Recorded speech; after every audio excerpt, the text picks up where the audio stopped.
Xia Chuan traveled to the world of Ultraman Tiga and fell into the dark, shadowy ruins of Luluye. But he unexpectedly awakened the strongest monster system and transformed into the potential monster Jetton at the start. With his understanding of the plot, he maneuvered among everyone. He made Hui dress and dance to please him, used Mayumi's friend's safety as leverage, and forced Dagu to constantly grow stronger to provide him with energy in the end, he evolved time and again, punching Gatanjyer, kicking Shining Tiga, and becoming the strongest monster in the universe. Chapter 1. Born in the Ruins Harem content. Please do not enter if you dislike it. I've come to the world of Tiga, and I have a system. This can't be a joke, right? In a dark space, Xia Chuan's eyes were filled with confusion and disbelief. He had just worked overtime and was tired, falling asleep in the car, only to wake up in this strange place. After waking up, the voice called the strongest monster system appeared in his mind. It told him that he was originally dead, but was chosen by the system to come to this world. The world of Ultraman Tiga. He would become the strongest monster in the universe with its help. This is certainly not a joke. The host's previous body has already died, and the world you are currently in is indeed that of Ultraman Tiga. Please accept reality. Listening to the system's cold voice and considering his current environment, Xia Chuan thought for a moment and accepted the reality. Being able to live again alone was already quite good. Although he was somewhat resistant to transforming into a monster, with the system, he could always revert to human form. By the way, system, aren't you supposed to make me the strongest monster? Do you have any gift packs or something? Starting to issue the beginner gift pack. Please collect it. The cold voice echoed again. Collect. Jetton template is starting to be issued. Accompanied by the cold prompt, a wave of pain hit, and Xia Chuan fainted. After an unknown amount of time, when Xia Chuan woke up, he found himself in a narrow space. Not only was it hard to move, but everything around was sticky. Upholding the principle of seeking help from the system in times of difficulty, Xia Chuan called for the system. System, what is my current situation? You are currently in an incubation state. Simply put, you are in an egg. Hearing the cold voice in his mind, Xia Chuan recalled what the system had said before. So, I have turned into Jetton. Yes, but to be precise, it is in the juvenile form. To evolve into the Jetton you remember, you'll need to work hard. After receiving a positive answer, Xia Chuan was somewhat puzzled as to why it was Jetton that in Xia Chuan's impression. The one that suited him best should be Yifu. After all, Yifu could also change according to the opponent's attacks, growing stronger with the enemies. Strength and even resurrecting. Such an existence would be the most suitable monster for an ordinary person like him. Among the options in the beginner gift pack, the Jetton template is the best one that the host can bear. The system's cold prompt sounded. Hearing that it was the best he could accept, Xia Chuan fell silent. Thinking about it, starting with Jetton was quite exhilarating. This was an existence that could compete head-in with the legendary 4 Ultra Saiga. If he could complete the evolution, wouldn't he be? Wait. Xia Chuan thought about the dangers of the Tiga world. The indescribable evil god Gatanjyer, the shining Tiga, known alongside Saiga. With these two big shots around, even if he completed his evolution, he couldn't just run rampant, not to mention that he was still in juvenile form. So Xia Chuan quietly set a small goal for himself. First, survive, and wait until he evolves into Jetton before going out to have fun. What is the situation outside my egg now? From what you just said, my current environment seems quite dangerous. The host is currently in the ruins of Luluye. The system's voice at this moment sounded extremely cold. What? Luluye? Are you trying to set me up? Who has a beginner's birthplace in the lair of the big boss? Xia Chuan was furious. Damn, this isn't fair. This is Luluye. The dark 3 giants and the evil god Gatanjyer are all here. This start is hellishly difficult. Please rest assured, the host is currently at the outermost position of Luluye, so it is not as dangerous as the host imagines. As long as the host survives here for 5 years, you can complete the beginner trial and leave Luluye. Damn, not as dangerous as I imagined. Xia Chuan didn't know how to respond to that. However, the system's words also reassured Xia Chuan a bit. The situation wasn't entirely hopeless, and he could still maneuver. As long as he survived for 5 years, his future would be bright. System, how thick is this egg? Can it withstand hits?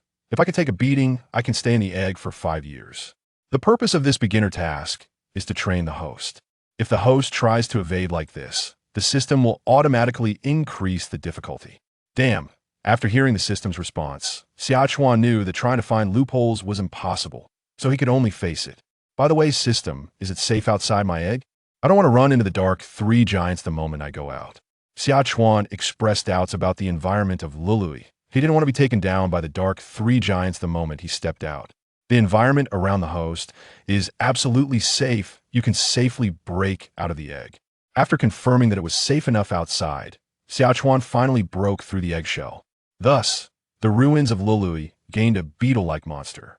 Upon birth, Xia Chuan was greeted by dampness and desolation. The cold wind hitting him made him feel a chill even in monster form.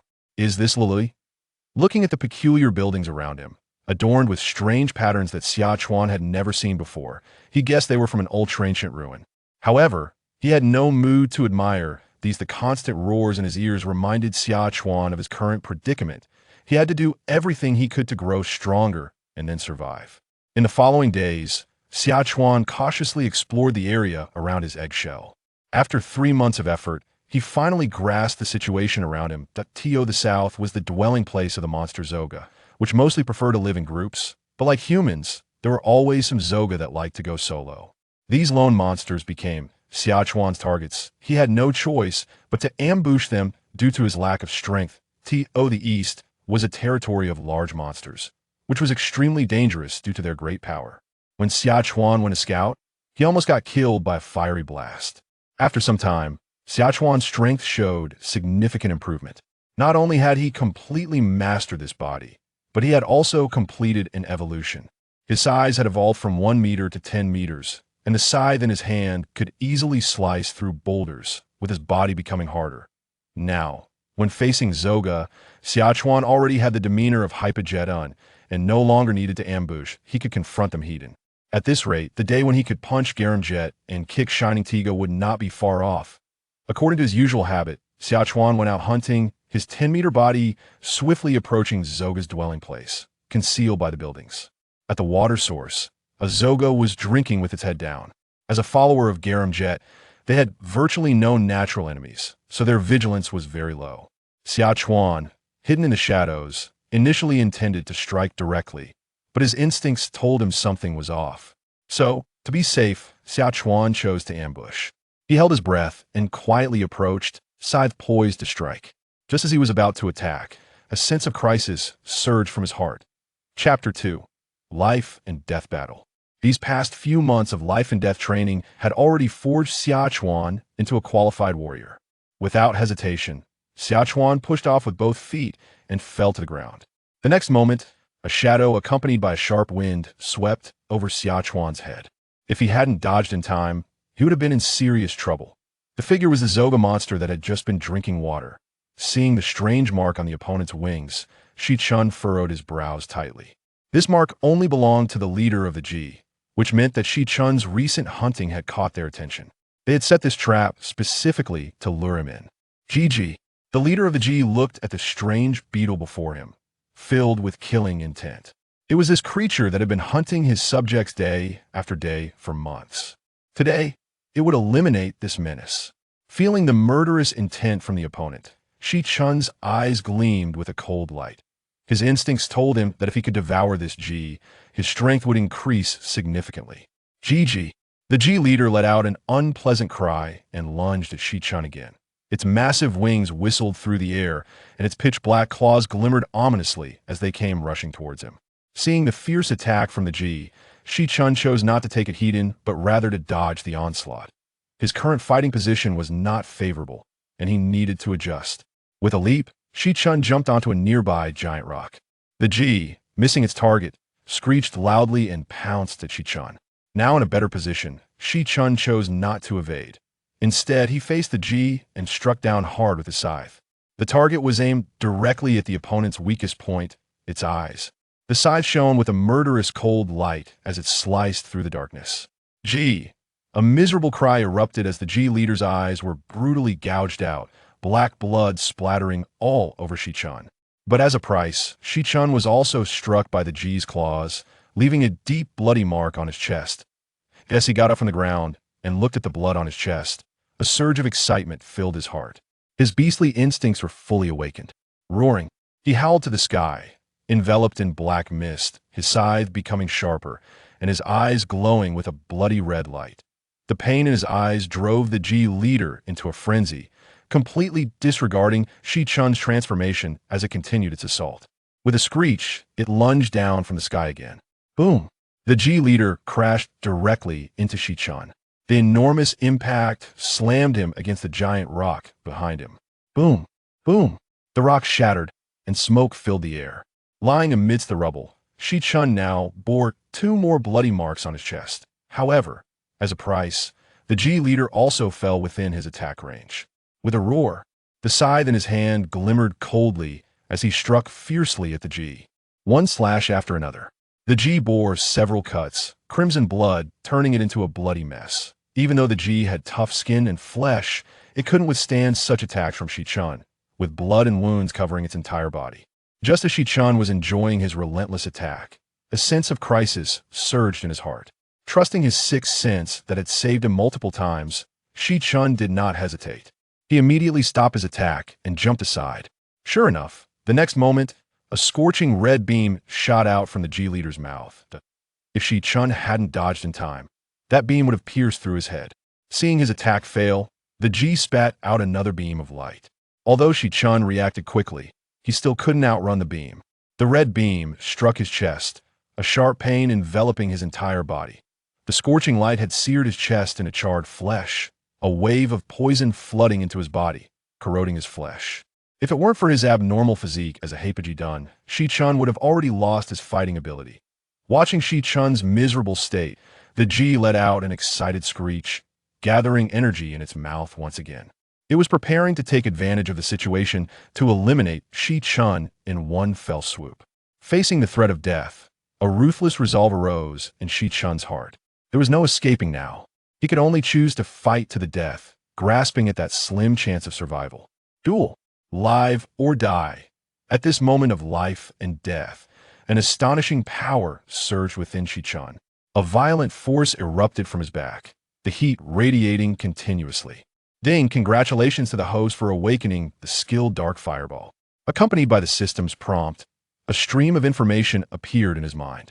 At this moment, the G leader released its red light beam, the scorching heat rushing towards him. Without time to celebrate, Xia Chuan took a deep breath and concentrated the energy on his back according to the method in his mind. Dark Fireball. The frenzied power surged to his back, and countless fireballs shot up into the sky. The fireballs shattered the red beam, while simultaneously engulfing the G leader. Boom! Boom! The sky was filled with flames, raining down like a natural disaster, with explosions echoing one after another. The area within 100 miles turned into a sea of fire. After a while, as the flames dissipated, the G leader had already been turned to ashes. Only a black mark remained. Looking at the surrounding environment, Xia Chuan felt very satisfied at this moment. He experienced the thrill of firepower suppression. But his joy was short-lived as fatigue swept over him. As a talent skill of Harem, the consumption was considerable. Ding detected that the host has awakened a fire skill, can obtain 1 skill lottery. Do you wish to draw? Hearing the system's prompt, Xia Chuan did not draw immediately. The recent commotion had likely attracted nearby monsters. It was better to return to the cave, first taking advantage of the cover of obstacles. Xia Chuan quickly left the scene. Once back in his cave, Xia Chuan felt relieved and began the lottery. System, start the lottery. As Xia Chuan's voice fell, a golden roulette appeared before him. On the roulette, golden letters spelled out various items. And upon seeing the words, Xia Chuan felt disheartened that iPhone 13, pineapple collectible figure, Tiga Godlight Stick Bandai Limited Edition. What are these? Others win things like Noah's bracelets, Plasma Spark, but why did it turn into a bunch of toys for him? He needed something that could enhance his strength. As if sensing Xia Chuan's dissatisfaction, the pointer stopped at one line of text. Congratulations to the host for obtaining the skill Reconnaissance. Reconnaissance, when activated, can explore the environment within 1,000 meters number of uses determined by host's energy. Looking at this skill, Xia Chuan felt a surge of excitement. For someone the Luluye, this skill was incredibly useful.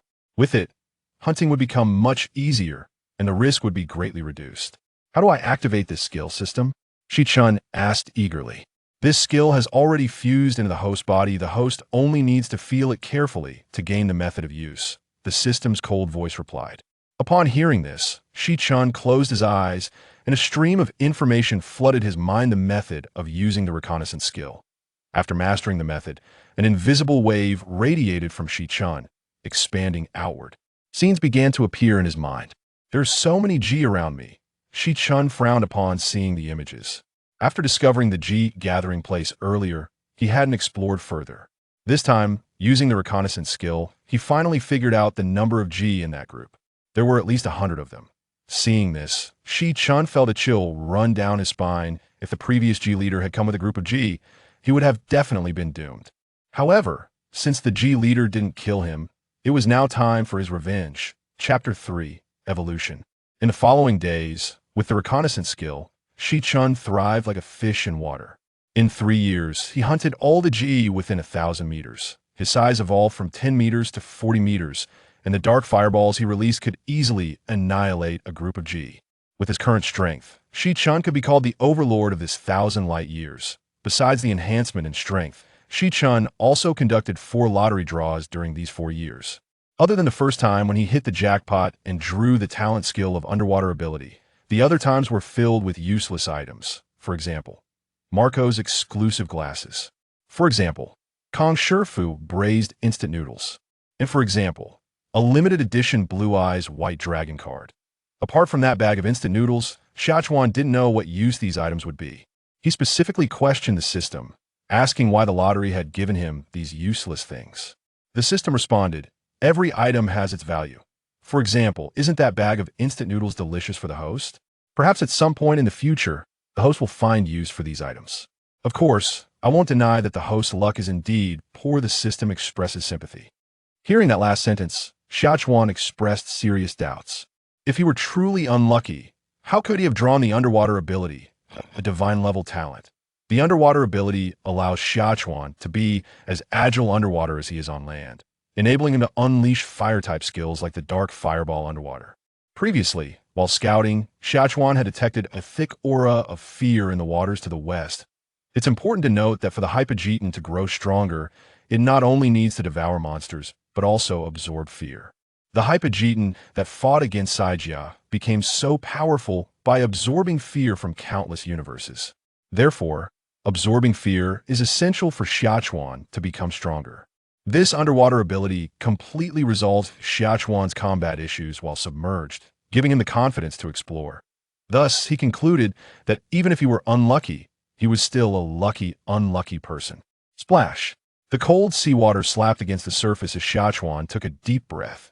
After discovering that aura of fear, Xia Chuan had been preparing, scouting countless times, and understanding the dangers he might face. Today, he believed that his strength could handle those dangers, and it was time to dive down.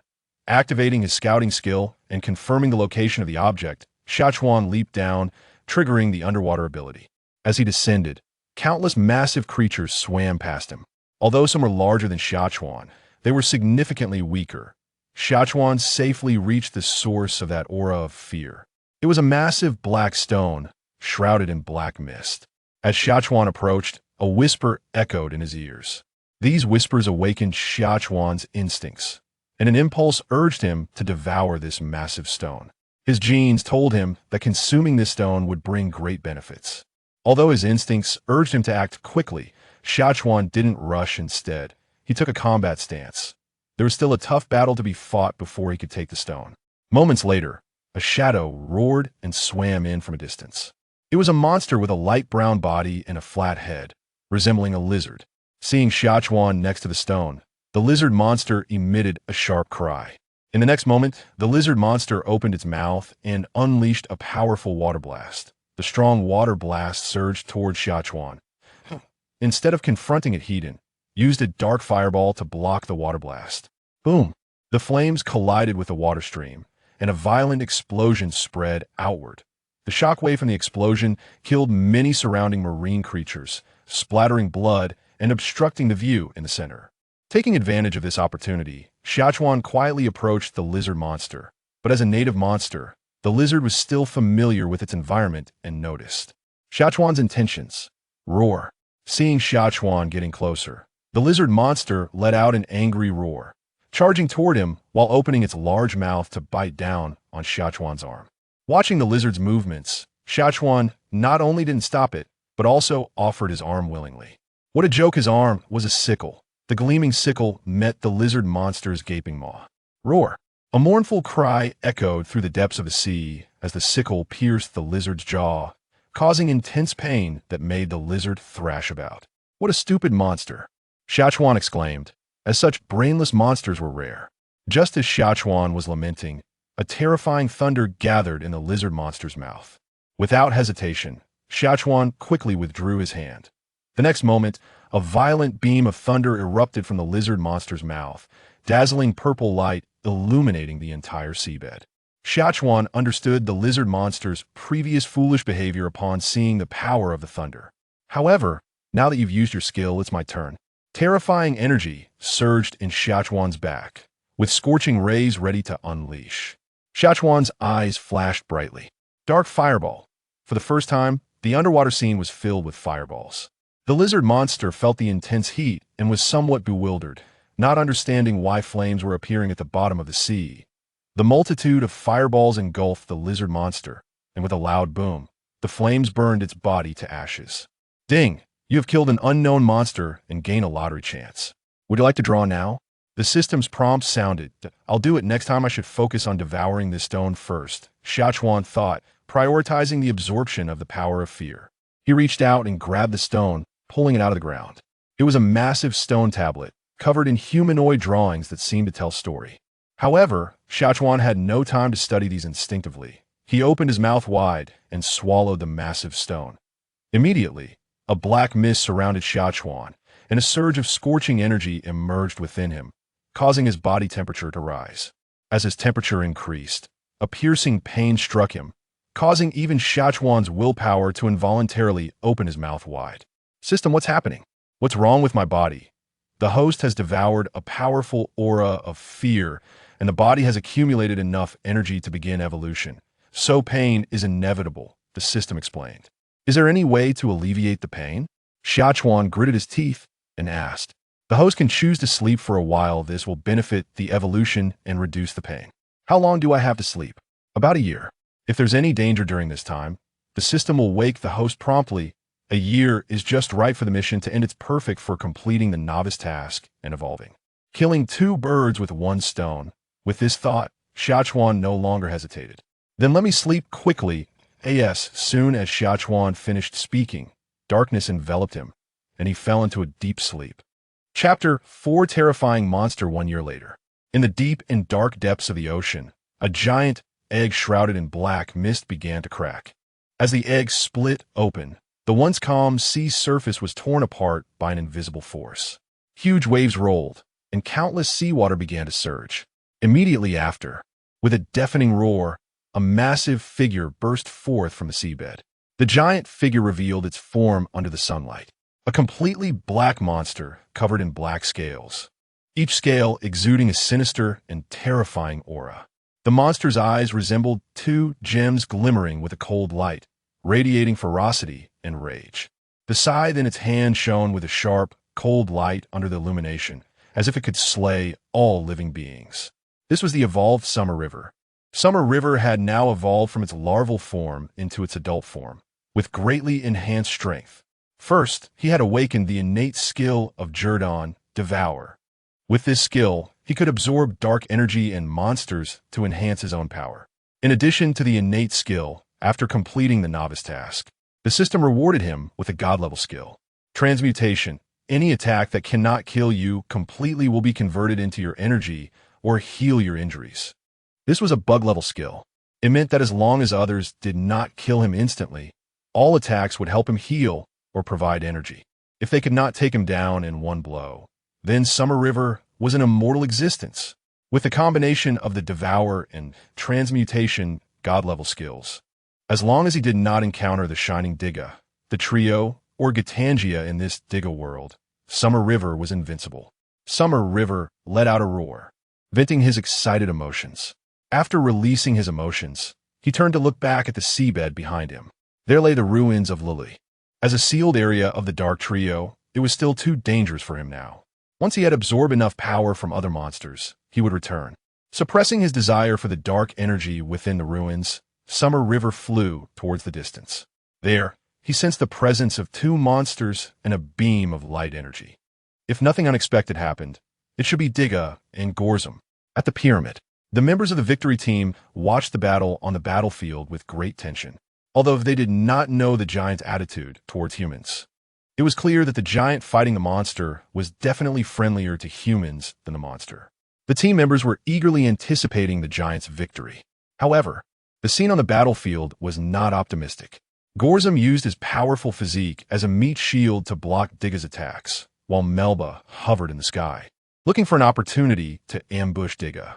In this situation, Tiga appeared somewhat helpless. Just then, with a low rumbling sound filled with pressure, a scorching fireball fell from the sky. It directly hit Melba, who was hovering in the air. Boom! Melba's massive body fell to the ground under the impact of the fireball. The entire earth began to tremble. The sudden change immediately attracted everyone's attention. Even the battling Gorzum and Tiga turned their attention to it. What happened? Lena looked at the scene on the battlefield with a confused expression. Too many unexpected things had happened today. First, the giant's inexplicable resurrection. Then, during the battle, a sudden fireball knocked Melba down. What did this mean? I don't know. As the vice-captain of the victory team, Munakata tried to discern something from the screen. The flames and dust created by Melba's fall obscured everyone's view. They had no idea what had happened. However, soon, the dust and flames slowly dissipated and people's vision gradually cleared. Standing on the shattered ground was a mysterious monster, with the struggling Melba beneath its feet. A new monster! Lena exclaimed in fear. At the moment she saw this monster, a sense of dread rose within her. It wasn't just her. The other members of the victory team in the plane felt the same way. This new monster felt terrifying. Just looking at it made the hair on their bodies stand on end. Hearing the complaints of Zhu Jing, Shinjo, and the others nodded in agreement. This monster felt even more dangerous than Gorzum and Melba. The source of the victory team members' feelings came from Summer River's identity as a Hyper-Jetton. After evolving into an adult form, Summer River had unlocked several traits of Hyper-Jetton. Although his current strength was still far from that of Hyper-Jetton, he essentially belonged to the same tier of existence. This was an entity capable of fighting the mysterious Four Osaga. For ordinary humans and monsters, just its aura could instill fear. The Melba beneath Summer River's feet was a living example. Even though it was trampled underfoot, it could feel the aura of superiority emanating from Summer River. Melba did not dare to roar. It only struggled and sent out signals of surrender, pleading for Summer River's mercy. In response to Melba's pleas, Summer River let out a cruel roar. Then, the scythe in his hand, shining with cold light, swung down towards Melba beneath him. Feeling the imminent danger of death, Melba finally broke free from the aura suppression of Summer River.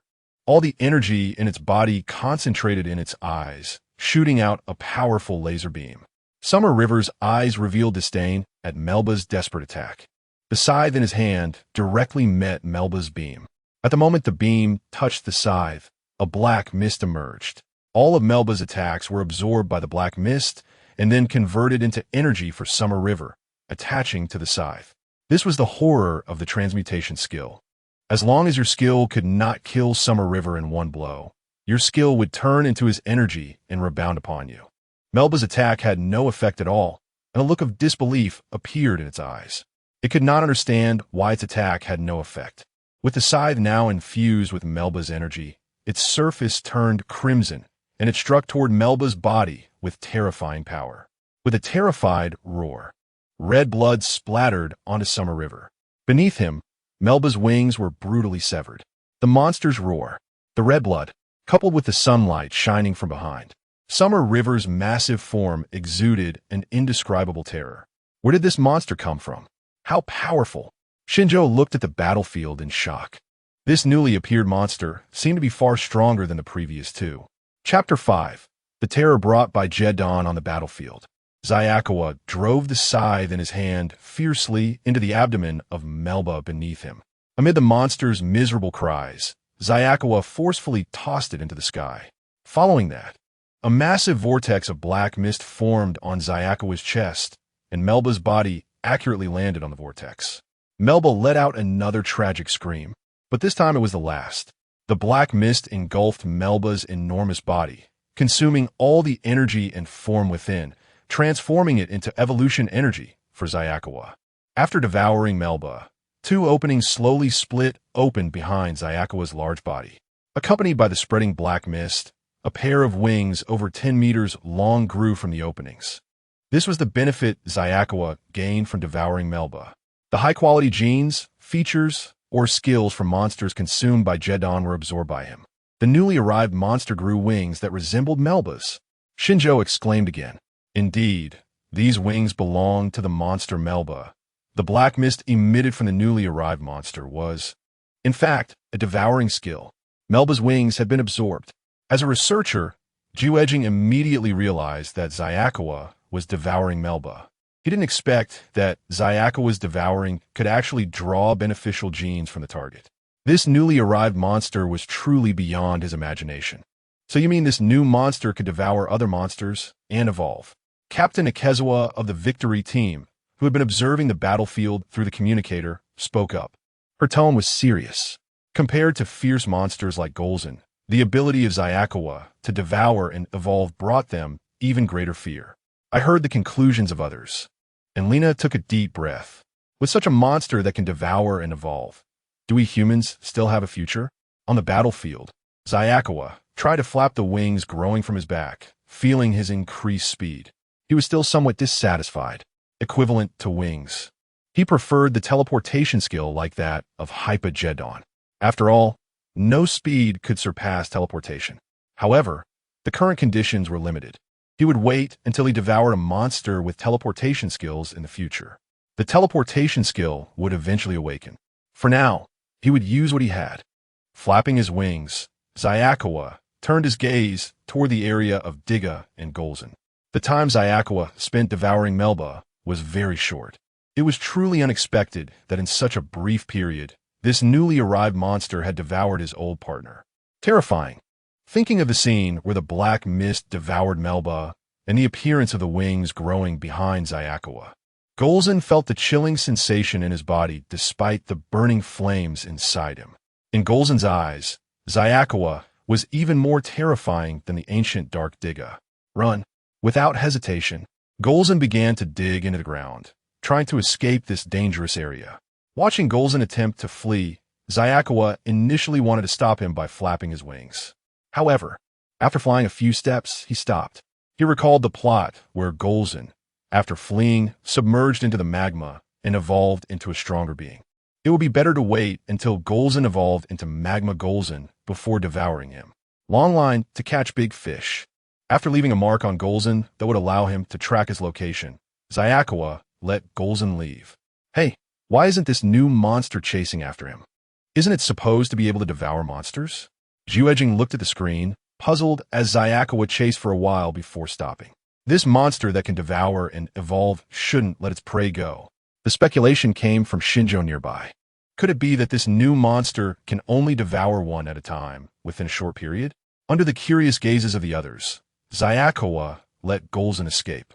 The battlefield was left with only Tiga and Xia.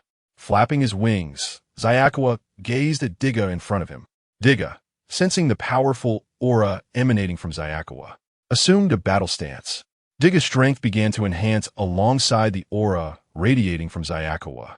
Feeling Tiga's increased power, Xia unhesitatingly flapped his wings and departed into the distance. He sensed that Tiga in front of him was not being controlled by Dagu, but was instead governed by the residual power left by Tiga's true self. The enhanced power was the best proof. Faced with Tiga controlled by Dagu, Xia might have wanted to fight a little. However, as Xia, he thought it was better to let go. After all, Tiga's residual power could only control this time, and afterward, it would be Dagu. There was no need to act now. As Tiga looked in the direction Xia had left, he wanted to pursue him. But the red timer on his chest began to flash rapidly. After glancing at his own timer, he looked again in the direction Xia had departed. Ultimately, Tiga flew into the sky and disappeared into the horizon. Although Xia had left, his impact was indeed enormous. Subsequently, the TPC high-level officials held a special meeting specifically concerning Xia. TPC base. Conference room. as the captain of the victory team. Ikezawa played the footage of Xia battle with the monster. Seeing the scene where Xia devoured Melba and ultimately grew wings similar to Melba's, all the high-level officials couldn't help but feel a chill. Monsters were already terrifying, but a monster like Xia that could devour and evolve instilled even greater fear. If this monster continues to devour and evolve, the future for humanity would be utterly hopeless. One of the advisors among the high-ranking officials was the first to express his concerns. Others nodded in agreement with his statements. An enemy that can grow is truly frightening. We cannot sit back and wait. We must eliminate this monster as quickly as possible, with the most advanced weapons humanity has. In the meeting, Yoshioka conveyed his thoughts. I agree with Yoshioka. We cannot allow this monster to continue evolving. The usually pacifist Director Sawai supported Yoshioka's words. Even for Sawai, who advocates peace and minimal use of force, he felt that they must resort to violence and eliminate this monster at any cost. If we're to use force, I believe we can utilize that newly revived giant. Ikezawa expressed her view, believing that the giant should be on humanity's side. Based on her previous observations, she also noticed that the evolving monster seemed to fear the newly revived giant. Indeed, I just watched the footage. This giant of light is comparatively better than the monsters. Yoshioka nodded. Chapter 6 Ridiculous Speculation. What Shikawa didn't expect was that his appearance not only led to TPC accepting Tiga ahead of schedule, but also caused the doves and hawks within TPC to unite like never before. In the command room of the victory team, after the high-ranking officials ordered the elimination of Shikawa, the main personnel of TPC began analyzing Shikawa's battle footage to formulate a combat plan. The large screen began playing footage of Shikawa transforming into a fireball and descending from the sky. At first, everyone casually glanced at the beginning of the battle and then skipped ahead. When they saw Melba's attack being absorbed by Shikawa's scythe, the expressions of the victory team members grew serious. According to data analysis, Melba's attack was absorbed by this monster at the moment it hit the scythe. Yagyu looked at the data on his computer and continued in disbelief. Not only that, but after being absorbed, Melba's attack was converted into energy for this monster. Are you saying that Melba's attack not only failed to harm that mysterious monster, but also strengthened its energy? Exclaimed Jukue, a scientist. At that moment, Jukue thought Melba's attack was ineffective because the mysterious monster had incredible defenses. He never imagined that Melba's attack had actually been absorbed.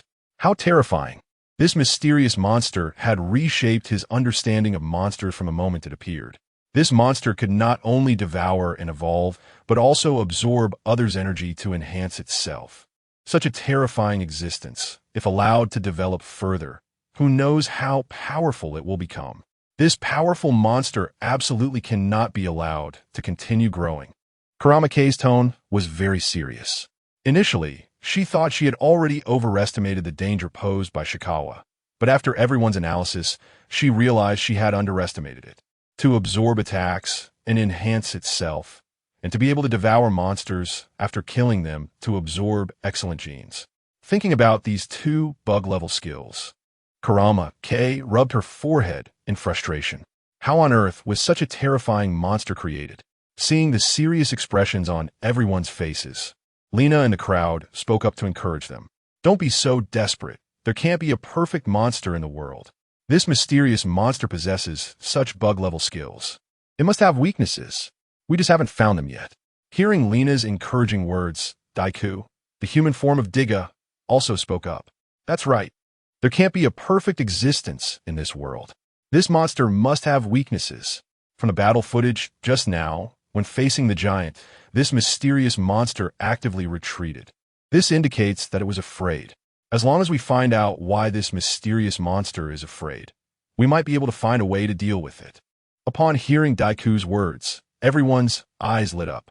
Yes, in the footage being played, that mysterious monster indeed retreated on its own. This means something must have happened at that moment to frighten this mysterious monster. Everyone immediately re-watched the battle footage. Upon closer inspection, the victory team members discovered something. They found that after devouring Melba, when facing the fleeing Gorzern, The mysterious monster chased for a few steps before stopping. Later, when facing Tiga, it also actively retreated.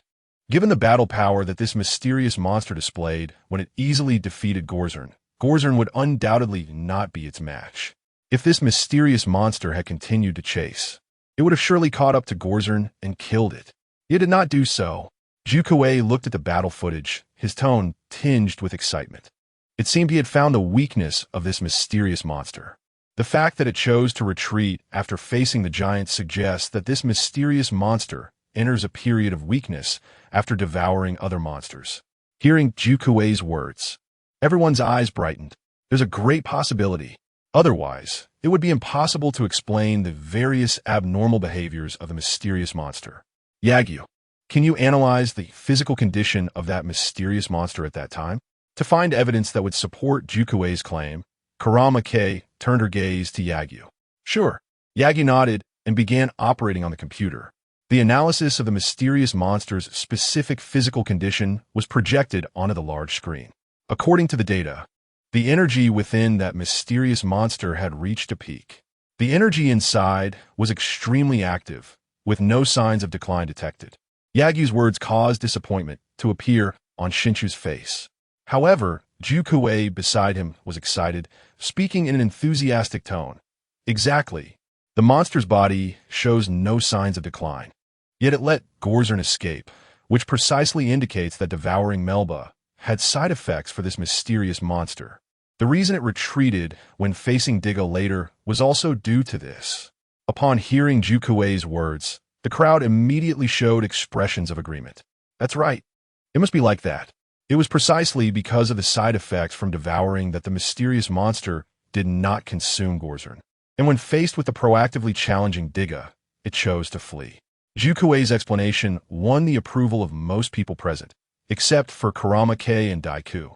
Kurama-Kei agreed with Kyouka's explanation on a rational level. This explanation perfectly accounted for the mysterious monster's abnormal behavior. However, on an emotional level, her intuition told her that something was off, and that the mysterious monster's actions were due to other reasons. After some internal conflict, Kurama-Kei chose to trust Kyouka's explanation. As a scientist with deep research into monsters, Kyouka's analysis must be reasonable. Most importantly, Kurama-Kei also believed that such bug-level abilities as devouring and evolving could not come without any cost. Compared to Kurama-Kei's vague intuition, Dagu, who had experienced the battlefield firsthand, had his own thoughts. Dagu agreed with most of Kyouka's points. He also believed that converting an enemy's attack into one's own energy, then devouring monsters and evolving must come with a cost. However, unlike Kyouka, Dagu believed that this cost was acceptable for the mysterious monster. The evidence was that after converting energy and devouring Melba, the mysterious monster had wanted to pursue Gorzern. Upon seeing Tiga transform, it changed direction and focused on its opponent instead. After all, devouring Tiga would yield greater evolution than devouring Gorzern. So the mysterious monster chose to reserve its strength for Tiga. But later, when Tiga's true consciousness used some method to enhance its power, the mysterious monster, realizing it couldn't win, fled without hesitation. Therefore, the best way to deal with the mysterious monster is to let it devour 2 or even 3 monsters. Then, the victory team can attack it, allowing it to convert the victory team's attacks. After devouring 2 monsters and experiencing the side effects of a conversion, the mysterious monster would surely be weakened to a combatable level. At that point, Dagu could transform and eliminate the mysterious monster in one fell swoop. With this thought in mind, Dagu began to actively participate in the victory team's combat plan against Shikawa. Chapter 7. Light-Dark Converter Natsukawa never expected that his rational judgment based on the plot would be interpreted as a skill with a cost. Natsukawa is currently on his lottery journey. He successfully evolved for the first time, and the system rewarded him with 10 lottery tickets. 10 lottery tickets. No matter how unlucky Natsukawa is, he is bound to get something good with these tickets. In the bottomless ocean, Natsukawa faced only the light screen he could see and shouted to start the lottery. For this first lottery, Natsukawa planned to test his luck.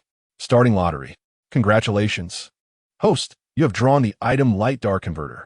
With the system's prompt, a stone that was half black and half white appeared in the system space. Immediately, the information about this stone flooded into Natsukawa's mind. The light-dark converter can convert pure light energy into pure dark energy. Among these, there's the fear energy that Natsukawa needs the most. This means that in the future, Natsukawa can devour light power. At this moment, the first person Natsukawa thought of was Dagu. As the human form of Tiga, Dagu possesses a vast amount of recoverable light energy. He thought that he could defeat Dagu and then absorb half or one-third of the photon energy within him. Afterwards, he would deliberately let Dagu go, and as Dagu rested, his light energy would recover to full state. Then, they would go through the cycle again. Moreover, as someone chosen by light, Dagu has infinite growth potential. After battles, his strength would increase, and the photon energy within him would grow, becoming purer and larger. In other words, with this light-dark converter, Dagu would turn into a blood bag that could recover and continuously grow in front of Natsukawa. Thinking about Dagu's growth potential, along with the monsters that could be devoured on Earth, Natsukawa felt that the Hypogeton form was calling to him. The only downside was that this light-dark converter only required no cost for the first 3 conversions. After that, human emotions would need to be used as a drive, such as extreme fear or extreme sacrifice. This was still relatively simple for Natsukawa. Fear, as long as he wandered around the city in his Jetton form. The emotions of fear would be abundant. After obtaining this artifact, Natsukawa continued to draw lots. The system used 3 lottery tickets. Starting lottery. Congratulations, host. You have drawn a Bandai commemorative manual. As the system's prompt fell, a manual featuring various Ultraman introductions appeared in Natsukawa's system warehouse. Looking at the manual in his hand, Natsukawa's mouth twitched. The previous item was an artifact that could help him accelerate his evolution, while this one was just a manual to read. The difference was too great. It can only be said that it is indeed a random lottery. Starting lottery. Congratulations, host. You have drawn a pineapple computer. Looking at the computer in the system space, Natsukawa took a deep breath. 3 lottery tickets left, and there was still 1 left. Perhaps a miracle would happen. Starting lottery. Congratulations, host. You have drawn a black hat. Natsukawa originally thought that drawing the light-dark converter was a stroke of good luck. He didn't expect that it was just a burst of luck. However, during the 3 years in the ruins, Natsukawa had experienced countless such scam-like lotteries, so he had already become accustomed to it. Exchanging 4 lottery tickets for 1 light-dark converter was completely worth it. After confirming that his luck today was not good, Natsukawa decisively saved the 6 lottery tickets for the next draw. Today was not his day. He would come back next time.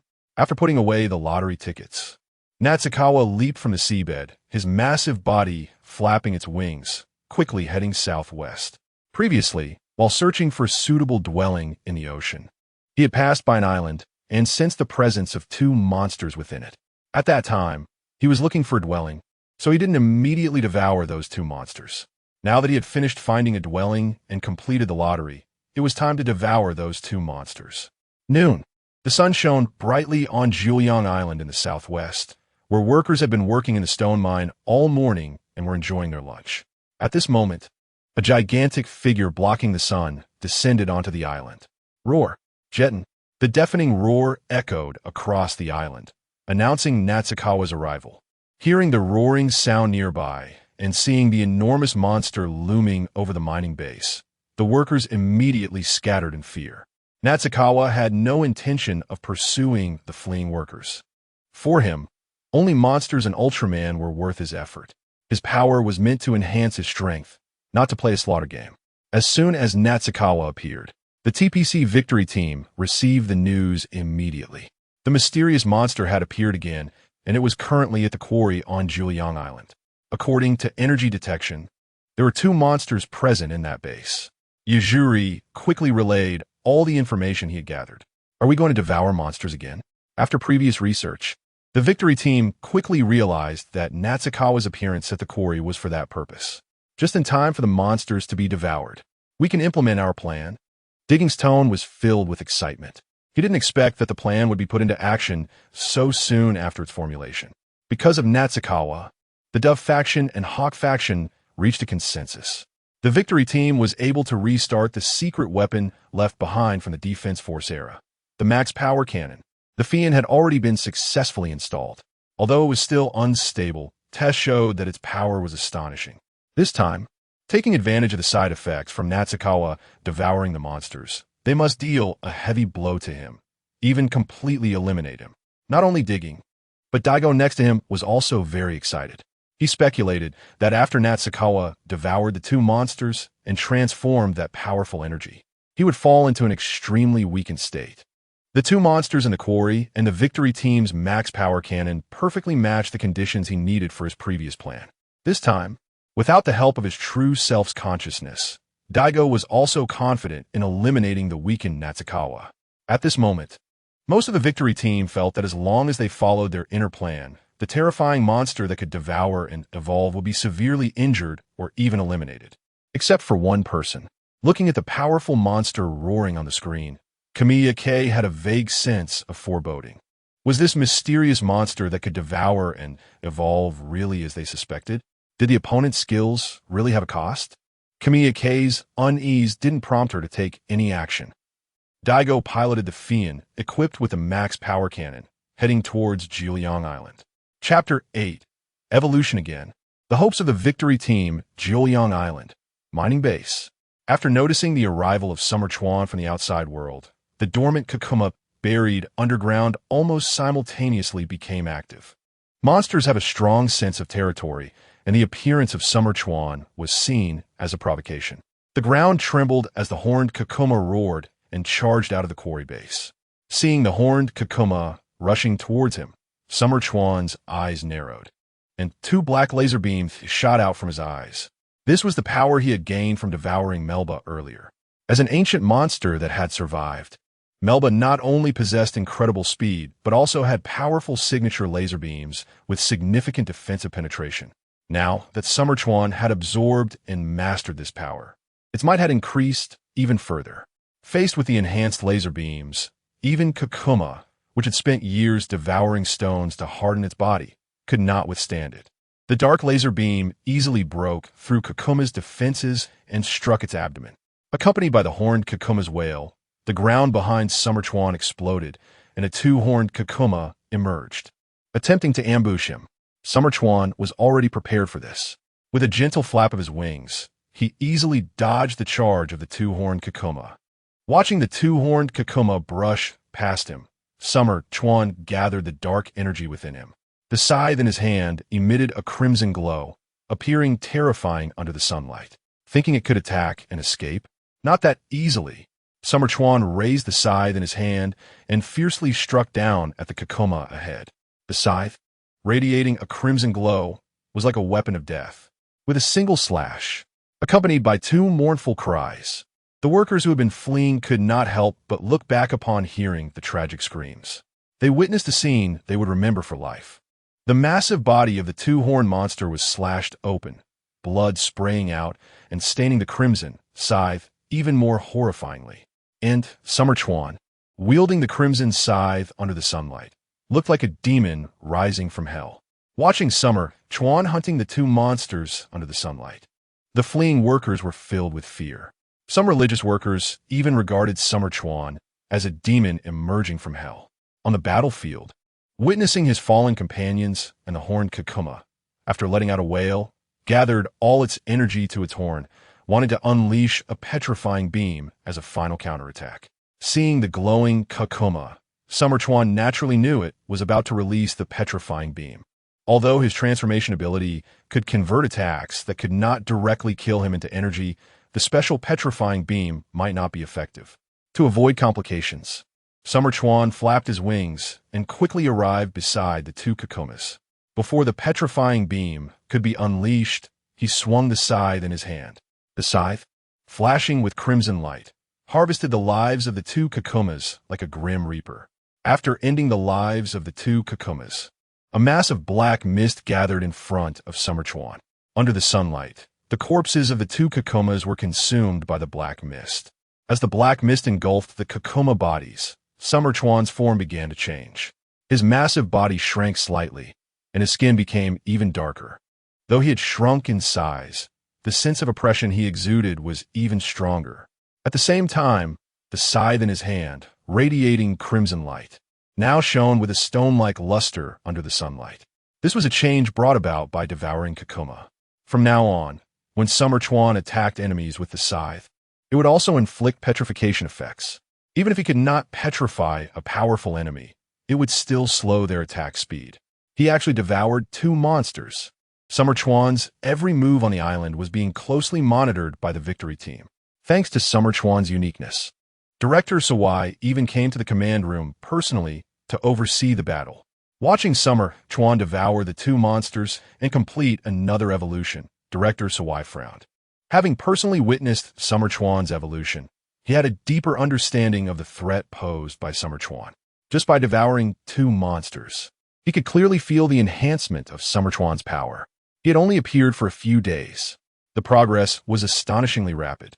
If, in a few months or even a year, this monster were to grow to what extent? Thinking of this, Sawai felt an immense worry for humanity's future. I recall your plan mentioned that this mysterious monster would enter a weakened state after devouring. Is that correct? Sawai turned to the victory team members beside him. As the theoretical representative of the plan, Noriaki stepped forward and spoke. That's right. According to our analysis, a monster will enter a weakened state after devouring. Now that this monster has devoured 2 at once, the cost it pays will definitely be more severe than the last time it devoured Melba. At this time, if we use the max power cannon, there's a great chance to seriously injure it. When Noriaki said this, he was actually being conservative. According to his theory, this mysterious monster would experience a brief weakened state after devouring other monsters. Now that it had devoured 2 at once, although it appeared very powerful on the surface, its body's weakness would certainly be more severe than before. Coupled with Earth's peak technology, the max power cannon would surely eliminate this human threat completely. Hearing Noriaki's explanation, Sawai nodded at Dagu, who had already piloted the Fian to the battlefield. I hope we can eliminate this monster this time. For the future of humanity, we cannot allow it to evolve any further. Don't worry, Director Sawai. This time we will definitely achieve results, Noriaki said confidently, and many members of the victory team shared the same mindset. Meanwhile, the silent Izumi K was fixated on the screen, watching the monster that resembled a demon. She continuously prayed in her heart, hoping that Noriaki's speculation was true and that her intuition was wrong. On the battlefield, carrying the hopes of the victory team, Dagu arrived at the battlefield. Seeing the now stronger monster ahead, Dagu took a deep breath. Everything was proceeding according to his plan. This mysterious monster had devoured 2 monsters, and all he needed to do was lure it into converting the energy of the max power cannon, and everything would be accomplished. With this thought, Dagu pressed the launch button for the max power cannon, accompanied by the launch of the max power system. A massive, red energy gathered from the rear cannon of the Fian. The powerful beam, filled with everyone's hopes, roared towards Xia Chuan. Chapter 9. Diminished Hopes Under the Sunlight. Summer River felt his energy once again increasing. He let out a hearty roar. His strength had once again grown, bringing him a step closer to becoming a true Hyper Zetton. Just as Summer River was reflecting on this, a battle instinct in his mind warned him of an incoming threat. It was at that moment he realized that while he was devouring Kyouka, Dagu had already piloted the Hayabusa to the battlefield. Feeling the beam of light coming toward him, Summer River was somewhat surprised. According to the storyline he knew, the victory team should have been equipped with energy shells by now. Why had it turned into the max power cannon? Wasn't this a piece of black technology that only appeared in the mid-phase of Tiga?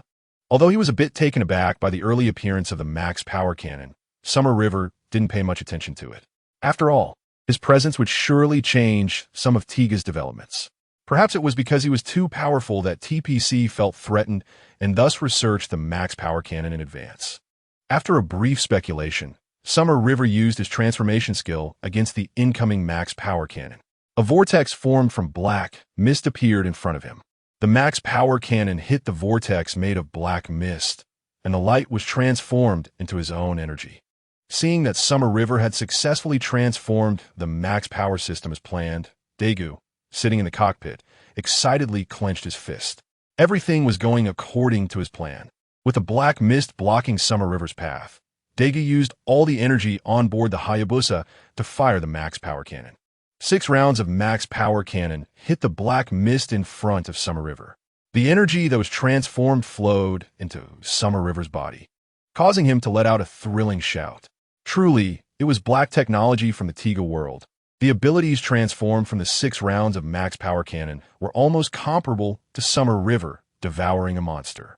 Summer River eagerly watched as the Hayabusa continued to fire the max power cannon. However, as a powerful energy cannon, the max power cannon was extremely unstable.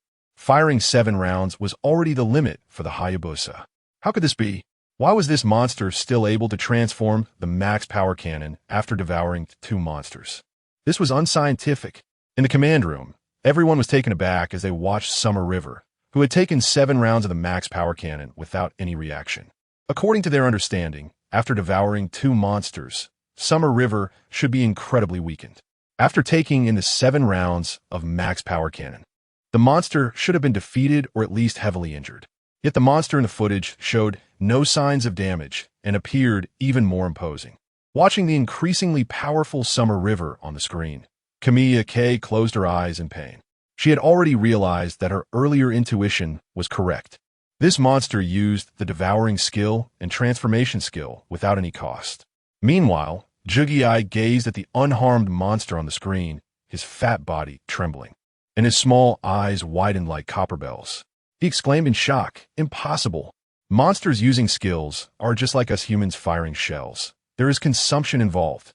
The previous Gorzum and Melba had proven this point. How could this monster use such a perverse devouring skill with no cost at all? It made no sense. This result left Zetton feeling that his long-held scientific views had been completely shattered. Monsters using skills incur a cost. This was the consensus among researchers studying monsters. Yet Summer River, after devouring a monster, was able to use a skill that converted others' attacks into his energy. The whole monster seemed as if nothing had happened. Zetton's fat face was filled with shock and confusion over this irrational behavior. Why? Regarding Zetton's bewildered outcry, the members of the victory team also looked grave. If this monster could use skills without any cost, how were they supposed to deal with such a terrifying creature? Zetton looked at the monster on the screen, his brows furrowing and his heart becoming incredibly heavy. This elder, who had trained with the Earth Defense Force for years and whose heart was as steadfast as a rock, felt a sense of fear rising within him. How were they supposed to defeat a monster that could devour and evolve and had no weaknesses? As the victory team fell into despair, a beam of light shone on the screen. Dagu, transformed into Tiga, descended onto the battlefield, radiating a light of hope. Seeing Tiga appear on the screen reignited a spark of hope among the victory team members. They remembered that this monster had previously shown signs of fleeing when facing Tiga, indicating that it was afraid of him. Upon seeing Tiga's appearance, Zetton felt a glimmer of hope again. Perhaps the monster's devouring and transformation skills only made it seem more imposing, while in reality, it was internally weak. Everyone, don't panic. Our theory might not be wrong after all. If this monster truly incurs no cost for using its skills, then why did it let Gorzum escape? And why did it flee when facing the giant? Everything about this is abnormal. This monster must be strong on the outside, but weak on the inside. Zetton's words rekindle hope in the previously desperate group. Kyouka, who had closed her eyes, opened them again. Even though she had confirmed that the monster used its skills without any cost, it was a fact that the monster had fled when facing Tiga. This indicated that the Giant of Light instilled fear in Summer River. With this thought, hope reignited within Kyouka's heart. If the humans couldn't handle such a powerful monster, perhaps a giant like a god could eliminate it. On the battlefield, Summer River looked at Dagu appearing before him, filled with joy. With the light dark converter, Dagu was like a mobile energy provider in front of him. Just right, he had touched the threshold of evolution again after transforming the energy of the max power cannon. Coupled with the energy within Dagu, he would surely be able to evolve once more. Holding on to this thought, Summer River took the initiative to launch an attack against Dagu.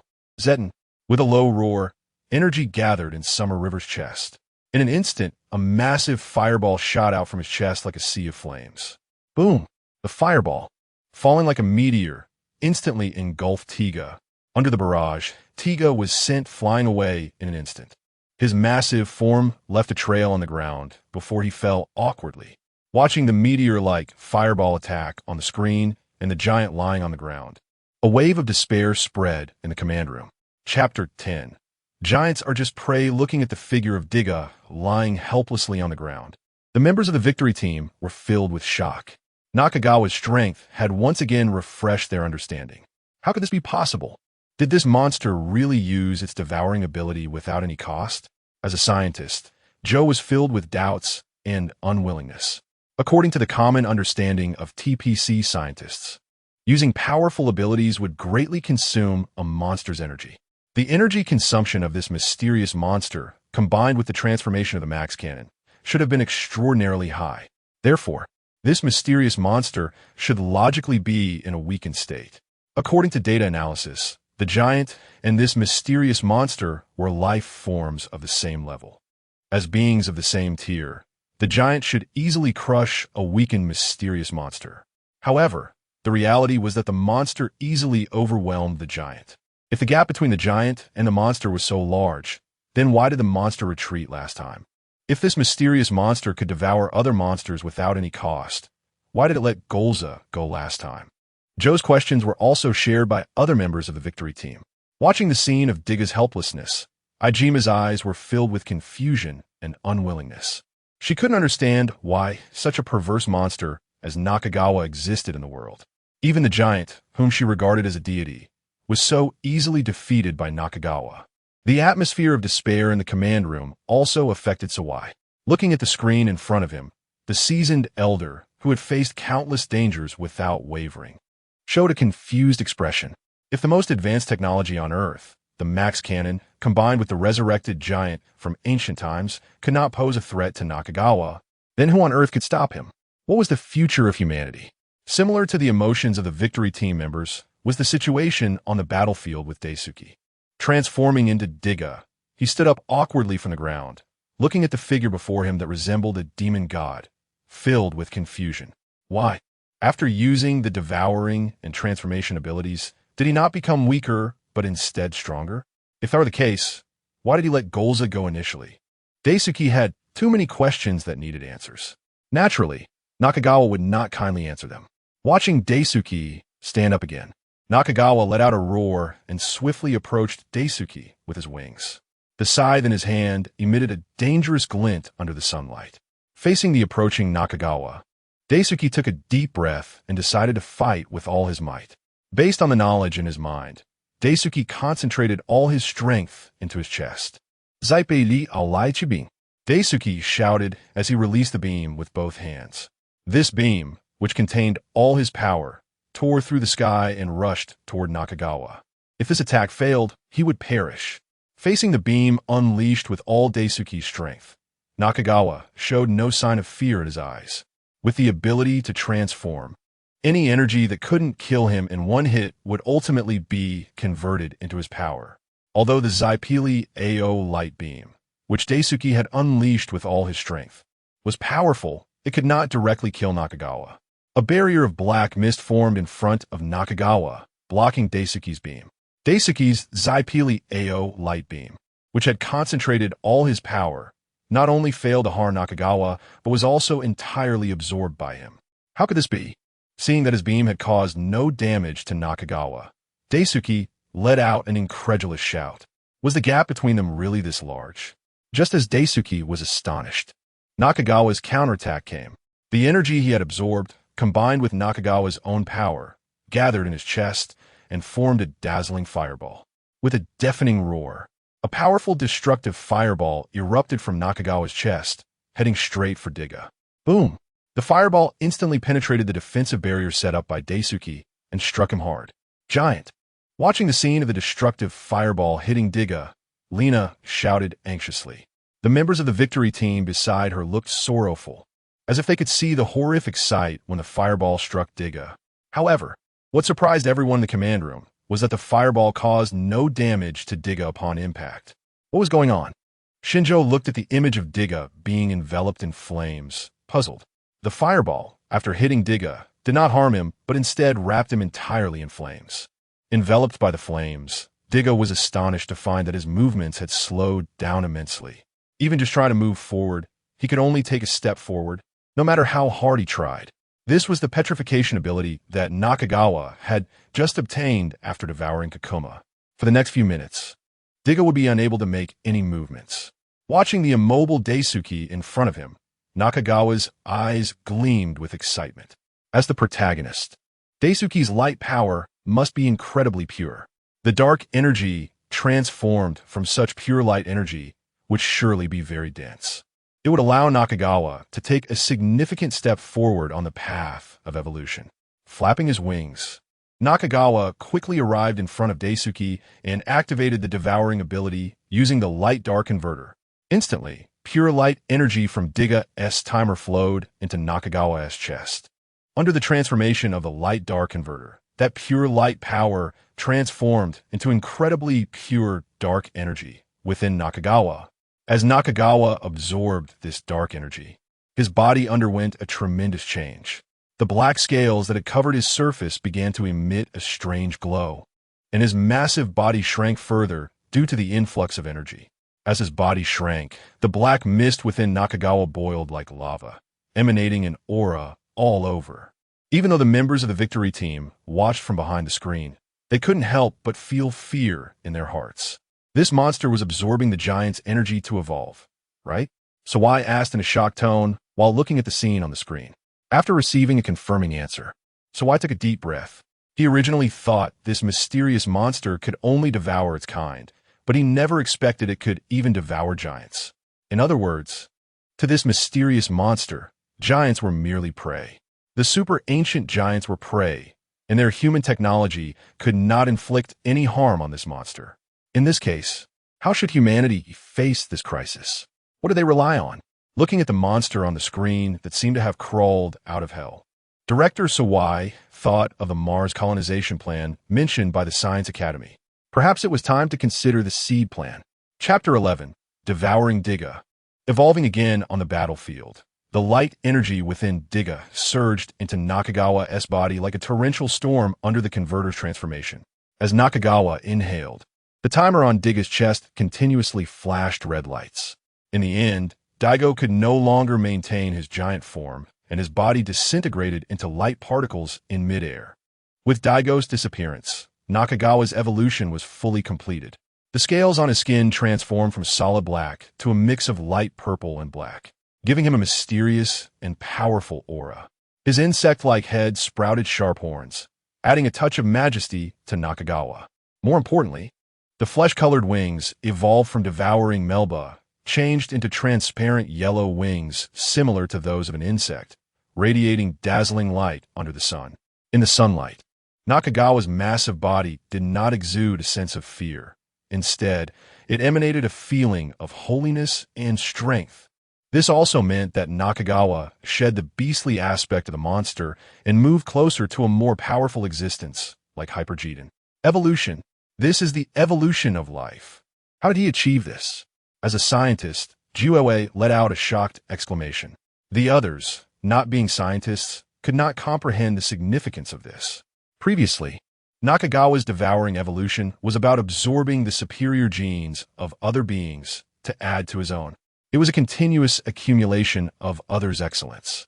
His own numerical value did not change. It was still 1. However, now, after absorbing the light energy within Dagu, Nakagawa obtained the key energy he needed. This time, the devouring evolution was targeted at himself. It changed from addition to multiplication. His own number transformed from 1 to 50. The benefits Nakagawa gained were not merely 50-fold. This signified a higher ceiling.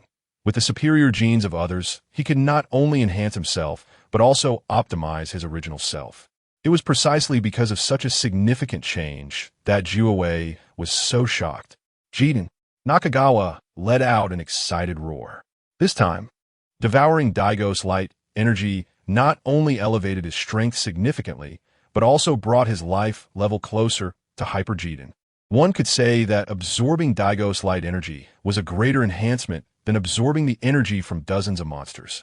After evolving, Nakagawa's yellow eyes looked towards the unconscious Daigo in the forest, nodding in satisfaction.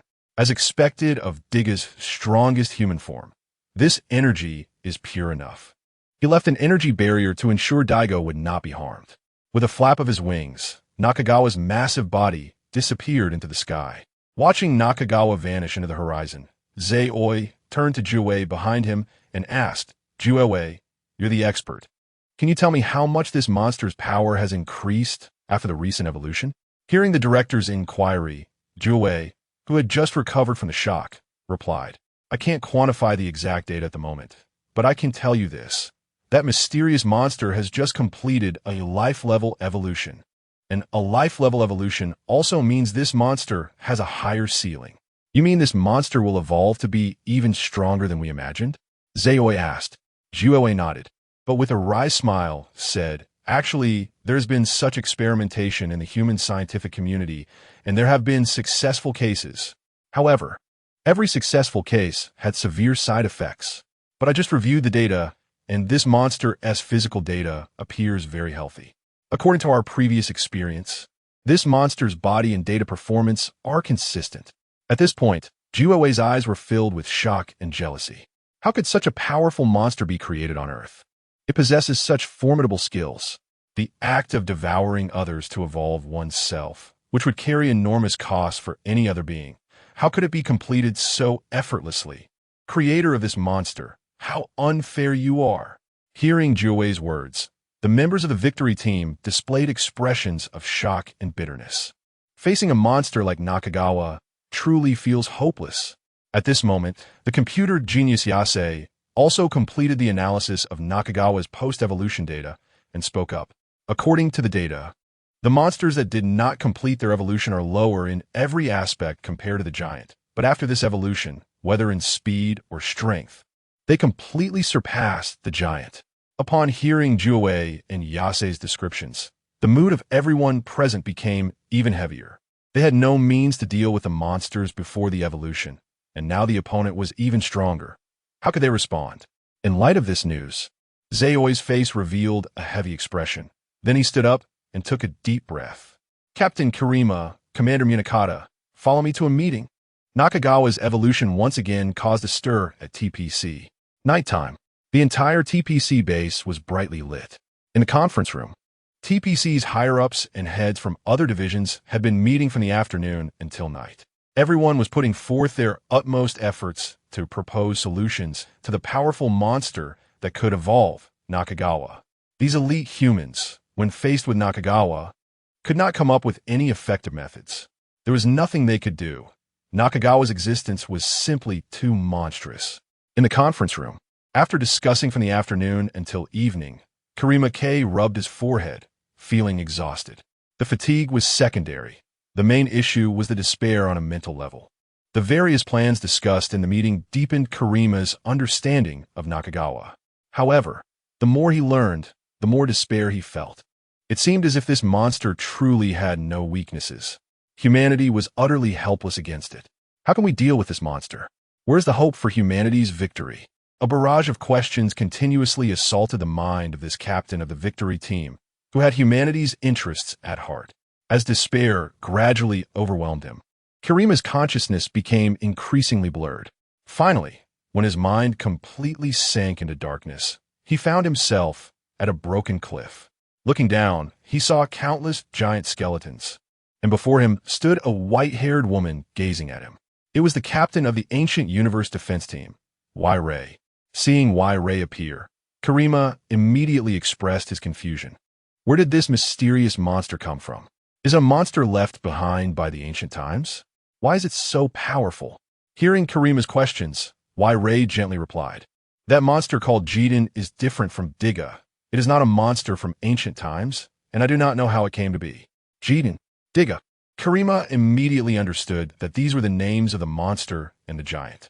As for how to deal with the Jetton monster, I already have a method. Upon hearing Y-Ray say she had a solution, a joyful light flickered in Kirima's bright eyes.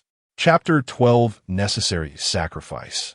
Wavering Kujo-K, when Kujo-K heard Yuling say that there was a way to deal with Jetton, her originally dim eyes revealed a glimmer of hope. These days, her victory team had deeply experienced the power of the monster, Natsukawa.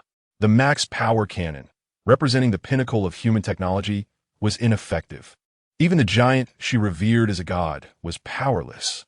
It seemed that there was no means in this world that could threaten Natsukawa.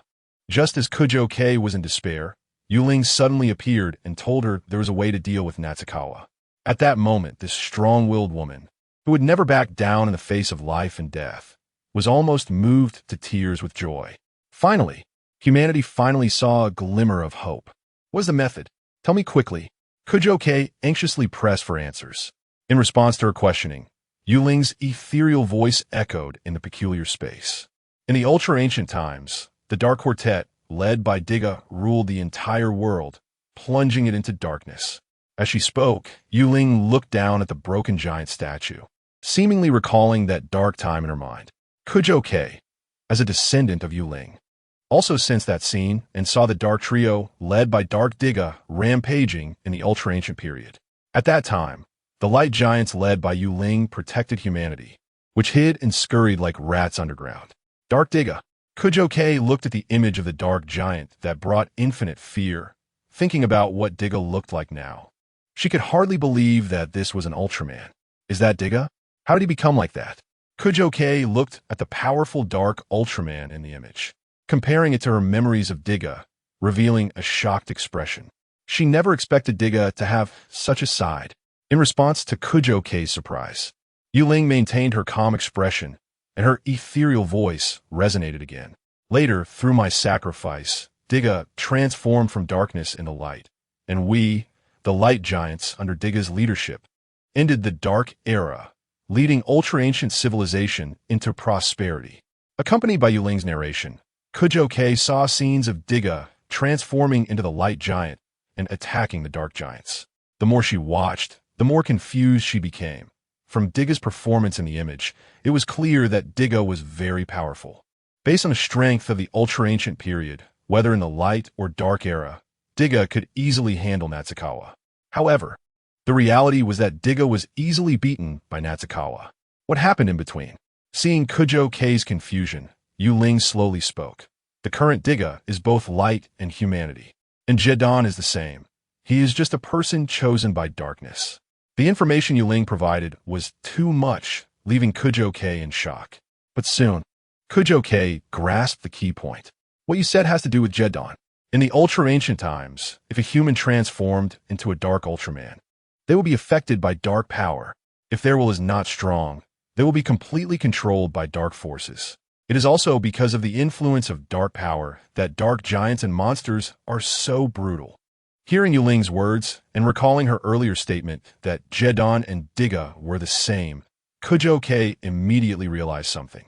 You mean Jetton is a dark monster transformed from a human, and he is currently suffering from the influence of dark power. And you have a way to help him break free from the influence of dark power. Upon hearing Kyouka's guess, Yuling nodded.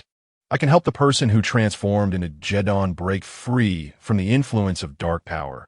And according to my method, over time, Jetton will slowly become part of the righteous side. By then, Jetton will no longer be a monster that threatens peace, but rather a partner that protects humanity. At this, Kyouka's breathing began to quicken. She was well aware of Jetton's power as an opponent. The kind of power could instill despair in enemies. If such a powerful monster became a guardian deity of humanity, then the future of humanity would be incredibly bright. In that beautiful scene, Kyouka's face began to flush with excitement, complemented by her long, smooth black hair. She exuded a charming yet elegant aura. Yuling, seeing Kyouka's appearance, nodded in approval, recognizing that her descendant had inherited all her strengths. Tall and with a graceful figure, her striking face had eyes that seemed to speak. The determination and confidence she usually displayed, combined with her striking features, made her a dignified and elegant woman, giving off an impression of unparalleled grace. Like an angel. However, when excited, Kyouka's eyes would reveal a charming expression, and her originally heroic face would become alluring, combined with the aura of righteousness she exuded. It was as if an angel had fallen from heaven to hell. This stark contrast was the most likely to evoke a man's desire to conquer. Such a captivating figure. Yuling did not believe that the transformed Jetton, influenced by dark power, could resist it. After all, dark power not only amplifies the user's violent thoughts, but also magnifies lust. This had already been validated in Tiga. So what should we do? Awakened from her beautiful vision of humanity's future, Kyouka urgently inquired. She could not wait to see Jetton become a guardian deity of humanity. What exactly should we do?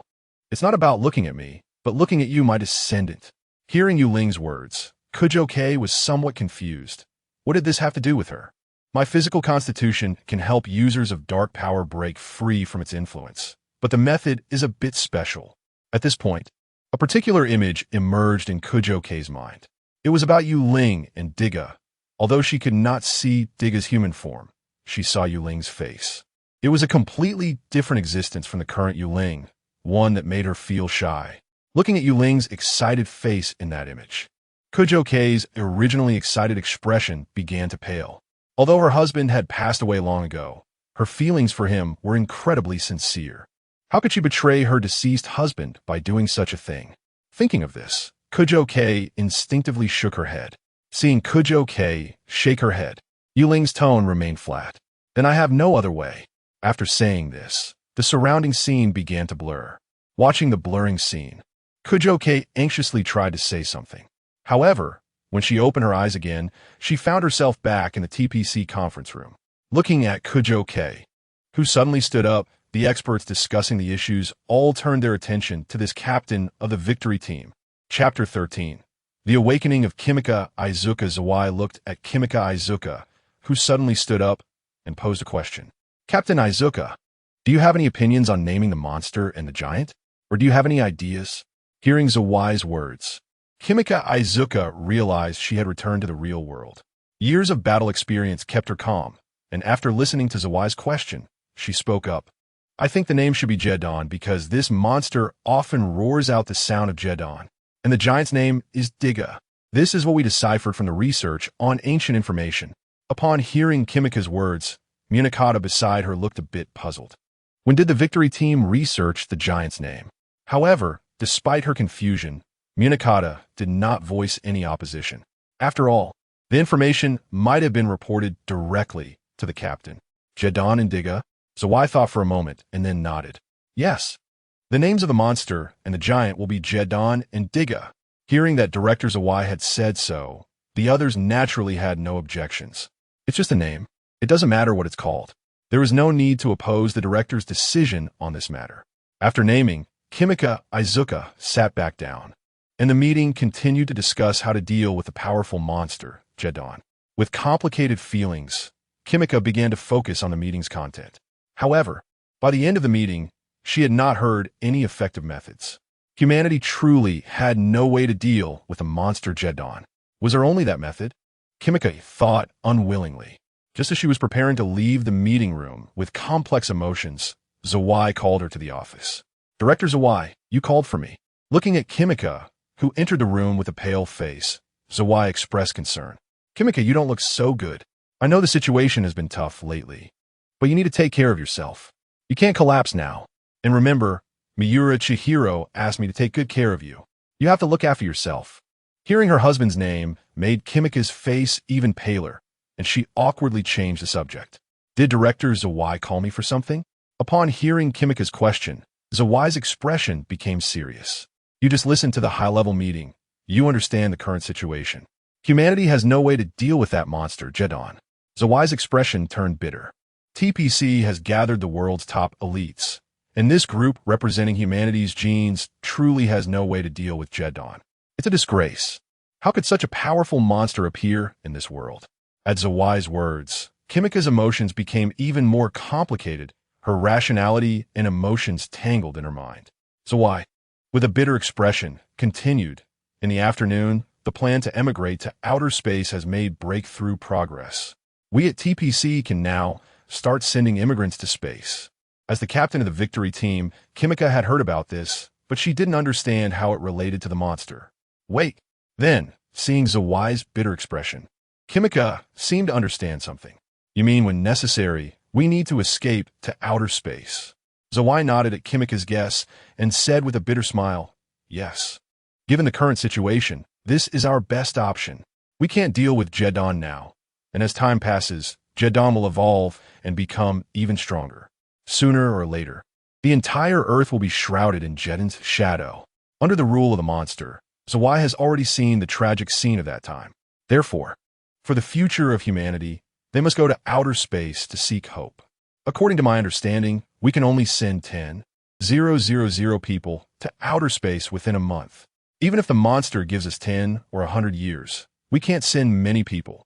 What about those who stay behind? Kimika asked anxiously.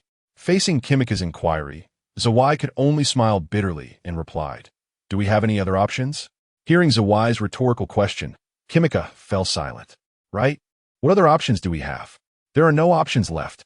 Looking at the silent Kimika, Zawai smiled and comforted her. Don't worry, Captain Izuka. Think positively. The future is uncertain. What if something unexpected happens?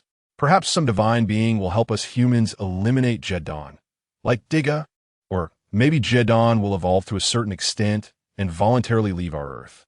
It's not impossible. Hearing Zawai's comforting words, Kimika forced a smile. She understood that these were all improbable events. Captain Izuka, TPC will soon launch the seed plan.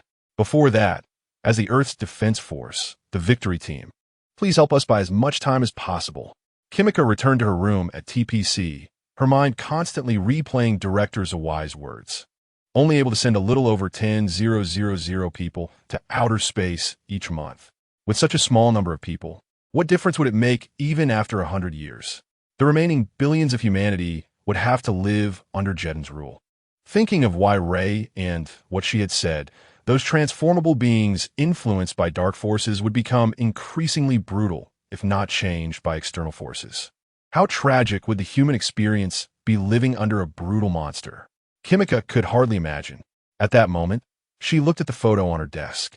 There were her family members, her son and her mother-in-law, and her deceased husband. In the foreseeable future, most innocent people would be ruled by the brutal monster, living a life of uncertainty. Those fortunate enough to be sent to outer space would also face a life fraught with crises in their exploration of outer space. Fighting for hope for humanity. Kimika painfully closed her eyes, various images flashing through her mind. The previously peaceful environment, the beautiful things on Earth, ordinary people yearning for happiness. And her child, Tomoki. Is that what the future of humanity is supposed to be? With this thought, Kimika walked towards the photo of her husband. Looking at her husband's photo, Kimika took a deep breath, and as she pulled the photo out of the frame, she took a lighter and burned it. The flames illuminated Kimika's well-defined face, her expressive eyes bright and moist. The sad expression combined with her beautiful face made one instinctively want to protect her. I am Sode Miura. For the future of humanity, and for our child's future. I'm so sorry. As she said this, Kimika's eyes no longer held tears, only determination. At the same time, a special guest arrived at Natsukawa's place. Chapter 14, Devouring the Kyrioloids. Anthropomorphic form failed to download this chapter. Chapter 15, Scolding Dagu. Thinking of Dagu. Xia Chuan suddenly had an idea. He wanted to find Dagu. First, he wanted to see how fast Dagu could recover the energy of light.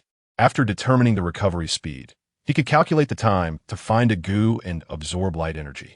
After all, he needed a massive amount of energy to evolve into Jetton. Dagu, this mobile blood bag, had to be utilized well. Secondly, Xia Chuan thought about how Dagu had been confused about his transformation into Tiga in the early part of the story.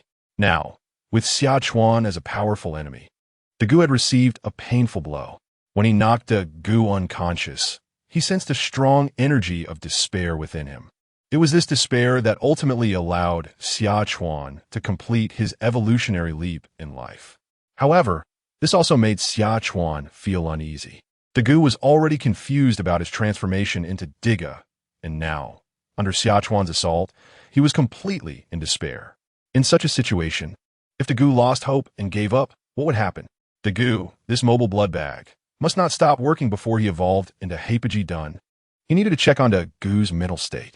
If the other party gave up, he would have to spur him awake. With this in mind, Xia Chuan decided to head to TPC. With a flap of his wings, he flew toward TPC. At TPC, after Dagu fell unconscious, he was taken to the hospital inside TPC for treatment. Although his physical injuries healed quickly, Dagu's mental state was extremely low. Noticing Dagu's low spirits, Kyouka gave him a few days off to rest. Lying on the dimly lit hospital bed, staring at the white ceiling, he took out the shining stick. Looking at the item in his hand, Dagu's eyes were filled with confusion. He did not understand why Tiga had chosen him. He felt so ordinary and had no talents at all. Thinking of the scene where he was swallowed by Jetton, Dagu painfully closed his eyes. He sincerely believed that giving power to others was a better choice. Dagu, simply could not bear the responsibility of protecting humanity. He had no such ability. In a state of despair, the brilliance of the shining stick also dimmed significantly. At that moment, the door to the hospital room was suddenly opened. A shadow appeared before Dagu.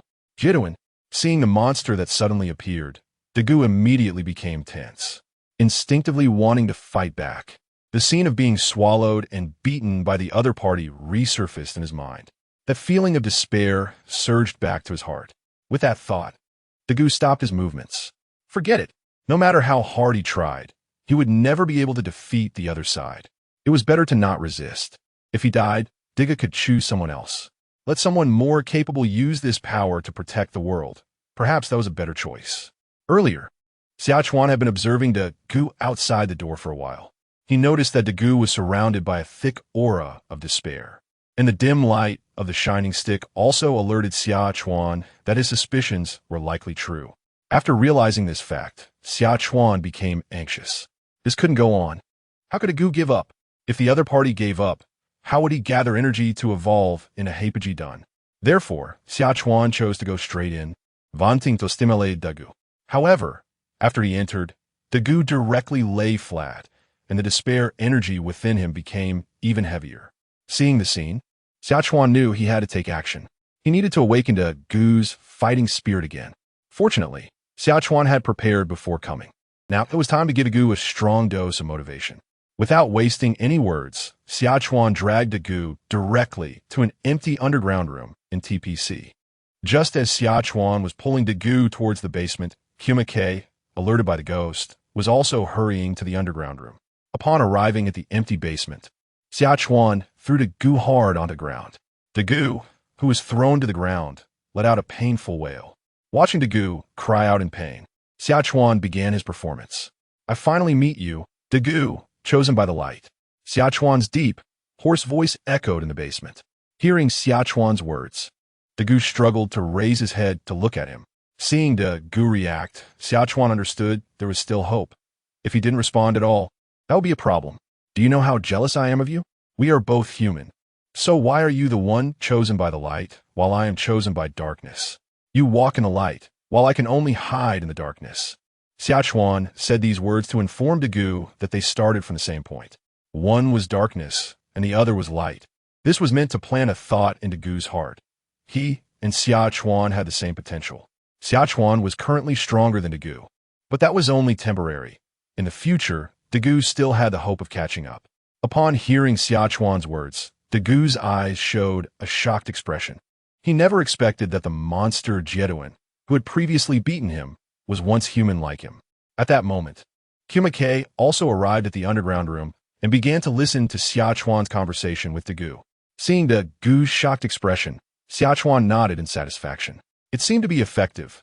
Next, he needed to deepen the thought in Dagu's heart that he could be defeated. Do you know how much pain I've endured after transforming into a monster? The dark energy from becoming a monster torments me every day. Although it has given me greater power, it has also made my personality more irritable. I can't view anything rationally. My heart only desires to vent. If this continues, I will become a mindless monster. Xia Chuan's words were true. Those who fell into darkness would be tormented by the dark power. Although their strength would become greater, they would have to fight against the dark power at every moment. Those with weak will would be controlled by the dark power. People with the power of light, however, would not face such troubles. The power of light would make the user more righteous and healthy. Of course, the above applies to ordinary people facing dark power.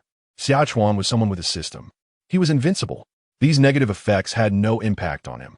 As Xia Chuan spoke, Dagu's expression of shock deepened. He never expected that such a powerful enemy as Jetton could endure such torment. At the same time, hope began to ignite in Dagu's heart. Since the dark power had such strong side effects, then Xia Chuan, who was tormented by these side effects, was not invincible. Feeling the despair aura around Dagu dissipate significantly, Xia Chuan knew he had succeeded in the first step. It was time for the second step, to ignite Dagu's fighting spirit. Having watched Tiga, Xia Chuan understood that what mattered most to Dagu were his companions and humanity on Earth. He could be considered a saint with a heart for humanity. To ignite the fighting spirit of someone like him, it was crucial to convey that if he did not take action, humanity would face extinction, and all his companions would perish. Xia Chuan aimed to make Dagu understand this point. Chapter 16, Unexpected Changes, Tempting Kirima K. Daigo. You and I are both special beings. You have inherited the light, and I have inherited the darkness. We are both irreplaceable. Natsukawa said this to inform Daigo that he is special. Do not hold on to the idea that you would rather die and pass this power to someone more suitable. Even if there were someone who could inherit the power of Tiga, Natsukawa did not believe that the other person would do better than Daigo. And now, your performance disappoints me greatly. You are falling too far behind. I am very disappointed. As he spoke, a surge of power pulled the eavesdropping Kirima K from outside and threw her harshly in front of Daigo. Captain Kirima. Daigo's eyes widened as he saw Kirima K crash to the ground. He had not expected her to appear here. Kirima K, who was thrown to the ground, let out a painful wail. Lying on the ground, Kirima K. Natsukawa looked on with a disdainful smile, as he had already noticed her eavesdropping. It was just right. He needed someone to warn Daigo about the consequences of stagnation. Her name is Kirima K, right? She seems to be your captain. What is the relationship like between you two?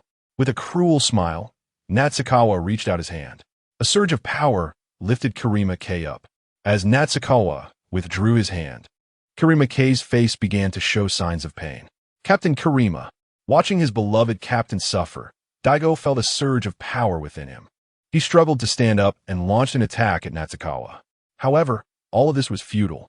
Before Daigo could get close, he was rebounded by the surrounding dark barrier and sent flying back. Natsukawa nodded in satisfaction at Daigo's attack against himself.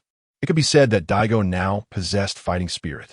Next, he needed a profound lesson to make Daigo realize the consequences of his despair. The unconsciousness of his most beloved captain, Kirima K, would be quite effective. The power of darkness could pull Kirima K into unconsciousness, and seeing his captain fall into a coma because of his own incompetence would make Daigo feel immense guilt. Every time Daigo thought about giving up in the future, the image of his captain's unconsciousness would flash in his mind, urging him to move forward. Thinking of this, Natsukawa released his control over Kirima K. He then turned to Daigo, preparing to let Daigo experience the feeling of near death before putting Kirima K into a coma. In a moment that Daigo fainted from pain, he would see his captain struck by the dark power. When he woke up, he would find his captain in a coma, with only the powerful light energy able to save her. Natsukawa didn't believe that such a saint, who cared so much about his teammates and humanity's future, would lack the will to fight. Moreover, even if he became stronger and helped his captain awaken later, every time Daigo wanted to give up, the time his captain was in a coma would remind him of the cost of giving up. Satisfied with the script he had arranged for Daigo, Natsukawa nodded. It was time to implement the script.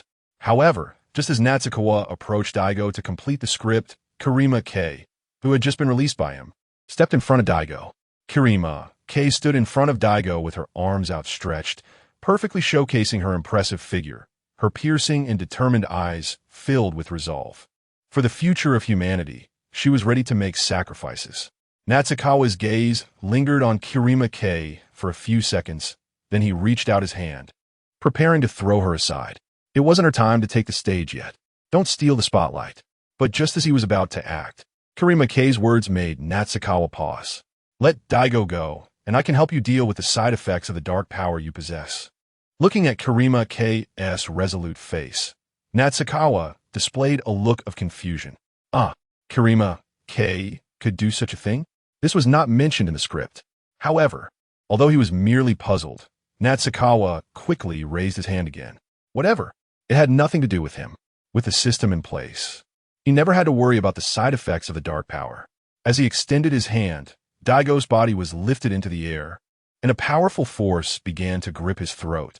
Watching the pained expression on Daigo's face, Kirima K's previously determined demeanor shifted to one of urgency. She hadn't expected Natsukawa to show no interest in her proposal. What was going on?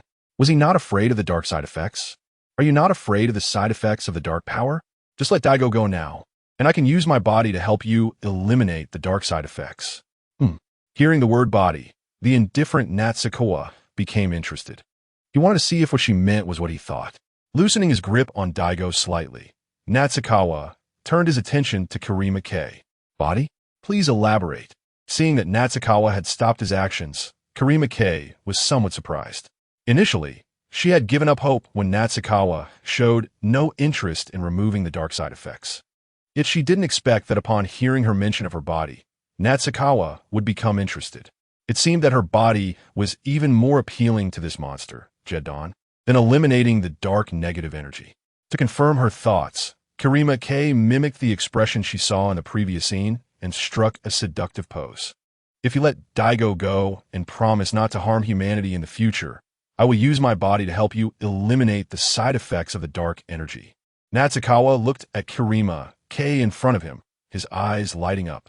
As if intentionally trying to tempt him, Kirima K slightly bent her body towards him. From Natsukawa's angle, he could perfectly view Kirima K's figure. As she bent down, her fitted uniform perfectly showcased her ample curves. A hint of white skin inadvertently revealed, combined with Kirima K's alluring gaze, made everything seem so tempting. Seeing Kirima K in this state, Natsukawa was certain that her notion of bodily sacrifice was exactly what he understood. Turning his head, Natsukawa looked at the suspended Daigo. Just a moment ago, Daigo had a face full of pain. Now he looked on in shock at his beloved captain. This was the first time he had seen such an expression from her. Was this still the captain he remembered, who was always serious and whom he respected? Noticing Daigo's shocked expression, Kirima K's face flushed with red, and her once alluring gaze now showed a hint of shame. However, the blush on her face, along with her charming yet shy eyes, combined with the mature womanly charm that Kirima K possessed, ignited a sense of conquest within Natsukawa. Taking a deep breath, a surge of dark energy rushed towards Daigo. Soon, Daigo fell into unconsciousness. Yet, the tempting expression of Kirima K would forever be etched in Daigo's heart. Looking at the fainted Daigo, Natsukawa nodded in satisfaction. Chapter 17.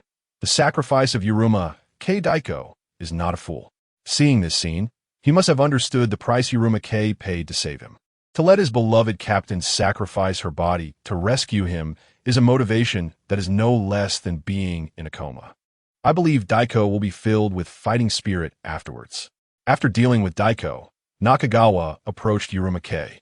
As he walked towards her, the oppressive presence of his monstrous body made a hint of fear appear in Yuruma K's eyes.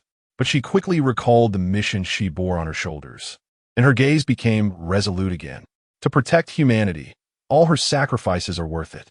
Looking at the determined Yuruma K, Nakagawa's large black hand gently caressed her face. Yuruma K, tell me about your sacrifice. How will you use your body to help me eliminate the side effects of the dark energy? Although Nakagawa was in a humanoid form of a monster now, the effect of having previously absorbed Daigo's light energy made him feel mostly sacred and dignified. It could instill fear, but it would never feel ugly. While Yuruma K didn't find Nakagawa's appearance repulsive, the thought of what she was about to do made her body tremble, her face showing a complex expression. There was shame for her husband, fear for what was to come, and a desire to escape. However, when she thought of humanity's future and her child, Tomoki, all those emotions quickly vanished. She, Yuruma K, would not let humanity's future turn into a state of fleeing and being ruled by monsters. She would definitely prevent it from happening. Although she still felt disgusted inside, Yuruma K struggled to control herself. She forced a seductive expression on her face and pulled open her victory team uniform. Then, her upper body appeared before Nakagawa without reservation. That proud peak, slender waist, and full hips all appeared so enticing. I know from your conversation with Daiko that you are currently suffering from the side effects of dark energy. My body has a special effect. It can help you alleviate these side effects. As she said this, Yuruma Kei stood up from the ground and, while keeping her face within Nakagawa's hands, pulled down her pants. Her snow-white thighs were displayed before Nakagawa. Yuruma Kei was already tall, standing at 170 centimeters, and her thighs almost took up half of her height. After Nakagawa's gaze lingered on her snow-white thighs for a moment, it moved upwards again, revealing her stunning figure completely in his eyes. Seeing this scene, Nakagawa became completely excited. This is Yuruma Kei. He had a strong interest in this powerful woman when he watched Tiga before. He never expected to encounter such a situation after crossing over. Nakagawa unabashedly scanned Yuruma Kei's body with greedy eyes and then spoke. What are your conditions? Just letting Daiko go? You also have to ensure that you won't harm and will protect us humans. Upon hearing Yuruma Kei's words, Nakagawa's initial enthusiasm immediately cooled down by half. This price was somewhat unacceptable for him. Apart from evolving by devouring monsters, he also needed to absorb Daiko's light energy, which was very important for Nakagawa. This was the key to whether he could truly evolve into Hyper Jetton. The device needed to convert Daiko's light power into dark energy is the light-dark converter. However, using the light-dark converter requires a price. Beyond extreme fear, it requires extreme sacrifice. Nakagawa did not know what extreme sacrifice was, but he understood extreme fear. Previously, he transformed into Jetton to scare the residents of the city, but he only harvested fear. There was no trace of extreme fear. Nakagawa speculated that it was because his current image had become sacred and just, and he merely scared them without truly harming humanity. Therefore, he could not achieve extreme fear.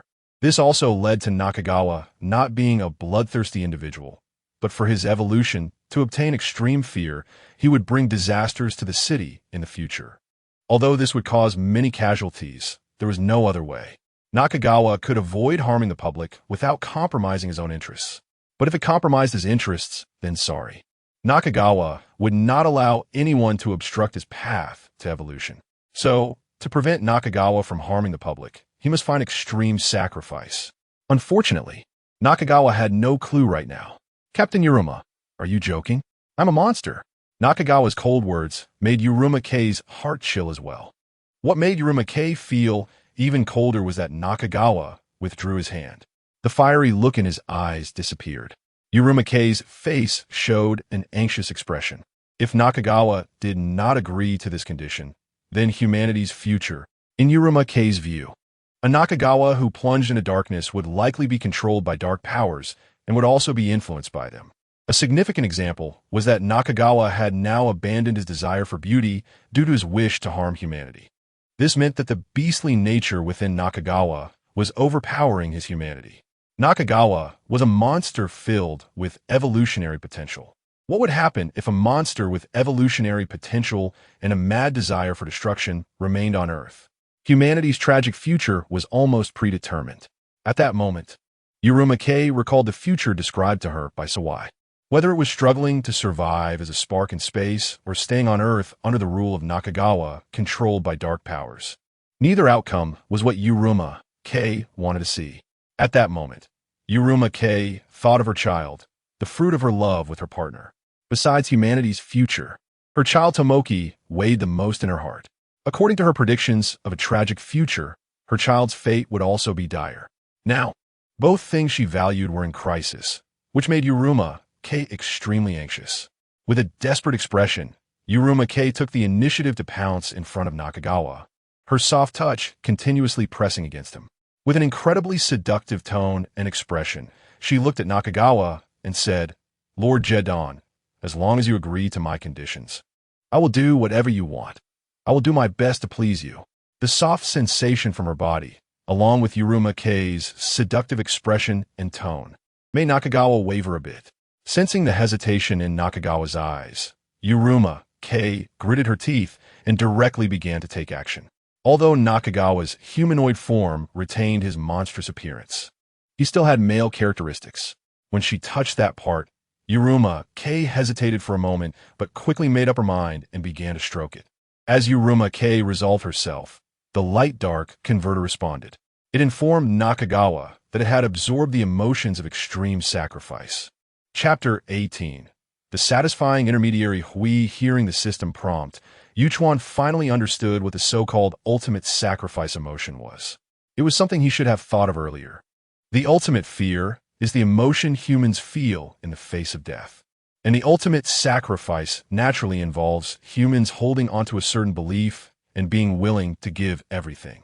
The intermediary Hui, who is currently working for him, clearly met this standard. This captain of the victory team, with a heart for humanity, sacrificed her dignity and body for mankind. How great! Feeling the pleasure coming from beneath him, Xia Chuan sincerely admired Hui's greatness. As Xia Chuan immersed himself in his admiration for Hui, she looked at him, who was lost in thought, and her once cold heart began to heat up again. In her view, it was her actions to please him that awakened Xia Chuan's humanity. The human side of him started to be magnified. As long as she continued to work hard, he would definitely agree to her conditions. Thinking of this, Hui looked at the item in her hand. Although her body resisted, it was for humanity, for the future of her children. I am Sora Miura. Thinking of her deceased husband, a hint of guilt appeared in Hui's eyes, but it was quickly replaced by determination. With her resolve set, we took a deep breath. Feeling the soft touch beneath her, Xia Chuan inhaled deeply and then looked down. He saw Hui raising her flushed face, her eyes filled with a seductive plea as she gazed at him. Lord Jetton, as long as you agree to my conditions, I will do my utmost to make you feel pleasure. And you need to rid yourself of the side effects of the dark power, don't you? Without waiting for Xia Chuan's response, Hui lifted her long hair and lowered her head directly. This was a move she had never used before, not even with her husband. As Hui bowed her head, Xia Chuan realized that sometimes subtlety can be more enticing than direct displays. Feeling the pleasurable sensations in his body, Xia Chuan had already surrendered. After all, he had found the ultimate sacrifice, and the light-dark converter could continue to be used. Naturally, there was no need to destroy the city or create disasters. After all, if it weren't for necessity, Xia Chuan didn't want to harm ordinary people. Moreover, Hui's other condition to spare Dagu was something he was already planning to do. This meant that Hui's two conditions were not conditions at all for Xia Chuan. Such a deal where he could gain without any cost was something Xia Chuan was naturally happy to accept. However, Xia Chuan couldn't agree so readily. Based on his previous observations, Hui's sacrificial emotions grew as her physical sacrifice increased. Therefore, in order to gain more ultimate sacrificial emotions and to enhance his own experience, Xia Chuan pretended to hesitate. He deliberately spoke in a reluctant tone, but destroying the city is still very important to me. Saying this, Xia Chuan stretched out his hand as if to push Hui away, but he deliberately slowed down his movements, appearing conflicted as if he was about to waver. Hurry up and intensify your efforts. Seeing the pleading and urgency in his eyes, Hui felt even more compelled. As the captain of the victory team and a capable woman, she might usually see through Xia Chuan's tricks. However, now that she had invested so much and couldn't afford to lose, Hui had no other choice. Lord Jetton, I will make you experience a pleasure more enjoyable than destroying the city. After saying this, Hui looked at Xia Chuan with an extremely alluring gaze. Lord Jetton, please. Looking at the beauty before him and Hui's alluring yet pleading tone, Xia Chuan's body gave him the answer. Feeling the sensations behind him, Hui half closed her eyes and then took the initiative. Accompanied by the crisp sound of music, songs flowed through the spacious hall, with Xia Chuan and Hui completely merging. The sacrificial emotions Xia Chuan absorbed increased significantly. After confirming that he would gain more emotions, Xia Chuan began his journey of enjoyment. The music in the empty hall transformed from a solo to a duet. Crisp and high-pitched sounds began to echo throughout the warehouse, perhaps to vent her inner emotions. After getting familiar with the rhythm, Hui began her active assault, transforming into a female knight to attack Xia Chuan. Fortunately, Xia Chuan now had the support of the system's power. Otherwise, based on his physical condition from his previous life, he would probably not be able to stand up today. From night to day, within a few hours, Xia Chuan and Hui tried every kind of performance. Morning. Watching the sunlight streaming through the warehouse window, Xia Chuan stood up towards the light and then turned to look at Hui beside him. The sunlight illuminated Hui's face, which showed a look of satisfaction from her exhausted sleep. The color of her face and skin had changed dramatically, making her look 10 years younger. This effect was, of course, due to Xia Chuan's contribution. Although Hui was the captain of the victory team and had good physical fitness, she could not withstand such intense exercise without rest from day to night.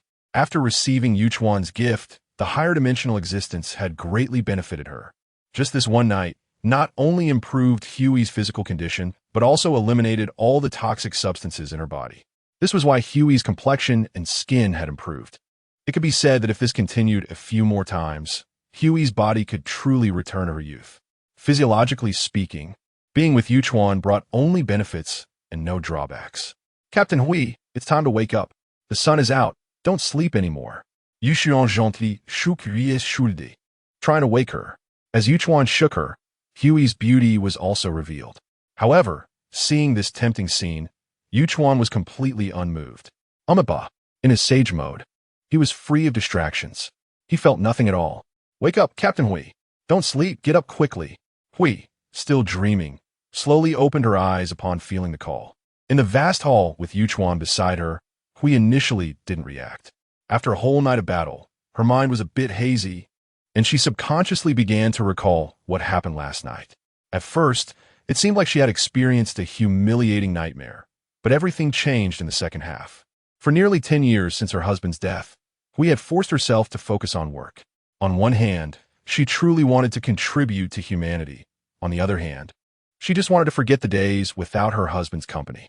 In this situation, Hui's sleep quality was often very poor. Chapter 19. Hyper Jetton Lottery Experience Card Recently. Jima has not had a good night's sleep under the pressure from Nakagawa, the stress weighing heavily on her heart. However, during the second half of yesterday's event, Jima felt as if she had entered paradise. The pressure that had accumulated over this time and the past 10 years was finally released. Last night felt so wonderful. I felt rejuvenated, and I wouldn't mind doing it a few more times, Jima thought to herself. Hearing Jima's words, Nakagawa smiled and said, Captain Jima, if you want to do it a few more times, let's wait until next time. Dagu will wake up soon. You wouldn't want him to see you like this, would you? Upon hearing Nakagawa mention Dagu, Jima, who had been half asleep, immediately became alert. The memories of last night flooded back in her mind. As she became fully awake, Jima turned to look in Daigu's direction, recalling the wild performance she had put on during the second half. There was no way to describe her behavior other than as crazy. It was just too wonderful. She reached a peak both mentally and physically, releasing the emotions that had been bottled up inside her for nearly 10 years. Jima, who had never experienced anything like this before, was instantly captivated.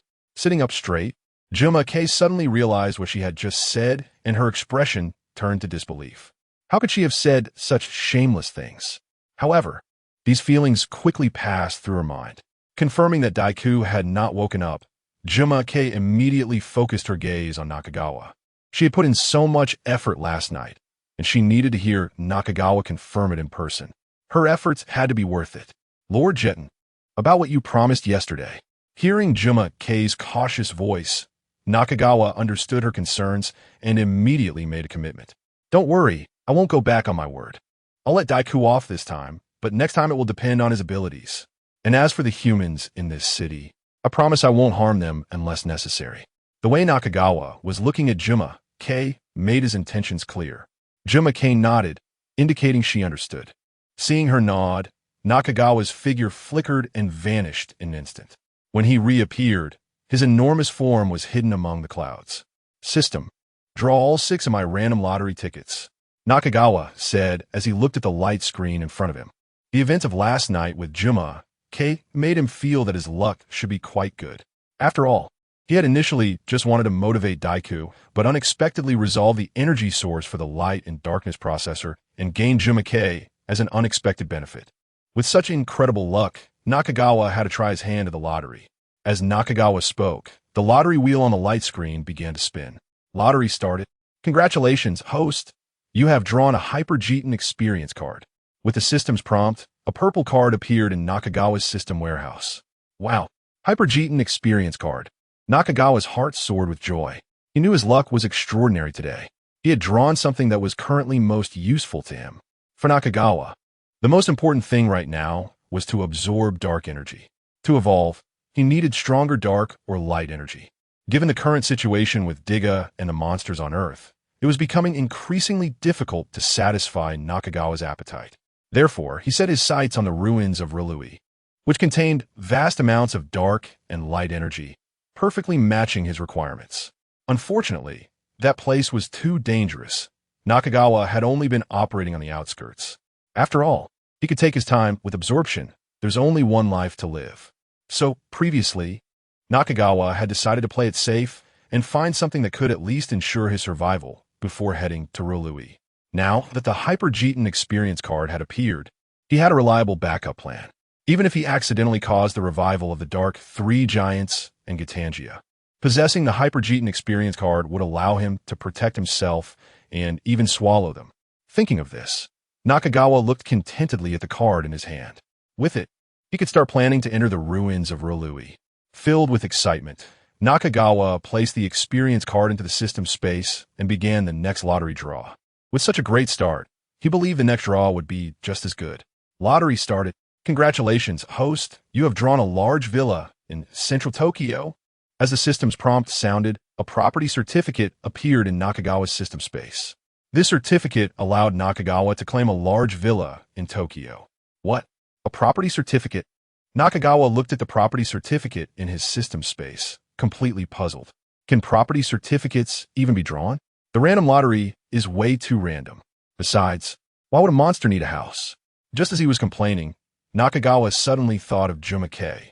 Maybe it will really be useful in the future. Remembering the scenes from last night, he carefully stored the property certificate. When he could transform into human form, he would go and decorate the place properly. The first two lottery items were both useful to Nakagawa, especially the Jetton experience card. This lottery experience made Nakagawa even more hopeful about the remaining 4 lottery tickets. His luck was indeed quite good this time. Perhaps he would draw something even better next. Lottery started. Congratulations, host! You have drawn a normal skill deepening card.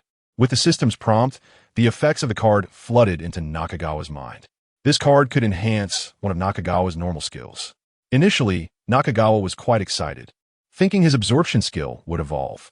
However, after reading the description, he realized it was limited to normal skills. His absorption evolution skill was too advanced to be strengthened, which left Nakagawa somewhat disappointed. However, he quickly thought of the need to strengthen his personification skill. He promptly applied the normal skill deepening card to his personification skill. With the deepening of the skill, Nakagawa could now fully transform into human form. Let's give it a try. Immediately after deepening, Nakagawa began to act. With a flash of light, Nakagawa transformed into human form, modeled after his appearance in his past life. However, he was now taller and more handsome than before. And because Jetton is a higher dimensional being, ordinary humans would feel awe and fear upon seeing Nakagawa. Gathering an energy barrier to use as a mirror, he took a look at his current human form. Nakagawa nodded in satisfaction. He was very pleased with this appearance. Now that he could transform into human form, he could act in the human world. After a long absence, he was ready to return. Chapter 20: The Actions of the Kyouka People after experiencing his human form. Nakagawa drew the remaining 3 cards. Unfortunately, it seemed that his luck had run out. The remaining 3 lottery tickets yielded only tissues and fruits. Although the items drawn from the last 3 cards were not impressive, Nakagawa was still quite satisfied with his lottery results. A flash of light appeared, and a purple card emerged in Nakagawa's hand. The front of the card depicted an insect-like humanoid monster covered in black stripes, holding a yellow scythe that emitted a terrifying cold light, looking both evil and powerful. It was indeed the experience card for Hypergodon. After using this experience card, Nakagawa would gain the right to use Peak Hypergodon for 1 day. This was a being capable of battling against Saiga. It could be said that as long as he did not face the Dark Trio and Gatanjyer together, Nakagawa would be invincible in this world. However, it was a pity that the duration was only half a day. Therefore, Nakagawa needed to plan carefully to make the most of this Hypergodon experience card. Currently, Nakagawa's plan was to return to the ruins of Luluye, devouring monsters while searching for the Dark Trio or Gatanjyer's location. He hoped to awaken one of them, and then transform into Hypergodon to devour the awakened Dark Trio and Gatanjyer. The most important point was that he could not awaken both at the same time. After all, as the greatest bosses in Tiga, if they united against him due to a crisis, there was a possibility of failure even for him as Hypergodon. After all, his experience card was only valid for half a day. So, to be safe, he planned to awaken only one side after entering Luluye. After formulating a complete plan, Nakagawa began preparing to enter the ruins of Luluye. His experience card was only valid for half a day, so he needed to save time. This meant that before entering the core circle of Luluye, Nakagawa had to avoid using the experience card as much as possible. Based on Nakagawa's previous experience in Luluye, he realized that he was still a bit short of the strength needed to achieve his goal. He needed to devour a powerful monster first. He already had a candidate in mind. Closing his eyes, Nakagawa sensed the location of Gorzum. He found that the Gorzum he had previously let go had already run to the other side of the earth. Feeling Gorzum's position, Nakagawa cursed. Previously, he had not sensed carefully, only noticing that Gorzum's power was growing stronger day by day. He did not expect the opponent to have run to the other side of the earth. Even at a speed, a round trip would take considerable time. However, despite the distance, Nakagawa still had to go. In his perception, Gorzum's current strength was already greater than Tiga's. After devouring him, he would surely be able to break into the core circle of Luluye. Thinking of the scene where he transforms into Hypergodon and devours the Dark Trio or Gatanjyer, Nakagawa felt a surge of excitement. As long as the plan went smoothly, the gains from the ruins of Luluye could directly turn his Hypergodon experience card into a permanent one. Filled with excitement, Nakagawa transformed from his human form into his Jetton form. With a powerful flap of his wings, his massive body sped toward the other side of the earth. At the same time, Nakagawa set off in the temple of the Kyouka people. Those who had been devoured by Nakagawa gathered in this space that was exclusively theirs. Inside the temple, the prophet and others clustered in the main hall, respectfully waiting for something. Suddenly, a beam of light illuminated the space. Flames surged around the temple. As the flames rose, the leading prophet received a message from the Kyouka god. After receiving the information, the prophet turned to his kin. They had already received the Kyouka god's command to head to the ruins of Luluye, located at the bottom of the Pacific Ocean, and awaken the ancient power known as the Dark Trio. After they had been devoured by Nakagawa, the Kyouka god had exerted great effort to revive them. As a result, the chance for the Kyouka god to escape was completely lost. Therefore, in order to break free from the seal, the Kyouka god decided to awaken the Dark Trio in the ruins of Luluye. In fact, they had discovered the ruins of Luluye a long time ago and found the 3 dark giants and the dark ruler Gatanjyer sealed inside. After discovering them, the Kyouka god regarded them as a hope for escape. Being fellow beings of darkness, they might help each other to dominate the world. Initially, the Kyouka god chose Gatanjyer, who was also a monster. Unexpectedly, Gatanjyer showed no concern, stating that his own seal was about to be broken, and he would soon come out by himself. Moreover, Gatanjyer remarked that the Kyouka god looked delicious as a snack and promised to find and devour him once he was free. This frightened the Kyouka god, prompting him to reinforce Gatanjyer's seal. Now, the Kyouka god had lost all chances of escape, and Gatanjyer's revival was drawing nearer. Thus, the Kyouka god decided to go all in, placing all his hopes on the Dark Trio. He hoped that, after helping them break free, they would return the favor and assist him in escaping. To free our god, follow me to the ruins of Luluye to awaken the Dark Trio. Saying this, the prophet transformed into a beam of light and headed to the location of Luluye, followed closely by several Kyouka people. At that moment, Dagu slowly opened his eyes, looking at the familiar white ceiling, and suddenly sat up, anxiously shouting, "Captain Kyuma!" No! Dagu's shout attracted the attention of the nurse outside the door. However, as soon as the nurse entered, she was stopped by Kyuma, who was accompanying Daiko by the bedside. "It's fine. You can go ahead and do your work. I'm here." Hearing Kyouka say this, the nurse outside nodded and closed the hospital room door. At this moment, Daiko also noticed Kyouka beside him. The moment he noticed her, Daiko was shocked by her appearance. Kyouka's skin was now smooth and fair, with virtually no wrinkles on her face. She looked as if she had become 10 years younger. Combined with Kyouka's mature aura and tall figure, she appeared even more beautiful. Seeing Daiko's shocked expression, Kyouka was not surprised. Since she had become young, there had been many similar reactions from people. Several female colleagues had specifically come to ask her which hospital had done such effective treatment. When she heard such questions, Kyouka could only brush them off. After all, she could never reveal the true reason. Recalling that night's scene in her mind, a complex expression appeared in Kyouka's eyes. Shaking her head, she cast those thoughts aside and turned to Daiko with a serious expression. Chapter 21, The Resurrection of the Dark Triad. Should I call you Daiko or Ultraman Tiga? Hearing Kyouka's straightforward question, Daiko was momentarily taken aback, but quickly reacted. "Just call me Daiko, Captain. I'm just a lucky person chosen by the light." Daiko then took the initiative to explain to Kyouka how he transformed into Tiga. After the warehouse incident, Daiko felt there was no need to hide anything from Kyouka. After listening to Daiko's description, Kyouka nodded. From Daiko's experience, she began to piece together the story of how Natsukawa gained the power of monsters. After finishing his story, Daiko looked at Kyouka, who was deep in thought, and his mind began to recall the captivating expression she had shown in the warehouse.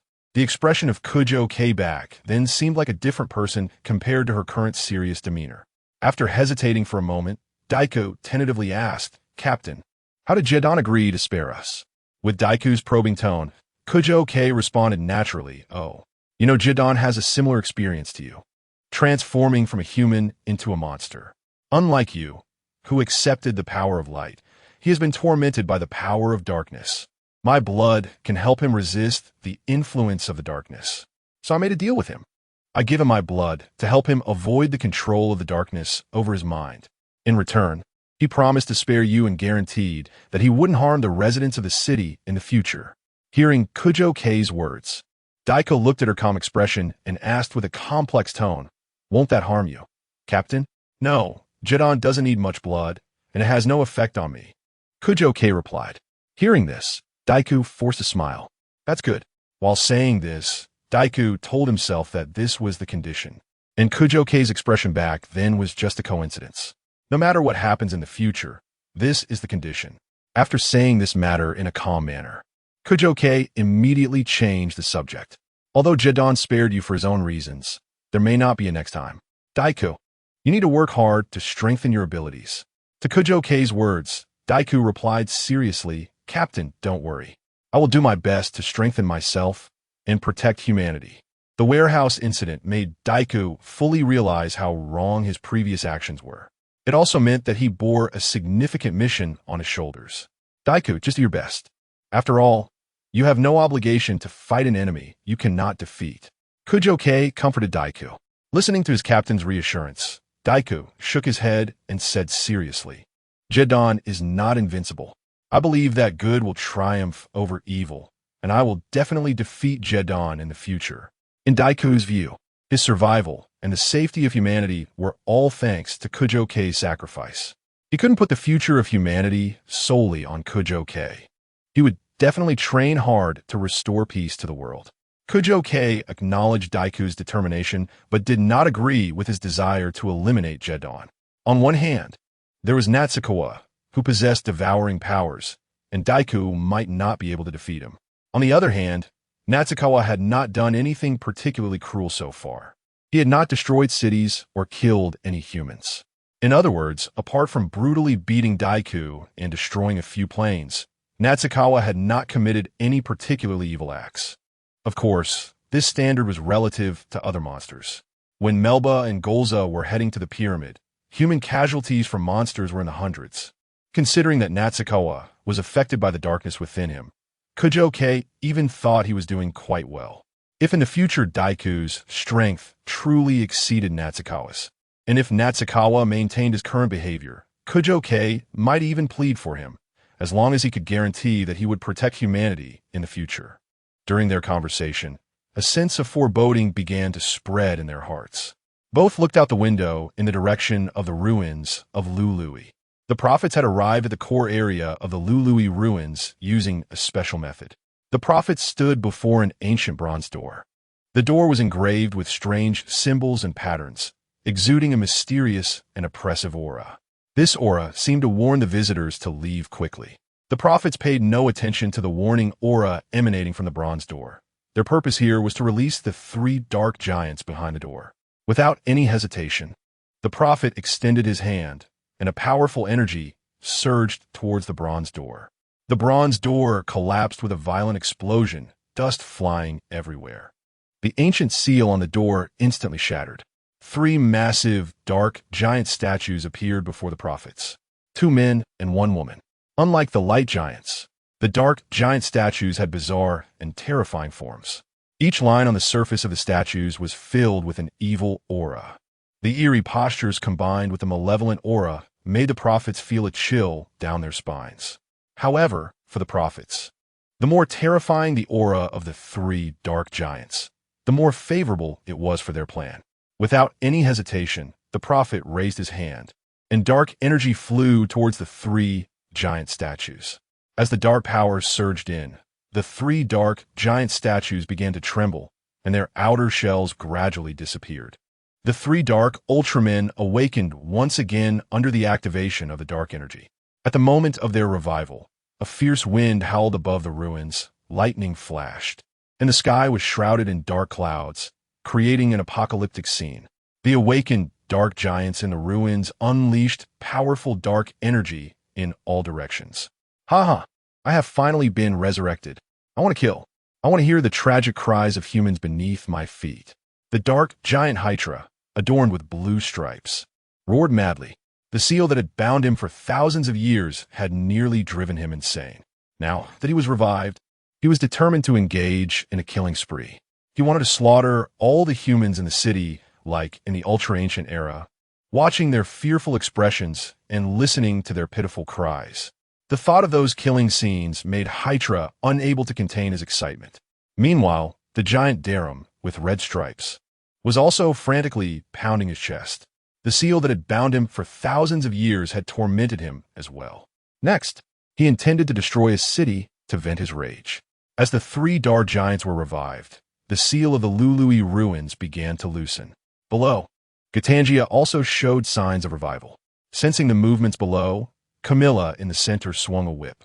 A beam of light shot from the whip, transforming into a black barrier that enveloped the entire Luluye ruins, silencing Gatanjyer, who was about to revive. Chapter 22, The Resurrection of the Dark 3 Giants. 2. The monster Chimera sensed it immediately. If the other party could communicate, Chimera would not suggest releasing them. However, feeling the chaotic aura from the other side that sought to destroy everything, Chimera thought it was better for them to remain below. The future of the world belonged to her. If destruction was to occur, it would be by her hand. Once she found Tiga and ruled this world, she would deal with the monster later.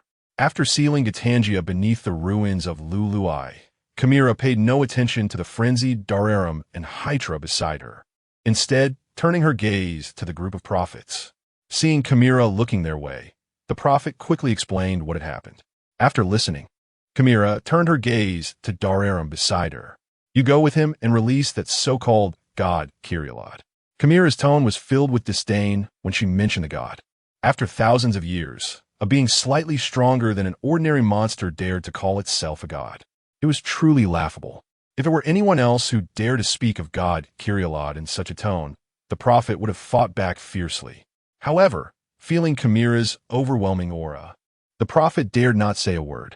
No, I want to flood the city. I want to destroy. Dark pounded his chest in dissatisfaction with Chimera's orders. You could destroy along the way. Hurry up. Although dissatisfied, under Chimera's coercion, Dark still followed the prophet and left. Why do we have to care about those weak bugs? Hydra was puzzled. He did not understand why they had to agree to the conditions of the Kyouka people, these weak bugs. Once we rule the world, it still needs management. You wouldn't want those amusing toys of humanity to disappear, would you? Hearing Chimera's words, Hydra nodded in agreement. Indeed, while humans were weak toys, it would be quite a pity if they disappeared. The cries of humans when they died were the most beautiful music he had ever heard. All right, let's go. I can sense Diga's aura. After 30 million years, Diga, let me see how you are now. When Chimera mentioned Diga's name, Hydra, who was originally prepared to go on a killing spree, suddenly became interested. Meanwhile, as the ruins of Luluye were freed, Chimera and Dagu both headed towards the Pacific Ocean. Something is happening there, Dagu said affirmatively as he looked out the window. Hearing Dagu's words, Chimera stood up, ready to send Yatsui to investigate what was going on. However, just as she turned around, a woman in black and a man with a lizard-like face also in black suddenly appeared in front of her. As Chimera looked over, the man in black stuck out his long tongue, making a disgusting expression. "Who are you?" Chimera said as she reached for her gun. However, before she could act, her body floated into the air, unable to move. "It's you, woman. You did this 30,000 years ago. And now you want to do it again after 30 million years. Chimera glared angrily at Chimera, who was floating helplessly in the air. "Stop!" Dagu, seeing this, became anxious and threw off the covers, preparing to get up and fight. However, before he could get close to Chimera, he too was restrained by a force. Looking at Dagu, who was raising his fist against her, Chimera was not angry but took a step back. She reached out to caress Dagu's face, gazing at him with a look of obsession. More accurately, she was looking at the power of Diga within Dagu. "We meet again, Diga. Come with me." Hydra, seeing this woman, said, "Don't let her interfere with us anymore." As Chimera prepared to take Dagu away, a dazzling white light erupted from Chimera's body. A woman who looked exactly like Chimera, with silver hair, appeared. It was Y-Ray. Looking at Hydra and Chimera, she raised her hand. Immediately, a beam of white light radiated from Y-Ray's body. Chimera and Hydra were repelled by the white light, forced out of the TPC. As Chimera attempted to approach the area enveloped in white light, a sharp pain shot through her hand upon contact. Hydra, doing the same, also cried out in pain from the scorching white light. Expressing her pain, Chimera let out a furious roar, but she quickly calmed down. "Ire, don't think this will stop us." Chimera turned to Hydra. "Don't you want to kill? Go find a city and indulge your desire to kill. Wipe out all the humans in that city." Hearing Chimera's words, Hydra's eyes lit up. He had originally come here to vent his anger on Diga, but had not succeeded. Now, he could go find those weak humans and listen to their cries of despair as they died. With a flash of dark light, Hydra transformed into his giant form and sped towards the nearest city. "Diga, you will definitely come out. I don't believe you can just watch humanity perish." After saying this, Chimera's figure vanished as well. Inside the TPC, after expelling Chimera and Hydra, Y-Ray then released the powers of controlling Dagu and Chimera. Once the control was lifted, Chimera immediately questioned Y-Ray. "Who are they? What exactly happened?" Dagu looked at Y-Ray with a puzzled expression, as it seemed she knew that man and woman. Hearing Dagu's question, Y-Ray waved her hand, and a scene unfolded before Dagu and her. They saw 3 dark giants slowly emerging from the ruined ancient city. Chimera and Hydra were recognizable, but the red giant beside them was unfamiliar. As the 3 giants stepped out, Chimera glanced back, and a black figure walked out from behind. Seeing that figure, Chimera willingly stepped aside, and as the giants emerged, everyone finally saw his face. It was Dark Diga. "Dark Diga!" Dagu exclaimed in surprise. And Chimera immediately recalled the story Y-Ray had told him earlier. It became clear that the 3 figures were likely Diga's companions from the Ultra-Ancient era. Following this, Y-Ray narrated the story of the Ultra-Ancient era to Dagu. At that time, the strongest being, Dark Diga, was lured by Y-Ray to betray the Dark Camp and join the Light Camp. After Dark Diga's betrayal, the Dark Camp suffered defeat after defeat. Ultimately, under Diga's leadership, the Light Camp achieved victory, and Diga sealed the Dark 3 giants within the ruins of Luluye. It was unknown who had released them, but now the future of humanity. Y-Ray sighed. If she had been at the ruins of Luluye at that time, she could have reinforced the seal. But now that the Dark 3 giants had emerged, she had no way to stop them. Setting the TPC as a safe house was the best she could do. Dagu, the Dark 3 giants are incredibly strong. You are not a match for any of them right now. This TPC has been set as an absolutely safe place. Now, let's discuss the future of humanity. With that, Y-Ray's figure disappeared. Watching Y-Ray vanish, Kamiya and Dagu exchanged glances, both unsure of what to do in this situation. For some reason, during this moment of confusion, Kamiya inexplicably thought of Natsukawa. Would he have a solution if he were here? Just then, Kamiya's communicator received a message indicating that dark giants were destroying the city. Hearing that a city was being destroyed, Jiwon immediately got up and rushed to the command room. Dagu's figure closely followed, heading to the command room as well. On the other side of the earth, Natsukawa had just devoured Golzan, who was hiding in the lava, feeling the enhanced energy within him. Natsukawa nodded in satisfaction. With his strength, he was sure he could break into the core circle of Luluye. As he felt his power increasing, Natsukawa suddenly sensed something. He looked toward the direction of the Luluye ruins.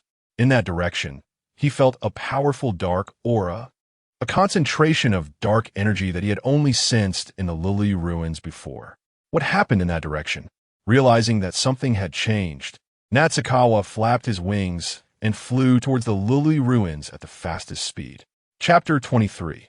The return of Natsukawa. By the time Hikaru and Daichi arrived, Hydra had already begun his destruction. In the scene, Hydra's massive dark figure hovered in midair, his crimson gaze looking down upon the brilliantly lit city below. Against the backdrop of night, Tokyo appeared incredibly prosperous and beautiful. However, in Hydra's eyes, a cruel glimmer flashed at the sight of the beautiful city. Destroying beautiful things was his favorite pastime.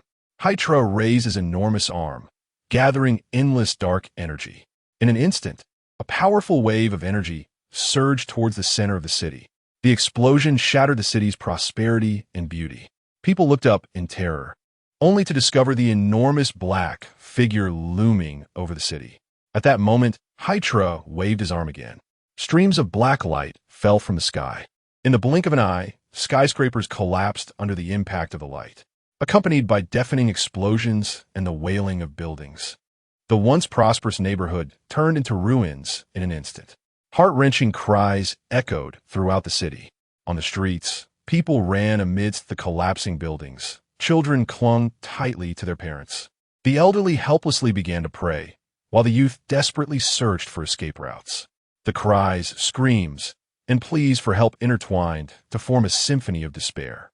The home that once brought joy had now completely devolved into a hellish nightmare.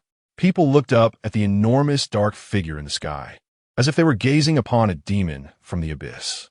Hydra looked down upon the city, smiling with delight at the destruction and the sounds of sorrow filling the air. Poor and weak humans. Cry, wail. Despair is my favorite expression to witness. As Hydra wreaked havoc upon the city, Camilla walked through the streets, observing the tragic fate of humanity with a blank expression. Tiga, seeing this human tragedy, I can't believe you want to take action. Camilla smiled as she glanced towards the TPC. Through satellite images, the victory team watched the tragedy unfolding in Tokyo. Damn it!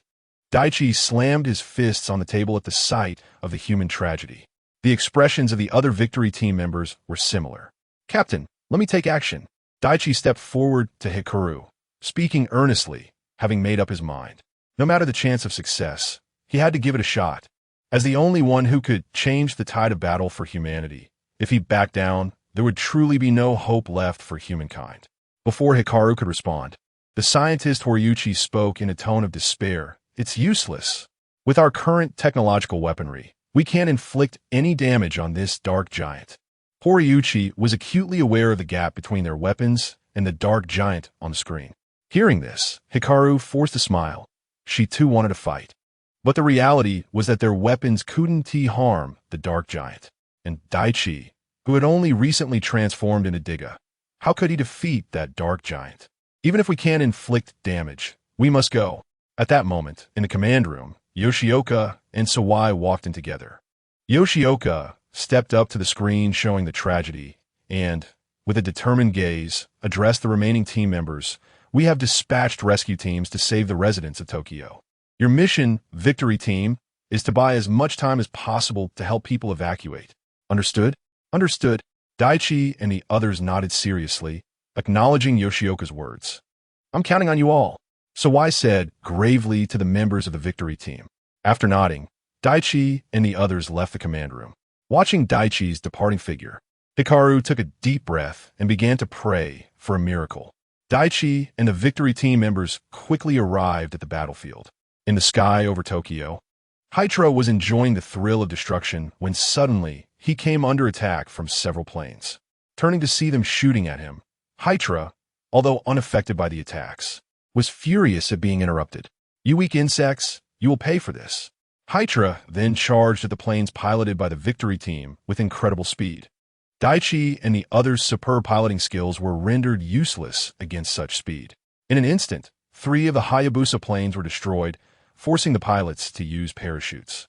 Watching the Hayabusa get obliterated as soon as it arrived on the battlefield, Yoshioka angrily slammed his fists on the table. This anger was not directed at the members of the victory team, but at himself for not having any effective methods to counter the threat.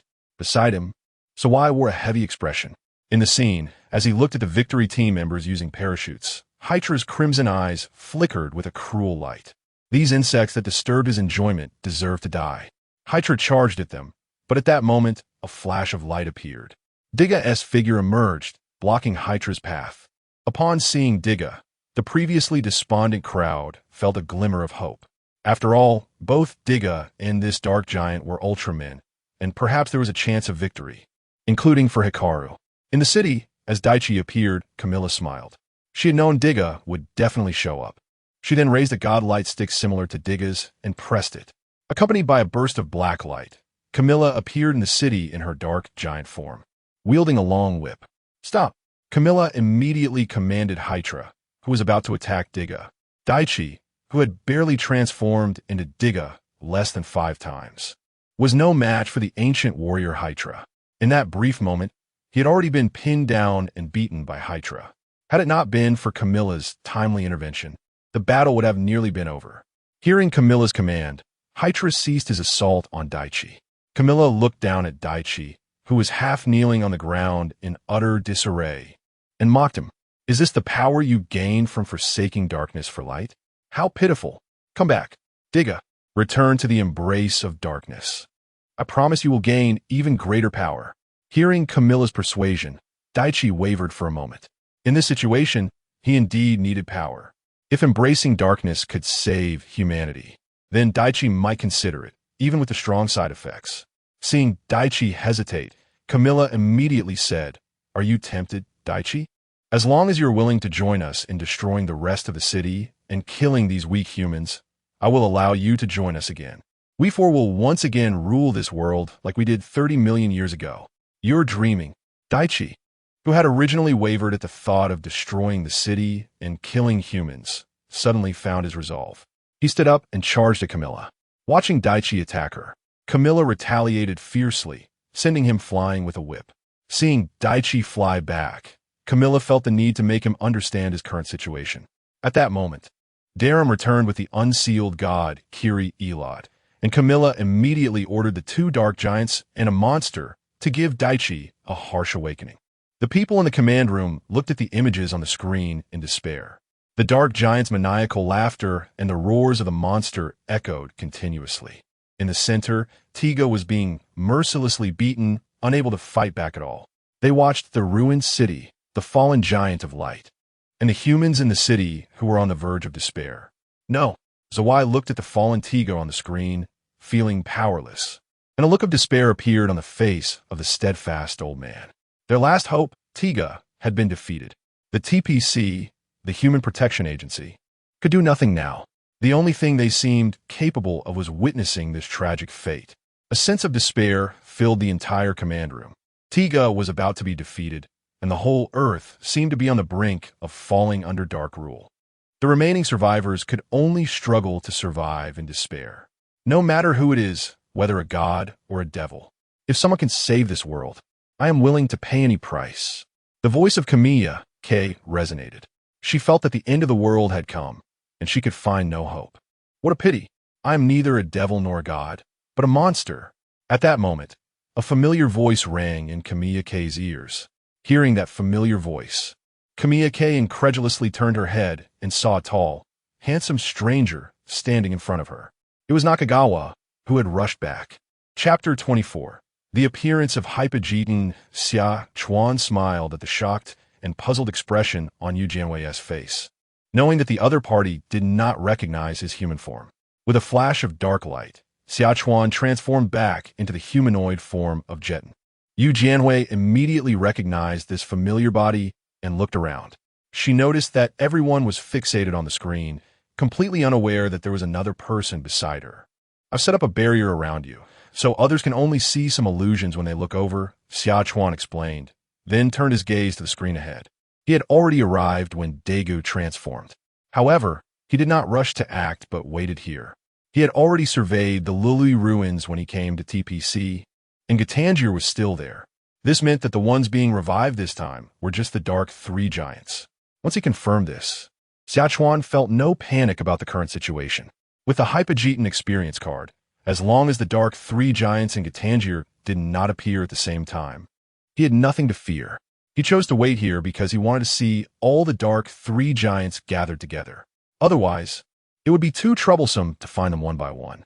Thinking about how he would soon be able to absorb the dark energy within the Dark Three Giants, Xia Chuan felt excited.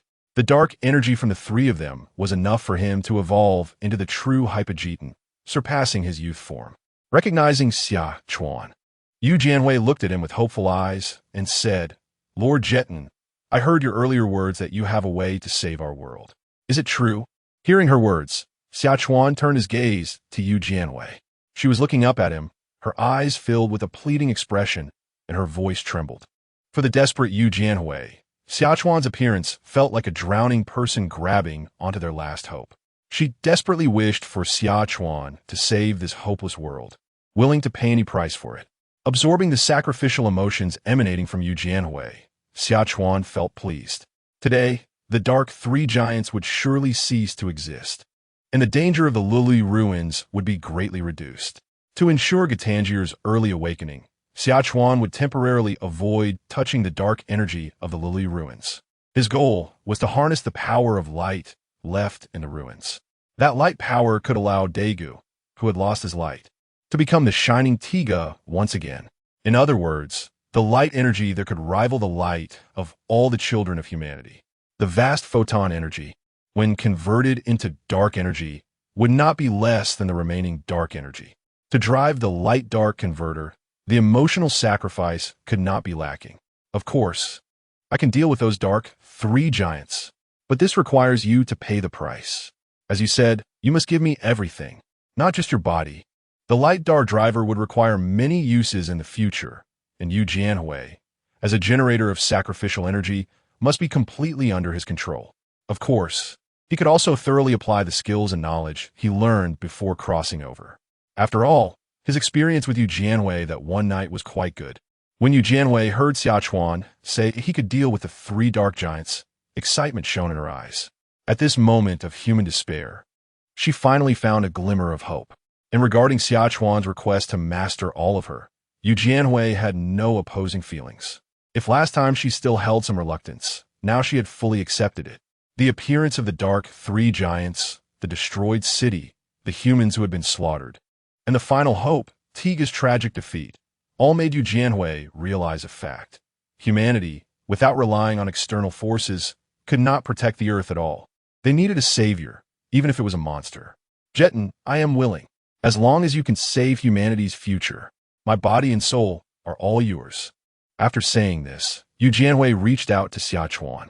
Based on her previous experience, she was ready. However, upon seeing this, Xia Chuan immediately stopped her. Although there was a soundproof barrier in place, no one in the command room could see what they were doing. But this was not the right time for that. Dagu was about to be beaten to death by the three giants on the screen. He was his exclusive blood bag. He had to go save him. We can take our time with this when I come back. I have to go now. With that, a flash of light appeared, and Xia Chuan's figure vanished before Yu Jianwei. In the next moment, a massive monster wielding a scythe soared over TPC's sky, heading straight for Tokyo. A monster has flown over our TPC's sky. It's Jetton. It's rapidly approaching Tokyo. Amidst the cries of surprise from the others, the screen showed Jetton flying. The Jetton that had once brought infinite pressure to humanity was now heading towards Tokyo. Everyone present believed that Jetton was going to eliminate Tiga along with the Dark Three Giants. Tiga was already outnumbered 3-1, and now, with Jetton joining, humanity's future truly seemed hopeless. Just as everyone in the command room felt despair, Yu Jianhui began to pray for Jetton as she watched the figure flying towards Tokyo. Jetton, humanity's last hope. You must win. Tokyo. Xia Chuan flapped his wings and swiftly arrived over Tokyo. When his massive figure flew over the city, the survivors hiding beneath the ruins recognized this powerful monster from past news reports. The survivors despairingly closed their eyes. The cries of children and the sighs of adults echoed back and forth. Everyone thought that this Jetton, classified by TPC and major news media as the most terrifying monster, had come to destroy the city. Looking at Jetton in the sky and at Tiga, who was being brutally stomped underfoot by the two dark giants and another monster, despair spread through every heart. Truly, the dark giants who had survived from the super ancient times were ruthless. As Xia Chuan absorbed the despairing aura wafting through the city, he couldn't help but sigh. To be honest, the aura of despair suited Jetton well. Just absorbing this despair brought an evolution progress that was equivalent to the total absorption of Dagu's light twice. If Xia Chuan had been ruthless enough to destroy like Hit Hora right after coming out, he would have already evolved into Hypogeton by now. What a pity. Xia Chuan's gaze swept over the faces of the survivors below, and the tragic scenes came into view one by one. As a former human, as long as there were choices, he would not commit such acts. Pulling his gaze away from the city below, Xia Chuan looked towards the Dark Three Giants and the unfamiliar monster. The sudden revival of the Dark Three Giants was very unusual. The strange monster that bore a strong resemblance to Gilly Eyelid was highly suspicious. The two dark giants who were beating up Dagu, as well as Gilly Eyelid, noticed the sudden appearance of Jetton. Hitora and Dararam showed no interest in the unfamiliar monster and merely glanced at it before lowering their heads. However, Gilly Eyelid burned with anger upon seeing Jetton. It was because Jetton was the one who had caused him to lose hope for escape, forcing him to seek help from the Dark Three Giants. Although he had now broken the seal, he would have to obey the Dark Three Giants forever, almost like a slave. In this situation, the god Kyrielod blamed all the faults on Jetton. He wanted to vent his anger on the other party, just like Hitler did to those humans below. After consulting with the two giants, Kyrielod strode aggressively toward Nakagawa. Jetton, you will pay for previously devouring my Kyrielod people. Upon hearing the voice, Nakagawa confirmed that it was indeed the god Kyrielod, just as he had suspected. Looking at the approaching Kyrielod, Nakagawa sneered. How could this figure, resembling a giant version of Golzon, be called a god? With disdain, Nakagawa took out the Hypogeton experience card and chose to use it. At the moment Nakagawa used the experience card, his body was enveloped in black mist. The entire sky over Tokyo was shrouded in dark clouds, and the sound of thunder roared like the growl of ancient beasts spreading around. Following that, lightning began to fall like wild snakes dancing, tearing apart the sky and illuminating the terrifying figure within the black mist. Sensing that powerful aura, the dark giants, who had initially focused on Dagu, simultaneously turned their gazes toward Nakagawa, who was enveloped in the black mist. Chapter 25. Humanity's Hope. Jetton, the Dark Three Giants stared at the figure shrouded in black mist ahead. In their perception, an extremely powerful being had appeared. This aura was so overwhelming that it instilled a sense of fear in them. Is it the monster called Jetton? How did its power suddenly become so strong? Camilla spoke with a hint of confusion. Hearing Camilla's words, Hydra and Doremus nearby showed no concern. It's just a slightly more powerful bug. If it dares to disobey later, I'll crush it. Alam scoffed, patting his chest. Hydra agreed with Doremus. In their view, after 30 million years, there was nothing on this earth that could stop them. Rather than worry about these weak bugs, it was better to continue pounding on Tiga. Compared to others, Camilla, who possessed greater strength, felt more. To her, the dark figure opposite her gave her a sense reminiscent of facing Dark Tiga in the ultra-ancient times. Is it really just a stronger aura? Camilla felt a subtle worry deep inside. At that moment, the dark clouds in the sky seemed to sense something, and a crimson light beam shone down upon the black mist, as if it were a sign of a demon breaking free from its cocoon. As the red beam descended, a massive monster slowly emerged from the black mist. This creature was enormous, its body covered in a hard shell, and its form combined characteristics of insects and alien beings. The three eyes on its head flickered with a chilling red light, the light of hell, causing anyone illuminated by it to feel endless fear. This was the terrifying Jetton, the nightmare of countless beings. Jetton, with a thunderous roar, Summer River announced his arrival to the world. Watching Jetton grow stronger, the TPC command room and the surviving residents in the cities became increasingly despairing. There was already little hope of victory, and now the enemy had grown stronger. Wasn't it too late? Amidst this despair, there was one exception, Komagami K. Watching the powerful monster on the screen, Komagami's eyes lit up with excitement. For humanity now, the stronger Jetton became, the greater their chances of victory. Run. Seeing Jetton appear before him, Giri Elod's first thought was to flee. In his perception, Summer River's strength was even more terrifying than that of the Dark Three Giants. Without any hesitation, Giri Elod chose to trust his instincts and turned to run. But just as he turned, he saw the black figure emanating a terrifying aura, and a powerful voice had instantly appeared before him. Although the figure was slightly smaller, the fear it radiated made Giri Elod feel incredibly insignificant. It was as if he was facing the most terrifying creature in the universe. Stop playing tricks. Knowing he couldn't escape, Giri Elod forced himself to rally, telling himself that the other side was just a bit stronger. He then swung his fist at Summer River in an attack. This punch gathered all of Giri Elod's energy. The dazzling energy, combined with his larger size, made it seem as if Giri Elod was the one in the advantageous position. Seeing the approaching fist, Summer River moved as well. The glimmering yellow blade sliced towards Giri Elod in an instant. That terrifying power instantly severed Giri Elod's arm. After cutting through Giri Elod, the blade, now stained with his blood, swung towards his body. Amidst the pitiful screams, a portion of Giri Elod's body was sliced off. Feeling the pain radiating from his body, Giri Elod let out a pained wail. He couldn't accept his broken body. He had meticulously plotted and even acted as a dog for the Dark Three Giants. After finally regaining his freedom and resurrecting, Summer River crushed all his efforts with a single blow. Giri Elod opened his mouth to plead for mercy. But before he could finish his words, the terrifying figure teleported back in front of him. The pitch-black body radiated an aura that instilled fear in everyone. The next moment, a yellow scythe, infused with that fearsome aura, swung down. The gleaming blade, wielding immense power, struck at Giri Elod. The violent, dark energy instantly killed Giri Elod, his massive body disintegrating in an instant. As Giri Elod was eliminated, the dark energy within him was immediately devoured clean. After consuming the energy within Giri Elod, Summer River disdainfully flicked the blood off the scythe. Gods are so weak. After saying that, Summer River turned and directed his gaze towards the Dark Three Giants ahead. Watching the scene of Giri Elod being effortlessly slain, Komagami K excitedly clenched her fists, her once worried heart now considerably eased. Jetton didn't lie to her. He really was resolving humanity's crisis.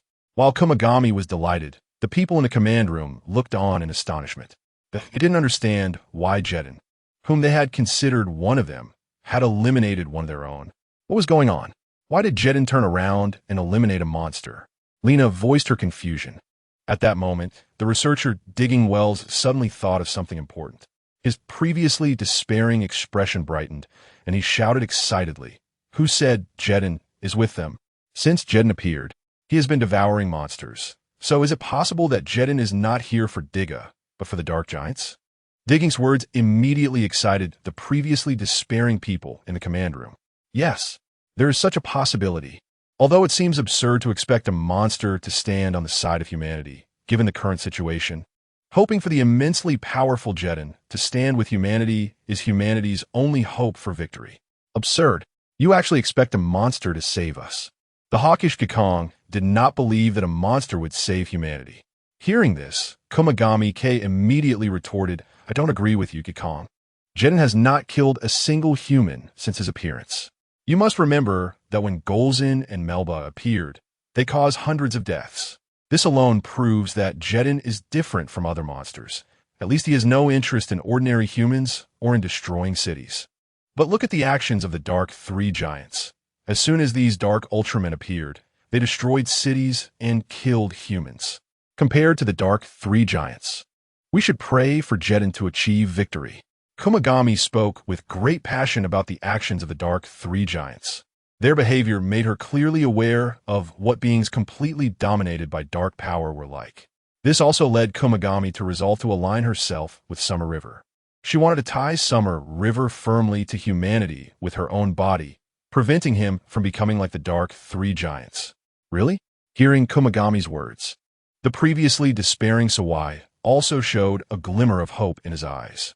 Yes, aside from a brief appearance over the city, Jetton has not approached any city at other times.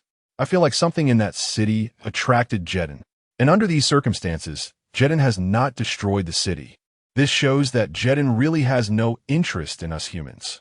At this moment, Horiuchi also began to help Natsukawa speak. Hearing what Kujo and Horiuchi said, Sawai's heart was filled with hope. When he looked back at Jet, who was radiating an aura of fear, it suddenly became less terrifying. If that's the case, the more terrifying Jet's aura, the better. It seems that humanity's hope really relies on Jet. Not only did Sawai change his attitude, but the nearby Yashigawa also began to agree. Indeed, considering the previous situation, Jet's victory was the best choice for humanity. Suddenly, the entire command room was silently cheering for Jet. If Uku from another parallel universe without Natsukawa were to witness this atmosphere, he would probably spit blood. The support earned by risking their lives for humanity was so easily obtained by Natsukawa. Back on the battlefield, Natsukawa's gaze was fixed on the three dark giants ahead, his compound eyes flashing with desire. The dark energy from these three dark giants was truly immense, and he was eager to devour all three of them. Meanwhile, the dark giants on the other side also sensed the desire in Natsukawa's gaze. Chapter 26. Hitler's Death Skill. Time travel. This monster wants to devour us. It sees us as prey. Hitler said this with anger in his voice. The monster opposite, named Jetton, looked at him with familiar eyes. Previously, he had looked at those weak humans with the same gaze. But what was the difference between those humans and him? Wasn't it just killing a slightly stronger bug? And now he dared to treat the dark giants as prey. Next to him, Darren was also angrily pounding his chest to express his outrage. He would soon show that monster who the real prey was with his strength. Compared to the anger of Hitler and Darren, the more powerful Camila had a bad premonition. She felt confused. The opponent's strength didn't seem that formidable. However, it felt extremely dangerous. Camila decided to let Hitler and Darren test the opponent first. With the dark giant's attention diverted to Summer River, the battered Dagu finally had a moment to catch his breath. While resting, he also looked towards Jetton. Seeing him here made his feelings quite complex. Based on his previous understanding of Jetton, he knew that Jetton's current goal was to devour the dark giants. But he was not optimistic about Jetton's action.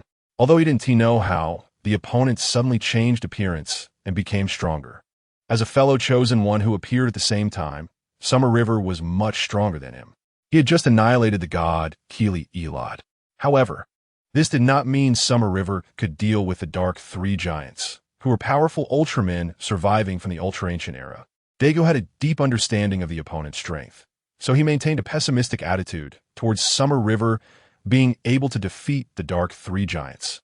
At this moment, Hitler, who was displeased with Summer River, took the initiative to attack. The blue-black body charged towards Summer River at high speed. Watching Hitler rush away, Dagu had no hope that Summer River could win. But at this moment, he still prayed for Summer River in his heart. For the Dark Three Giants, Dagu still hoped for Summer River's victory. Jetton, it's up to you now. You must win. Seeing Hitler charging towards him, Summer River showed no panic. With his current strength, the Dark Three Giants posed no threat to him at all. Gala's Gale. Hitler unleashed a powerful gust of wind towards Summer River. a strong wind with mental attack properties that could immobilize the enemy. Faced with a control skill shot by Hitler, Summer River chose not to evade. With his transformation skills, any attack from the enemy would be converted into his energy. Therefore, there was no need to dodge. As Summer River stood still, hit by the gale, a sense of pride flashed through Hitler's mind. Indeed a bug, controlled so easily. Next, he wanted to let that monster named Jetton understand who the hunter was and who the prey was. Immediately, Hitler's dark blue body charged forward at high speed, dark energy enveloping the blade on his arm as he swung it towards Jetton.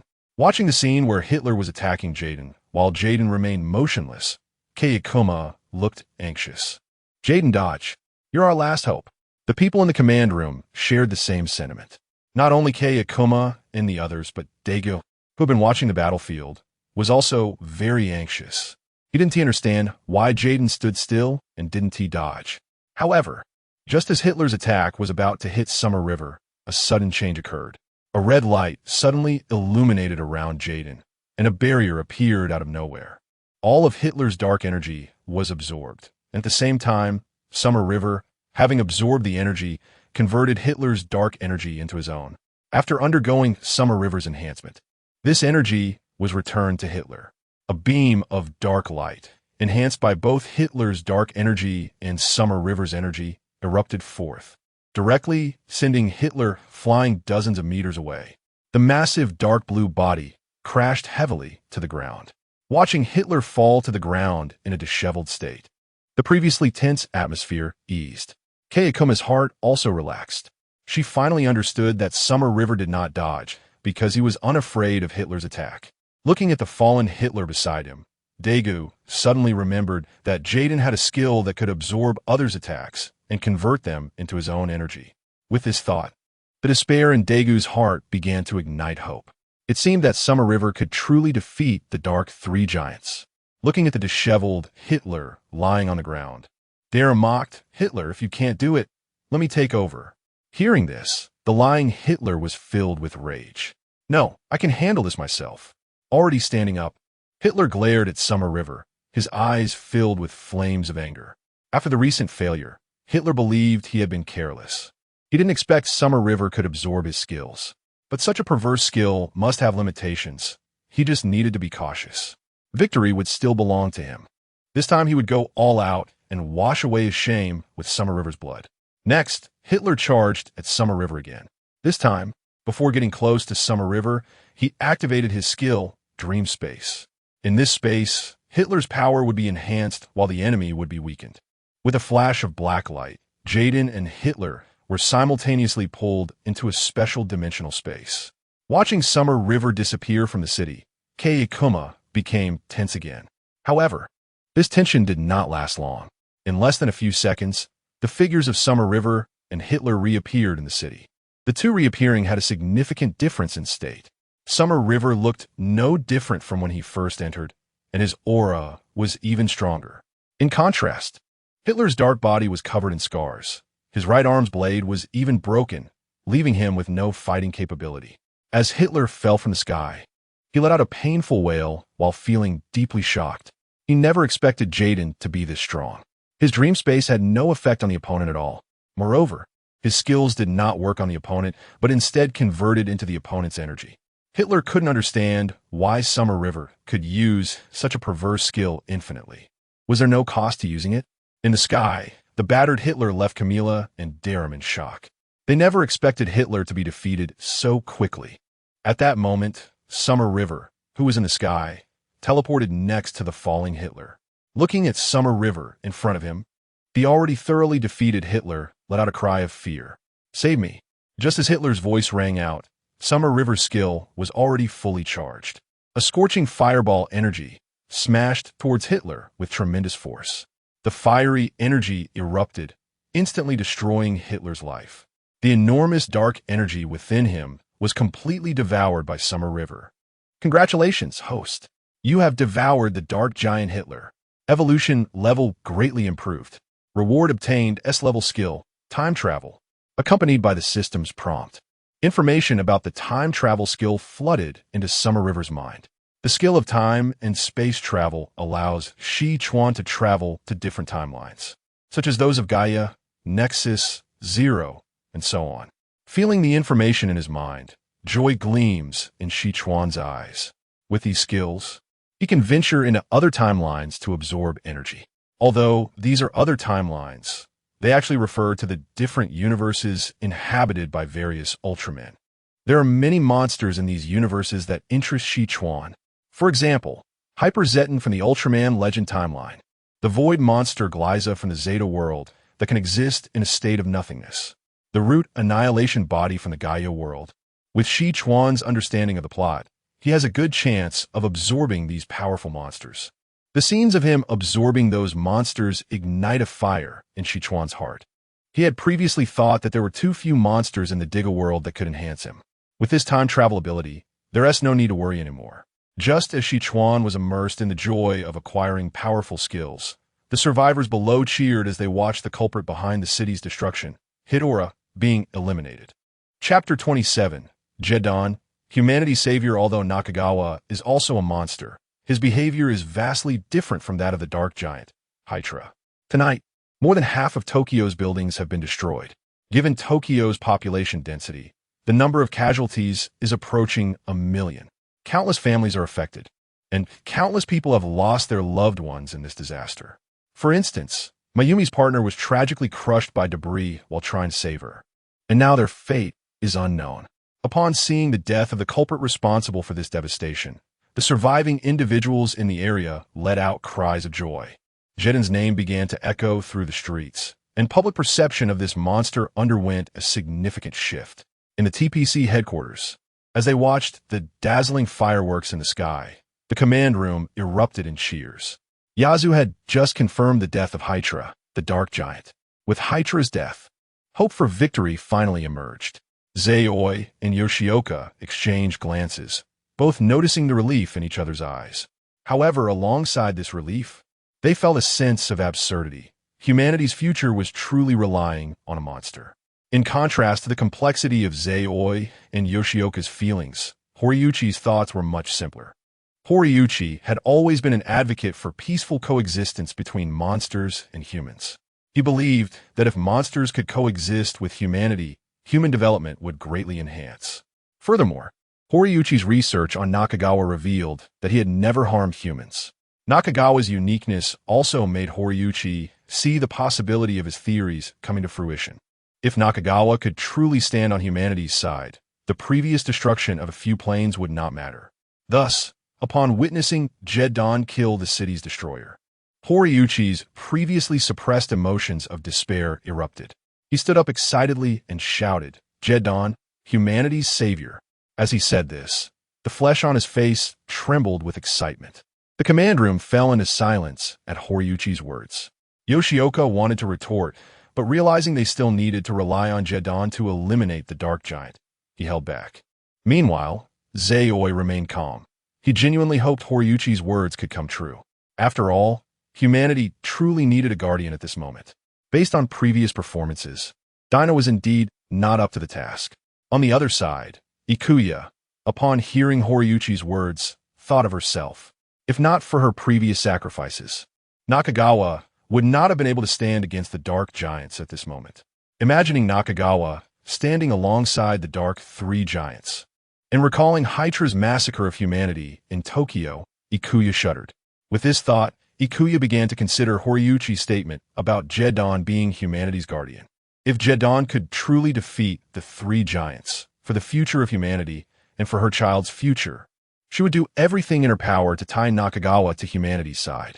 With this thought, Ikuya placed her hand on her chest.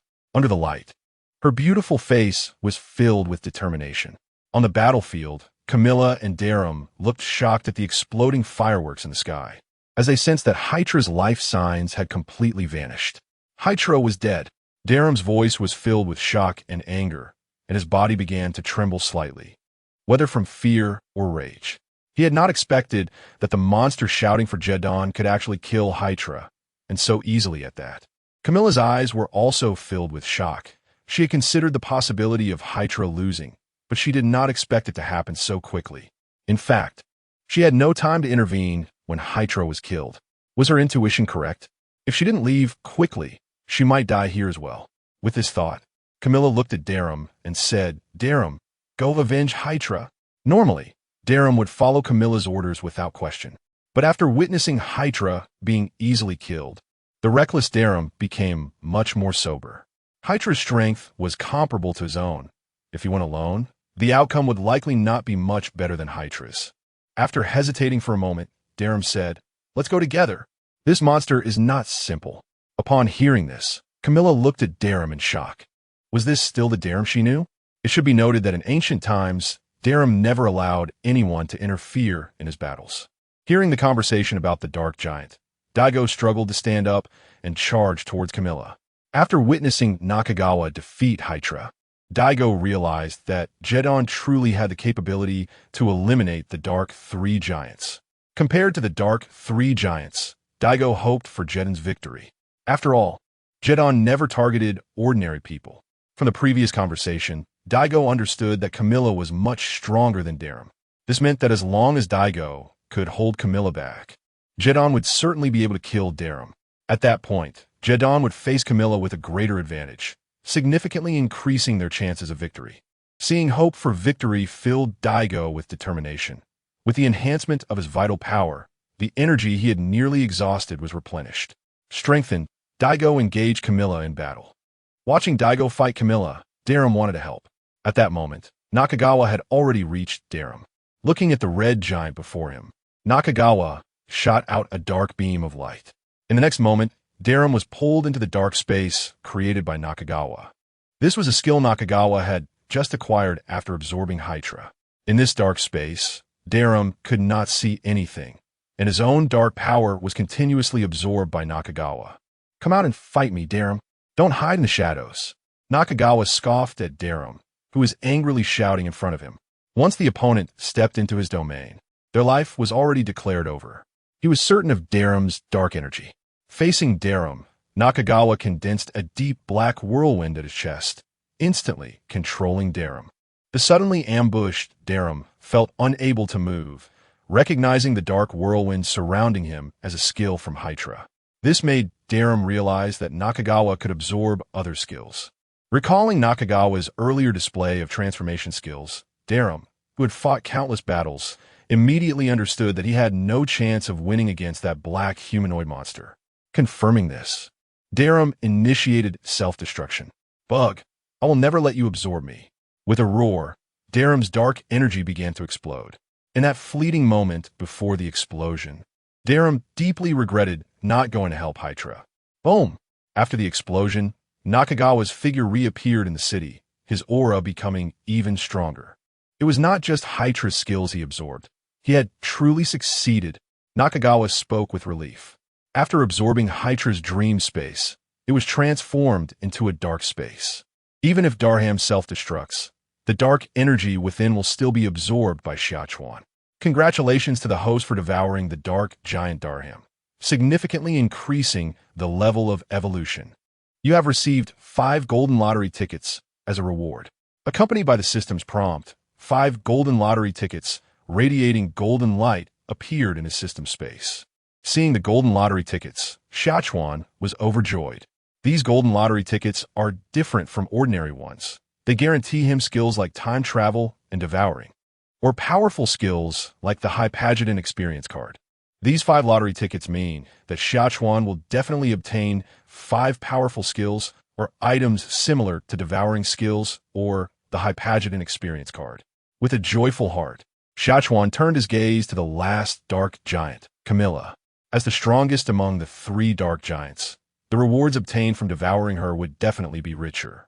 Just as Xia Chuan was preparing to engage in a fierce battle with Camilla, he witnessed a shocking scene. As soon as Camilla saw him, without any hesitation, she immediately abandoned Dagu and ran towards the direction of the Luluye ruins without looking back. Chapter 28. Camilla's thoughts. Xia Chuan watched as Camilla ran off into the distance. Momentarily taken aback, he thought she was going to run away to unleash a big move, so he prepared to use a teleportation skill to catch that move. However, after waiting for a few seconds, Xia Chuan realized that Camilla seemed to be running further and further away. Did she have a skill that could launch her so far? While he was pondering, he heard Dagu's puzzled voice beside him. Aren't you going to chase her? Camilla is almost out of sight. Hearing Dagu's words, Xia Chuan turned to him and asked uncertainly, Are you sure she's running away? Xia Chuan still couldn't believe that Camilla would flee. You've swallowed Hydra and Darham. As the leader of the Dark Trio, shouldn't she be charging at me for revenge? Upon hearing Xia Chuan's words, Dagu's glowing eyes showed obvious doubt. Why wouldn't Camilla run? Don't you know what strength Jetton possesses? In just a short time, he has already killed 2 dark giants and a monster. And with each kill, his aura grows stronger. In this situation, not running would be foolish. At this moment, Xia Chuan finally realized that Camilla was indeed running away. After all, her massive figure was almost out of sight. Realizing this, Xia Chuan immediately used spatial teleportation to chase after Camilla. Watching Jetton and Camilla disappear into the sky, the surviving people in the city erupted in cheers, celebrating their continued existence. This disaster was finally coming to an end, with the departure of the monsters and dark giants. The rescue teams could finally enter the city en masse to begin their recovery efforts. Mayumi watched her boyfriend, unconscious and being carried on a stretcher, tears streaming down her pure face. Similar scenes were unfolding in various corners of the city. On the other side, near the ruins of Luluye, Xia Chuan finally caught up with Camilla. Camilla, why are you running? Don't you want to avenge your fallen comrades? Xia Chuan asked, blocking her path. Hearing his confusion, Camilla scoffed. Do you think I'm one of those fools from the Life faction? Those 2 already paid with their lives to teach me what happens when you don't run. If I don't run, am I a fool? Only those from the Life faction would do something so foolish. Xia Chuan was momentarily at a loss for words upon hearing Camilla's response. It certainly aligned with her identity as a dark giant. After understanding why Camilla was running, Xia Chuan was no longer inclined to waste words with her. He prepared to send her on her way. Jetton, Xia Chuan roared, using the dark space to pull Camilla into a special realm. However, just as he dragged Camilla into the dark space, she detonated herself. The powerful explosion instantly destroyed the dark space, while Camilla's spirit escaped to an unseen location. In exchange, Camilla's body and the dark energy within her were completely devoured by Xia Chuan. Congratulations, host. You have devoured the dark giant Camilla, evolved into Hyper Jetton. Reward pet card. Accompanied by the system's notification, information about the pet card flooded into Xia Chuan's mind. This card could be used to enslave a monster as a pet. Once the monster became a pet, he would gain all of its abilities and powers. Usage method. Place the pet card around the monster for 3 hours. Feeling the information in his mind, Xia Chuan's eyes sparkled with joy. This card was quite useful.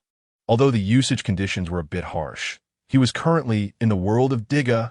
The Gatanjyer below Luluye would take at least another half a year to break free from its seal. This card could be perfectly used on Gatanjyer. Just as Xia Chuan basked in the joy of obtaining the card, Camilla's spirit-like form rushed towards the ruins of Luluye in a place unseen by Xia Chuan. Subsequently, Camilla's spirit fused with the sleeping Gatanjyer below. Boom! As the 2 merged, the sky above the ruins of Luluye was filled with lightning and dark clouds, and a heavy sense of oppression began to spread around. Seeing this, Xia Chuan made a spatial leap to the place where Gatanjyer was sleeping. In his perception, it seemed that Gatanjyer's body had undergone a change, as a familiar aura emanated from within. Xia Chuan carefully sensed it and discovered that this aura was very similar to the one from Camilla's recent self-detonation. Recalling the strange scene where Camilla had self-detonated as soon as she entered the dark space, Xia Chuan had a suspicion. Could it be that after Camilla self-detonated, her soul escaped and then fused with Gatanjyer? After all, in the original plot, there was a scene where Camilla merged with Gatanjyer's resentment. This possibility couldn't be ruled out. After some thought, Xia Chuan placed the pet card around the sleeping Gatanjyer and then waited in the ruins of Luluye. His Hyper Jetton Peak Experience card had half a day's worth of time left, so waiting for 3 hours was no issue. 3 hours passed quickly. As the time was up, the pet card began to take effect. Gatanjyer became Xia Chuan's pet, and all information within it was under his control. Feeling the information in his mind, Xia Chuan smiled. Camilla was indeed hiding inside Gatanjyer's body. According to the information he received, Camilla was attempting to seize Gatanjyer's consciousness. If successful, she would merge with the dark energy in Luluye below, further enhancing Gatanjyer's power. After sensing this information, Xia Chuan pondered for a moment and then began to actively weaken Gatanjyer's consciousness. As a pet, he could sense that Gatanjyer's true self was filled only with destructive emotions, making communication impossible. If he didn't use a force command, Gatanjyer would destroy any living being he encountered. For a being that couldn't communicate, having a wise entity like Camilla as the owner of Gatanjyer's body was a good choice. With the existence of the pet card, Xia Chuan could now control Gatanjyer to do whatever he wanted. Even if Camilla were to disobey, Xia Chuan could erase her consciousness to take control. After erasing Gatanjyer's consciousness to a point where it would be under Camilla's control, Xia Chuan sealed off the entire ruins of Luluye, ensuring that no one could enter except for him. Once everything was set, Xia Chuan took one last look at the place where Gatanjyer was sleeping before disappearing. After a long time, once Xia Chuan had confirmed his departure, Camilla's phantom appeared. She looked in the direction Xia Chuan had left, her eyes gleaming with triumph. She had sensed something was off about Xia Chuan's state earlier, so she took a gamble and fused with Gatanjyer. After merging with Gatanjyer, she confirmed that Xia Chuan's strong state was temporary and wouldn't last long. She figured that during the 3 hours Xia Chuan spent in the ruins, he must have discovered something. However, due to Gatanjyer's strength and her own temporary state, she hesitated. So, in the end, she set a seal and left. Looking at the dark seal enveloping Luluye, Camilla sneered. This week's seal would be nothing once she completely took control of Gatanjyer's body and devoured the remaining dark energy in the ruins to evolve into a stronger existence. Then she would settle the score with Xia Chuan. Camilla was the kind of person who would admit defeat when her strength was insufficient. Even if the other party is her enemy, she will still submit. When her strength is sufficient, she will seek revenge. Dealing with someone like Camilla is troublesome unless you are always stronger than her. Of course, conversely, if you are always stronger than Camilla, even if you are her enemy, she will still submit to you and be loyal to you. Hey, how has Gatanjyer's intelligence weakened?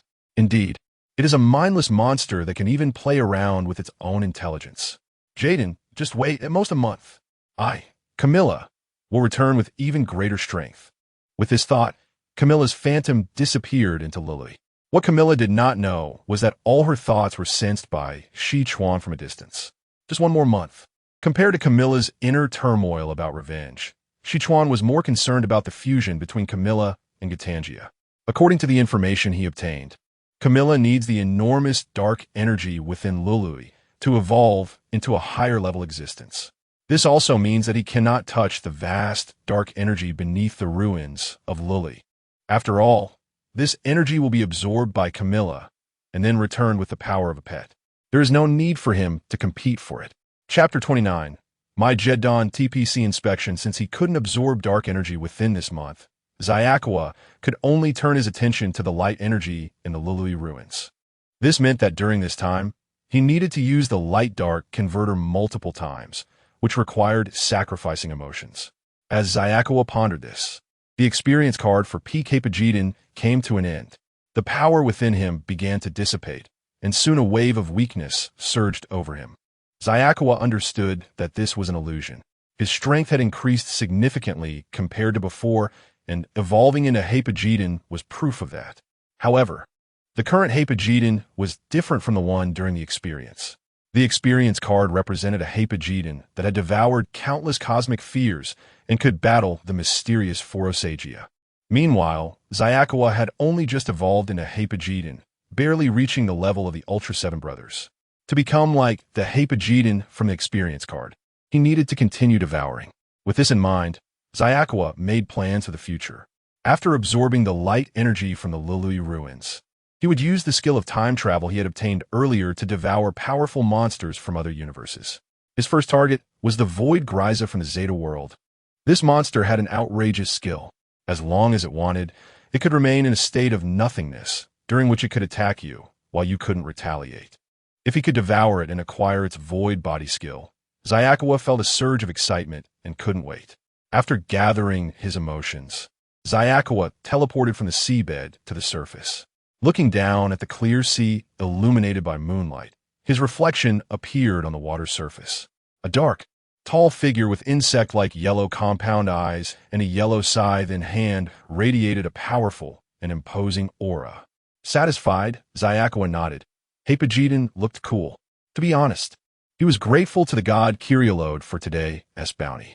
The god truly understood him, knowing that dealing with the three dark giants and Gatanjyer together would be exhausting. Therefore, he specifically released only the three dark giants from the Luluye ruins. Thinking of this, Xia felt deep gratitude for the deceased Kyouka. His time travel skill, 5 golden skill lottery tickets, and the month-long evolution of Gatanjyer all had a share of the god's contributions.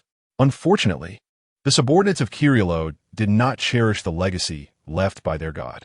Hellfire Bullet. In the sky, the prophet transformed into the second generation of Kyouka and launched a surprise attack on Xia.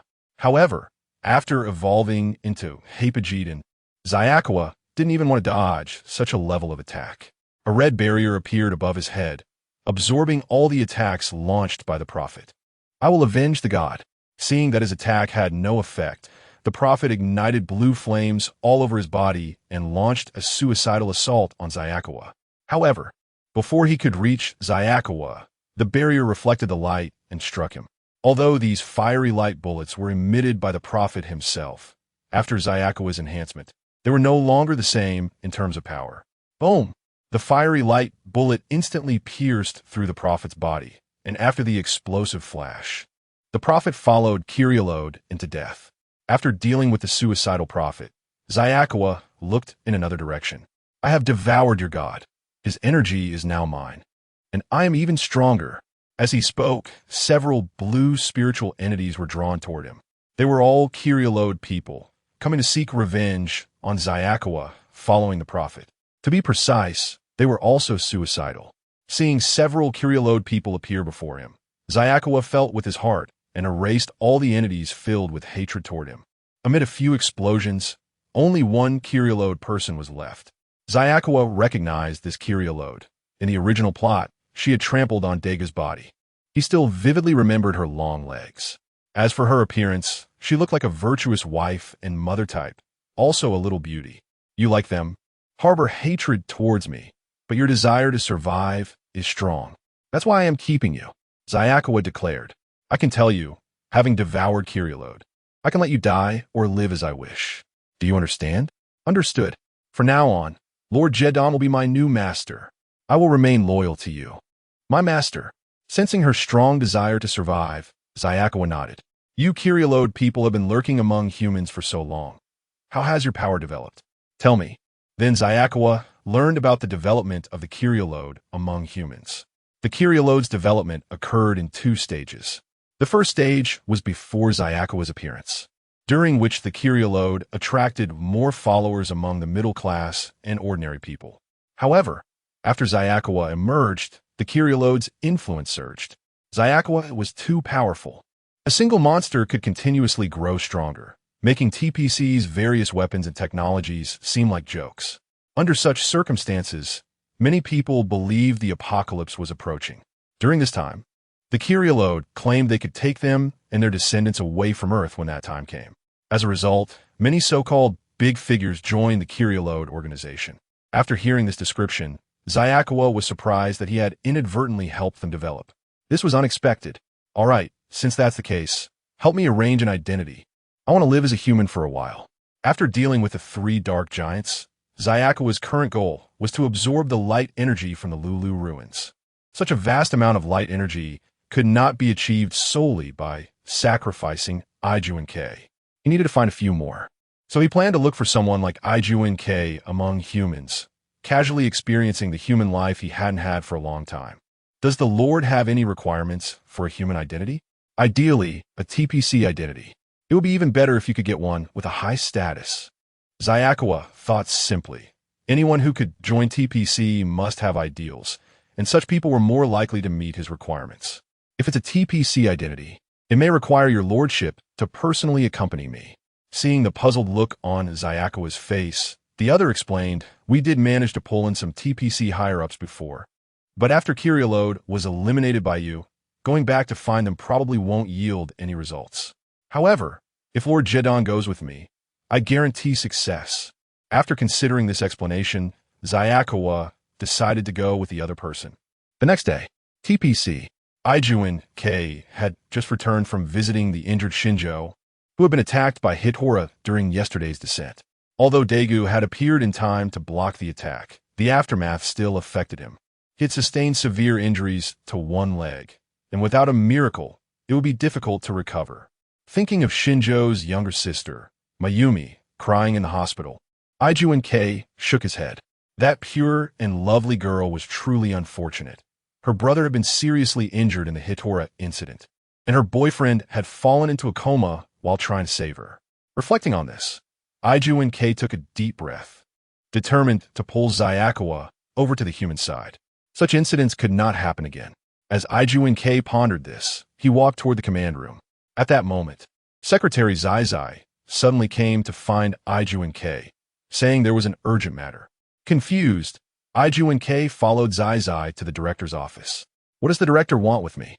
After entering, Zhu Jianhui directly asked straightforwardly. Captain Zhu Jian, you're here. Seeing Zhu Jianhui arrive, Zawai immediately informed him of what happened today, without any small talk. You mean last night, several advisors and scientists united to nominate a young man as the inspector, saying he would supervise you and advisor Yoshioka? Zawai nodded, his expression filled with confusion. Many of those scientists and advisors were old friends of him and Yoshioka, and he couldn't understand why they suddenly came together to say that TPC needed a representative inspector to oversee public opinion. This caught Zawai off guard. The response he and Yoshioka received during the meeting this morning was quite baffling. They all answered uniformly, a new era has arrived. Zawai thought it was due to their dissatisfaction with him and Yoshioka, but after further questioning, the answers were all affirmative. There was no dissatisfaction with him. Then why was there a need for an inspector? The only response they provided was, a new era has arrived. A new era? With a puzzled mind, Zhu Jianhui hurried to the command room, and Zawai informed him that the new inspector was currently in the command room. Upon opening the door, Zhu Jianhui saw a tall man with his back to him. Beside him, Ogu was standing with a look of surprise and fear on his face. Just then, noticing the movement, the tall man turned around, revealing a face that Zhu Jianhui never expected. Jetton. Chapter 30. Mayumi in the office. Xia Chuan looked at Mayumi's shocked expression and smiled, then walked over and extended his hand. Captain Mayumi, I've heard so much about you. I'm a new inspector, Xia Chuan. I hope to work well with you in the future. Mayumi stared at Xia Chuan's outstretched hand, her pupils dilating and her expressive eyes filled with confusion. Seeing Mayumi's dazed look, Lina nudged Dagu's shoulder and whispered, Captain Mayumi looks just like you did when you met the new inspector. Hearing Lina's words, Dagu smiled awkwardly. When he first met this new inspector, he felt a sudden chill in his heart for some reason. But after a while, he didn't feel anything anymore. He speculated that Mayumi was shocked by Xia Chuan's age. Mayumi, Xia Chuan called out. Upon hearing her name, Mayumi finally snapped back to reality and shook hands with Xia Chuan with an incredulous expression. Hello, I'm Mayumi, the captain of the victory team. I look forward to working with you. While shaking hands, Mayumi's gaze was filled with confusion. Clearly, she wanted to ask something, but couldn't due to the crowd. After greeting Mayumi, Xia Chuan bid her farewell. He still had to meet with Yoshioka and Director Sawai. After parting with Mayumi, Xia Chuan went to see Director Sawai. As the leader of TPC, Sawai was very curious about this suddenly emerging young man. Xia Chuan had already made reasonable arrangements for Sawai's various tests. He revealed a name, a person who, like Sawai, was a founding member of TPC and a highly respected scientist in the scientific community. This person was also the mentor of Dr. Yao, who was responsible for researching TPC's advanced black technology, the Max Power system. So, if not for this person's poor health, Sawai might not necessarily be the director now. How did Xia Chuan persuade someone like that? Very simple. He was a human who was afraid of dying. So when Xia Chuan appeared before him, showing that he could extend the other's life, this esteemed person pledged his loyalty. When Sawai heard this person's name, he finally understood. In the following time, Xia Chuan chatted with Sawai, expressing that he would not intervene too much in TPC's specific affairs. In exchange, he hoped Sawai could provide some convenience in his daily activities. As an experienced politician, Sawai naturally agreed to this deal. After achieving his goals, Xia Chuan and Sawai parted on good terms. However, as soon as he stepped out, Xia Chuan was caught by Mayumi. Mayumi looked at the tall and handsome figure in front of her, wondering how this monster had risen to become an inspector in just one step. She had been preoccupied with this thought all afternoon, failing to complete some basic tasks. Seeing Mayumi's puzzled and inquisitive gaze, Xia Chuan smiled. "I know you have many questions. Follow me. Let us go to my office and discuss it in detail." After saying that, Xia Chuan led the way, and Mayumi obediently followed him to the office. Upon entering Xia Chuan's exclusive office, he sat down in a chair and waved his hand to close the door. "Come here." Xia Chuan patted his thigh, signaling Mayumi to come over. Mayumi hesitated for a moment, but thinking of her earlier determination, she walked over. As soon as Mayumi sat down, Xia Chuan's large hand moved without hesitation. Caught off guard by the sudden attack, Mayumi let out a surprised exclamation. "Jetton, I'm here to ask questions. Let us resolve my questions first." Although Mayumi had already made up her mind, when it came to the real thing, her heart couldn't help but resist, wanting to escape by asking questions. However, Xia Chuan was completely unfazed and said in an undeniable tone, "It's fine, just like this." Realizing there was no chance to avoid it after hearing Xia Chuan's tone, Mayumi's eyes flashed with determination. For the future of humanity, holding on to this thought, Mayumi stopped struggling. "Jetton, how did you become an inspector?" Mayumi paused while speaking, and her voice was very pleasant. "Is it surprising? Let me slowly tell you the process." In the following time, Xia Chuan and Mayumi formed a cooperative dynamic. With every word spoken, Mayumi's melodious voice would resonate. As the performance continued, Mayumi's consciousness began to fade. Her mature and beautiful face flushed, and her expressive eyes became dreamy. Feeling it was about time, Xia Chuan picked Mayumi up and placed her under the wide desk. Suddenly placed on the ground, Mayumi didn't react for a moment, looking up at Xia Chuan with a confused gaze. Accompanied by the sound of zipper, seeing the familiar object, Mayumi's dreamy eyes suddenly cleared a bit, her flushed face showing hesitation. Engaging in such activities in this situation was something her former self would never accept. After all, she was the captain of the victory team. How could she do such things in the office? But soon, Mayumi remembered her beliefs. She recalled the destruction in Tokyo, the people killed by Hitler, the cruel images, and the thought that her children might face such tragedies. Determined, Mayumi thought that if Jetton, who was so powerful, were to be controlled by dark forces, it would be a disaster for all humanity. The tragedy of Tokyo would be repeated in every city. Such a thing was something she, Mayumi, must prevent. With this in mind, Mayumi's gaze hardened as she bit down, accompanied by the soft touch and the collision of hard objects. Mayumi's extreme, sacrificial emotions began to be absorbed by Xia Chuan. He felt more sacrificial emotions than ever before. Xia Chuan realized that this type of behavior at the moment could help him gain more sacrificial emotions from Mayumi. With this thought, Xia Chuan decided to conduct an experiment. Knock, knock. There was a knock on the office door. Hearing the knock, Mayumi immediately became a bit flustered, ready to get up. However, at that moment, the door was directly opened, and the crisp sound of high heels hitting the floor echoed. "Hello, Inspector Xia. I'm your assistant, Chikushi Sawai." "Oh, is there something you need?" Hearing the voice from outside, Mayumi, who was originally about to stand, immediately settled down. However, at that moment, Xia Chuan began to move. Mayumi wanted to resist, but was afraid of being discovered by the assistant outside. With no choice, she could only passively endure. To avoid making too much noise, Mayumi had to operate by herself. After a lengthy conversation, the assistant finally left. As soon as the assistant closed the door, Mayumi crawled out from under the desk, wiping the traces from her mouth and looking at Xia Chuan with a gaze filled with anger and shame. Seeing Mayumi's furious eyes, Xia Chuan innocently waved his hand. She barged in herself. "It has nothing to do with me." Hearing Xia Chuan's words, Mayumi realized that it was indeed the assistant who had opened the door herself. Next time, Lock the door when doing such things. You should also teach your assistant some manners. How rude. After complaining, Ayamura turned and left the room. Not long after Ayamura left, the previous assistant knocked on the door again. Come in. After receiving a positive response, the female assistant Senju's Keiko opened the door and walked in. The visitor was indeed the long-legged girl Kiria Elad, who had been tamed by Nakagawa. She was now in her human form. A pair of snowy white, long legs complemented her straight suit and dignified, virtuous face. She was still quite beautiful. Of course, according to Nakagawa's aesthetics, she would look even better with a pair of gold-rimmed glasses. After mentally commenting on this, Nakagawa spoke up. Did you find the information I asked you to look for? I have already gathered the information on the nurse named Mayumi. It's right here.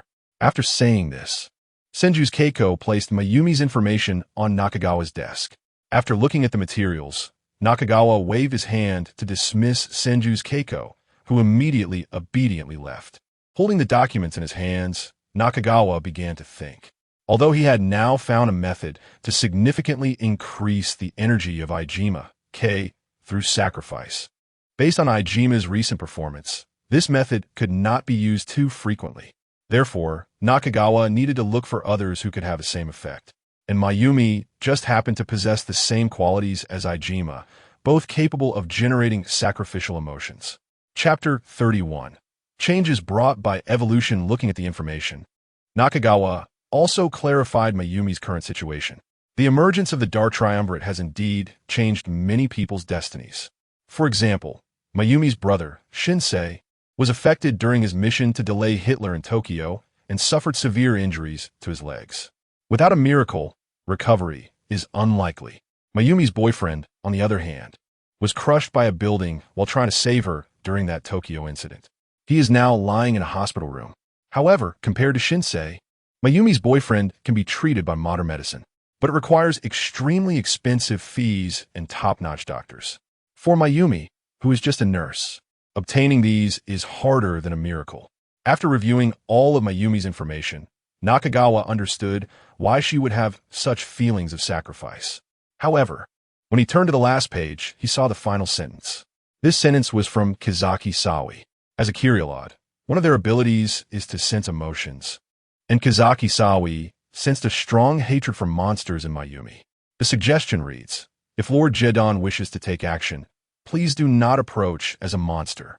This was added specifically after sensing Mayumi's emotions and seeing what happened with Nakagawa and Kizaki Sawi. Seeing this sentence, Nakagawa became interested in Kizaki Sawi, the remaining Kyriolod. Her ability to sense emotions could help him, for instance, in exploring how to amplify Kizaki Sawi's feelings of sacrifice. Closing Mayumi's file, Nakagawa stood up. He had gained a rather useless ability when he devoured the Dark Giant, the ability to induce dreams. Simply put, he could draw someone into a dream and fabricate various scenarios to observe the dreamer's reactions. Now, he could apply this to Mayumi to see how he could get her to agree to contribute her feelings of sacrifice. Outside the hospital room, Mayumi, dressed in a pure white nurse's uniform, sat on a chair in the corridor. Gazing out at the night scene, her innocent face was filled with worry, and her once bright, pure eyes were now weary.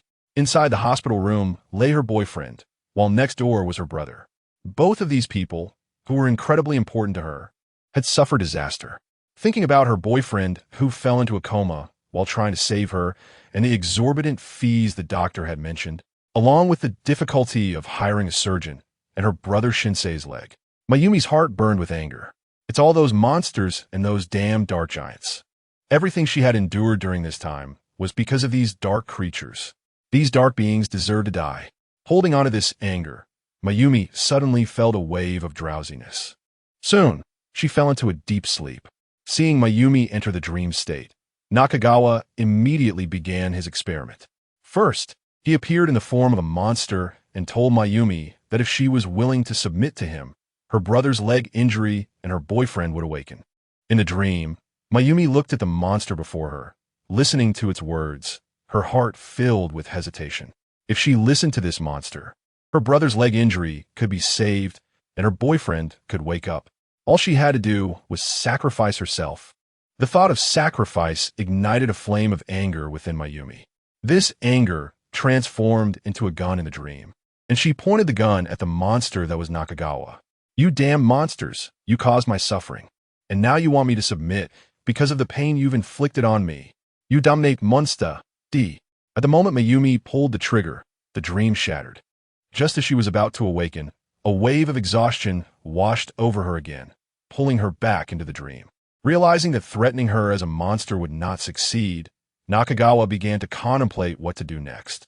After thinking for a while, he decided to give up. Forget it. It's too troublesome. If others are unwilling, then so be it. He should focus more on Kizaki Sawi instead. He planned to utilize Kizaki Sawi's skills to explore how to increase Kizaki Sawi's feelings of sacrifice. To be honest, after becoming Hypogedon, Nakagawa planned to take some time to relax, to unwind from the tense feelings he had held since his arrival in this world. Like a taut string, it would eventually snap. So, for the next few weeks, Nakagawa intended to relax, absorb the feelings of sacrifice from Kizaki Sawi, and then convert that into light energy with Luluye. As for Mayumi's feelings of sacrifice, it was not essential. Since direct trading was not possible, he would let it go. After adopting this mindset of letting go, Nakagawa felt much more comfortable mentally and physically. His understanding and application of the Hypogedon skills also became smoother. After clearing his mind, Nakagawa immediately sensed something was off with his previous state. He, Nakagawa, was clearly only interested in strength. Why was he suddenly so concerned about female beauty and power? He and T put this much thought into it, even when facing the Dark Triumvirate. System, what was going on with my previous state? Nakagawa immediately began to inquire the system. Soon, the system provided a piece of information, and after absorbing the knowledge in his mind, Nakagawa understood what was happening. Although the dark power is strong, it has significant side effects. Nakagawa, due to the presence of the system, could be immune to these side effects. But this evolution into Hypogedon was different. This evolution transformed Nakagawa into a life form of another dimension. The dark energy that helped him complete his evolution and reshape his body became a part of him. This part of dark energy, being the cornerstone of his evolution, began to influence Nakagawa at the genetic level. This also explained why he had suddenly become interested in some inexplicable things over the past few days. The fear that Dagu felt towards Nakagawa was also because Nakagawa had not fully mastered the power of Hypogedon at that time. In fact, even if Nakagawa had not gone through the incident with Mayumi, he would have fully mastered the power of Hypogedon within a few days at most. Understanding everything, Nakagawa cursed the rigid system and the information given to him. The system did not remind him because it determined that Nakagawa's interest in beauty and power would not pose any danger in this world. After cursing, Nakagawa raised the detection level of the system, ensuring that it would alert him to anything that threatened his state in advance. After setting this up, Nakagawa turned his gaze toward the sleeping Mayumi. Although it was not directly because of her, there was still some connection. Nakagawa's gaze shifted to Shinsei's hospital room. After all, he had left him with some good childhood memories, and he would take action regarding his leg. He remembered that Kizaki Sawi had the ability to heal injuries, so he decided to have her come by tomorrow. After making this decision, Nakagawa glanced in the direction of Kizaki Sawi's room. According to the system's description, after he elevated his life level, he would attract living beings that often came into contact with life. This information from the system was also vague, only stating that it would create an attraction. In a few days, he would observe Kizaki Sawi's reaction to see what this attraction was about. At the TPC accommodation for Kizaki Sawi, due to the late hours spent in the office, she had stayed in the TPC room. However, since returning and lying down, Kizaki Sawi had been unable to sleep. Her mind was constantly occupied with thoughts about what happened under the table. The more she thought about it, the clearer the images in her mind became. Her body responded with increasing warmth. Swallowing hard, Kizaki Sawi could no longer bear it and got up to go to the bathroom. After splashing her face with cold water, Jian looked up at herself in the mirror.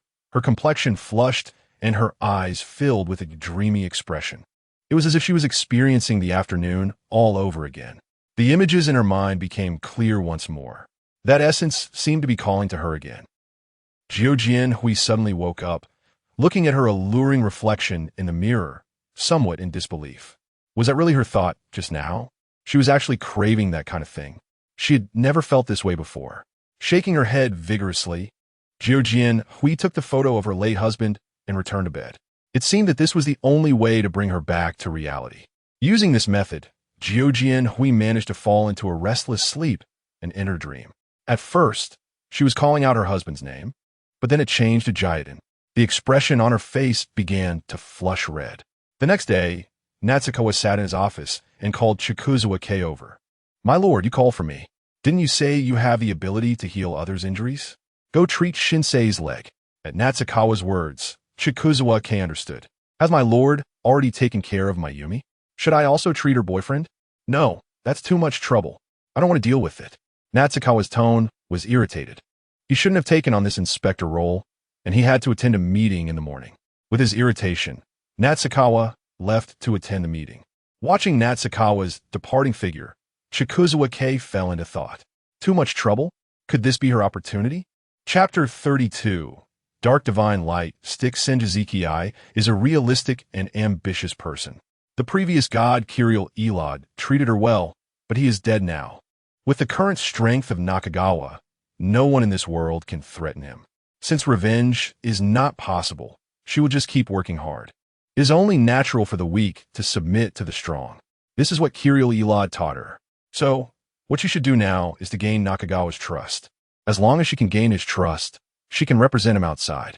The prophet was able to build such a power base by relying on Kyouka Elad. If she gains Nakagawa's trust, establishing an underground kingdom for humanity would be easy. Power is her favorite thing. The feeling of being able to manipulate people without relying on strength is fantastic.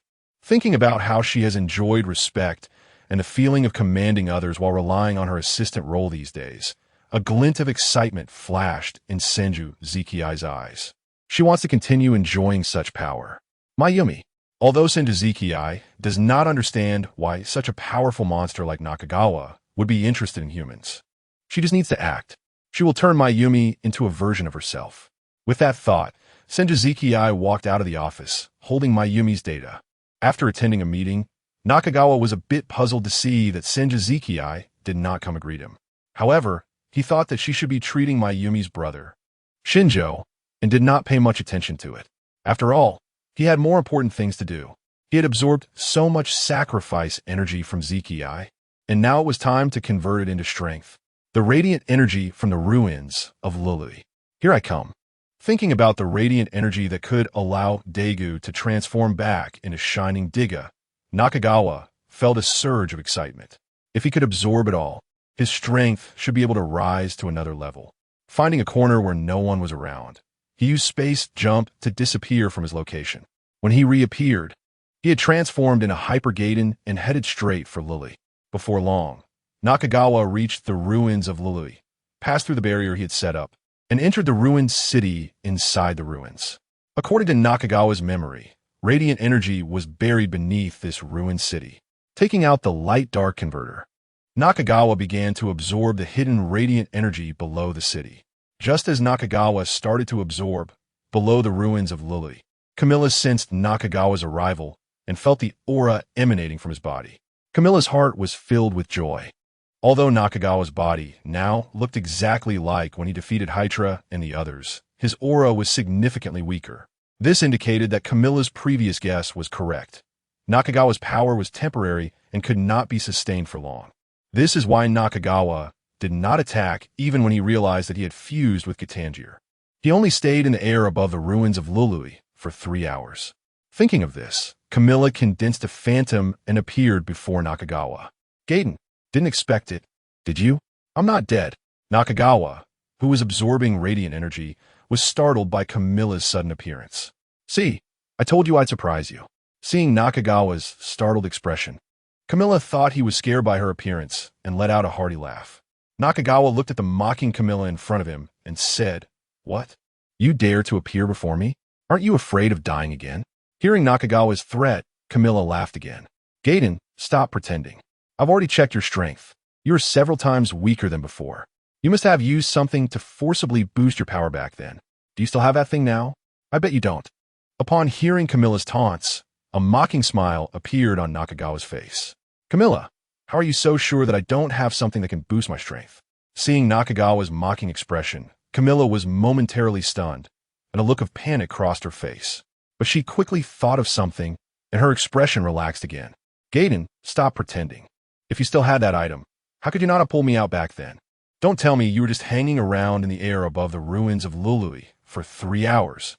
You discovered my fusion with Gatanjyer back then, right? Why did you stay for so long?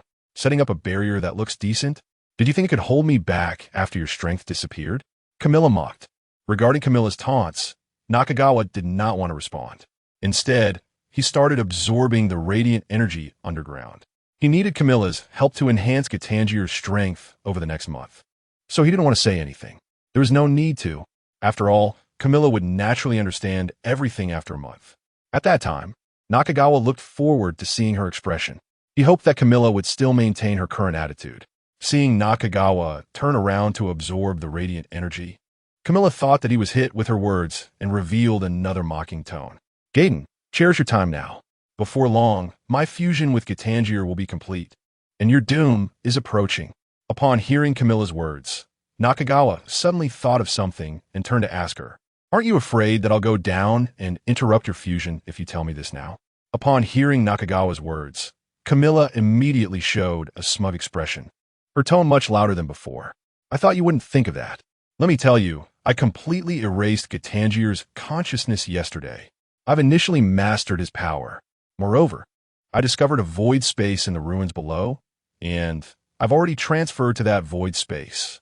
Unless I want to come out myself, you will absolutely not find me. Listening to Camilla's smug tone, Nakagawa used a pet card to sense Camilla's state and found that she was indeed in a void space. Feeling this, Nakagawa understood why she dared to appear in front of him so soon. And should I praise you? Nakagawa asked mockingly, as he still did not understand how she could have erased Gatanjyer's consciousness so quickly. After mocking Nakagawa, Camilla disappeared from before him. Watching Camilla's disappearing figure, Nakagawa smiled. He looked forward to when Camilla would successfully fuse and come out of the void space. With that thought, Nakagawa took out the 5 golden lottery tickets he obtained from defeating the Dark Giant. Since he had nothing to do today, he decided to draw these 5 golden lottery tickets. System, use the golden lottery tickets. As Nakagawa shouted, a roulette appeared in front of him. Unlike the ordinary lottery ticket roulette, this one was engraved with mysterious patterns, and there were various descriptions of items and skills on it. A glance was enough to understand what it was. Looking at the good items on the roulette, Nakagawa was very excited. For example, the Noah's Wing. Although it is an item of Ultraman Noah, if he draws it, this monster can also use it. With excitement, the lottery will begin to spin. One familiar and coveted skill after another flashed before him. Finally, it stopped on an unexpected item. Congratulations to the host for obtaining the mysterious level item, Dark Divine Light Stick. Accompanied by the system's prompt sound, a Black God Light Stick appeared in Xia Chuan's hand. Looking at the Dark God Light Stick in front of him, Xia Chuan was completely stunned. He then glanced at Camilla below, in the direction of the ruins. He seriously suspected that it was her fault that he drew such an item. A monster like him? Why would he be running off to become Dark Tiga? Can this thing really transform? As one question after another flooded Xia Chuan's mind, an introduction about the Dark God Light Stick surged into his consciousness.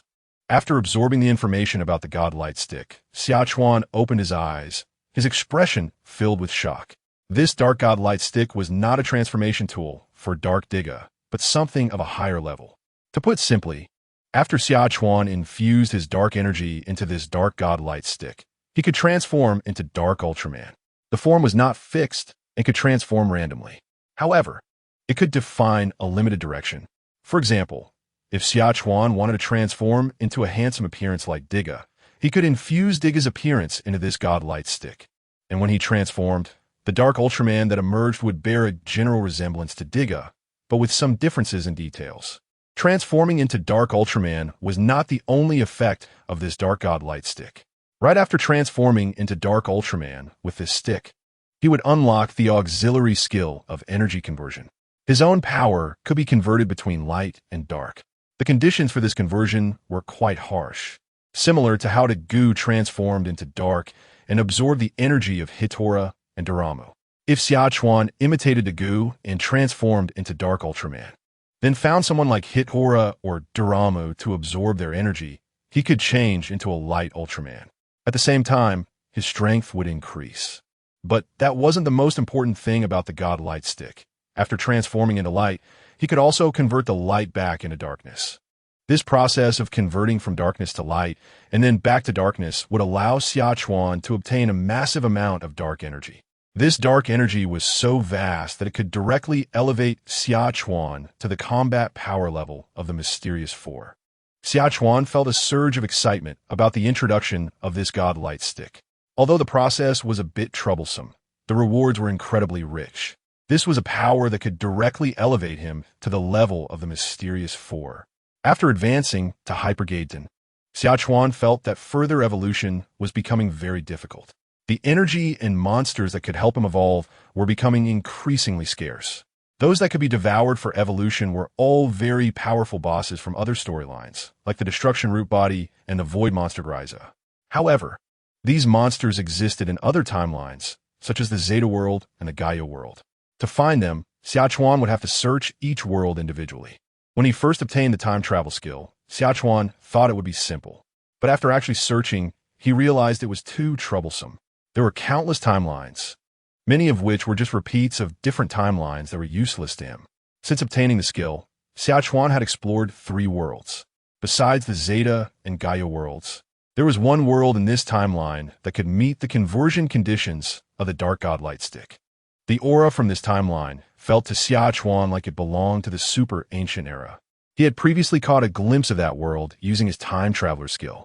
He could only say that this world was too similar to the super ancient era of the Tiga world, almost like twin brothers. In that world, he might be able to complete actions similar to those of Tiga in the super ancient era using the Dark God Light Stick. Thinking of the massive rewards obtained from transforming dark to light and then back to dark, Xia Chuan's heart began to race. That was power at the level of the Mysterious Four. If successful, it would save Xia Chuan a lot of effort. Looking at the black shining stick in his hand, Xia Chuan gave high praise to his golden lottery ticket. Drawing this item was indeed a great help to him. Chapter 33. Mayumi lost in dreams. After considering the pros and cons for a moment, Nakagawa felt he had to seize this opportunity. Since he could save so much time, he was definitely going to visit that ancient world. However, he needed to prepare before going. First was Camilla. Initially, Nakagawa was contemplating whether to erase her consciousness after she fully merged with Gatanjyer. But now it seemed completely unnecessary. As someone who was transformed and sealed by Tiga at that time, Camilla was surely familiar with the entire process. Bringing her to that world would definitely save a lot of trouble. He could also ask Tiga how he operated at that time and learn from it. Aside from Camilla, he also needed to make a trip to the Zeta world and the Gaia world before going to the ancient world. After all, going to the ancient world was very dangerous, and he needed to improve his strength beforehand. Devouring the Root Destruction Body Angel and the Void Monster Gryza would greatly enhance his power, especially Gryza's Void skill. This skill had a synergistic effect with his transformation skill. It meant that any power that couldn't kill him in one hit would be converted into his energy. With the Void skill, Nakagawa could enter a void state anytime and anywhere, making him invincible in that state.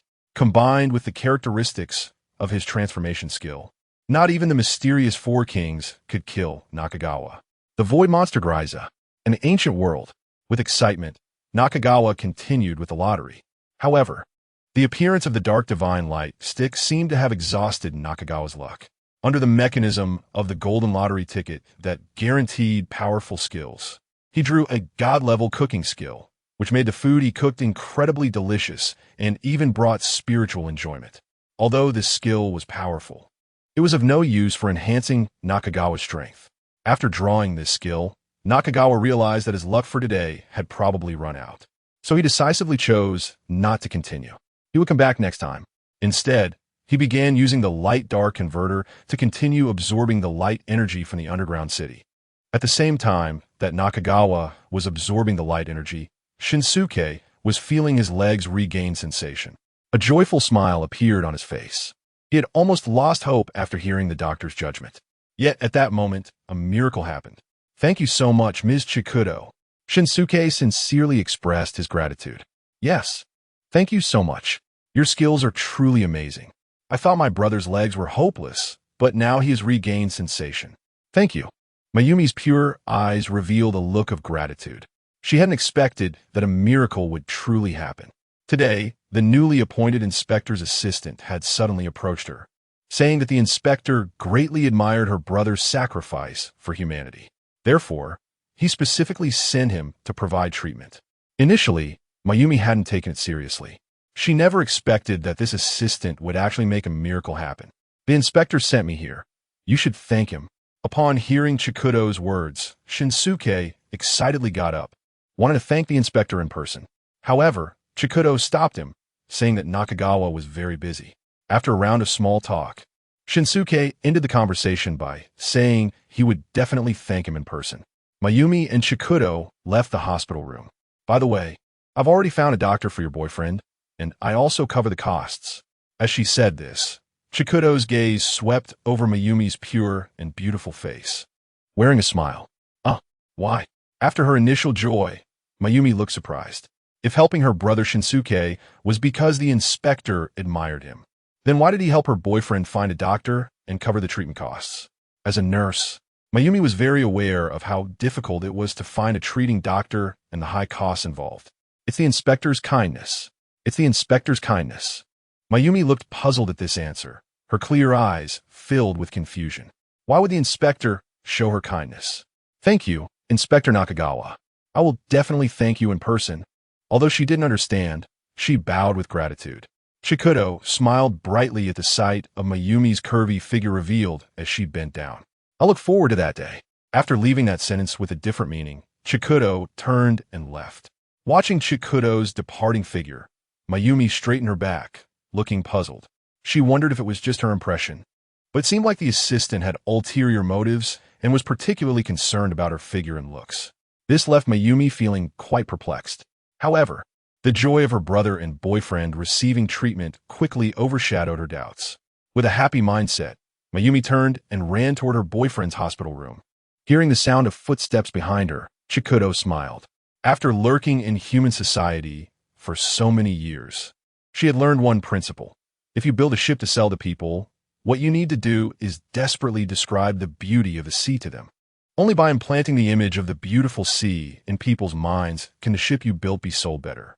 And Shinsuke's leg, her boyfriend's treatment, all of this was the beautiful vision that Chikudo painted for Mayumi. When the time came, Chikudo would reveal the truth of everything. Would Mayumi, who had experienced the beauty of the sea, refuse to buy the ship? Chikudo was extremely confident about the future outcome. If Mayumi had not experienced beauty, she might refuse. But having experienced beauty, Chikudo smiled confidently. She was sure that the other party would not give up. Similar events had occurred countless times over the years. After absorbing energy from morning until night, Nakagawa returned to TPC and found Chikudo. He indicated that he would stay in the Luluye ruins for the next few days. Unless there was something urgent, he didn't want to be disturbed. Just as Nakagawa was about to leave after saying this, Chikudo called out to him again. Lord Jetton, wait a moment. I have something to discuss. Huh? Nakagawa turned around in confusion, looking at Chikudo with a questioning gaze. Could you tell me your specific timeline? I have something I want to report to you then. Facing Chikudo's inquiry, Nakagawa thought about his progress in absorbing light energy. About a week. I'll be back in a week. By then, could you tidy up my house? I want to move in. By the way, is there anything you can't tell me now? Nothing urgent. You can say it when you return. Chikudo shook her head. Seeing that Chikudo wouldn't speak, Nakagawa assumed it was an internal TPC matter, so he didn't pay much attention. With a flash of his figure, he used spatial leap to leave TPC. Watching Nakagawa's departing figure, Chikudo fell into thought. A week later, tidying the house, connecting the time and place, Chikudo indeed set the time to confront Mayumi. Lord Jetton, I will report everything that has happened during this time to you. Just as Chikudo was about to leave, a sudden turn revealed her face appearing before her. Captain Jumian, is there something you need? Chinsho Zoe said respectfully to Jumian Hui, who was standing in front of her. I want to find Inspector Xia Chuan. Is he in? Jumian Hui's tone was quite complex, filled with anticipation and entanglement as she spoke. Oh, Inspector Xia Chuan just left. Will he be back? Before Qinshu Zihue could finish her sentence, Jimmy and Hui asked again, her tone full of urgency. Probably in about a week. The inspector went on a business trip. A week on a business trip? Jimmy and Huey's voice rose significantly, and her tone showed disappointment. What's wrong? Is there something urgent? I can contact Inspector Xia Chuan and have him come back. It's nothing. Jimmy and Hui waved her hand and then left the office. Watching Jimmy and Hui leave in a hurry, Qinshu Zihue looked puzzled, shook her head, and then also left the room. Once outside, Jimmy and Hui immediately returned to the restroom and splashed cold water on her face to wake herself up a bit. Thinking about her earlier actions, she could hardly believe it. In fact, since yesterday, Jimmy and Hui had been feeling a bit off. From last night to a whole day of work today, she often found herself daydreaming about things in the office. Even last night, she dreamt about returning to the office, but this time, she wasn't interrupted. After that, she became proactive. Remembering last night's events, Jimmy and Hui splashed cold water on her face again. She couldn't understand why the person in her dream changed from her husband to Xia Chuan. She even found herself inexplicably seeking out Xia Chuan today. Thinking about her behavior just now, a blush appeared on Jimmy and Huey's face. After taking a look at her reflection in the mirror and splashing water on her face a few more times, Jimmy and Hui let out a long breath. It was just the right time for her to calm down since Xia Chuan would be away for a week. With that thought in mind, Jimmy and Hui left the office. Time quickly passed day by day. During these days, Xia Chuan was focused on absorbing the light energy beneath the Luluye ruins. Meanwhile, Qinshu Zihue began taking action with TPC. During Xia Chuan's absence, Qinshu Zihue went to help Xinqing with his leg treatment every day. Miraculously, after just 4 days of treatment, Xinqing was able to stand up. At the same time, with the support of expensive medical fees and skilled doctors, the treatment for Mayumi's boyfriend also began. The results were similarly promising. Even on the 4th night, Mayumi's boyfriend briefly woke up for a few minutes. They had a simple exchange. Hearing her boyfriend's voice and seeing her brother Xinqing stand up brought a sweet smile to Mayumi's face. That sweet smile, combined with her pure face, would earn her compliments from anyone. Gazing at the starry sky outside, Mayumi felt as if she were dreaming. Just 4 days ago, she had been in despair. Yet, in just 4 days, her life had undergone a dramatic change. For such a change, Mayumi felt as if she were dreaming. If this is really a dream, I hope I can keep dreaming, Mayumi told herself as she looked at the starry sky. Not far away, Qinshu Zihue watched Mayumi's sweet smile and sensed her inner happiness. Qinshu Zihue also smiled. Mayumi, cheers tonight well. Accompanied by the crisp sound of her high heels on the floor, Qinshu Zihue disappeared into the corridor. Under the moonlight, Mayumi continued to smile, as if a pure and beautiful angel was envisioning a bright future. The next day, Mayumi suddenly discovered that the doctor responsible for treating her boyfriend said he had to leave temporarily. At the same time, the nurse at the hospital kindly reminded Mayumi that her boyfriend's hospital room had only been paid for a week. She needed to pay again before next Monday. Hearing this news, Mayumi looked puzzled. Didn't the inspector cover everything? At that moment, thinking of Qinshu Zihue's gaze, Mayumi suddenly had a bad premonition. Just then, news came that the inspector was looking for her. Upon hearing this news, Mayumi, who had just had that thought, immediately rushed to the office. Before arriving at the office, Mayumi took a moment to dress up. She wanted to thank the person who had extended a helping hand to her in her best state. At the same time, Mayumi also had a bit of selfishness. She knew she was very beautiful, and based on her past experiences, she believed that looking pretty would make things easier. However, when she arrived at Xia Chuan's office, Mayumi was surprised to find only Qinshu Zihue inside. Mayumi, you're here. Qinshu Zihue looked at the made-up Mayumi, her face instantly lighting up with a bright smile, but it quickly disappeared. After Mayumi entered, Qinshu Zihue stood up and locked the office door. Watching Qinshu Zihue lock the door, Mayumi looked puzzled. Assistant Qinshu, why are you locking the door? Isn't Inspector Xia Chuan the one who called me here? Today, I called you here. Qinshu Zihue's tone was flat, and her aura was very different from before. Looking at the tall and powerful Qinshu Zihue in a suit, Mayumi was somewhat surprised. After all, she had always remembered the other party's friendly attitude towards her, even respectful. So, seeing a different Shinsho Zoe now. Mayumi felt a bit taken aback. Seeing Mayumi's surprised expression, Shinsho Zoe smiled lightly and walked over to her. Looking at Mayumi's beautiful face and pure features, Shinsho Zoe asked with a smile, "Miss Mayumi, would you be willing to help me with a favor?" "Ah, what favor?" "Miss Shinsho, if you say you need help, I will definitely help," Mayumi said without any hesitation. She had been watching the dedicated process of Shinsho Zoe helping her brother with his medical treatment. If she could help, she would definitely do so. "I want you to help me gain the trust of Inspector Xia Chuan. Is that okay, Miss Mayumi?" Chapter 34. Mayumi's performance, what does it mean? Mayumi asked in confusion. "I've heard the inspector praise your beauty, and I urgently need to gain his trust. So I hope you could devote yourself to the inspector." Chikuzawa smiled as she caressed Mayumi's beautiful face. Feeling Chikuzawa's gaze, Mayumi immediately understood why she had been scrutinizing her face and body since they first met. "You must be dreaming." Mayumi refused without hesitation, slapping Chikuzawa's hand away with a look of disgust. Hearing Mayumi's rejection, a look of regret appeared on Chikuzawa's face as she spoke in a tone of disappointment. "Since Miss Mayumi is unwilling, then let's forget about it."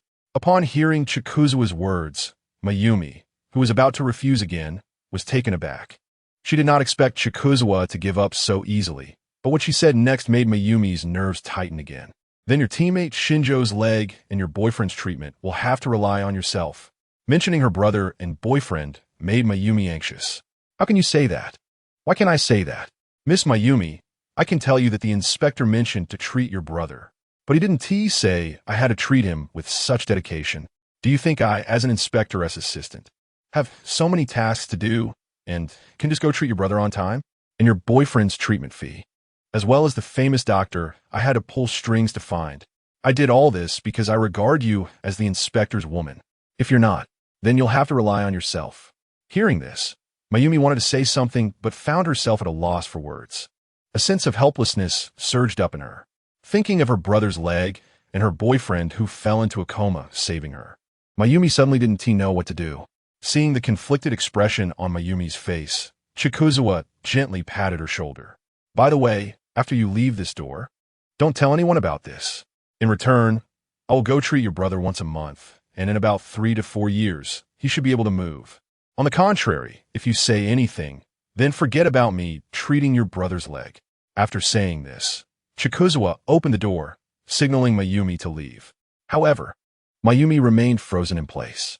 Observing Mayumi's stillness, Chikuzawa approached her and spoke softly. "I'll give you a day to think about it. If you agree, I guarantee your brother's injury can recover within a month. I will also ensure your boyfriend wakes up. Go back and think it over. Think about your brother's leg and your boyfriend, who saved you." After saying this, Chikuzawa pushed Mayumi out of the office. Bang! Hearing the door close behind her, Mayumi's face turned pale, her eyes filled with pain. Meanwhile, Chikuzawa outside the door wore a confident smile. Soon, a week passed. After absorbing the light energy, Nakagawa came out of the Luluye ruins. This time, besides absorbing the light energy, he also had an unexpected gain. Through his continuous exploration of the timeline, he discovered the world boss of Gaia. The ultimate weapon Zog, summoned by the source of destruction, was about to arrive on Earth.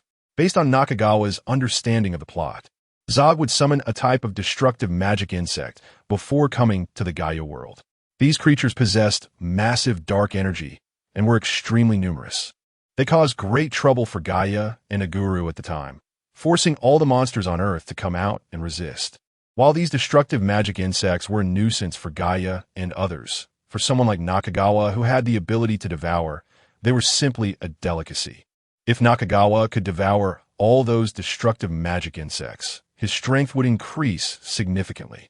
Nakagawa planned to rest well tonight and head to the Gaia world tomorrow to devour the destructive magic insects.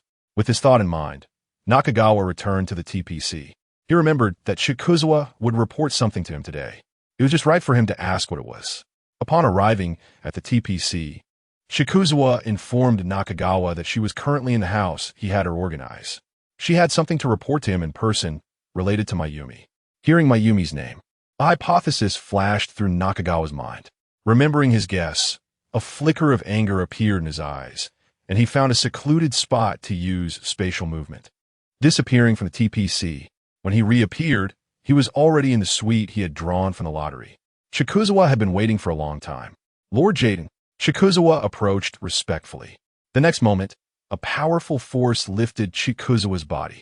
At the same time, a strong pain began to erode her body. "My lord, what?" Chikuzawa cried out in pain. Listening to her pleas, Nakagawa remained unmoved. In his perception, he had already sensed the presence of a woman inside. Based on Chikuzawa's previous hints, Nakagawa had roughly guessed what had happened. Although he didn't care about Chikuzawa, he knew that if Mayumi didn't provide the sacrificial energy he needed when he went in, Chikuzawa would definitely have a bad outcome. "You'd better pray that what I need is inside. Otherwise, if you guess my thoughts without permission, I guarantee you'll look worse than Bichiri Aelid." The next moment, Nakagawa set Chikuzawa down. He then opened the door and walked straight in. As Chikuzawa was set down, she looked at Nakagawa entering the room, her eyes filled with panic. She realized the mistakes she had made during this time. How dare a weak person like her guess Nakagawa's thoughts? Keeping everything from him was the most foolish mistake she had made. Feeling the pain in her body and recalling Nakagawa's words, Chikuzawa's face showed a look of panic. At the same time, she began to pray that Mayumi truly had what Nakagawa needed. On the other side, Nakagawa entered the room. There were no lights, but with his strength, he could clearly see the layout in front of him. What came into view was a soft, large bed, and a red veil blocked the front of the bed, with a shadow faintly appearing behind it. Hearing footsteps from outside, the shadow lifted the veil. As the veil was drawn back, the lights turned on, and a beautiful melody played in his ears. At the same time, a completely naked, snow-white body was revealed to Nakagawa. "Lord Nakagawa, please enjoy the dance I have prepared for you." With a melodious voice, the figure began to dance. And as her body moved, clothes were put on one by one. As the dance and song concluded, Mayumi had already jumped in front of Nakagawa, dressed in a pure white long dress. Under the light, Mayumi's pure and beautiful face, combined with the white dress she wore, made her look like an angel. Gazing at Mayumi in the center of the light, Nakagawa was truly stunned. As someone who had experienced the impact of the internet age, Nakagawa thought he had seen enough. Unexpectedly, he had gained new insight. He had only seen dances where clothes were taken off before. He never imagined there could be dances where clothes were put on. What a revelation! Dressed in a pure white long dress, Mayumi looked at Nakagawa, who had a dazed expression, with a beautiful face devoid of any emotion. Then, Mayumi bent her body, kneeling before Nakagawa, and raised her head at a 45-degree angle. Her face, as beautiful as porcelain, looked up at Nakagawa with a shy expression and softly said, "Please have mercy, my lord." Seeing Mayumi kneeling before him and a shy expression on her face deeply shocked Nakagawa at that moment. Looking at her shy demeanor and the glimmer of expectation in her eyes, Nakagawa almost thought that Mayumi had truly fallen in love with him. However, the sacrificial emotions that the light-dark converter was crazily absorbing revealed to Nakagawa Mayumi's true thoughts. Nakagawa lifted Mayumi's pure and beautiful face with his hand, and as he moved, Mayumi stood up, hugged Nakagawa, and spun around, bringing him to the bed. "My lord, I am here to help you change."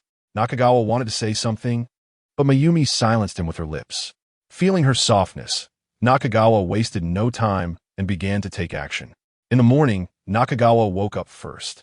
Turning to glance at Mayumi beside him, he noticed several clear marks on her pure face. He couldn't tell if they were tears or something else. Below the bed, a splash of bright red was strikingly visible. Reflecting on last night's events, Nakagawa felt a bit complicated. He did not expect that it was Mayumi's first time. However, it was precisely for this reason that the sacrificial energy he gained last night was several times more than usual. With mixed feelings, Nakagawa got up, dressed, and walked out the door. Outside, waiting the whole night, was Kanesawa Megumi, who immediately stood up to greet him. "My lord."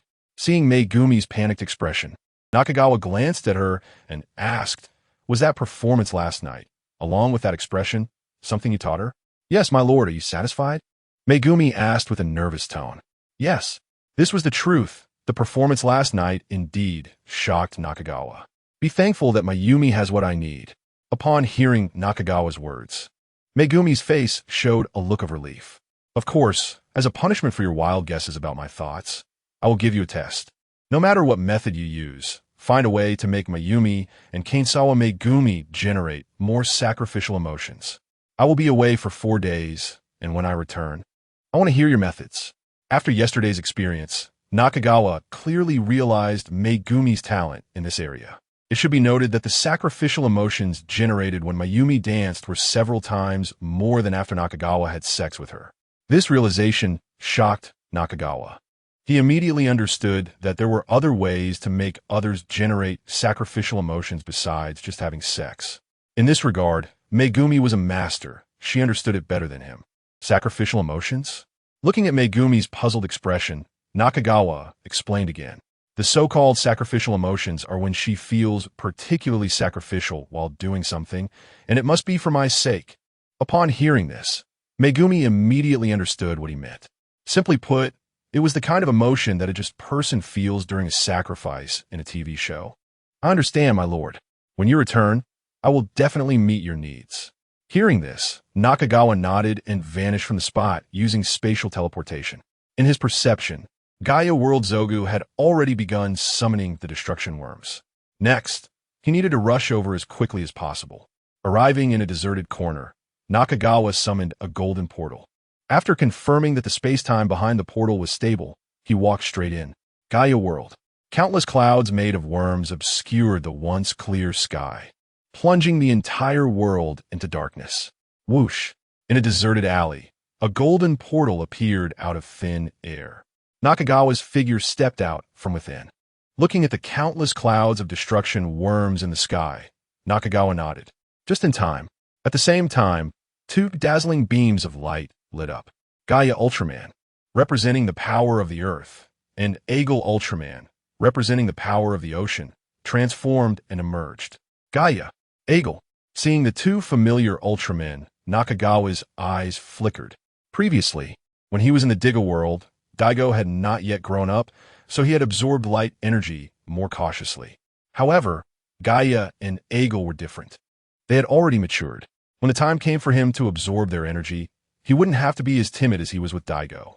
Thinking about the scene when he would absorb their energy, Nakagawa felt a surge of anticipation.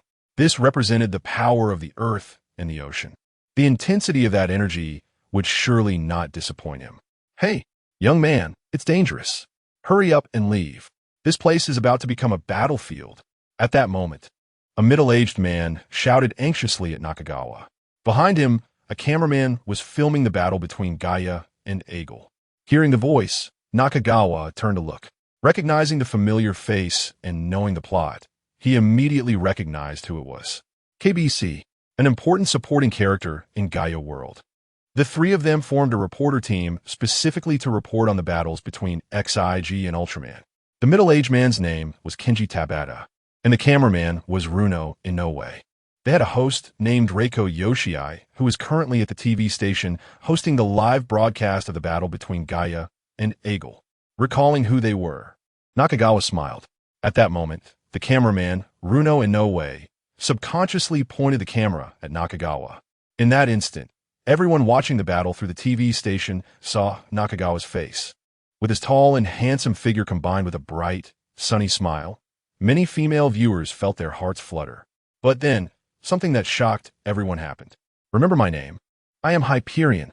Don't give me random names. After saying this, Nakagawa's figure was enveloped in dark light, transforming into a sphere of darkness that rose into the air. The dark sphere gradually condensed, and a huge, imposing monster emerged from it. This monster was covered in dark golden armor, with strange purple light swirling around it, resembling the afterglow of fallen stars. Its head was triangular, and its eyes flickered with yellow light, as if a high deity was gazing down at the world. What the hell is this? Runo Inoue, the cameraman, was shocked and gaping, while Kenji Tabata, who had just communicated with Nakagawa, also displayed a look of astonishment. Chapter 35, Jetton Core. I rewrote the Gaia plot from yesterday's chapter. Those who watched it can take a look again. Under the dim sky in Tokyo, Xia Chuan floated in midair like a dark king, surveying the small city beneath him. Hypageddon, a powerful monster representing terror, appeared before the entire human world in a shocking manner. The monster was actually transformed from a human? Reiko Yoshii sat at the host's desk, her eyes wide with shock as she watched the powerful monster hovering in the air. Behind her, the staff watching the live broadcast and the viewers at home had similar expressions. This was the first time humanity had witnessed the transformation from human to monster via live broadcast. In an instant, various forums around the world began discussing this astonishing scene. Even Gaia and Aguru, who were currently battling the devastating magic insects, paid little attention. Although Xia Chuan, floating in the sky, was unaware of the specific reactions online. He could guess that his name, Jetton, had spread throughout the world. The reason Xia Chuan did this was because during a conversation with Keiko Ijima, she had mentioned that when naming monsters and Ultraman, the most voted names were Terror Monster Man and Insect Monster. Had it not been for Yuri's timely appearance, Xia Chuan would have probably had to fight under the titles of Terror Monster Man and Insect Monster. Thinking of the scene where Dagu shouted Terror Monster Man while fighting alongside him, Xia Chuan found it unacceptable. So when he saw the CBK camera broadcasting live, he naturally provided his accurate name. As for the impact it would cause afterward, Xia Chuan didn't care at all. After devouring Zog and Gaia, he would no longer appear in this world, so it didn't matter if his identity was exposed. After transforming, Xia Chuan turned his gaze to Gaia and Aguru. The dense swarm of devastating magic insects had now merged into a small, ugly monster with a single eye, known as Caesar Sabia. This monster was not only powerful, but also had the characteristic of the devastating magic insects. If you defeated one, another would immediately appear. It was like a boss monster spawning minions in a game. Unless you dealt with the boss, the minions would keep coming. This characteristic of the devastating magic insects was precisely why Xia Chuan came here. These dark monsters, which possessed dark energy and kept spawning, were paradise for someone like him who had the skills to devour and transform. Looking at the monster ahead, greed flickered in Xia Chuan's eyes. Jetton, after a roar, the massive monster floating in midair vanished. When it reappeared, Xia Chuan was already in front of Gaia and Aguru. At this moment, Gaia and Aguru were being heavily beaten by Caesar Sabia, and just then, a large monster wielding a yellow scythe appeared before them. Energy Arc. Upon reaching Caesar Sabia, Xia Chuan wasted no time and swung the yellow scythe forward. Two powerful golden crescent blades of energy struck Caesar Sabia's body with precision. Boom! Under the impact of the powerful energy, the golden blades instantly shattered Caesar Sabia's body. A magnificent explosion of sparks erupted in the city. The dark energy within Caesar Sabia was also absorbed by Xia Chuan. Watching the monster that had been suppressing them suddenly get eliminated, Gaia and Aguru were momentarily stunned. Who was this unfamiliar monster, entirely black and wielding a scythe? They had never seen it before. Its power was incredible. Meanwhile, at the XIG organization base, similar to the victory team, Commander Akio Ishimuro gazed at the screen where the unfamiliar monster and the eliminated Caesar Sabia appeared with a look of surprise in his eyes. What was this monster? Where did it come from? Had they seen it before? The operator Sasaki shook his head, a puzzled expression on his beautiful face. They had never encountered this monster before. Just as the XIG combat personnel were confused, the battlefield underwent another change. After Caesar Sabia was eliminated, the devastating magic insects in the sky reassembled, and this time, 3 Caesar Sabia appeared at once. Seeing the increased number of Caesar Sabia, Gaia, and Aguru, who were previously puzzled, now wore serious expressions. It had been difficult to deal with one, and now there were 2 more. This was troublesome. Xia Chuan, however, looked at the 3 Caesar Sabia that had reappeared with excitement in his yellow eyes. The more monsters gathering dark energy, the better it was for him, as it saved him the trouble of killing the devastating magic insects one by one. Just as Xia Chuan was about to attack, Gaia behind him prepared to move as well. Although he was unsure if this unfamiliar monster was friend or foe, it was certain that Caesar Sabia, formed from the devastating magic insects, was an enemy. So, eliminating Caesar Sabia first was undoubtedly the right choice. Sensing movement behind him, Xia Chuan immediately turned around and swung the scythe at Gaia. Seeing the golden energy blade rushing towards him, Gaia quickly dodged to the side. The golden blade narrowly grazed Gaia's body. The blade struck the ground beside him, causing a massive explosion. The shockwave from the explosion sent Gaia flying back. "Get lost. These monsters are mine," Xia Chuan warned, his yellow eyes fixed on the fallen Gaia. As Gaia stood up again, he felt wronged by Xia Chuan's warning. He had only wanted to help. A guru, on the other hand, was indifferent to the situation. In his view, dealing with such a difficult monster like Caesar Sabia was up to the unfamiliar monster. It was a good opportunity for him and Gaia to recover some energy. He had a premonition that a bigger battle awaited them soon. After persuading Gaia, Xia Chuan turned back towards the three Caesar Sabia. Gaia and Aguru wouldn't run. They could absorb their energy later. And once Zog appeared, the devastating magic insects would no longer spawn. He needed to seize the time to devour. As Xia Chuan charged towards him, the three Caesar Sabia released 3 powerful yellow beams from their single eyes simultaneously.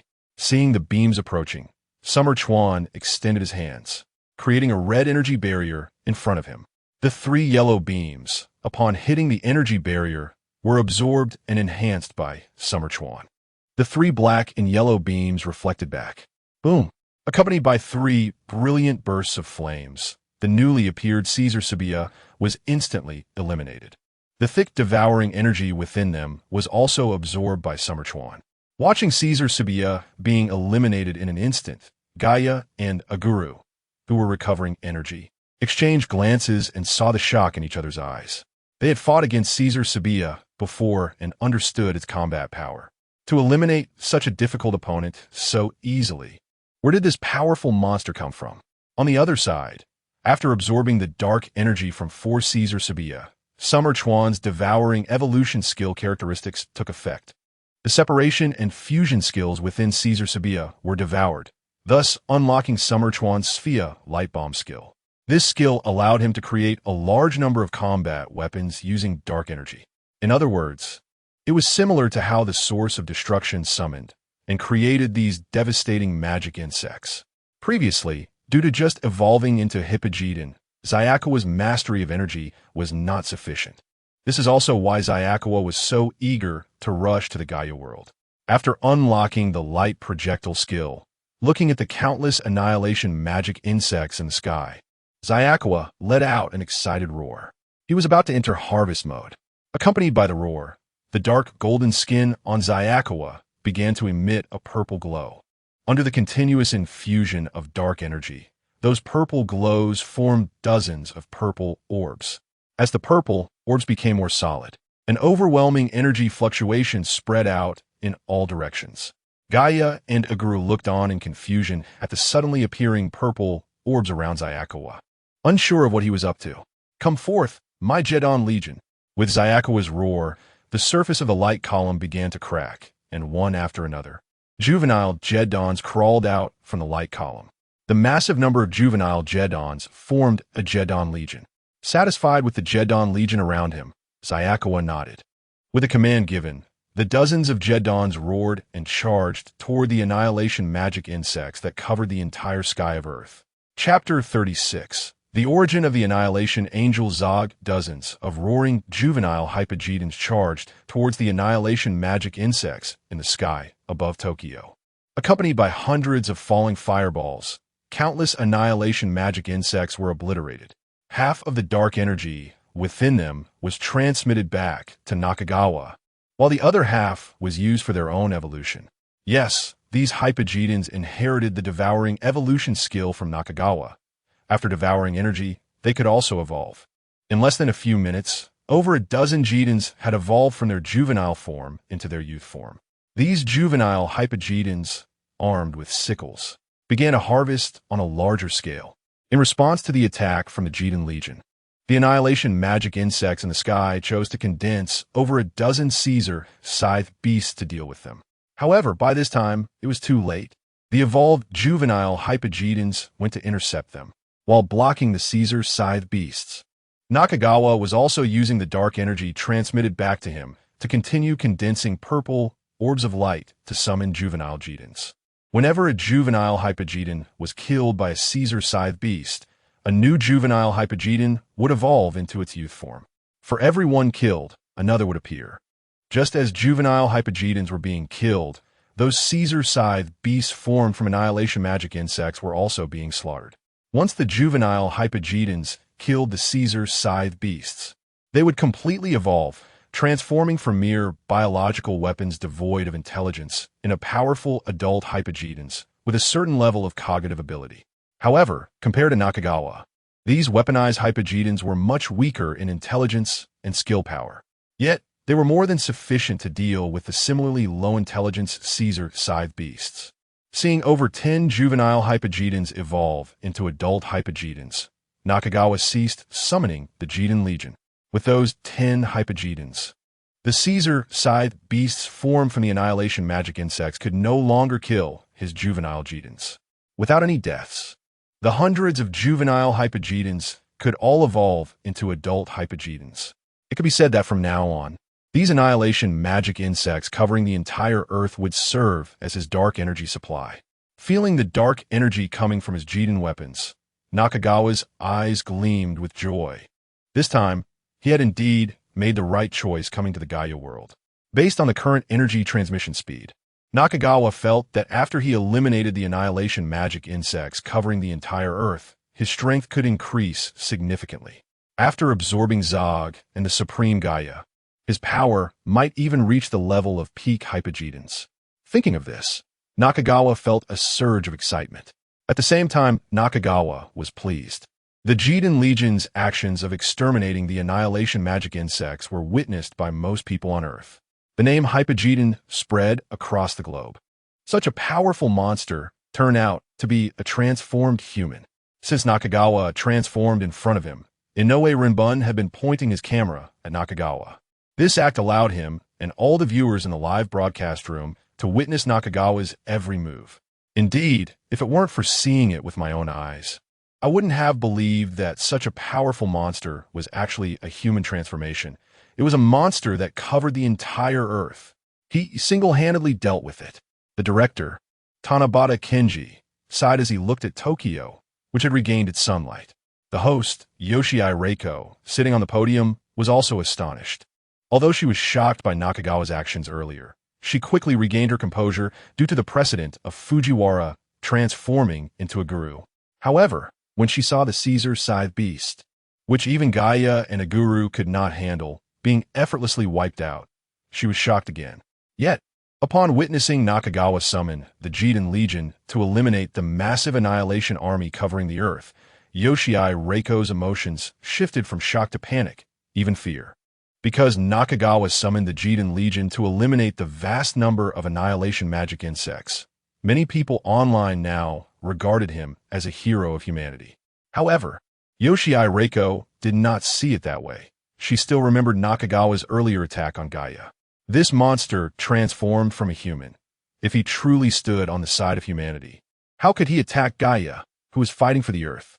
Thus, as Yoshii Reiko expressed doubts about Nakagawa's stance, her fear deepened upon seeing his overwhelming power. The XIG team members shared Yoshii Reiko's thoughts. They looked at the images of the gradually exterminated annihilation magic insects with heavy expressions. As teammates of iDream, they expressed serious doubts about Nakagawa's stance after witnessing his attack on Gaia. These people online are really something. This Hypogeton monster, although transformed from human. Judging by his previous attack on iDream, it can be concluded that this monster is definitely not on the side of humanity. They thought, what are they cheering for? Saying something about the Hypogeton being humanity's savior? Ridiculous. Seeing these comments online, Sasaki Atsuko, who liked iDream, expressed her frustration. Just based on Nakagawa's attack on iDream, she was certain that this Hypogeton monster was not on humanity's side. Hearing Atsuko's words, the other team members also voiced their condemnation. Commander Ishimuro Akihiro showed a grave expression as he watched the Hypogeton on the screen. He sincerely hoped that the team's speculations were wrong. The powerful monster that single-handedly exterminated all the annihilation magic insects on Earth, if it was on the opposing side of humanity, then even with Gaia and a guru, Ishimuro Akihiro felt sorrow for humanity's future. This guy is so strong. No wonder he didn't let me take action. iDream exclaimed sincerely as he watched Nakagawa, who had annihilated all the annihilation magic insects by himself.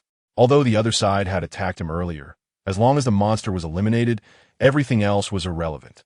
Isn't he just a bit explosive in temper? Aguri used to be like that too. Compared to iDream's optimism, Fujimiya's expression was very serious. Since the other party appeared, Fujimiya had clearly felt that the other side was not of the same kind as them. Although this monster did not seem to have a clear reason for dealing with the annihilation magic insects, Fujimiya trusted his instincts. The other party was definitely not on their side. The thought of possibly having to battle such a powerful monster made Fujimiya feel very tense. On the other side, Nakagawa felt the dark energy continuously pouring in from all directions and let out a satisfying roar. Awesome. It's been a long time since I've absorbed such massive dark energy. The enormous dark energy brought by the annihilation magic insects directly unlocked all of Nakagawa's Hypogean skills and significantly boosted his strength. Just as Nakagawa was reveling in his power boost, on the other side of the wormhole, the Origin Annihilation body could no longer sit still.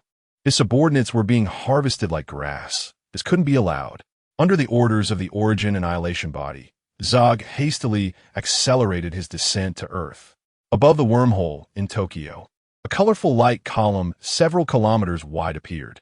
The moment Nakagawa saw the colorful light column descending, he immediately understood that Zog was about to descend. Without any hesitation, Nakagawa quickly recalled the Jetton weapons scattered across the Earth. In an instant, the Jettons that had just been devouring and slaughtering the annihilation magic insects across the Earth transformed into purple energy orbs, all flying back towards Nakagawa. A circle of colorful light spread from the wormhole into the surroundings. A white skirt glowing with white light caught Natsukawa's attention. Seeing Zog, who had already descended to Earth, Natsukawa immediately ordered the Jetton troops in various locations to return quickly, knowing it was too late to recover everything. The white skirt gently descended. A gigantic humanoid radiated a holy light, resembling a divine being like an angel, falling amidst the brilliance. At that moment under the sunlight, this humanoid being emitting colorful light truly seemed like a mythical angel. At that moment, aside from Natsukawa, who was busy recalling Jetton, everyone's gaze was fixed on this angel descending from the sky. The sacred light combined with its divine posture caused countless people to kneel and exclaim miracles. Chapter 37. The sorrowful humanity, the angel Zog, radiating sacred energy, directly attacked Xia Chuan the moment he fully descended to Earth. His pure white hands were raised, and the seemingly holy light began to spread towards the sky. The returning Jetton troops would be instantly annihilated upon contact with this holy light. However, Xia Chuan had already been forewarned. The fully evolved adult and juvenile hyper Jetton returned first. The Jetton troops that were destroyed were all in their larval forms. So, Xia Chuan did not lose much dark energy. After collecting all the Jetton troops that could be gathered, all the dark power within them was absorbed by Xia Chuan. Feeling the immense dark energy within him and all his skills unlocked, Xia Chuan was filled with excitement and fighting spirit. Come on, Anitsuk. Let me see who is stronger, the fully skilled Hyper Jetton, or you, the root-destroying angel. With a roar, Xia Chuan leaped into the air, his enormous wings unfurling behind him. They were a pair of membranes made of golden yellow, emanating a powerful aura as they flapped. A massive energy vortex formed around Xia Chuan, and a fierce wind began to howl through the city of Tokyo. To express his fighting spirit, Xia Chuan unfurled his wings for the first time since becoming a Hyper Jetton. This meant that he would showcase all his strength in the upcoming battle. Inoue Renwen aimed his camera at the center of the city, where the battlefield was located. Angels and monsters. Are these two friends or foes? Tanabata Kenji stared at the two figures confronting each other in the city sky, filled with confusion. This question was being discussed by most people online due to the angel Zog's sacred appearance. Most viewed him as a helper for humanity. Although Xia Chuan was a monster, he was also a transformation of humanity. And considering his previous actions in eliminating the ruined magic insects in the sky, many believed he was leaning towards humanity. Meanwhile, Yoshii Reiko sat in front of the stone platform, watching the two figures in the city center. A bad premonition arose in her heart. She felt that neither the angel nor the monster was on humanity's side. The team members watched in surprise as the angel suddenly appeared on screen. But when they saw the standoff between the angel and Xia Chuan, they cheered. In their view, the arrival of the holy angel on Earth should be to assist Ultraman in eliminating monsters. So Blamu Dunzi looked at Xia Chuan on the screen and clenched his fists tightly, saying, "Damn monster, you will definitely be eliminated by the angel." The commander, Ishimuro Akihiro, did not agree with his team members' words. He did not believe that angels truly existed in this world. The so-called angel in front of him was merely a fade created by something for humanity. Regarding the standoff, Ishimuro Akihiro had a rather pessimistic thought. The confrontation between these two was not to save humanity. Rather, they were likely confronting each other to determine who would destroy the Earth. On the battlefield, Gaia and Egel watched the angel and Xia Chuan in the sky and began discussing what they should do. They ultimately concluded to observe the situation outside for a while to see how things developed. While they were discussing, Angel Zog was also communicating with Xia Chuan. "Jetton, if you leave this Earth now, I can pretend that the incident with the ruined magic insects never happened.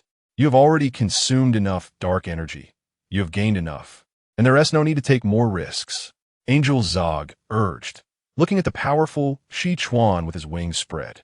His fundamental goal was to invade Earth, and fighting against Xia Chuan, given the strength he was currently exhibiting, could easily lead to unexpected changes. Angel Zog's loud and holy voice echoed throughout the city. Those outside the city also heard the angel's voice through the live broadcast. Originally, people who believed in the angel and thought the angel had descended to save humanity began to feel something was amiss. According to the angel's words, the ruined magic insects were sent by him. If he were truly the angel saving the Earth, why would he send magic insects to destroy the world? The teammates who had just supported the angel fell silent upon hearing his words. They had realized that this angel was not on humanity's side. Commander Ishimuro Akihiro frowned deeply, looking at the holy angel and the powerful monster with wings spread on the screen. He had come to realize that his previous worst fears had indeed become a reality. Upon hearing Angel Zog's words, Xia Chuan rejected without hesitation. The dark energy of the ruined magic insects is not enough. Only by devouring the dark energy within you can I evolve again. Upon hearing that Xia Chuan's target was himself, Angel Zog let out a disdainful laugh. The sky shimmered with the sacred light of Zog's gown, shaking in rhythm with his mocking laughter. "Ha ha ha, your target is me? Jetton, you truly underestimate yourself. I will let you know what happens when you oppose the great root-destroying entity." Hearing Zog's mocking voice, Xia Chuan also scoffed.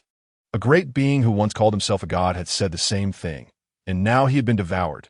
"Zog, you are no exception. Arrogant monster. Then let me show you my power." Angel Zog extended his sacred hands, and a strong energy wave shot out from them. Boom! A yellow energy barrier appeared in front of Xia Chuan, blocking Zog's attack, which was instantly absorbed and converted into Xia Chuan's own energy. This was also the confidence that allowed Xia Chuan to dare to confront Zog. As long as Zog's attack couldn't kill him in one shot, then the so-called attack was merely charging Xia Chuan. Although Xia Chuan blocked Angel Zog's attack, Gaia and Egel behind him did not. The two Ultramen immediately understood Zog's position upon hearing him mention the root-destroying entity. Although they were unsure of Xia Chuan's exact stance, they knew that for now. Xia Chuan's goal was to eliminate Zog. Gaia and Egel believed that they were not enemies for the time being. Therefore, they prepared to assist Xia Chuan in dealing with Zog. Unfortunately, they were cleared away by Zog as if they were mere fodder. People watching the battle through the live broadcast cried out in pain as they saw Gaia and Egel fall to the ground, their warning lights flashing. From the angel's earlier words, even the most naive among them had determined that the so-called angel was merely a creature disguised as one. Its true purpose was to invade Earth. The certain defeat of the Ultramen, who were undoubtedly on Earth's side, also indicated that Earth's future was in grave danger. Host Reiko Yoshioka looked at the disheartened comments from people online while trying her best to offer comfort. However, her heart was filled with immense gravity. Angel Zog and a monster named Jetton were both so powerful.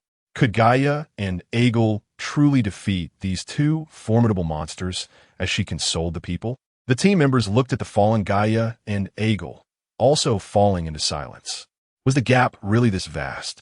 The main targets of Angel Zog's attack were not Gaia and Aegel, yet Xia Chuan had suffered no harm. How could Gaia and Aegel already be in critical condition? A pessimistic atmosphere began to spread within the room. Sasaki Mudunzi looked at the fallen Gaia, continuously hoping in his heart for Gaia to stand up. Come on, you must get up. The future of humanity depends on you. Boom. However, the scenes on the battlefield once again shattered people's hopes. The attacks from Angel Zog continued, and Xia, who withstood the energy attacks, suffered no harm thanks to his transformation abilities. But it was a different story for Gaia and Aguru, who had just gotten back on their feet. Each time they stood up, they were met with another attack. With every hit, the timers on their chests flashed faster. In this level of combat, Gaia and Aguru lacked the power to intervene. They could barely stand under the aftermath of the attacks. Ultimately, it was Xia, who had accumulated enough energy that saved them. Spatial movement. In the next moment, Xia appeared in front of Zog. All the energy from the seed bombs previously released by Xia converged at his chest at that moment. Dark Fireball. The energy from Zog, combined with Xiao's own energy, formed a powerful dark fireball that shot toward Angel Zog. Boom! A massive explosion erupted. Under the impact of the powerful energy, the holy form of Angel Zog began to distort. In front of everyone's gaze, that enormous body started to change. The originally holy face elongated into an ugly, giant visage. The pure white hands transformed into massive claws, and the pristine white dress vanished, replaced by grotesque skin. Under the bombardment of Xiao's powerful skills, Zog's first form was shattered, revealing its true shape. So this is the true appearance of this monster. Inoue Ruin, responsible for filming at the center of the battlefield, exclaimed in shock. The director, Tanabata Kenji, looked at the enormous, disgusting creature in the sky, finding it hard to believe it was the same being that had previously appeared so holy. If he hadn't seen it with his own eyes, he would never have believed that this grotesque monster was once an angel. Viewers who watched the whole process through the live broadcast expressed their disbelief. Those who had regarded Zog as an angel were especially overwhelmed with emotions. How could they have knelt before such an ugly monster? Back on the battlefield, Xia looked at Zog, who had reverted to its monstrous form, and laughed mockingly. Yes, this is your true form. Clearly such an ugly monster, yet pretending to be an angel. Zog, already infuriated from being defeated, was now even more enraged by the mockery.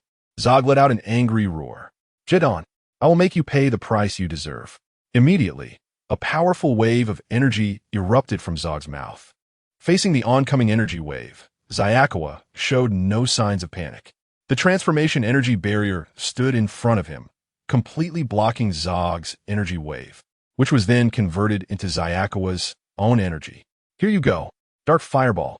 The energy wave launched by Zog was entirely returned after Xiao's conversion. Boom! A violent explosion rang out again. Zog's abdomen was dented by the Dark Fireball. The attacked Zog let out a painful wail, but soon, after using its pain immunity skill, all the pain vanished. Immune to pain, Zog gathered most of its energy and unleashed a massive energy wave. Boom! The powerful energy wave nearly affected half the city. Half of Tokyo's buildings were suddenly destroyed. Although Zog's energy wave was powerful and widespread, it was still true that as long as Xia, who possessed the transformation skill, wasn't killed in one blow, he was virtually indestructible. Zog's extensive energy wave not only failed to harm Xia, but instead helped him replenish the energy he had lost. With the presence of his transformation skill, Xia could withstand Zog's full-force attack. However, Gaia and Aguru behind him were not so lucky. They were also within the range affected by the energy wave. Zog's full power attack, which gathered all its energy, was immense. In the storyline, Gaia and Aguru couldn't even withstand the first form of the energy wave, let alone now, facing Zog's second form firing at full power, although it wasn't specifically targeting them. It was beyond their current capability to resist. Under the assault of the powerful energy wave, Gaia and Aguru's bodies couldn't endure it. They were both knocked back into their human forms and fell unconscious. This is under Xia deliberate protection. In no way Ruin and the others were unharmed, and at this moment, their cameras were aimed at the place where Gaia and Aguru had vanished. On the cold ground, Yum and Tunggong lay unconscious. Tunggong, Yoshii Reiko, seeing her boyfriend collapsed on the ground, couldn't help but shout in the live stream. The scene of Yum and Tunggong fainting was also broadcasted online. Because of Xia earlier transformation into a monster, people quickly guessed that the unconscious Yum and Tunggong were the recently vanished Gaia and Aguru. In an instant, the online community exploded. XIG base. Yum. Looking at the screen showing the unconscious Yum, Sasaki Atsuko cried out in worry. The other team members shared the same concerned expressions. Meanwhile, Commander Ishimuro Akio clenched his fist so tightly that it turned white. However, the pressure in his heart made him numb to the pain. Gaia and Aguru were no longer capable of fighting. At this moment, who could humanity rely on? Ishimuro Akio looked at Xia standing in front of Zog and revealed a sorrowful smile.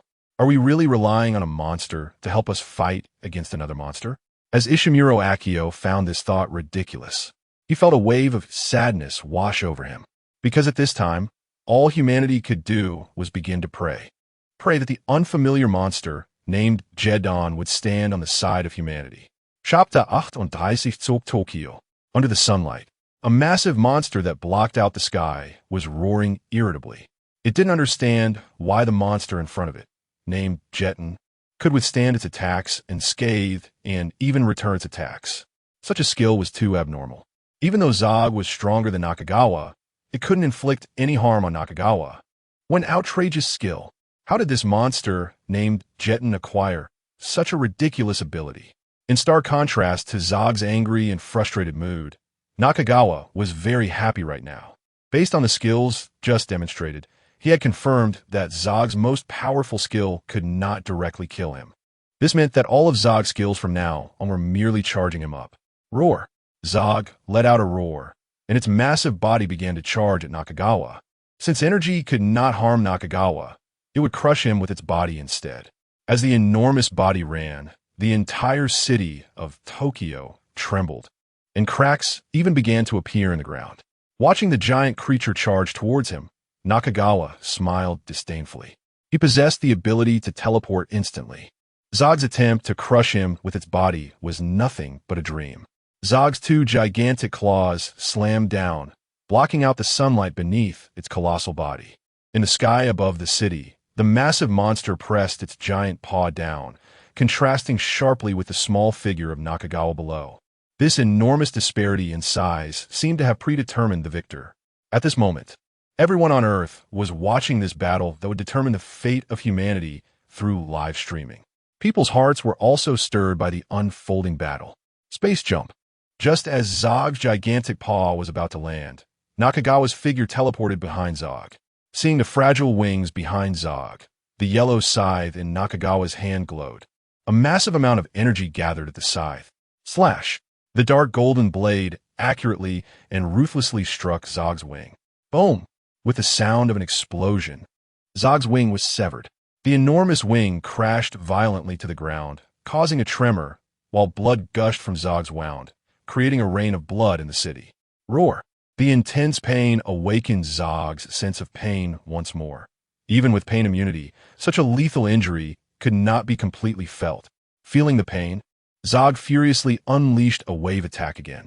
However, history repeated itself once more. The energy fired at Nakagawa, who could not be killed, merely charged him up again. After absorbing the energy wave, Nakagawa was fully revived once more.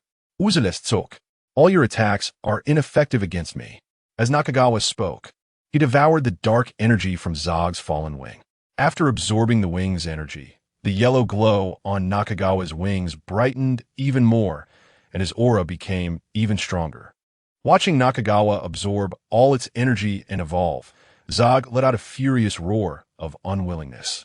It didn't understand why such a bizarre monster as Nakagawa existed. Not only could it absorb others' energy and evolve, but could also convert others' attacks into its own energy. Why did such an abnormal monster exist in this world? The master who created it did not summon anything so outrageous. Seeing Zog let out an unwilling roar, Nakagawa smiled cruelly. The dark energy was coming. In the following time, Nakagawa, relying on his high mobility and bug-level transformation skills, began to kite Zog madly. Although Zog wanted to resist, it found no way to fight back at all. Bit by bit, it was tortured by Nakagawa, first losing one wing, then its arms followed by its legs. Under Nakagawa's relentless assault, Zog's limbs were directly severed and devoured. Below, Inoue Rune was watching the cruel scene in midair and felt nauseous enough to vomit. However, he still maintained a strong sense of professionalism, directing the camera towards the battlefield in the city. The director, Kenji Tanaka, looked at Nakagawa dissecting Zog in midair, unable to believe that such a handsome, sunny young man could have such a cruel side. Watching the brutal Nakagawa made Tanaka suddenly question whether this monster transformed from human would stand on the side of humanity. If Nakagawa won this war, would it truly be better for humanity's future? To this question, Reiko Yoshii, who already had an answer, smiled bitterly at the barrage of comments cheering for Nakagawa in the livestream.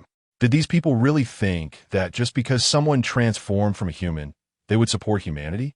My Dream and Tenkai transformed into Ultraman. The XIG team members shared the same thoughts. Watching Nakagawa constantly devouring Zog, there was not a hint of a smile on their faces. Zog's power was already strong enough, and now, how terrifying was Nakagawa, who could easily slay Zog. At this moment, one team member learned online that Nakagawa was transformed from human. I saw good news. This monster is called Jetton. According to the live broadcast, it seems like he, like My Dream and the others, was also transformed from a human. So maybe he's on our side. Hearing that team member's words, Atsuko Sasaki immediately retorted without hesitation. Do you think everyone is like My Dream? Plus, My Dream transformed into Ultraman, and the other side is a monster. And if he really is on humanity's side, then why would he attack My Dream? In response to Sasaki's rebuttal, the previously cheerful team members' mood instantly cooled down. Then if this monster named Jetton is not on our side, how should we face him with his power? Upon hearing that team member's question, the scene fell into silence. With their combat skills, they couldn't even deal with the destructive magic insects summoned by Zog. Their reliance on Ultraman Gaia and Eagle couldn't withstand even one attack from Zog. If Nakagawa, who could beat Zog, stood against humanity, what could they rely on to counter him? Everyone was very clear. Nothing. No one had the ability to stop the monster named Jetton. All we could do now is pray. Commander Akihiro Ishimura looked at the live broadcast ahead and bitterly said this. Hearing Commander Ishimura's words, everyone thought he was praying that Nakagawa was on humanity's side. But only Ishimura himself knew that he was praying that Nakagawa's goals were different from those of Zog, who wanted to dominate the Earth. After all, Nakagawa appeared suddenly, and through the act of devouring monsters, the experienced Ishimura vaguely guessed that Nakagawa might not be interested in ordinary humans. The ultimate goal of such a powerful monster might be Gaia and the monsters on Earth. Thinking about the news that Nakagawa was transformed from a human, a glimmer of hope ignited in Ishimura's heart. He looked firmly at the powerful Jetton behind him and began to pray. Now, Ishimura had no hope that humanity could defeat Nakagawa. His only hope rested on Nakagawa's goals not aligning with humanity's. On the battlefield, why? Why does such an abnormal monster like you exist? Why does my attack cause you no harm at all? What kind of freak are you? The monster Zog, with its limbs severed and unable to move, let out a furious roar of unwillingness. As a source of destruction entity, Zog had existed for a long time.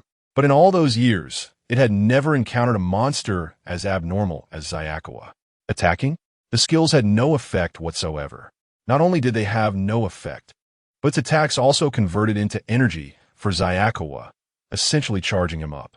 Running away, Zayakawa, with his space teleportation skills, had incredibly high mobility, making it impossible for Zog's attacks to hit him.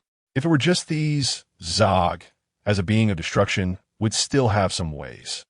It could summon a massive number of destruction magic insects through its master, overwhelming Zayakawa with sheer numbers. However, Zayakawa also had summoning skills. and the creatures he summoned were particularly abnormal. They not only possessed a certain level of intelligence, but could also evolve through consumption. Summoning destruction magic insects only served to provide Xia with more energy. Zog could think of no way to deal with Xia. Roar! Zog let out an unwilling roar. Watching Zog, who still struggled despite being limbless, Xia laughed mockingly. This battle was already over. If it weren't for the skill that granted immunity to pain, allowing Zog to continue fighting despite its injuries, this battle would have ended long ago. Of course, Zog in its current state was no different from being dead. It was merely struggling in its last moments. Hearing Xiao's mocking laughter, Zog roared in anger, and even without its limbs, it wriggled its body to attack Xia. Zog had gone mad. It wanted to land one effective attack on Xia before dying. All of this was futile. Even with its limbs, Zog couldn't harm Xia. Now, without its limbs, Zog was even less capable of inflicting damage. Under the barrage of fireball attacks, Zog's body was on the verge of collapse, about to be completely destroyed. Seeing that Zog was about to give out, Xia prepared to deliver a heavy blow to end this long battle. Jetton! With a roar, Xia gathered immense energy in his chest, and soon, a massive fireball several dozen meters high was formed. Go Zog! Dark Fireball! With a roar, the massive dark fireball shot towards Zog. Boom! Accompanied by a tremendous explosion, Zog's body was obliterated by the dark fireball that Xia had charged with all his power. In its final moment of life, Zog made a frenzied move. It transferred the last bit of its essence energy to I Dream and Tunggong. This essence energy was enough for I Dream and Gaia to recover fully from their injuries and return to their best state. Jetton, right? I can't kill you, but these Ultramen might. As the protagonists of this planet, they possess incredibly powerful talents. Moreover, they are idealistic warriors who can create miracles. Jetton, right? I'll be waiting for you in the world of the dead. One could say that this battle had driven Zog mad, and making Xia pay the price had become the only thought in its dying mind. It was willing to go to any lengths to cause trouble for Xia, even if it meant assisting the Ultramen it despised. Hearing Zog's roar before death, Xia, who was absorbing the dark energy within Zog, was somewhat surprised. He hadn't expected Zog to hate him so much that it would give its remaining energy to I Dream and Tunggong before dying, allowing them to recover and fight again. The big boss Gaia actually helped Gaia and the others. Thinking of this, Xia couldn't help but chuckle. One could say he had indeed gained some insight. However, for Xia, Zog was utterly useless. Even if Zog hadn't acted, Xia would have used energy to heal I Dream and the others afterward. After all, Xiao's original plan was to eliminate Zog first, and then absorb the Earth's power from Gaia and the others. Since I Dream was in a coma and couldn't transform into an Ultraman, it would be troublesome for Xia to absorb the Earth's energy from him. Zog's final action not only did not bring trouble to Xia, but instead helped him. As for the protagonist, Xia chuckled. He was still the main character.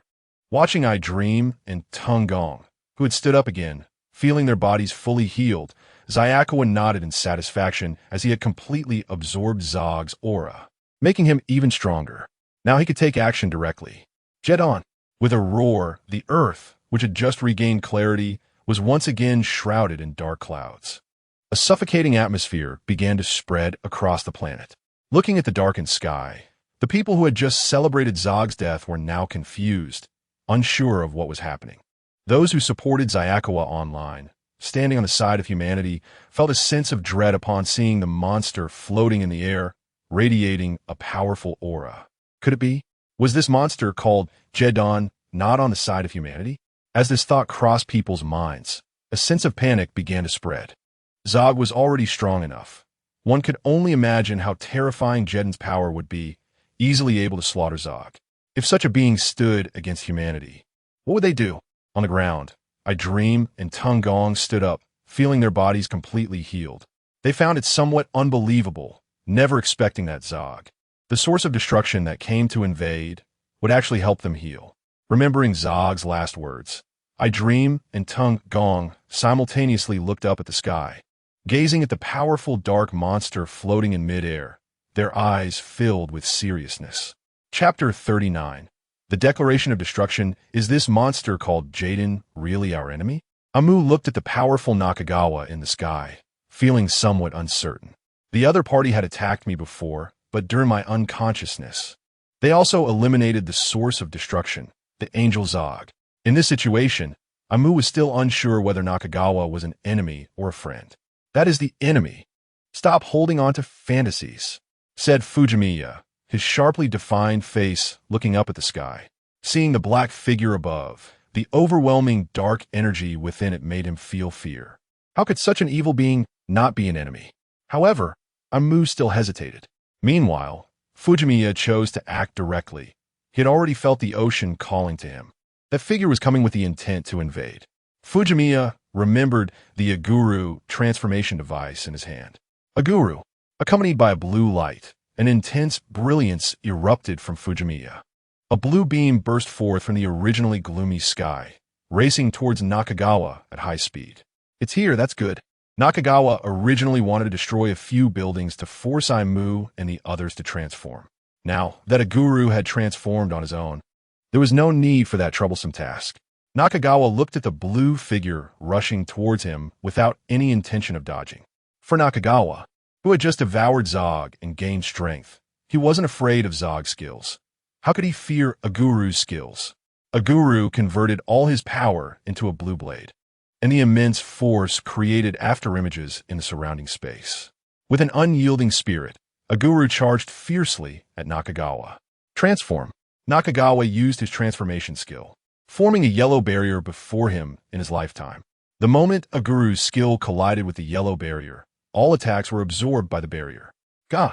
No matter how hard Aguru tried, he couldn't get even a step closer. Feeling that his power was insufficient, he continued to increase his energy, trying to break through the barrier. Naturally, all the subsequent enhanced energy was absorbed by Nakagawa. After absorbing all of Aguru's energy, the yellow barrier in front of Nakagawa began to glow. The energy that had been absorbed, combined with Nakagawa's own energy, converged into a gigantic dark fireball that shot toward Aguru. Aguru attempted to evade the incoming fireball, but the distance was simply too close. In an instant, it struck Aguru. Boom! Accompanied by a massive explosion, the dark fireball destroyed all of Aguru's resistance. After controlling Aguru, Nakagawa directly used his Devour skill. Jetton, a terrifying attraction emerged from Nakagawa's chest. As he devoured Zog, Nakagawa's Devour skill was once again strengthened. Now he could directly plunder Aguru's core energy. A brilliant blue light was absorbed into Nakagawa's body under the terrifying attraction. Boom! When the ocean's core energy, representing the ocean within Aguru, was absorbed by Nakagawa, the oceans around the earth began to surge.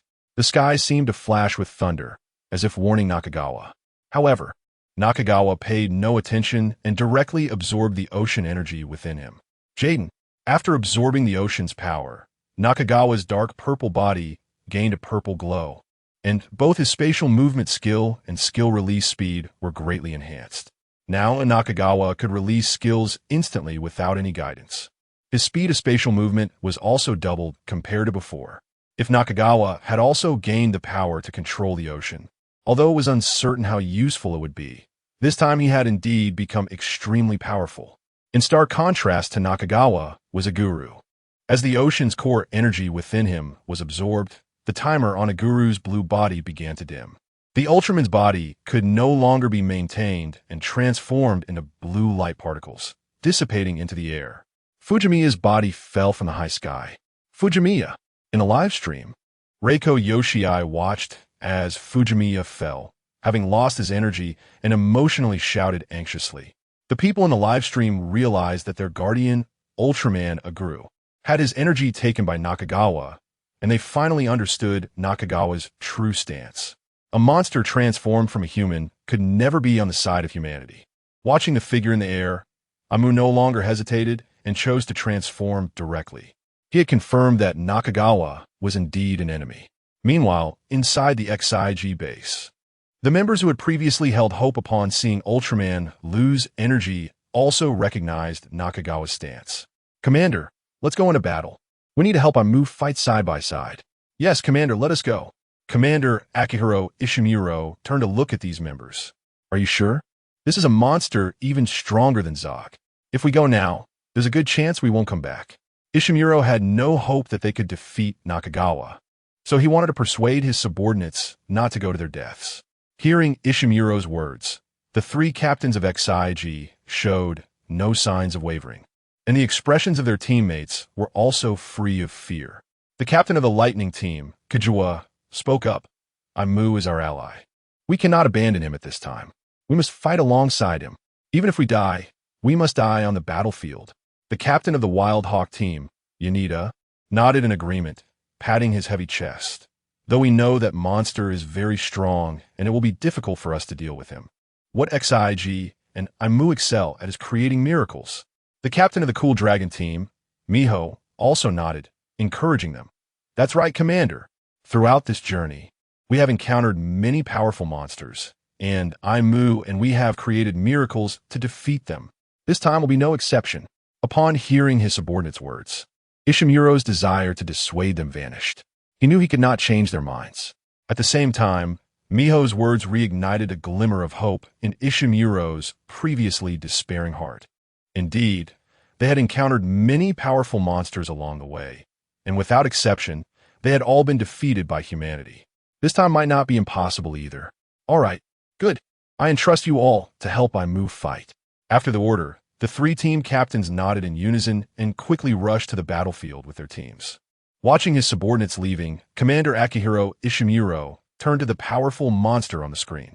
Ishimuro, a man without any faith, silently clasped his hands together. To any great being, as long as you can ensure humanity's ultimate victory, I am willing to give anything I can give. Atsuko Sasaki watched as Aimu began to transform, also clasping her hands in prayer. The same action was mirrored by people around the world watching the livestream. In this moment, Aimu transformed into Gaia, and XIG became humanity's last hope. On the battlefield, Nakagawa showed no reaction to Aimu placing the unconscious Fujimiya on the ground. After all, according to the plot he was familiar with, even if Fujimiya had his ocean energy absorbed by him, he still had one more chance to transform. The ocean's power had not been completely depleted yet. In order to absorb Fujimi next time, I decided to keep Fujimi. I, in my dream, angrily glared at Natsukawa. I will never let you go, you damn guy. Hearing my angry words, Natsukawa scoffed. With my current strength, wanting to defeat him is simply a dream. It seems you still don't understand the gap between us. Now let me show you. Wanting to test the effects of being empowered by the ocean's force, Natsukawa initiated an attack. Spatial jump. With a flash, Natsukawa teleported directly in front of me. I swung my fist to attack. However, as soon as my fist was thrown, Natsukawa's figure teleported behind me. Side slash. Two blades glowing with blue light accurately struck my back. Boom! Suffering severe injuries, I was sent flying, my red body crashing heavily to the ground. With your current strength, you have no chance against me. To protect humanity, you need to be stronger. After saying that, Natsukawa gathered all the energy within him and condensed it into a scorching fireball at his chest. The powerful energy surged towards me. Boom! In the next moment, a brilliant light and terrifying heat wave erupted from me. The resulting mushroom cloud shot up into the sky. As it engulfed Zog, the power of Natsukawa's fireball was significantly enhanced. In this state, without transforming into the supreme form, I had no way to block it.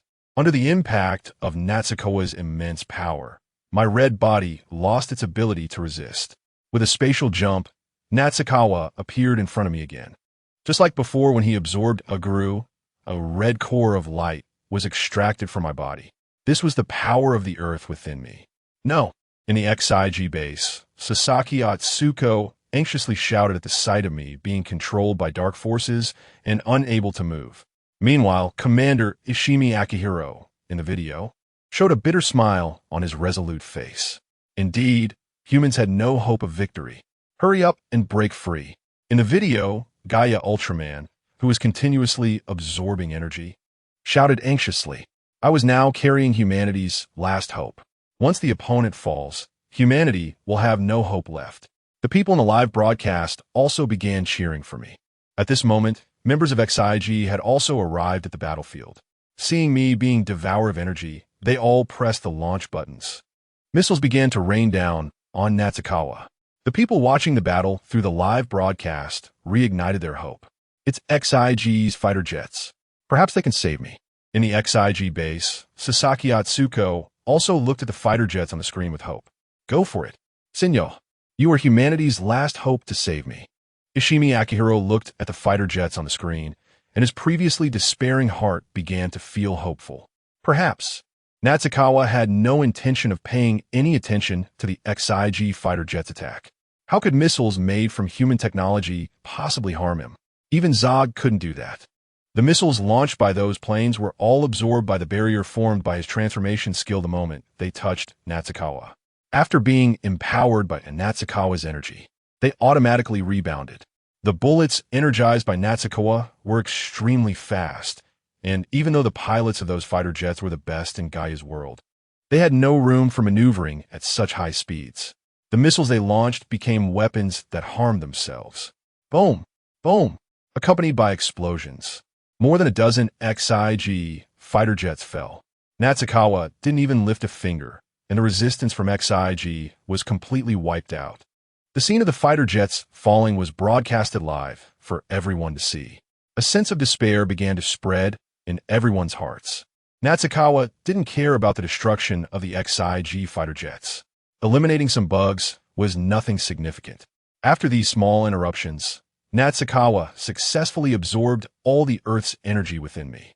This time, there was no change in Natsukawa's size, but his demeanor appeared much more imposing. As Natsukawa completely absorbed the energy from my body, the timer on my massive red body went completely dark. Simultaneously, my huge form dissipated into light points in midair. No, me. In the XIG base, Sasaki Atsuko shouted anxiously, but at that moment, her cries could not change anything. With my defeat, all of Gaia's current resistance forces were eliminated by Natsukawa. After my body landed on the ground, Natsukawa let out a roar.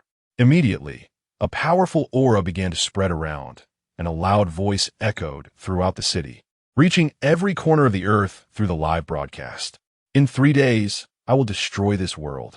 Enjoy this time well. Jetton, what? As the director, Tanaka Kenji looked at the powerful monster in the sky. A look of confusion appeared on his face. He didn't understand why that tall, sunny, handsome young man would do such a thing. Beside him, Inoue Runkoen had the same expression, filled with despair and confusion. He didn't understand why, being human, the opponent wanted to destroy this world. Natsukawa, of course, had no interest in destroying the world. He said these words to stimulate the potential of the Earth, to make the Earth give its last remaining energy to me and Fujimi once again. This way, he could completely absorb the Earth's power and the power of the Earth from Gaia's world. Chapter 40. The Harvest of the Gaia World. After announcing the Doomsday Declaration, Zetton did not linger and summoned a golden portal to leave this world. Just as he stepped into the portal and entered the time-space tunnel, the entire space began to tremble. A giant eye attempted to cross the time-space barrier, the source of the obliteration entity's true body. Looking at the giant eye beside the time-space tunnel, Zetton immediately recognized its identity. It was indeed the creator of Zog, and in terms of strength, Zetton felt that this entity was slightly stronger than the peak Hyperion. Watching the entity attempt to cross over, Zetton remained calm. He knew the plot. This source of the obliteration entity should have certain restrictions on its body, preventing it from moving freely. Otherwise, it would have come to invade the Gaia world itself with its immense power. As Zetton had anticipated, as the giant eye was about to cross the time-space barrier, a powerful light force bound it. Under the immense binding force, the true body of the source of the obliteration entity was slowly pulled back. Wait, Jetton, I will remember you.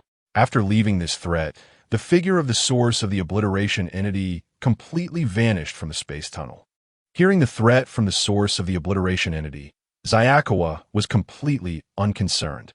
This time, he had already gained enough benefits from the Gaia world. Once he returned and fully absorbed the dark power of Zog within him, his strength would undergo a significant enhancement. By then, even if his strength did not reach the level of peak Hyperion, it would not be far off. The source of the obliteration entity. Huh. The next time we meet, I will make you understand the cost of threatening me. Xia memorized the aura and location of the source of the obliteration entity. When his strength was sufficient, he would make the source of the obliteration entity pay the price. After this small episode, Xia quickly returned to the Diga world. Upon arriving in the Diga world, Xia did not go to the TPC but returned to the Luluye ruins.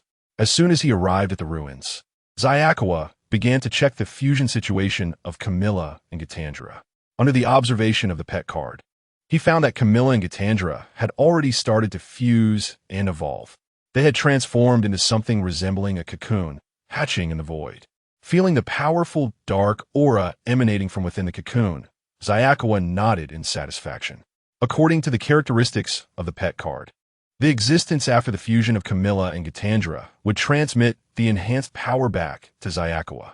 Such a powerful dark force would surely bring great benefits to Xia. Thinking about the immense power he would gain in 2 weeks, Xia felt very excited. He had already gained a wealth of benefits from returning from the Gaia world. The numerous obliteration magic insects had unlocked all the skills of Hyperion for Xia. The dark energy gained from devouring Zog was so immense that he had not fully absorbed it yet. Plus, in 3 days, he would obtain the earth power of the Gaia world. Thinking about all the immense energy he was about to acquire, Xia's mood became quite exhilarated. With so much energy combined, he did not believe he could not elevate his strength to the level of peak Hyperion. Peak Hyperion. Remembering the powerful strength he had during the experience card, Xia felt somewhat impatient.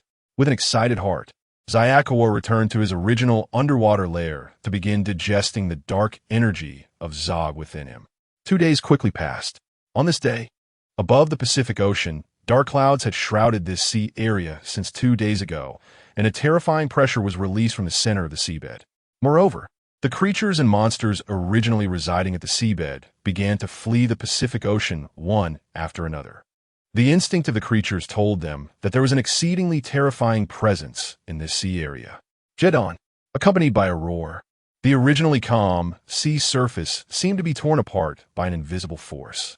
A massive figure surged from the seabed with tremendous momentum, and with a deafening roar.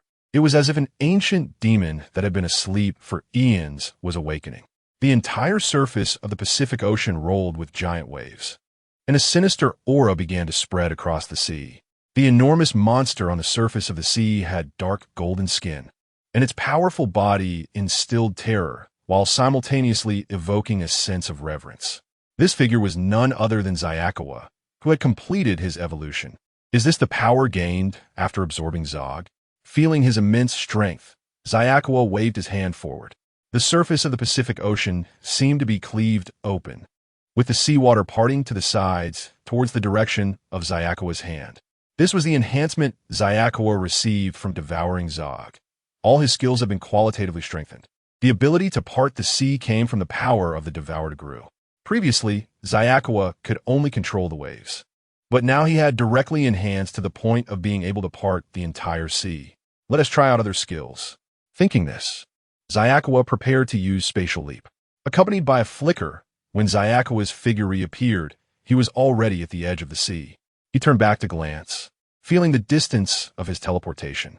Xia nodded in satisfaction. The increase in power was indeed significant. Previously, he could only teleport half a city's distance, but now he could cover the entire Japan. Feeling the enhancement of his strength, Xia began to regain the sensation of being at peak Hyperion. Although his strength had not yet reached the level of the experience card after fully absorbing Zog's power, Xia was not discouraged. After all, he still had plenty of power to absorb in the time to come.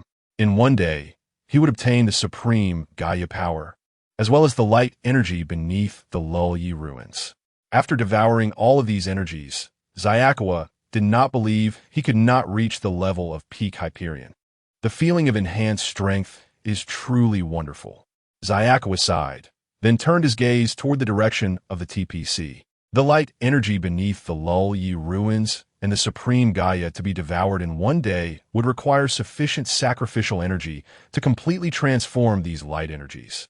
The sacrificial energy previously provided by Mayumi had already been exhausted by the powers of Gaia and Dagu, so he was in urgent need of replenishment.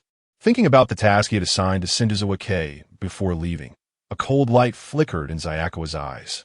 If Senjizawa Kei could not find a way to double the sacrificial emotions of Kamiya Kei and Mayumi this time, then according to her previous random guesses about his feelings, he would have to send her to reunite with the Kira Lord God. Senjizawa Kei, you must not disappoint me. With this thought, Zayakawa flickered and disappeared from the surface of the sea. When he reappeared, he had returned to human form and arrived at the entrance of the TPC. After tidying up his clothes, Zayakawa entered his office.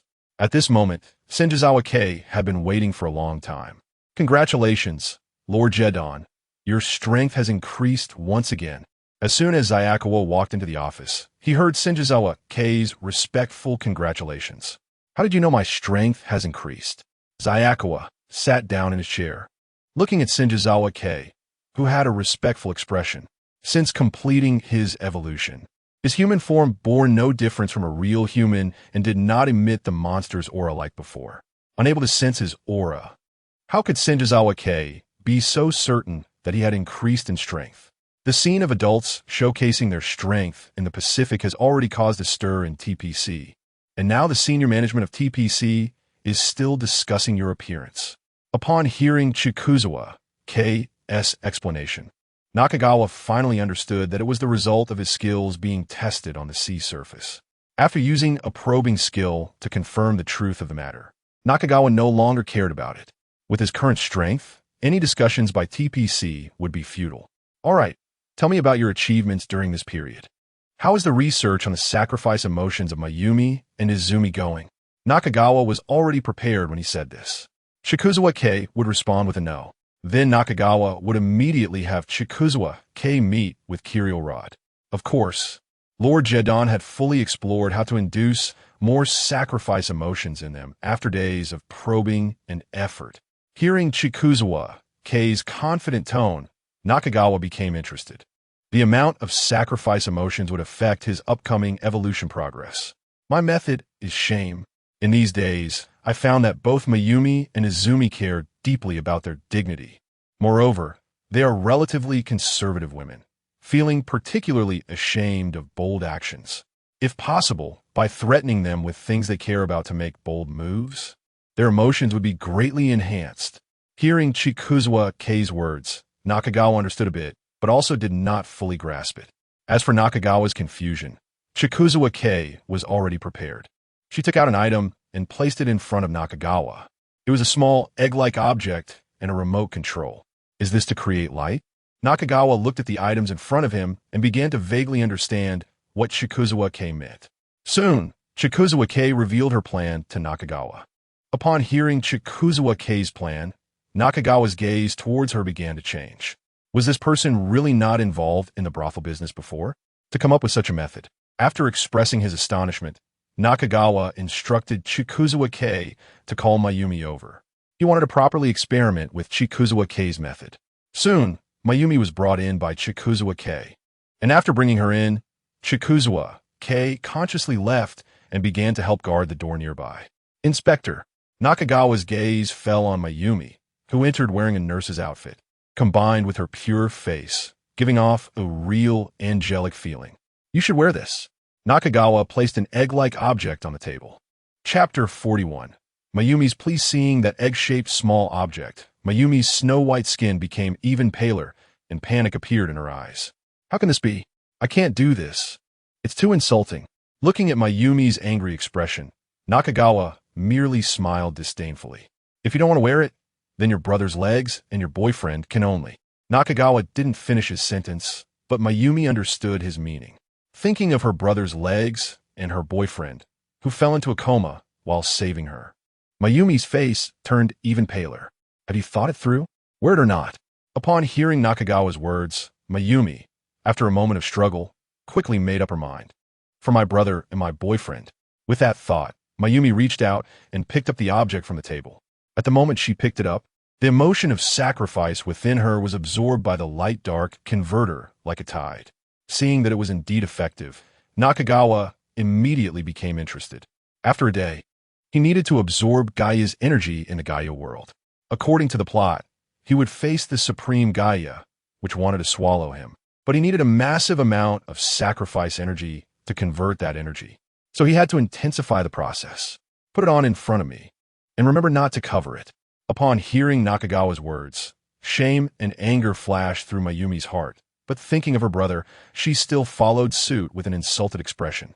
While showing a humiliating expression, Mayumi unfastened the white nerve service and placed the egg-shaped object properly. Looking at Mayumi's pure face filled with humiliation, her angry gaze fixed on him, Nakagawa felt he had to push harder. This wasn't enough. How could he convert these sacrifice emotions into the power of Supreme Gaia? So he directly pressed the remote control button. Accompanied by a low, rumbling sound, a muffled groan escaped Mayumi's lips, and her snow-white face began to flush. At the same time, the egg-shaped object's operation accelerated. Having never used a similar product before, Mayumi couldn't maintain her body's balance under such intense stimulation.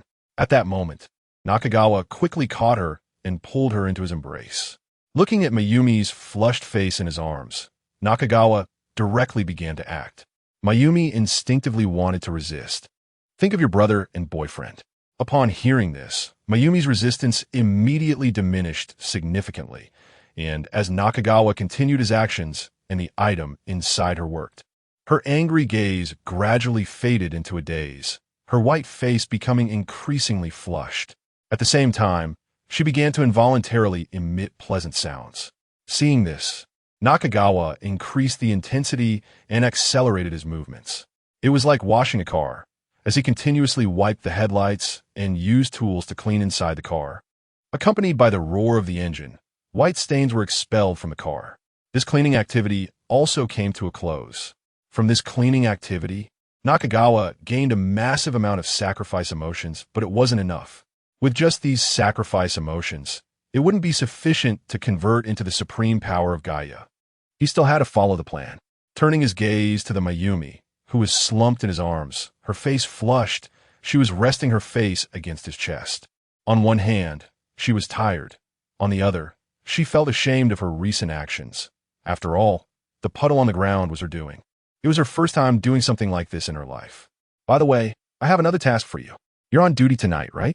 I want you to wear it for work and then shoot a video just like before. As soon as Nakagawa finished speaking, he felt a sharp pain in his leg. Mayumi was biting him hard. Then, Nakagawa heard Mayumi's tearful voice say, "Just humiliate me. Do you want me to shoot a video and then do it with someone else?" Hearing Mayumi's crying voice, Nakagawa looked down and saw her pure face full of sadness, her beautiful eyes red as she looked at him. "You're my first man. Do you have to humiliate me like this?" Hearing Mayumi's question tinged with tears, Nakagawa was momentarily moved. After thinking for a moment, Nakagawa explained, "I didn't mean that. I've already arranged for today. You'll be on duty alone, and no one else will see. And what about later? If this continues, will you call others over?" Mayumi's beautiful face was filled with rage, her red eyes looking sadly at Nakagawa. "I promise, this will never happen. I swear on my honor. There won't be any other men but me. I would never do that," Nakagawa earnestly assured her. This was the truth. He could only accept women being present for such things. Seeing Nakagawa's sincere eyes, a bitter smile appeared on Mayumi's face. She didn't believe his assurance. Then, she gently caressed Nakagawa's face, speaking in a sorrowful tone. "I know you only care about my body, and our beginning is extremely disgraceful. Your status is high, and you may have had countless women like me before, so you can humiliate me without a care. But I'm different. This is my first time, and you're my only man." As she said this, the sorrow on Mayumi's face deepened. In her imagination, her first time should have been beautiful. She should have been happy. "So, Inspector, I beg you, please don't humiliate me in front of others, okay? Just give me a little bit of dignity, even if it's just a little," Mayumi pleaded with red eyes. Hearing that pleading voice, Nakagawa was momentarily moved. He wanted to agree but hesitated. After all, according to Kanzawa's words, providing sacrifice emotions in front of others would yield even more. He had plans for Mayumi to wear the device in front of Kanzawa later. After all, that way, there was no risk, and it could greatly harvest sacrifice emotions. Seeing Nakagawa's hesitant expression, Mayumi's sorrow deepened. At that moment, she began to feel a sense of despair. As Jetton, Nakagawa also sensed the aura of despair emanating from Mayumi. This kind of aura was only present in those who were close to death. This made Nakagawa realize that he could take his time with the conversion of light energy. There was no need to rush. If Mayumi truly saw no hope and chose to end her life, he would lose a tool that could continuously generate sacrifice energy. It wasn't worth it. Sacrificing long-term benefits for short-term gains was unnecessary. Thinking of this, Nakagawa looked at the sorrowful Mayumi in his arms and kissed her. At the same time, the remaining light energy he had absorbed began to transfer into Mayumi's body. Accompanied by Nakagawa's kiss, a warm feeling began to envelop Mayumi's heart. Chapter 42. Noah's Hellfire and determined Kyouka with the infusion of light power. Mayumi's inner despair gradually dissipated. What's in here for today? Let's go back. After calming Mayumi's heart, Nakagawa personally folded Mayumi's clothes and signaled her to leave. Since Mayumi's mentality had already collapsed to such an extent, there was no need to continue. Feeling Nakagawa's actions, along with the previous sensation of light power, a wave of emotion rose in Mayumi's heart. She suddenly felt that Nakagawa wasn't so bad after all. Moved, Mayumi also made some concessions. Forget about the duty shift. I'll take that video for you when I get home. After saying this, Mayumi blushed and ran out. Looking at Mayumi's departing figure, Kyouka, who was waiting at the door, called out to Nakagawa. I have another task for you. Use your emotional perception ability to probe Kyouka's psychological state and see how far she can hold up against your plan. Understood. Kyouka nodded to indicate she understood. Then Nakagawa let Kyouka go out. After Kyouka left, Nakagawa began to reflect on his recent actions. To be honest, according to the most rational choice, he shouldn't have agreed to Mayumi's request. After all, Mayumi would at least wait for her brother Shinsuke's legs to recover before thinking about dying. By that time, he would have already gathered enough sacrifice energy. The transformation of light energy would have likely been completed by then. If Mayumi chose to commit suicide, so be it. At that point, his task would be complete. Even if the sacrifice energy wasn't enough, there was still Kyouka. If Kyouka couldn't provide it either, then he could directly use fear energy. Nakagawa could unleash a massacre in the city to absorb people's fear. With his current strength, there was no entity in the Dyna universe that could resist him. Daichi? How could that be possible? Unless Daichi suddenly obtained an overwhelming power and transformed from a rookie Ultraman into Shining Dyna. Then he would pose a threat, but that would only be a danger.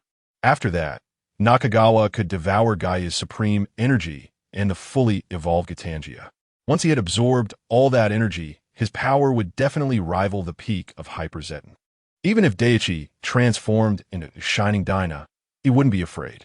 Since no entity in the entire Dyna universe could threaten Nakagawa, why wouldn't he engage in such acts of slaughter against humanity? It's simple. Nakagawa has his own beliefs. The strong draw their swords against the stronger. The weak draw their swords against the weaker. In Nakagawa's philosophy, as a strong individual and a system-powered cheat, he also has his pride.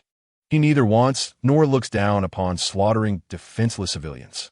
If there were other better choices, even if they were more difficult, Nakagawa wouldn't choose to do such things. Another point is Nakagawa's own identity recognition. In Nakagawa's perception, his human name holds far more significance than the name Hyper Zetton. He is first and foremost Nakagawa, a human, and then Hyper Zetton, a monster. Unlike other monsters who rampantly slaughter humans, Nakagawa tells himself in his heart. He is first Nakagawa and then Hyper Zetton. Not slaughtering civilians is Nakagawa's anchor point. As long as he doesn't engage in such actions, this anchor point will always exist, reminding Nakagawa of who he truly is. In simpler terms, Nakagawa retains a part of his humanity. Transforming into a monster is just a means for him to become stronger. And if he were to lose his humanity entirely in the pursuit of strength, Nakagawa believes it is not worth it. This is also why he ultimately chose to let Mayumi go and did not continue to pressure her. The tone of her pleas and that little bit of dignity truly touched the human side of his heart. Thinking of this, Nakagawa's gaze turned to the sea outside the window. Retaining a bit of humanity was a choice he made when he first became a monster. And so far, he has no intention of changing that choice. After the incident with Mayumi, Nakagawa lost interest in calling Kyouka anymore. He prepared to draw the remaining 3 lottery tickets. He had to deal with Gaia tomorrow. Based on his understanding of the plot at this moment, the Gaia world would definitely concentrate all its strength to enhance Aimen and Fujimiya's abilities. This kind of idealistic warrior. He should draw some trump cards as a safety net. System, use the golden lottery ticket. Accompanied by Nakagawa's words, the previously engraved mysterious patterned roulette appeared before him. The pointer began to spin, and one item and skill after another passed through Nakagawa's sight. Congratulations, host. You have drawn the skill, Noah's Hellfire, accompanied by the system's prompt voice. The introduction and usage method of the skill flooded into Nakagawa's mind. Feeling the skill description in his mind, a look of joy flashed in Nakagawa's eyes. Awesome. It's actually Noah's ultimate skill. According to the skill introduction in his mind, Noah's Hellfire could be released in 2 ways. The first ordinary skill release is a direct release, which combines Noah's Hellfire with his Dark Fireball. Each Dark Fireball is a small Noah's Hellfire. I need to go out and experiment. Feeling the information in his mind, Nakagawa immediately made a decision. The next moment, Nakagawa's figure flickered. When he appeared again, he was already at the surface of the Pacific Ocean. At this moment, Nakagawa had transformed into Hyper Zetton. Without any hesitation, Nakagawa released the Noah's Hellfire skill towards the ocean below. Noah's Hellfire. A scorching flame beam was released from the scythe in Nakagawa's hand, shooting straight down to the surface of the Pacific Ocean. In an instant, the scorching flames evaporated all the seawater within hundreds of kilometers. The area that had just been surging with seawater instantly turned into land, leaving countless marine creature corpses beneath the sea surface. These hidden monsters deep in the ocean. At the same time as Nakagawa released the Hellfire, a meeting regarding Nakagawa was still ongoing within TPC. Therefore, when Nakagawa appeared, Jet's image was immediately transmitted to the large screen of the entire meeting. In the footage, Jet's powerful figure was shown along with the evaporated sea surface below. The advisors had shocked expressions on their faces, and even Zezui, who had maintained composure throughout the meeting, showed a look of horror. The scene where Nakagawa waved his hand to split the entire sea surface had already been astonishing. However, now Nakagawa's strength gave them another shock. That was hundreds of kilometers of sea surface evaporated in an instant. And among those exposed bones of fish on the surface, there were still quite a few massive corpses. The enormous size clearly indicated they were monsters. The monsters that had once caused TPC so much trouble were now mere small fry that Nakagawa could eliminate with ease. Jet's strength had become terrifying to such an extent. Zazui exclaimed bitterly, and Jaya beside him was sweating profusely. Although he was a Hawk faction member, dedicated to combating monsters and resisting them, he had previously harshly rebutted Zazui's so-called fire seed plan in the meeting, thinking Zazui was just scared. Wasn't it just eliminating a few dark creatures? Humanity was not yet at the point of extinction. How strong could those dark creatures be? It was just city destruction. Which monster hasn't done that? However, when Jayu saw that Nakagawa evaporated the entire sea area with just one move, he gained a clear understanding of Nakagawa's strength. Yoshioka changed his mind. He now agreed with the fire seed plan proposed by Sawai. Against such a powerful monster, humanity had no chance of victory. Spreading some fire seeds into space might be the best way to preserve Earth as civilization. Yoshioka's current attitude also reflected the thoughts of most of his subordinates. In the face of such overwhelming military power, the so-called Hawks were nothing but a joke. Meanwhile, Ikuya watched in shock as the powerful monster in the footage unleashed its skills. She clearly realized that Nakagawa had once again become stronger. During the time Nakagawa was absent, Dagu had been working hard and had significantly improved his strength, having eliminated several monsters. Seeing Daigu's strength increase and his success in defeating a few monsters gave Ikuya a glimmer of confidence in him. However, when she witnessed Nakagawa casting his skills, the confidence she had just built up in Dagu was instantly shattered. Although Daigu's strength had increased, compared to someone like Nakagawa, this improvement was negligible and ineffective. Just as everyone was astonished by Nakagawa's power, he made another move in the footage. Dark Hellfire. Nakagawa, using the method in his mind, combined his Noah's Hellfire skill with his Dark Fireball. With the release of energy from within, several energy fireballs erupted from his chest. Those fireballs, carrying terrifying heat, fell again onto the evaporating sea surface.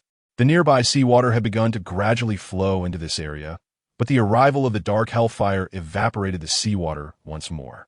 This time, due to the increased number of fireballs, the surrounding sea within thousands of kilometers was affected. The seawater was instantly evaporated by the flames.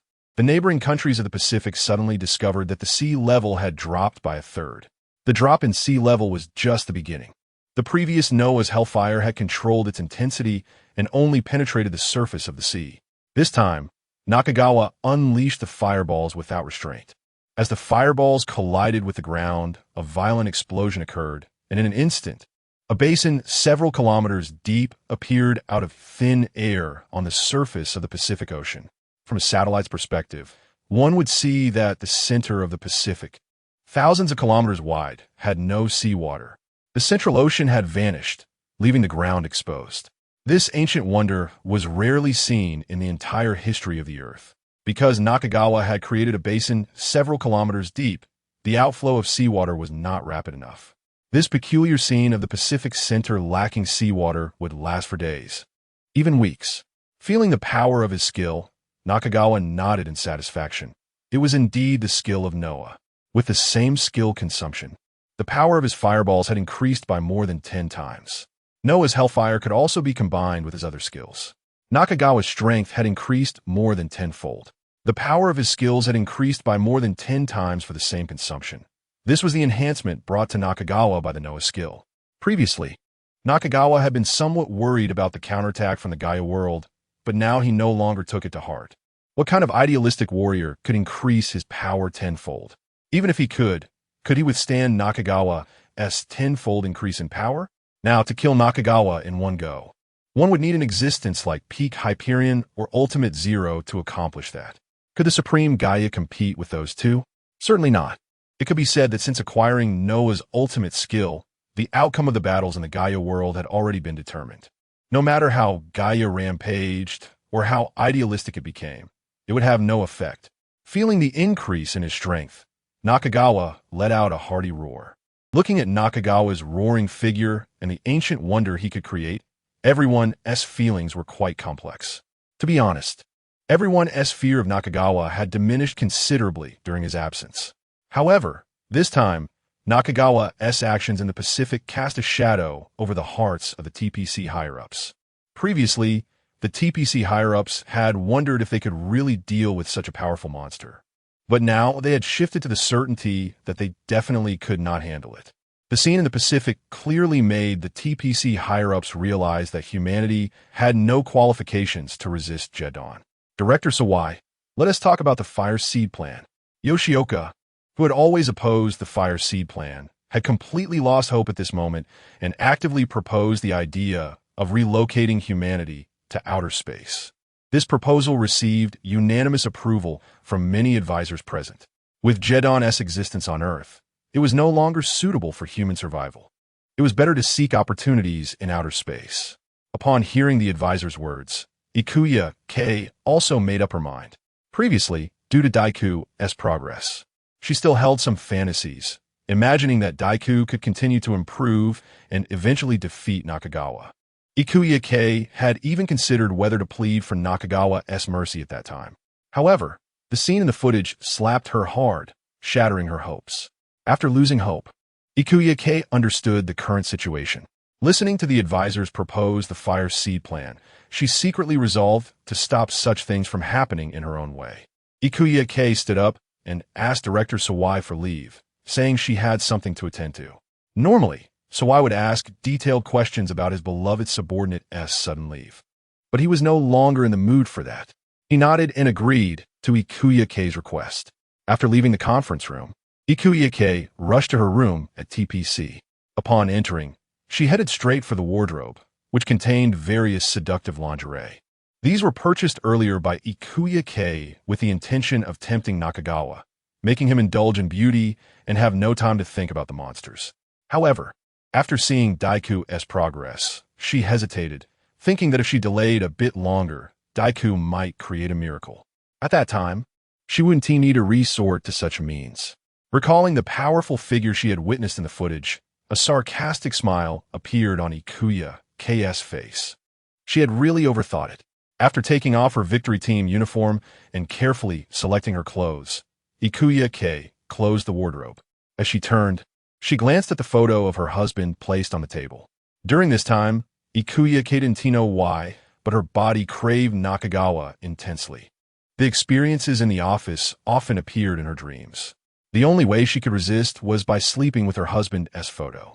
This was the only way to delay this desire a little. However, after seeing Nakagawa's strength, Kyouka felt she no longer needed to resist this desire. Picking up her husband's photo, a hint of regret appeared in Kyouka's eyes. "I'm sorry, Miura.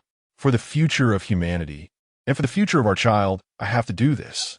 I truly don't want my child or humanity to live in a world ruled by monsters, or to struggle for survival in space.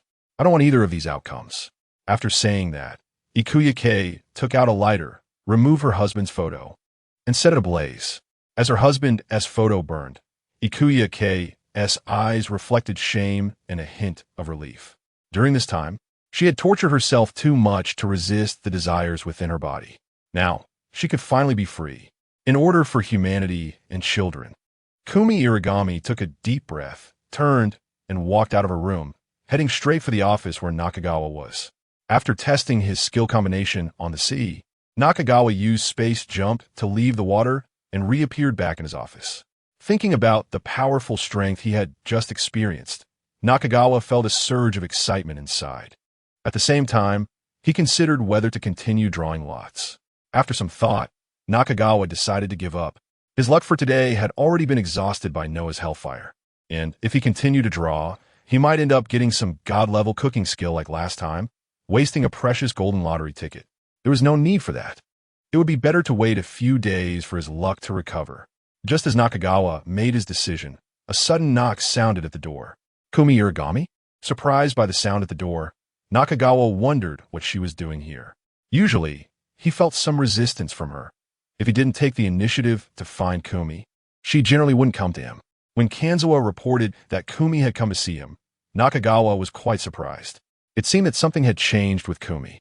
Nakagawa had a vague premonition. "Come in." With Nakagawa's voice, Kumi entered, and the moment she walked in, she locked the door. "Why are you locking the door?" Nakagawa asked, puzzled. Then he saw Kumi's hand reaching for his clothes. With the sound of a zipper being undone, Nakagawa's eyes showed a shocked expression. Was this still the Kumi he knew?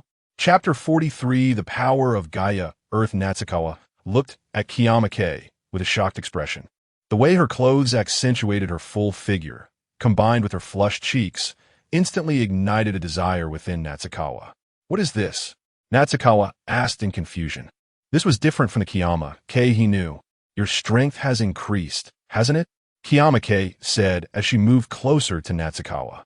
As she approached, Natsukawa suddenly felt a strange illusion that he had become the prey at that moment.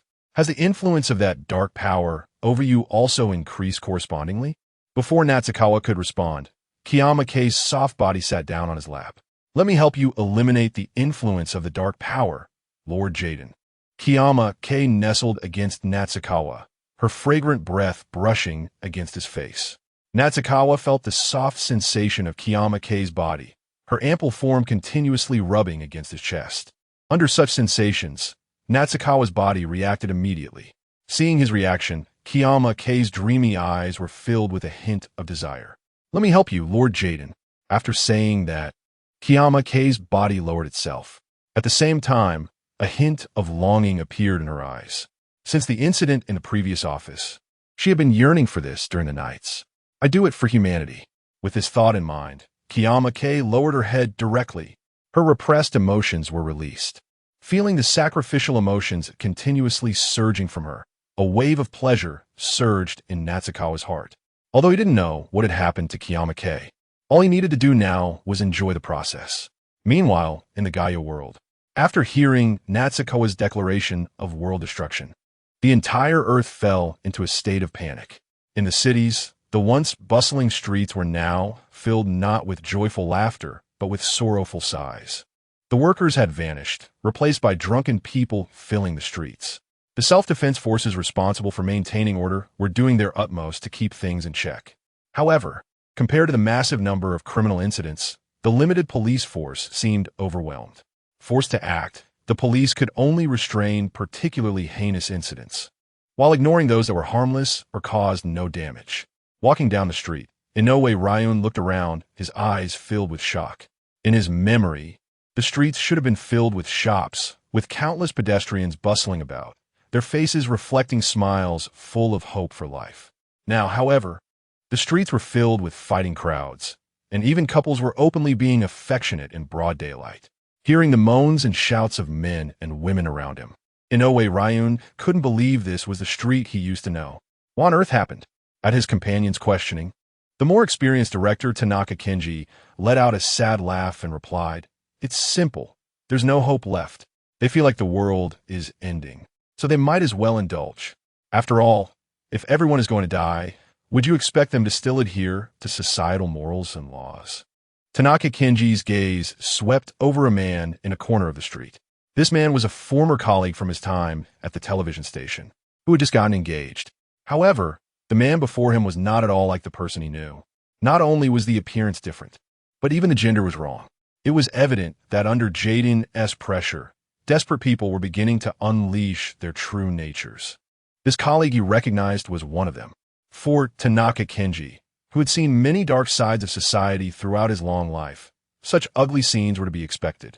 However, for the young Inoue Ryun, who had just entered society, this scene was unbearable. Seeing Inoue Ryun's distressed expression, Tanaka Kenji sighed helplessly. He wanted to do something about it, but he felt powerless. At that moment, he thought of the young man named Jetton he had seen before.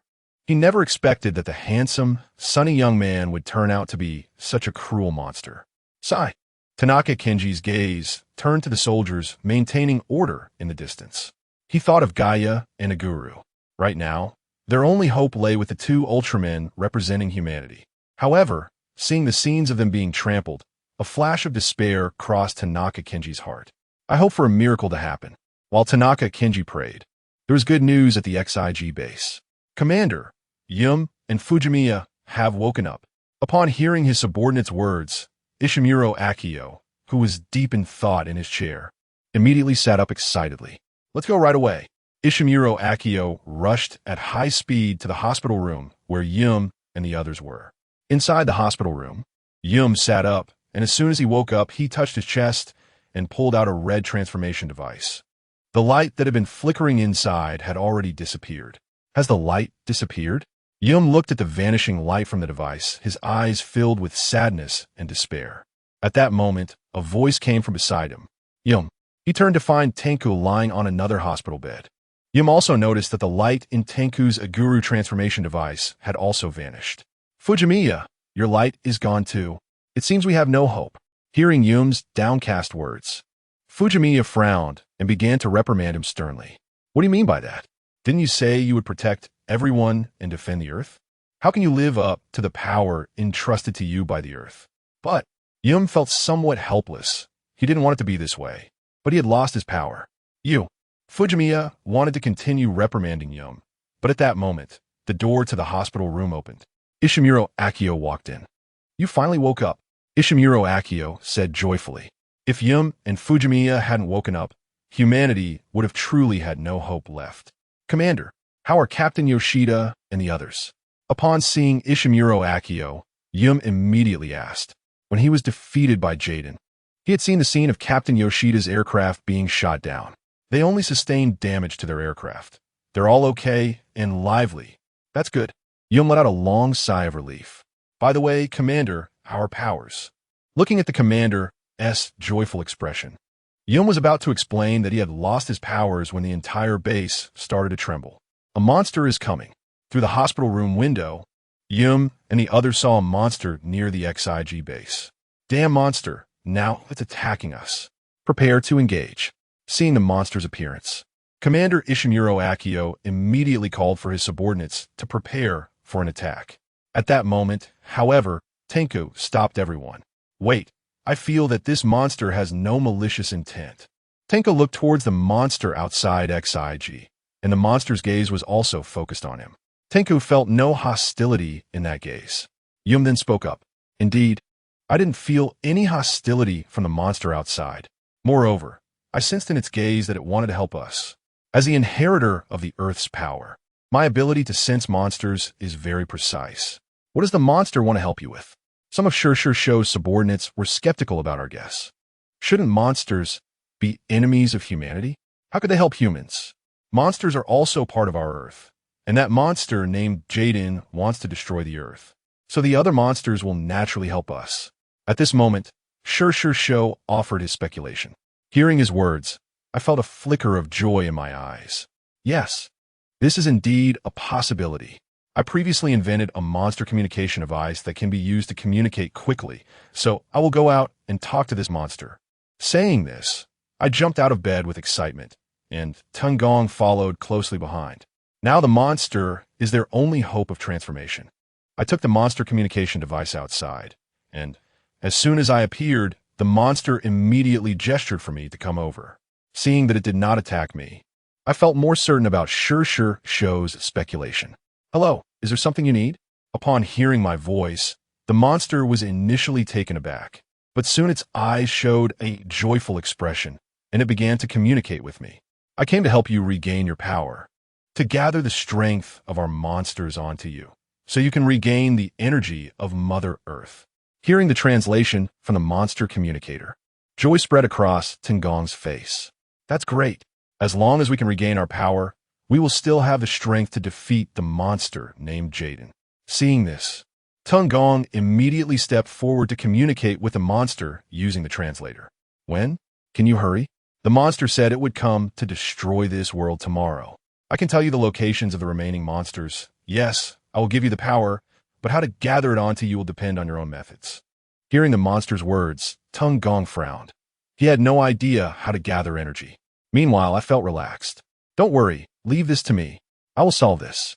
Just tell me the locations of your monsters, and I can gather the power. After saying this, I noticed Tungong's puzzled gaze. In response, I explained proudly.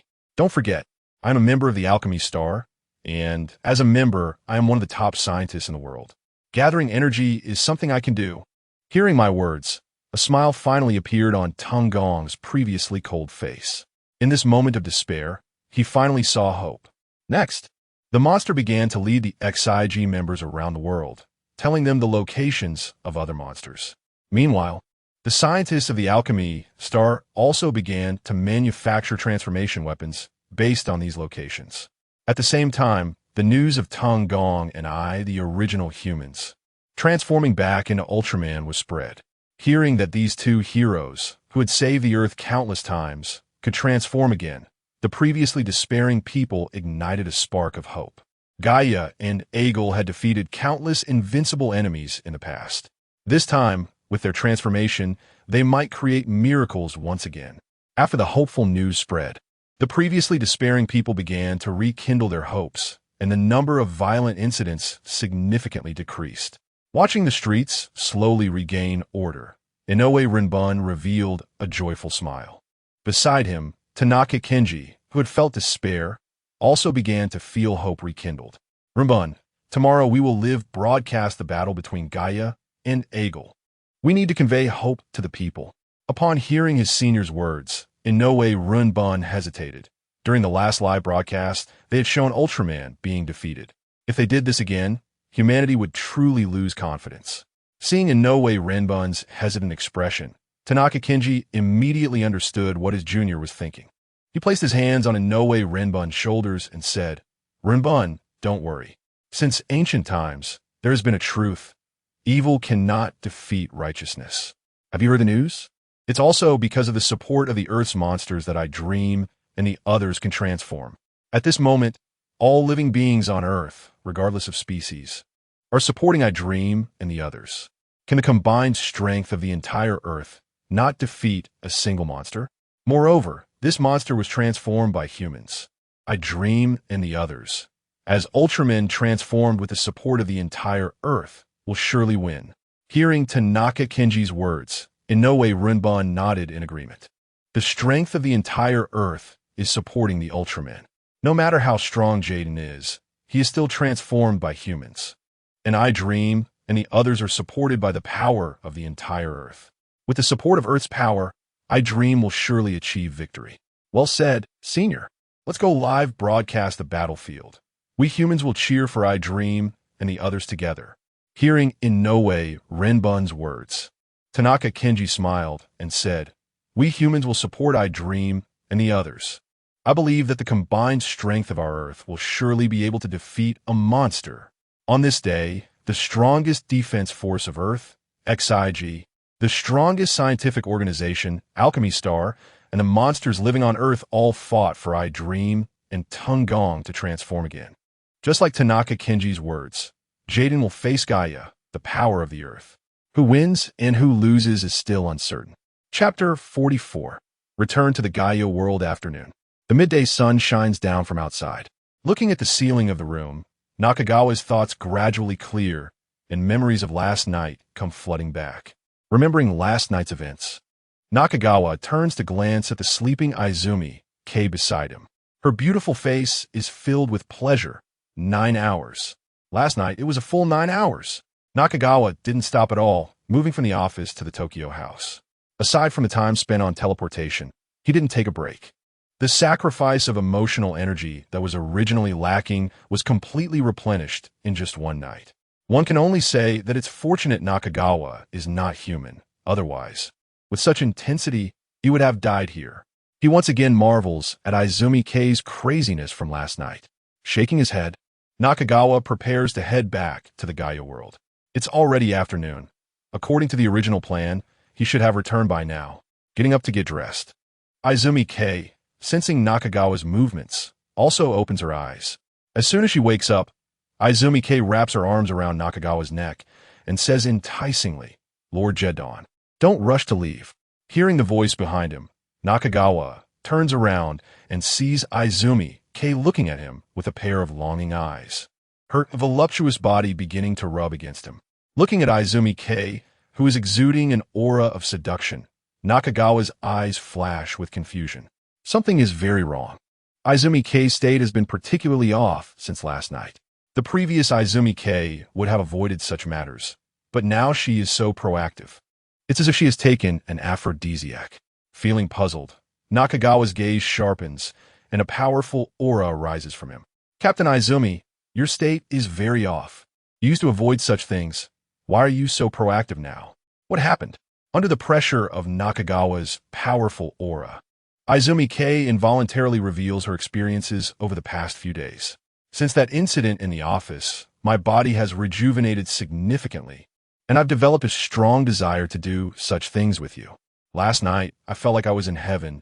It was incredibly comfortable, and my body feels youthful again." Upon hearing Izumi Kei's words, Nakagawa immediately thinks of the hints the system had given him. The system told him that when he evolved into Hyper Jetton, his essence would have a deadly attraction to beings of lower levels. Remembering his experience from last night, Nakagawa recalls that Izumi Kei had previously resisted his late entry during such activities, but last night she was encouraging and even expressed desire, and she didn't seem mind when he occasionally missed the mark. Nakagawa's gaze scrutinizes Izumi Kei. After last night, her face is even smoother and whiter, with all wrinkles completely gone. Seeing this, Nakagawa immediately realizes that his essence is highly beneficial to humans.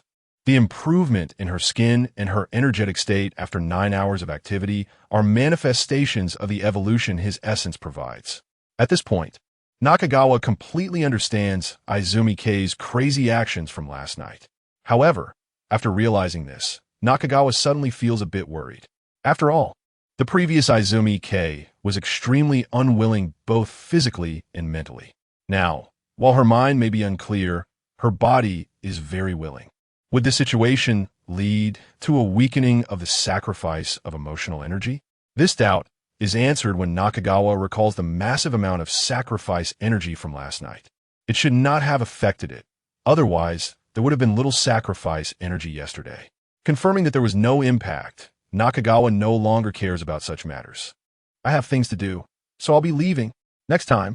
Having clarified the situation, Nakagawa breaks free from Izumi K's embrace. Since it has no effect, the most important thing now is to absorb energy. Ignoring Izumi K's longing gaze, Nakagawa steps into the golden teleportation portal. Gaia World. When Nakagawa arrives in the Gaia World again, just like last time, he walks out from a deserted alley. After Nakagawa steps out, he notices that the area where he defeated Gaia and Eagle has changed drastically. Izumi and Fujimiya, who have been waiting for a long time, stand at the spot where they were originally unconscious. Above them, something resembling a mirror hovers, and an XIG aircraft is ready in the sky. Conversion device. The moment Nakagawa sees this scene, he understands that after being deprived of their light, Izumi and Fujimiya are preparing to transform into Ultraman again using the energy of the monsters, just like in the original storyline. It's you, Jetton. At this moment, the sharp-eyed Inoue Runin immediately spots Nakagawa's arrival. Hello. Upon being discovered, Nakagawa does not hide, and he boldly walks up to Izumi and Fujimiya. Seeing this, Inoue Runin quickly points the camera at Nakagawa, Izumi, and Fujimiya. Jetton? Fujimiya's resolute gaze scans Nakagawa. Although he had heard that the monster Jetton was also a transformed human, he didn't expect Nakagawa's human form to look like this. Jetton, since you're a monster, why maintain a human form? What is your purpose in doing this? Fujimiya questions Nakagawa, believing that such a powerful monster cannot be a transformed human. It must have been specifically conjured. Otherwise, why had he never seen such a powerful monster before? At the same time, XIG had specifically checked Nakagawa's information, and there was no human on Earth who looked like Nakagawa. Yeah, you're clearly a monster, pretending to be human. Do you think it will make Ultraman go easy on you? At this moment, Director Tanaka Kenji also begins to question. Hearing Fujimiya and Tanaka Kenji's words, a disdainful smile appears on Nakagawa's face. Go easy. Uncle, didn't you see my previous fight? These two Ultramen are my opponents. I wiped out Zod, and now I'm going to fight them. To put it bluntly, these two Ultramen don't even qualify to make me go all out. Nakagawa's arrogant words also reach the online live broadcast. In an instant, the live chat erupts. Some people angrily curse Nakagawa, while others express their despair. After all, what Nakagawa said is the truth. Reiko Yoshii watches the comments in the live chat declaring Ultraman is doomed and begins to passionately counter. Everyone, the battle hasn't even started yet. The outcome is still unknown. Moreover, Ultramen have faced and defeated those seemingly unbeatable monsters before. No matter how powerful those monsters are, Ultramen always triumph after facing hardships. Light will ultimately overcome darkness. This principle hasn't failed in the past, has it? Hearing Yoshii Reiko's words, the viewers in the live chat are instantly inspired. Comments expressing belief in Ultraman and confidence in their victory begin to dominate the chat. Meanwhile, Nakagawa continues his conversation with Izumi and the others. And I'm not pretending to be human. I was originally human. However, unlike you, who inherit the power of light to become Ultraman, I inherited the power of darkness to become a monster. In some ways, Izumi and Fujimiya, I am the same as you. Hearing Nakagawa's words, Izumi immediately asks excitedly, then if you are human, why do you want to destroy this world? Facing Izumi's question, Nakagawa smiles and then opens his arms. Well, you can ask that question when you win. Jetton. With a roar, a black light envelopes Nakagawa's figure. As the light dissipates, Nakagawa disappears from his original spot.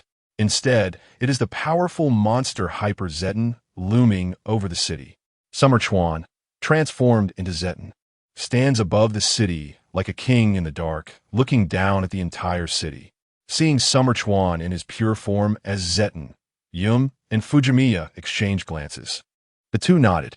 Then, after waiting for this moment, the monsters contributed their energy. The energy gathered through a special device on the XIG aircraft, converging from all over the world to the positions of Yum and Fujimiya. Reiko Yoshii looked at the light gathering in the sky and excitedly began to explain. This light is contributed by the monsters on Earth, and the special device that gathers the light was created by the best scientists of humanity's alchemy star. At this moment, humans and monsters stood on the same front line, becoming a community of shared destiny. Yum and Fujimiya will transform back into Ultraman, harnessing the power of the entire Earth to confront Zetton. In the scene, accompanied by two brilliant lights, the familiar Gaia and Aegel emerge from the glow. Seeing the transformed Ultraman, the live broadcast room erupted in cheers, and Reiko Yoshii spoke in an encouraging tone. The Ultraman powered by the strength of the entire Earth will surely defeat the evil monster. Go Ultraman! As Reiko Yoshii shouted her encouragement, members of XIG, scientists from Alchemy Star, and humans watching the live broadcast, regardless of gender or identity, all sincerely cheered for Ultraman. The belief gathered from all humanity finally coalesced together to empower Gaia and Fujimiya. Can you feel it? Yum, I can feel it. The power of the people's belief. Yum nodded, his red body looking up at the towering monster in the sky. The belief of the people has granted him enhanced power. With the strength of all humanity and even the Earth, we will definitely defeat the evil Zetton. Yum spoke with confidence. This time, empowered by the strength of the entire Earth, they will achieve victory in this battle, just like before. Fujimiya, let's go. Okay. Yum and Fujimiya exchanged nods, and the red and blue figures charged forward with unstoppable momentum towards Summer Chuan. Rin and Oe aimed the camera at the charging Ultraman. At this moment, the world's attention focused on Yum and Fujimiya. Watching Yum and Fujimiya come straight at him, Summer Chuan felt a sense of finally here after waiting for a long time. To absorb more energy, he had been waiting without taking action. He never expected these two to be so slow. Why not just end it quickly? Shaking his head, Summer Chuan began to gather energy. Hellfire of darkness. As energy gathered throughout his body, two fireballs, ablaze with intense flames, erupted from Summer Chuan's chest. Those two fireballs, infused with immense energy, cut through the sky heading straight for Gaia and Aegel. Faced with the incoming attack, Gaia and Aegel each raised their energy barriers. However, these barriers seemed ineffective against Noah's hellfire. The fireballs shattered the barriers upon contact, striking Gaia and Aegel. Boom! Accompanied by two explosive sounds, Gaia and Aegel plummeted rapidly, their massive bodies falling to the ground. The red lights on their chests began to flicker. Rin and Oe's camera focused on the scene of the Ultramen crashing to the ground. And in the live broadcast room, Reiko Yoshii, watching the Ultraman's battered figures on screen, found herself at a loss for words. The live audience erupted in chaos as they saw the Ultramen knocked down with just one attack. Comments filled with hope were immediately replaced by negative remarks. Yum. In the XIG base, Atsuko Sasaki watched the scene of fallen Gaia, her eyes revealing concern. Meanwhile, Commander Akihiro Ishimuro, observing the fallen Ultraman on screen, began to clench his fists, despair evident in his gaze. Why? How can this monster be so powerful? The Ultraman, empowered by Earth's energy and human belief, couldn't withstand a single blow. On the ground, the two defeated Ultramen struggled to stand up. Feeling the red light shining on their chests, Fujimiya turned his gaze to Gaia. My body can't hold on any longer. Continue fighting with my strength. Fujimiya. Hearing Yum's hesitant words, Fujimiya wasted no time.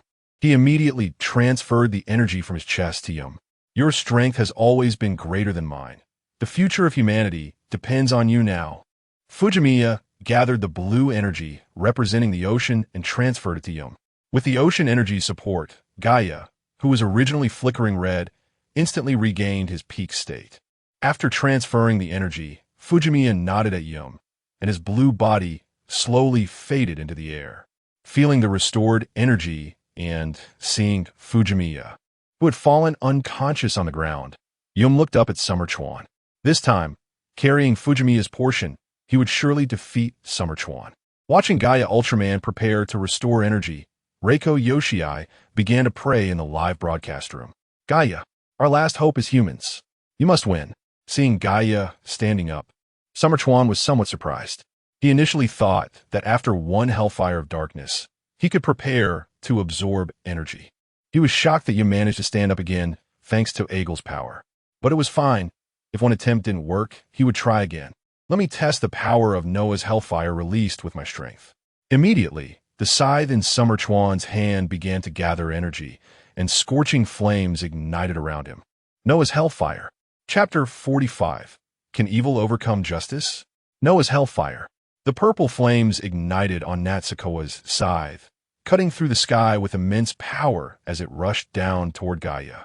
Gaia, facing the incoming attack, gathered all his strength to raise a yellow barrier, hoping to withstand the Hellfire's assault. Boom! The purple flame beam collided with Gaia's yellow barrier. The barrier, which concentrated all of Gaia's power, didn't hold for even a second. In the next moment, the Hellfire shattered the yellow barrier and struck Gaia directly. Boom! A massive explosion erupted. Gaia's enormous body was sent crashing into the ground by the force of the flames. Natsukawa, with his yellow eyes, saw Gaia lying on the ground through the smoke of the explosion. The indicator lights on Gaia began to flicker again. Truly, the Supreme Gaia could withstand a hit. Watching Gaia struggle to rise, Natsukawa couldn't help but exclaim. Based on his understanding of the Hellfire's power, that blow could have easily killed Zog. Yet, Gaia had endured it. It can only be said that he was indeed the Ultraman created from the collective power of the entire Earth. However, it was unfortunate that the Supreme Gaia was not facing Zog, but his own Hypei Jetton. Natsukawa teleported to the massive pit where Gaia lay. Upon seeing Natsukawa's arrival, Gaia struggled to get up, assuming a combat stance, wanting to continue fighting. Seeing Gaia pose for battle, Natsukawa smiled, igniting flames on his scythe once more and fiercely slashing down at Gaia. Clang! The scythe, imbued with hellfire, struck Gaia, sending sparks flying. With his energy already depleted, Gaia's red light on his chest flickered even faster after such an empowered attack. I cannot fall. Fueled by a strong belief, Gaia struggled to rise. Watching Gaia struggle to stand, Natsukawa decided to end the battle. He lifted Gaia's body with his scythe and then tossed it skyward.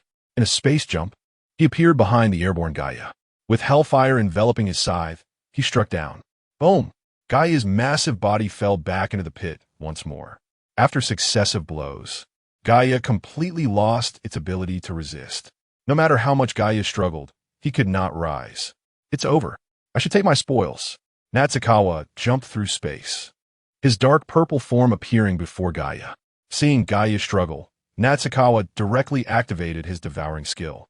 Under the immense gravitational pull, the energy within Gaia was continuously devoured. The red glow representing Earth's energy was gradually being absorbed from Gaia. Lying on the ground, Gaia struggled to resist. However, his injured body and nearly exhausted energy did not allow for any retaliation. At that moment, a cheer echoed from above the pit. Looking up, Natsukawa saw Winnow run in, holding a camera, shouting loudly downwards. Go Gaia! You are humanity's hope. Stand up Gaia! Not just Winnow running, but those watching the live broadcast were also cheering for Gaia during this crisis.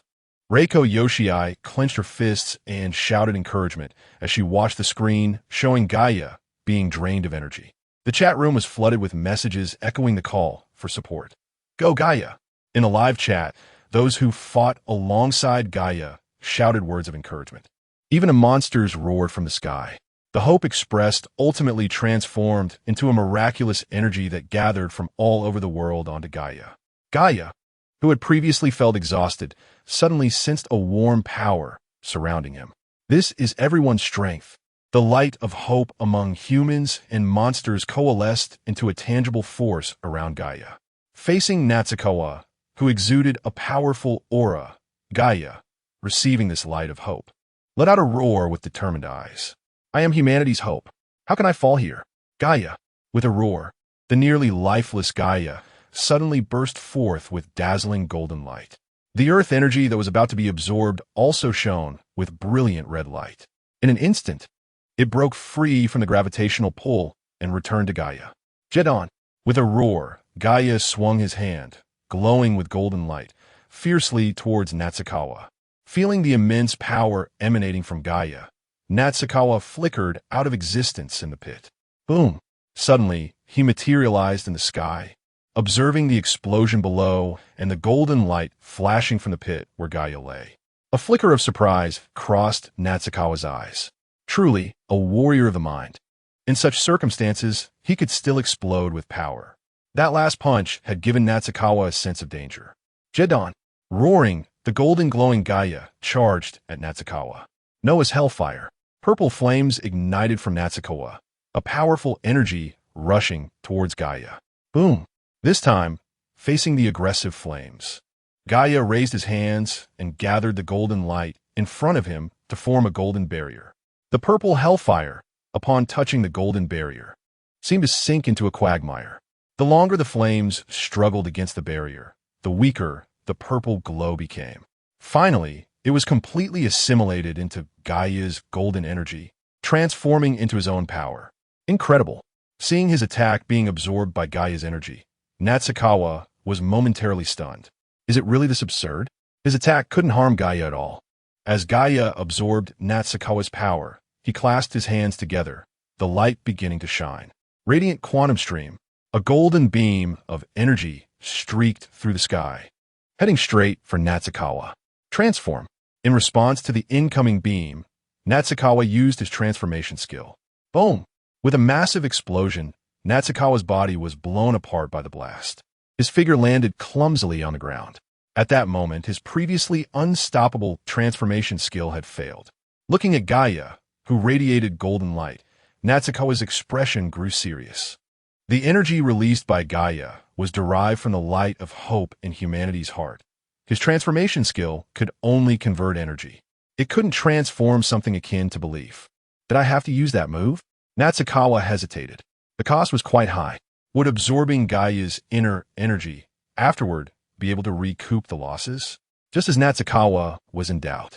Gaia, watching the scene of Natsukawa clumsily landing on the ground, Yoshii Reiko, sitting in her chair, cheered.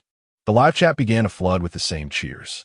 Natsukawa's earlier strength had been despairing, but now Gaia, filled with the belief of all humanity, gave them hope for victory. At the XIG base, Sasazaki Atsuko also excitedly clenched her fists. Go Gaia! On the other side, Commander Ishimuro Akihiro, who had been serious, finally smiled. They saw hope. The same scene unfolded continuously around the world. The golden glowing Gaia truly seemed to bring them the dawn of victory. Jetton, surrender. For the sake of our humanity, I can strip away the dark energy from you and make you an ordinary human. Then you can use your human identity to repay the sins you committed before. Ameng said, after all, the other party's elimination of Zoj could be considered a help to him to some extent. Moreover, since we are all human, I dream of giving Nakagawa a chance. Upon hearing my words, Nakagawa showed a mocking smile. Ameng, should I thank you then? Sensing the sarcasm in Nakagawa's tone, Ameng continued, Jetton, give up. I know you have a skill similar to transformation within you, but the power of belief within me is the energy condensed by the Earth Mother calling upon all living beings on the planet. It is specifically prepared for you. You cannot transform the energy. You will not win against me. Evil cannot triumph over good. This has been a theorem since ancient times. Is that so? Hearing my words, Nakagawa once again revealed a mocking smile, and at that moment, the wings behind him unfolded. As the wings spread, the entire Earth was completely shrouded in darkness. A suffocating atmosphere began to envelop the entire planet. It's useless. Jetton, stop the futile struggle. Looking at the darkness covering the Earth, Ameng emitted a dazzling golden light. That brilliance appeared exceptionally bright even in the dark environment. The people in the city felt the light shining upon them, and the oppressive atmosphere in their hearts was instantly released. I am a light. Let's go, Jetton. Seeing Nakagawa attempting to resist, Ameng no longer held back. He raised his right hand high, gathering a massive amount of photon energy between his wrists. At the same time, Ameng's resonant voice echoed in the ears of every citizen. Everyone, raise your hands for the earth and lend me your strength. Hearing Ameng's voice, Reiko Yoshii raised her hand and shouted with excitement, Please, everyone, lend your strength to Ameng. The onlookers, regardless of age or gender, all raised their hands in response to Ameng's call. Inside the XIG base, Atsuko Sasaki, Akio Ishimura, and Ameng's teammates also raised their hands. Ameng, fight with our strength. Even Fujimiya, who had been unconscious until now, woke up at this moment and struggled to raise his hand, gazing at Gaia, who was radiating golden light. At that moment, the inner beliefs of all living beings on Earth transformed into power and converged onto Gaia. Feeling the strength brought to him by all humanity, the glowing-eyed Nakagawa confidently said, "Jetton, I will end your evil." Ameng gathered the energy of all humanity in his hands and aimed it at Nakagawa. The next moment, a golden beam of energy, infused with the power of the entire Gaia world, shot towards Nakagawa. Watching the incoming golden beam, Nakagawa's battle instincts constantly warned him of danger. If he didn't dodge this beam, he would surely die.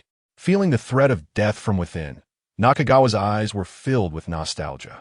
He hadn't felt this way since he left the Luluye ruins. He never expected to feel it again today. As he watched the golden beam flying towards him, Nakagawa used a spatial flicker to create some distance. The beam changed direction to follow Nakagawa's movement. Clearly, even if Nakagawa used a spatial skill to escape this world, Gaia's energy beam would still pursue him. His plan to use spatial teleportation to leave this world was thwarted. With no way to completely evade, Nakagawa made up his mind.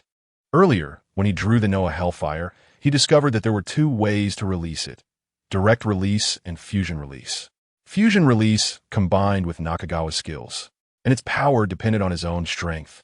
Direct release also had two forms.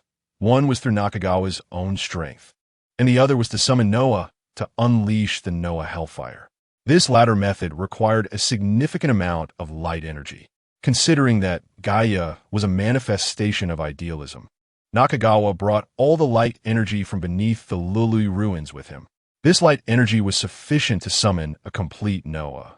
Nakagawa believed that the hellfire released by Noah, the leader of the mysterious four, could not be resisted by just one Gaia. Ameng, I completely agree with that saying that evil cannot triumph over good. Now let me show you this move, Nakagawa exclaimed, using all the light energy he brought with him. As he used the light energy, a silver figure appeared behind him. With the appearance of this silver giant, the darkness enveloping the earth was entirely cleared at that moment. Anyone who saw this silver giant felt a sense of sanctity. What a powerful giant! Is he here to help me? Gaia looked up at the silver figure behind Nakagawa, feeling an unsettling premonition in his heart.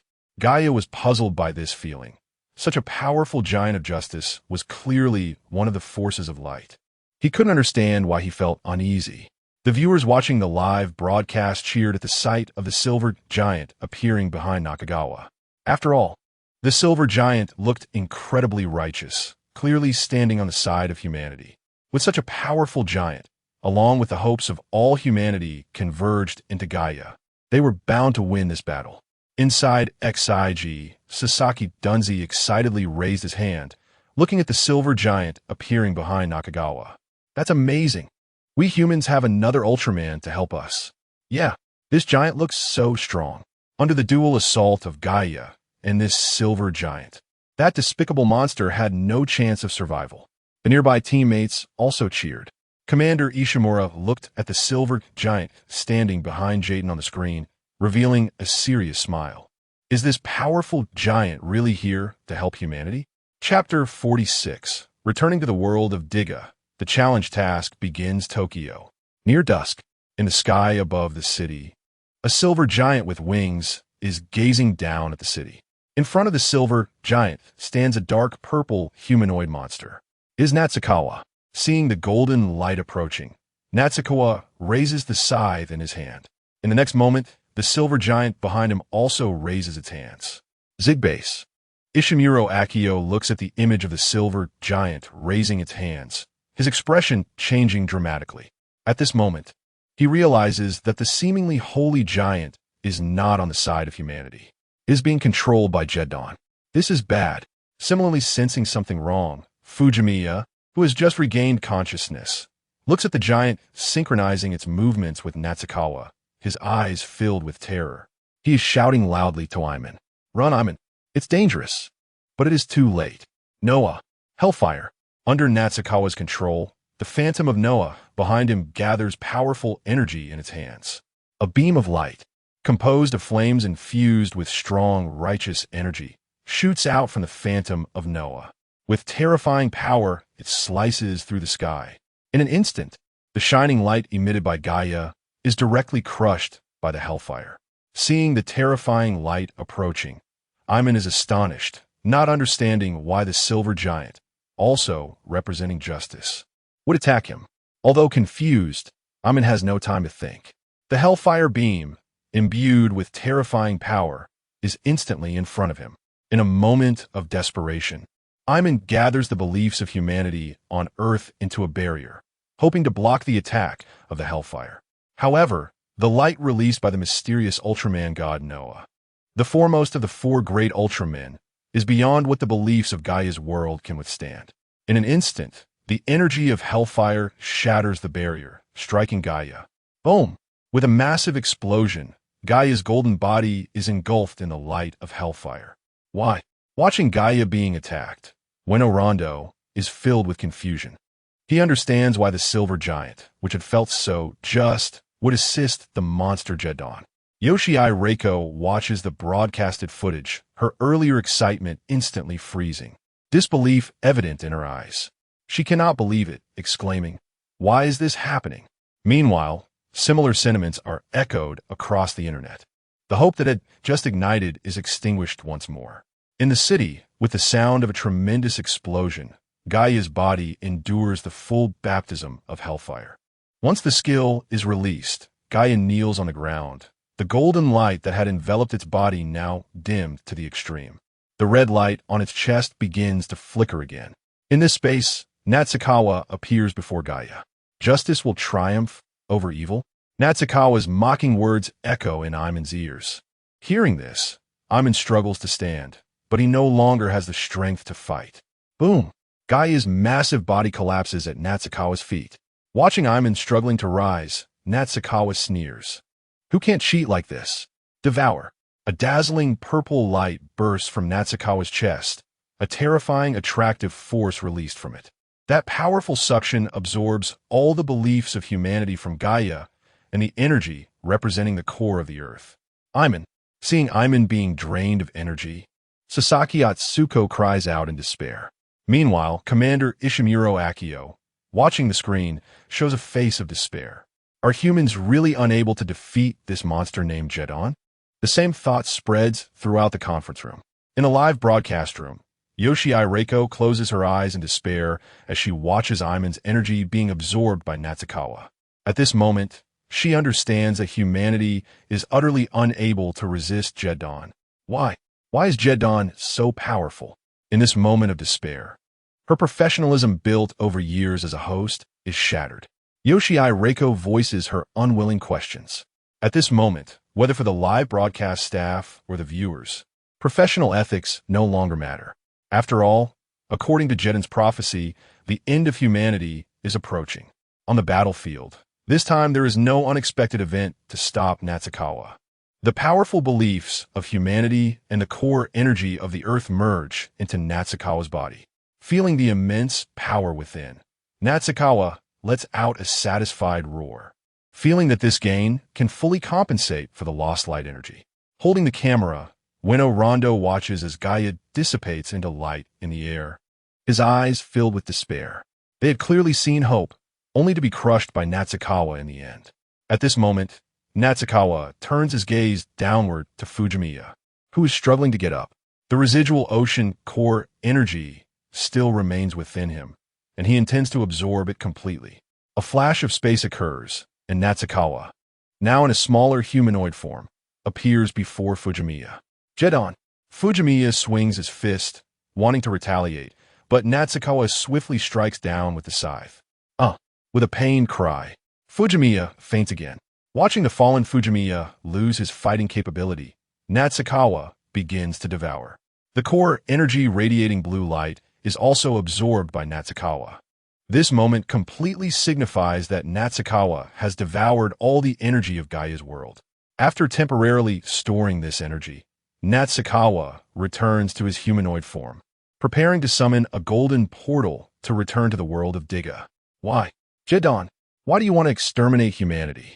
Just as Natsukawa is about to leave, an excited roar comes from behind. Natsukawa turns to see Tanaka Kenji with red eyes looking at him, while Ueno Rondo holds the camera up towards him.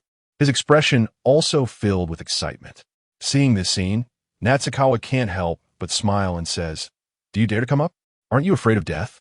Even Ultraman is no match for me. Why don't you hurry up and run?" To Natsukawa's question, Winnow Rondo shakes his head loudly. "I'm not afraid. Since we're all going to die anyway, I might as well do something meaningful before I die. I just want to ask clearly, what is your reason for wanting to destroy the world? Yes, why, when we are all human? Why do you want to destroy this world?" Hearing the questions from Tanaka Kenji and Winnow Rondo, Natsukawa smiles again. This question doesn't exist, so why would there be a reason? Just as Natsukawa is about to leave directly, the image of Tanaka Kenji urging him to leave when he first entered the world of Gaia suddenly appears in his mind. After thinking for a moment, he turns to Tanaka Kenji and says, "Uncle, since you told me to leave before, I'll explain it to you. No problem. So why would there be a reason?" After saying this, Natsukawa reveals a very sunny and handsome smile to the camera, just like when he first arrived in the world of Gaia. "Goodbye, everyone." After saying this, Natsukawa steps into the golden portal and disappears. Watching Natsukawa disappear into the portal, Tanaka Kenji and Winnow Rondo exchange glances. What does this mean? And why did he leave? At first, Tanaka Kenji also shakes his head in confusion, but soon, he thinks of something. With excitement, he hugs Winnow Rondo and shouts loudly, "I got it. Jetton means he never intended to destroy the Earth. An impossible thing? How could there be a reason for it?" Upon hearing Kenji Tanaka's speculation, Norifumi Inoue looked incredulous. How could this be possible? Inoue really couldn't believe that such a powerful monster didn't want to destroy the Earth. After all, it had already eliminated all the Ultramen, and next, humanity had no means of resistance left. Why? What is impossible? If Jetton really wanted to destroy the Earth, why would he leave?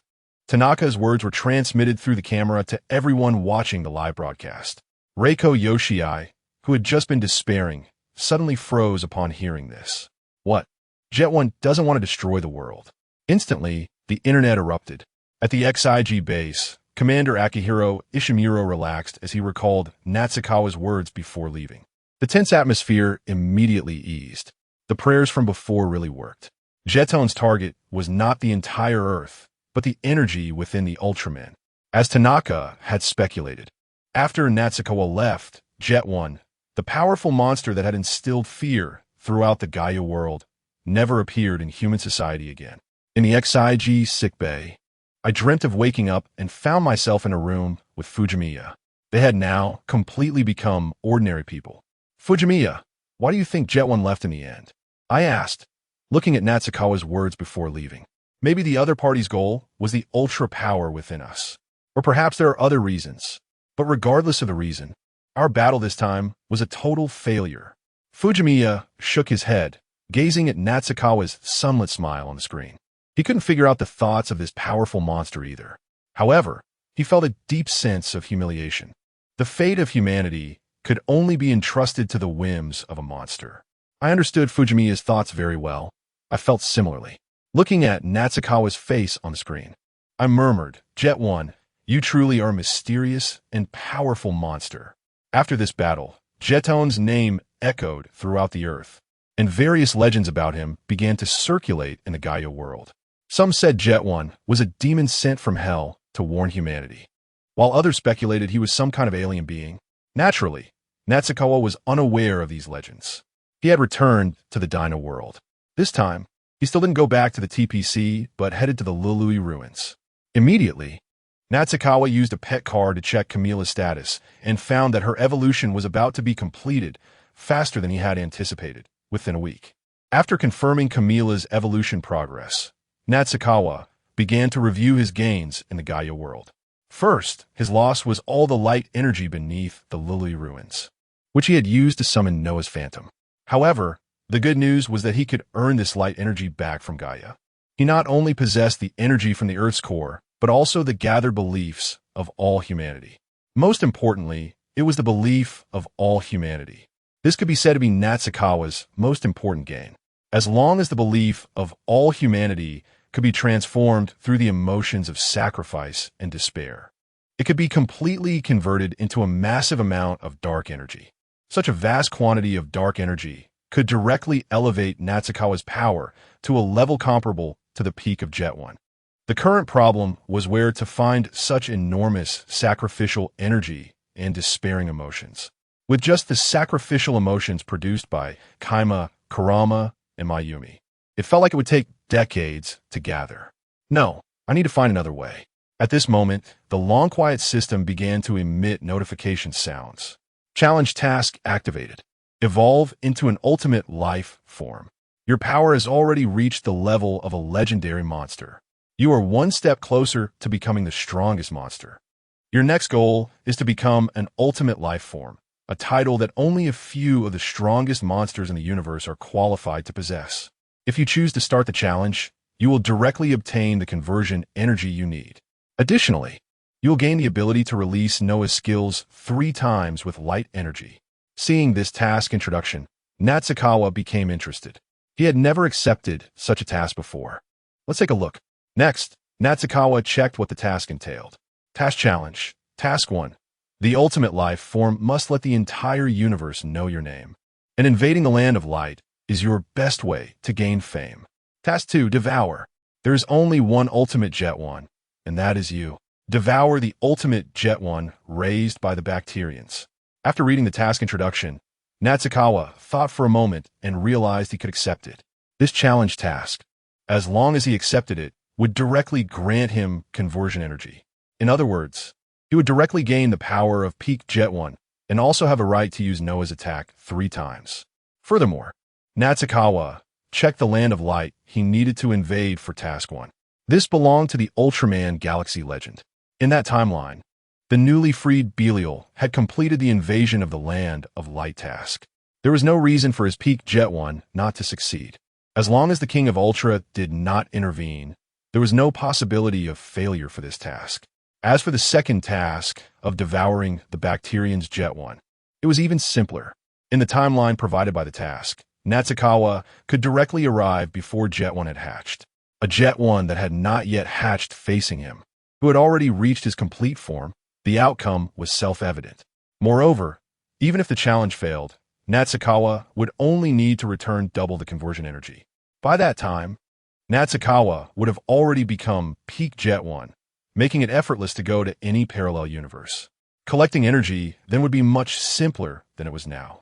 In other words, accepting the challenge task was absolutely worth it. After analyzing the pros and cons, Natsukawa chose to accept the task. As Natsukawa accepted the challenge task, all the light energy from the Gaia world transformed into dark energy at that moment, infusing into Natsukawa's body. The process of evolving into peak Jetton officially began. Chapter 47. Evolution of Hei-Pageton Night. Beneath the surface of the sea at the Luluye ruins, a dark giant egg is pulsating.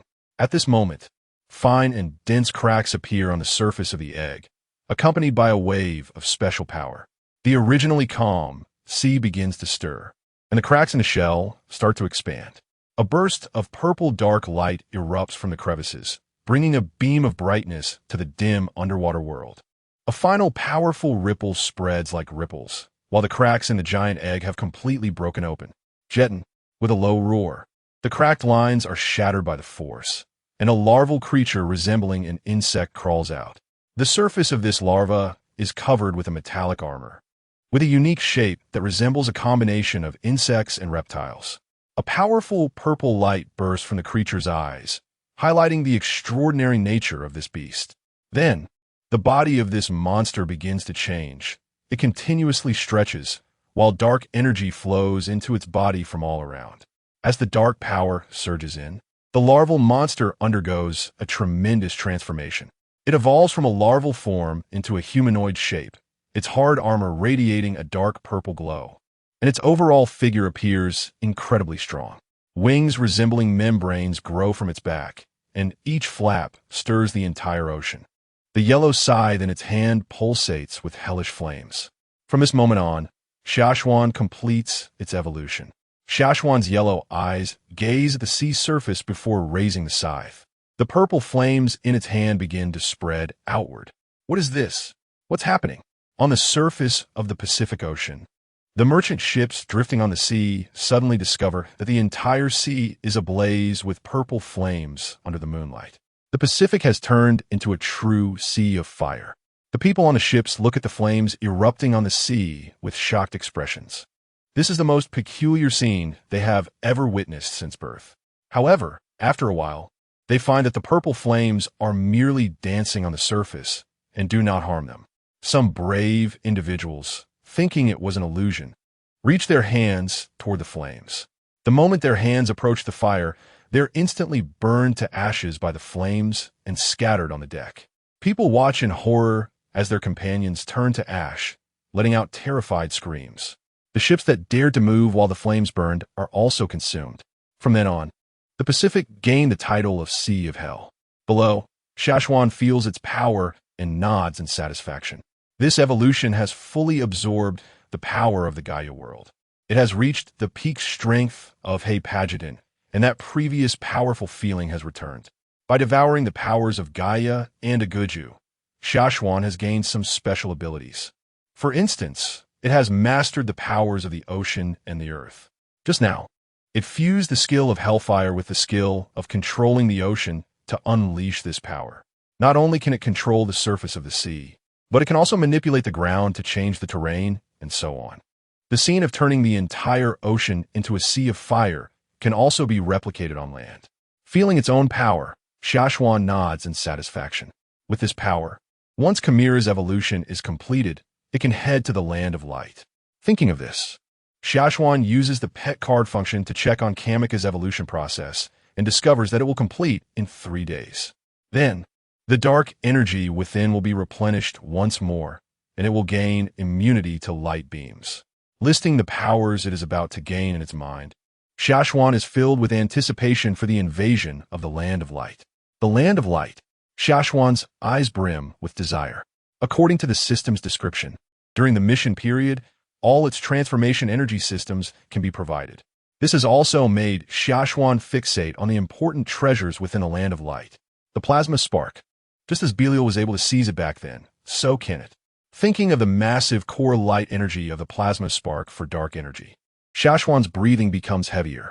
However, the enormous energy core that sustains the energy supply of the entire land of Light Ultraman, if it can absorb it, it will undoubtedly grow to the level of the mysterious 4 Ultra. With that thought, Xia Chuan's gaze returned to beneath the Luluye ruins. Everything is ready. It just waits for Chimera's evolution to be completed. One more day. Suppressing its excitement, Xia Chuan performs a space jump and disappears from the surface. When it reappears, it has arrived at TPC. This evolution has begun to change its mindset slightly. The powerful force has led it to a thought. Is the weak human form really worthy of such immense power? Only a monster's appearance can match its strength. This feeling is dangerous. Xia Chuan senses that its mindset is shifting. The identification with its human identity has started to waver. This outcome is something that Xia Chuan cannot fully accept. Therefore, it needs to find some pleasure that can only be obtained through human identity to deepen its self-identification. For example, Izumi K and Mayumi. After entering TPC, Xia Chuan arrives at the office, and at this moment, Senjizawa K has been waiting for a long time. Lord Jetton, you have returned. How do you know every time I come back? Xia Chuan looks at the already waiting Senjizawa K and asks, with a hint of suspicion. The woman had previously speculated about its bold thoughts. Is she now tracking it with something? With that thought, a chill creeps into Xia Chuan's gaze as it begins to check its own body. Senjizawa K, feeling the dangerous aura emanating from Xia Chuan, collapses to the ground. Her voice filled with fear. Lord Jetton, I only knew you were coming because TPC detected the eerie flames and powerful energy body burning on the Pacific. I believe only you could create such a phenomenon, which is why I prepared in advance. After hearing Senjizawa K's explanation and not sensing anything strange about itself, Xia Chuan believes her words. All right, get up. Don't be so panicked. I won't do anything to you if you haven't done anything. Saying this, Xia Chuan walks over and sits down beside the chair. Upon hearing this, Senjizawa K breathes a sigh of relief and stands up shakily. Looking at Xia Chuan sitting in the chair, she can't help but feel shocked. Every time Xia Chuan disappears and returns, its power increases. Now, the aura emanating just from its anger is that of a higher life form. A powerful pressure that makes her want to submit. Even the thought of standing up afterward feels somewhat frightening. Is TPC currently discussing me? Are they discussing how to deal with me? Xia Chuan finds TPC's actions somewhat amusing. Now, to deal with it, they would need the Land of Light to come. The world of Tiga can no longer handle it. The Gaia world is the best example. Even if it dreams of consolidating the light of all humanity like Dagu and transforming into a shining form, it is still not its opponent. The destined child of the Gaia world cannot do it, and neither can Dagu. It can be said that after evolving into Jetton, Xia Chuan's gaze is completely no longer on Tiga. Its target is the even more powerful existence of the Land of Light. Devouring the light energy within Daga's body is something it has already completely disdained. Such weak energy is not worth looking at. Master Jetton's strength is something the high-ranking officials of TPC certainly understand. They are discussing how to emigrate to outer space. Outer space? What does that mean? Hearing Chikudazawa's words, Nakagawa felt a bit confused. It was only after listening to Chikudazawa's explanation that he realized TPC was already afraid and starting to consider immigration to outer space as a way out. Nakagawa smiled at this. It seemed that his pressure on TPC was quite effective. At that moment, he heard Chikudazawa say, because of Master Jetton's strength, many high-ranking officials who were previously unwilling to cooperate have now started to come to us voluntarily. Their only request is that when you rule the world, you spare their lives. When did I say I wanted to rule the world? Nakagawa was puzzled. What was the point of ruling the world? It wouldn't provide energy or evolution. If he wasn't going to rule the world, why did he want to win over TPC's high-ranking officials to become inspectors? Wasn't he trying to undermine human society from the inside? Chikudazawa also looked confused. It was then that Nakagawa realized his previous actions had misled Chikudazawa. The reason he took on the role of inspector was that he wanted to find new providers of sacrificial emotions. He thought that those with such a physique were most likely to be found in TPC. So, he wanted to take a look at TPC, but he didn't want to work, just to arrange for a higher position that didn't require much effort. Thus, he became inspector. Of course, the side effect from his evolution also played a role. Forget it, it's fine. Having a few more allies is not a bad thing. Nakagawa waved his hand, not taking the matter to heart. Having more power was good. Now, Nakagawa viewed the world of Tiga as a vacation spot for himself. The more things he had to do, the more convenient it would be when he wanted to take a break. Just as Nakagawa was thinking, there was a knock on the door. Using his mind to sense, he found that it was Kamiya K outside. Perfect. Nakagawa was just about to look for Kamiya. Go open the door. Following Nakagawa's command, Chikudazawa went to open the door, and after opening it, she wisely left. Is there something you need? As soon as Kamiya entered, she directly sat on Nakagawa's lap. Master Jetton, has your strength increased again? As she spoke, she began to take action. It has indeed increased, so what? Although Nakagawa asked, his mind was already elsewhere. He thought that the side effects of the dark power must have intensified again. Let me help you relieve these side effects.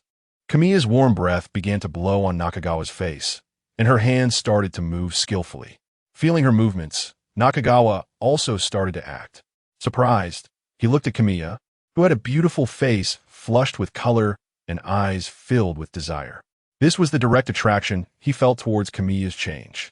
Previously, it would have taken until the early hours of the morning to achieve such a sensitive state in Kamiya's body. However, now without Nakagawa lifting a finger, Kamiya had already reached that level. But thinking about it, Nakagawa also found it normal. As a living being, one cannot refuse evolution. Looking at Kamiya's fair skin, it was better than that of an 18-year-old girl. This was just the superficial change brought on by evolution. The changes in lifespan and body were also enormous. Just as he was thinking about this, Kamiya took the initiative to kiss him. Feeling the softness of her body, Nakagawa could no longer hold back. Soon, the office was filled with a passionate melody. To make things convenient, Nakagawa transported Kamiya to the bed in Tokyo. The next day, sunlight streamed through the window onto Nakagawa's bedside. He woke up and looked at the sleeping Kamiya beside him, deep in thought. During last night's process, Kamiya had only brought Nakagawa a small amount of sacrificial energy. This discovery surprised Nakagawa. Previously, Kamiya had not experienced such a situation in despair. Afterward, her body should also have been yearning for it, but there was no decrease in sacrificial emotions. What was going on today?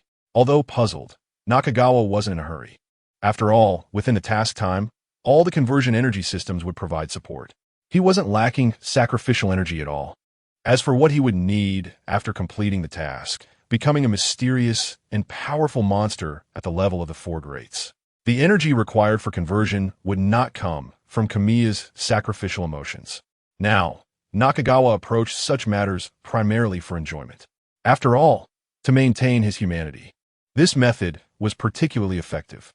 After last night's pleasure, the idea of walking the world in the form of Jetton had almost completely disappeared. This change delighted Nakagawa. It seemed that in the future, if he wanted to maintain his humanity, aside from not engaging in random slaughter, he would also need to include this. Just as he was thinking, perhaps Nakagawa's movements startled Kamiya awake. Seeing Nakagawa sitting up, Kamiya's inner desire surged again. She attributed her body's yearning to age. After all, she had heard that as women age, their desires also become stronger. I'm doing this for humanity. Kamiya found herself a reason in her mind. She had already sacrificed so much for the future of humanity. Enjoying pleasure wasn't a big deal. Remembering the expressions of fear towards Jetton's strength during the meeting, Kamiya felt more relaxed inside. With this change in mindset, Kamiya began to actively enjoy everything. After all, she was sacrificing for humanity, and enjoying some pleasure was something she deserved. The only lingering negative emotion in Kamiya's heart was guilt over her deceased husband. Thinking of this, Kamiya once again persuaded herself in her heart. I am doing this for the future of my child, to avoid a tragic life. Miura would definitely understand. After convincing herself, Kamiya hugged Nakagawa's neck and said, Master Jetton, how about we set a fixed time to eliminate the side effects in your body completely? Feeling Kamiya's hopeful tone, Nakagawa couldn't help but smile. Given her current state, it was hard for him to believe that reason. Then what time do you suggest? How about once a day? When discussing once a day, Nakagawa's eyes filled with obsession as he looked at Kamiya. He realized that if this situation continued, it would become increasingly difficult for him to gain sacrificial emotions from Kamiya in the future. Chapter 48. The Evolved Camilla. Just as Yukikawa was about to respond, a wave of energy surged in his heart. Instinctively, Yukikawa looked towards the direction of the ruins of Luluye. He saw countless shadows of darkness pouring out from the ruins. And at that moment, the earth began to be shrouded in dark clouds. The ruins, which had been hidden under the sea, also rose from the ground, and the sealed monsters were released from their seals, flying towards all corners of the world. What is going on? Watching the suddenly changing sky, the nearby Kurumi-kei immediately woke up and directed her gaze at Yukikawa. My pet has just woken up. Yukikawa replied calmly. Your pet?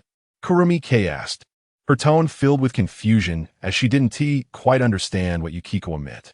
It's too troublesome to explain. Just know that it's nothing serious. I can solve it quickly, Yukikawa said. By the way, tell my assistant that I'll be out for a few weeks. Let her handle the TPC matters for me. As he spoke, Yukikawa stood up, and a golden teleportation portal appeared before him. Wait a minute, since it's not urgent, send me back to the TPC.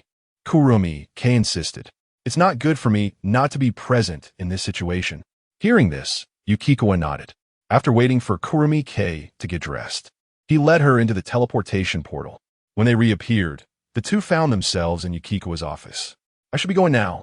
After seeing her off, Yukikawa turned and stepped into the golden portal. Listening to the alarm ringing throughout the TPC and watching Yukikawa's disappearing figure, Kurumi-kei felt particularly at ease.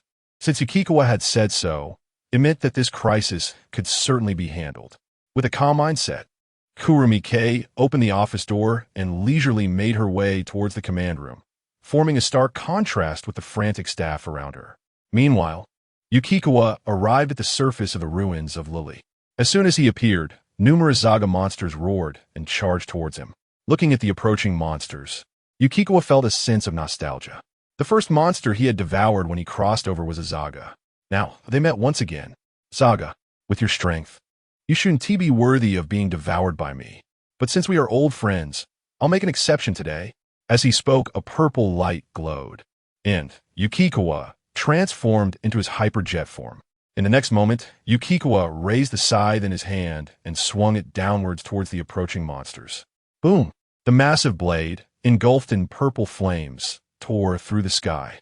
The hundreds of Zaga monsters that came into contact with the purple flames were instantly incinerated by the intense heat. In just a moment, the once crowded sky became empty. After absorbing the dark energy from Zaga, Yukikawa looked up at the sky. There, countless dark clouds were gathering at a central point, and massive dark energy was accumulating. With a roar from a monster, a colossal beast poked half of its body out. Against such a gigantic monster, Yukikawa's figure appeared very small. "Jet, I'm back." With a hearty laugh, a human face appeared on the enormous belly of the monster. It was none other than Camilla. Feeling the vast energy within her body and gazing down at Yukikawa's tiny figure, Camilla couldn't hide her pride. A month ago, she had been like a stray dog, forced to self-destruct and merge with the grotesque body of Gatanjyer under Jet's pursuit. Fortunately, her luck was quite good. Gatanjyer's intelligence was surprisingly weak, allowing her to easily take over its body. More importantly, Camilla knew about the dark energy absorption beneath the ruins of Luluye. After nearly a month of hiding, she had finally elevated her strength to a new level. Thinking about the suffering she endured over the past 3 months for evolution, Camilla looked down at Yukikawa with a gaze filled with both hatred and admiration. "Jet, during this time, I've suffered a lot for evolution and to fuse that damned dark energy into this massive body." Camilla spoke, her tone tinged with a hint of fear. The pain of evolution was deeply rooted in her spirit, making it impossible to avoid. One could say she had been suffering every moment during this time. Yukikawa couldn't understand Camilla's tone of fear at all. After all, during his evolution, the system always put him into a deep sleep. By the time he woke up, the evolution was complete. Previously, when the system indicated that he could avoid falling into a deep sleep, he had considered it, as he had never experienced what evolution felt like. Hearing the fear in Camilla's voice, Yukikawa felt it was best not to experience it himself. Therefore, after enduring all this, I have great respect for monsters like you who have gone through evolution. Your strength must indeed be formidable. Camilla never wanted to experience that kind of pain again. The reason she managed to endure during this time was that she harbored enough hatred towards Jet. Every time she felt she couldn't hold on, she would remind herself that this damned monster Jet could endure. So why couldn't she? With the spirit of hatred and not giving up, Camilla persisted. However, the pain she accumulated over these 3 weeks also filled her heart with endless resentment. But when she truly saw Yukikawa, much of that resentment diminished. After all, during this time, Yukikawa had, to some extent, been her spiritual support. This contradictory mindset led Camilla to have mixed thoughts about dealing with Yukikawa.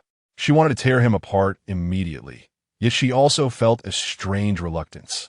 In this conflicting psychological trend, Camilla made a decision.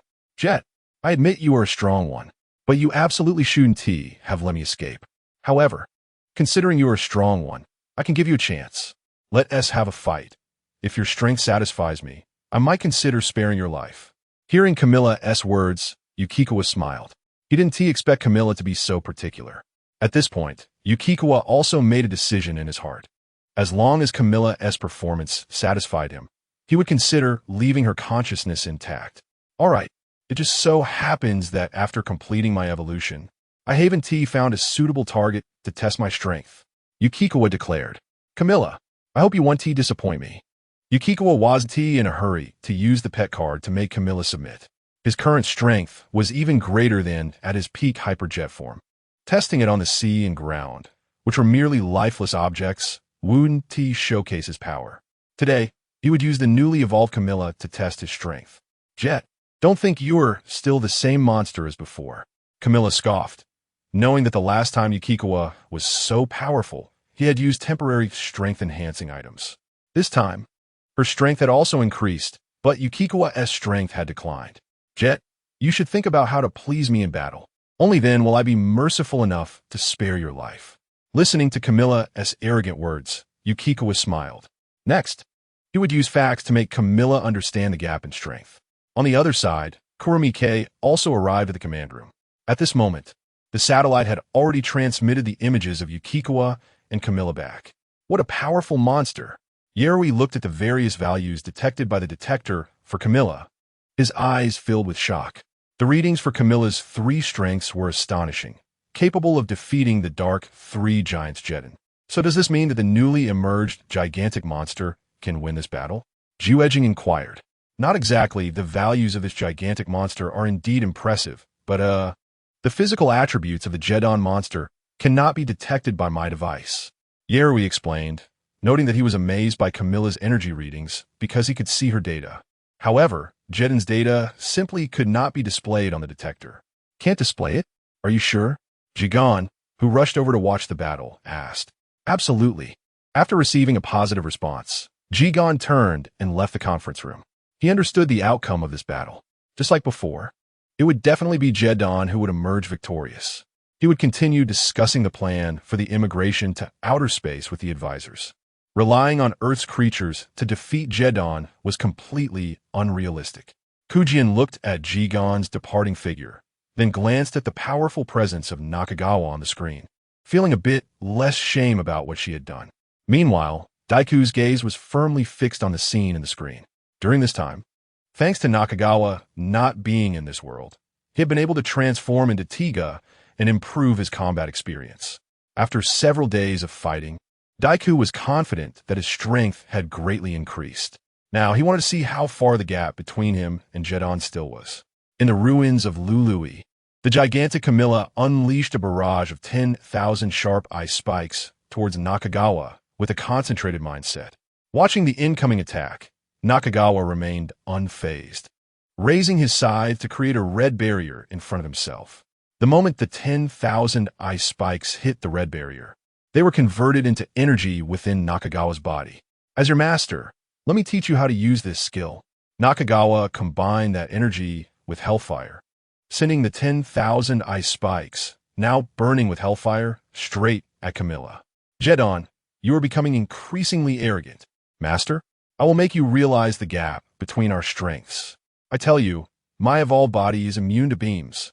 Camilla made no defensive moves, allowing the 10,000 hellfire-imbued ice spikes to shoot towards her. She wanted to use this method to make Nakagawa aware of the disparity between them. Seeing Camilla's arrogant actions, Nakagawa smirked. This woman had been imprisoned for tens of thousands of years, and her mind was clearly unhinged. How could his beam possibly be compared to an ordinary beam?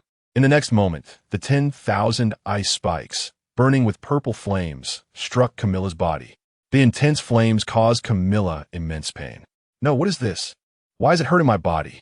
Camilla shrieked, her tone filled with agony. The flames not only burned her body, but also scorched her soul. This painful sensation made her recall the feelings she experienced during her evolution. While recalling the pain, the inner power of hellfire brought her a sense of warmth. This mix of pain and pleasure stirred an unusual feeling within Camilla. Listening to Camilla's anguished cries, Nakagawa revealed a mocking smile. This is hellfire. How could it be compared to an ordinary beam? Camilla can defend against ordinary beam attacks, but defending against hellfire is just a dream. Camilla, now let me show you my strength, Nakagawa said as he raised his scythe again, the purple flames igniting once more. Hellfire Energy Arc, Hellfire Dark Magic Sphere. 2 massive blades, ablaze with purple flames, combined with a sky full of purple fireballs, charged towards Camilla. Daiku watched the powerful skills raining down like raindrops on the screen. The burning purple flames and fireballs, even without approaching the surface of the Pacific Ocean, caused the surrounding seawater to instantly evaporate from the residual waves. Even through the screen, he could feel the immense power contained within.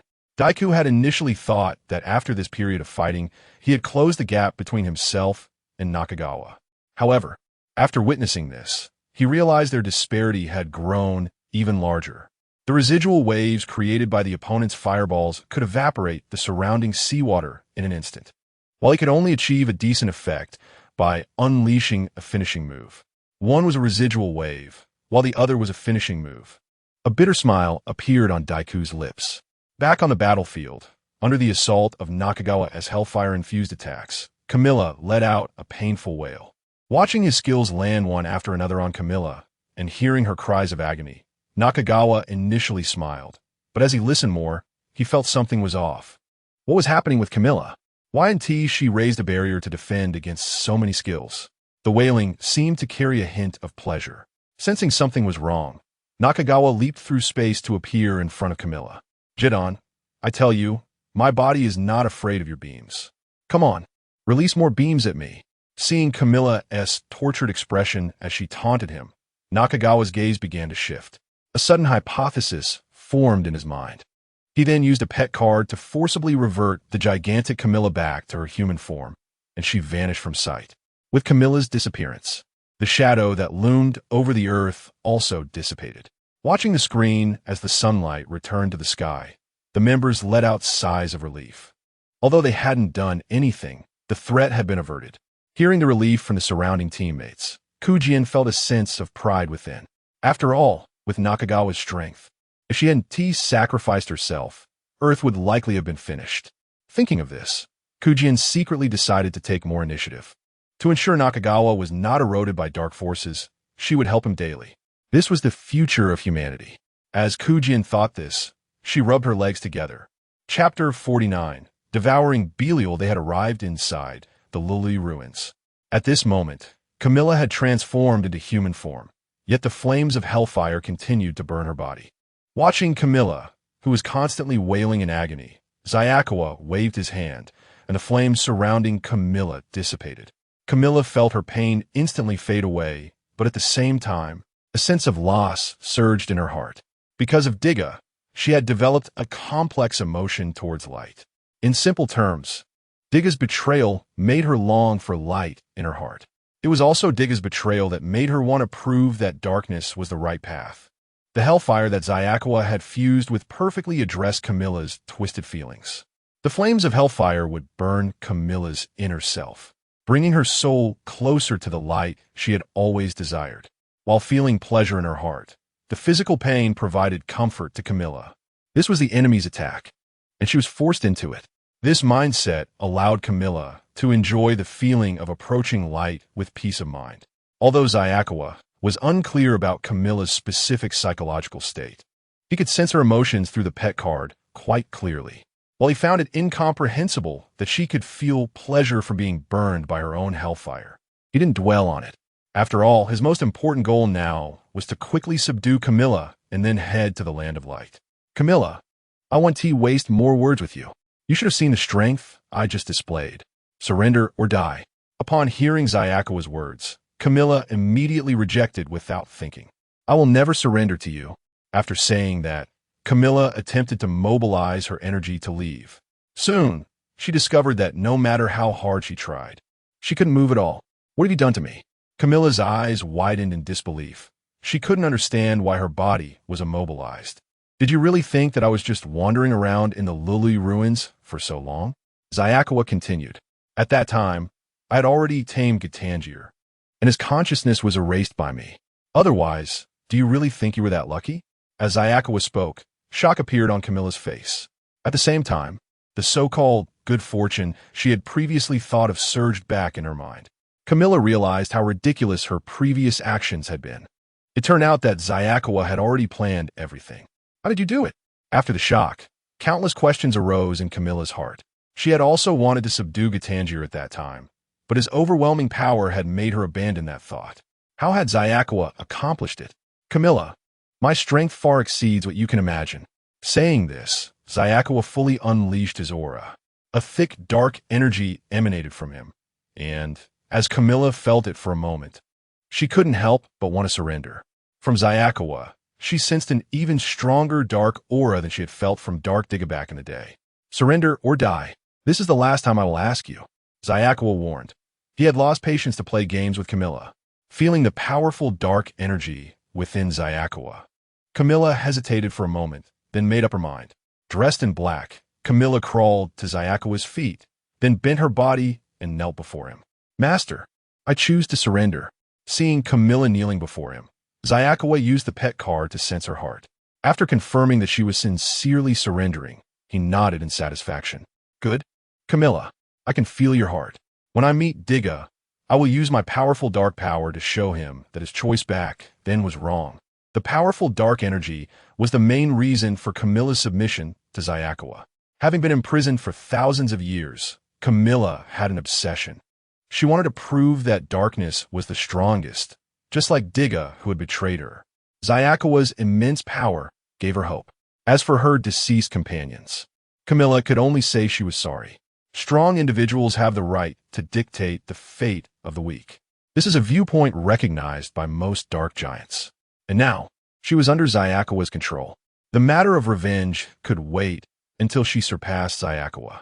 Thank you, Master. With that, Camilla lightly kissed Xiao's foot, indicating her complete submission. Seeing that he had fully subdued Camilla, Xia began to use the pet card to absorb dark energy from her. The dark energy that Camilla had used for purification returned to him at that moment. Not only that, but the dark energy and skills that Camilla had gained through evolution were also completely absorbed by him. The enormous dark energy allowed Xiao's strength to advance further. At the same time, Camilla's evolution-derived immunity to light was also gained by Xia.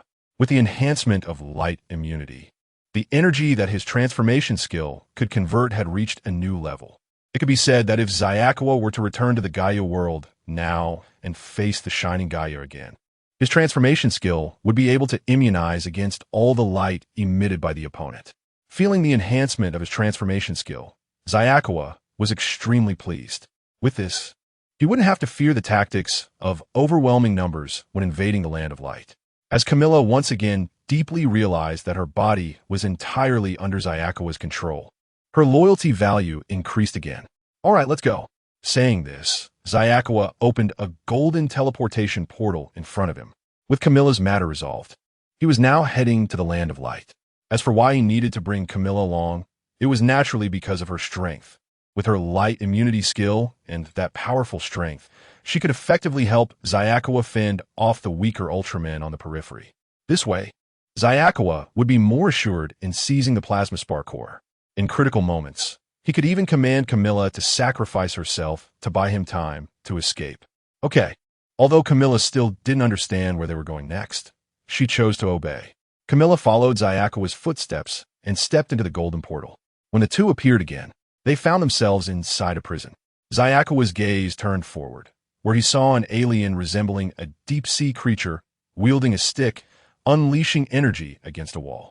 Immediately after, an Ultraman with elongated eyes and a black-red body emerged from the wall. Is this the Belial that brought disaster to the land of light? As Belial walked out from the chaos, Xiaowa's heart was filled with excitement.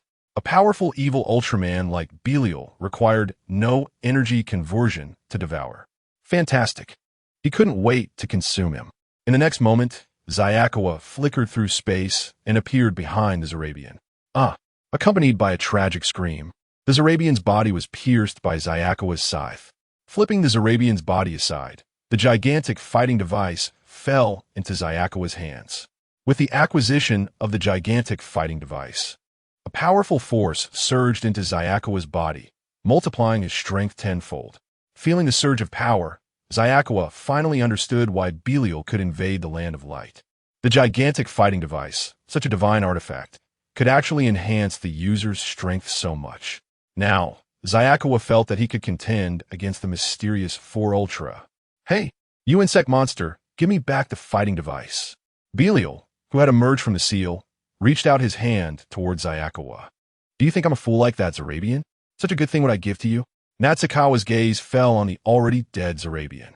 The other party was also a peculiar being who obtained a fighting device, but instead of using it for himself, he came to save Belial and ultimately handed the fighting device over to Belial, claiming to rule the universe together.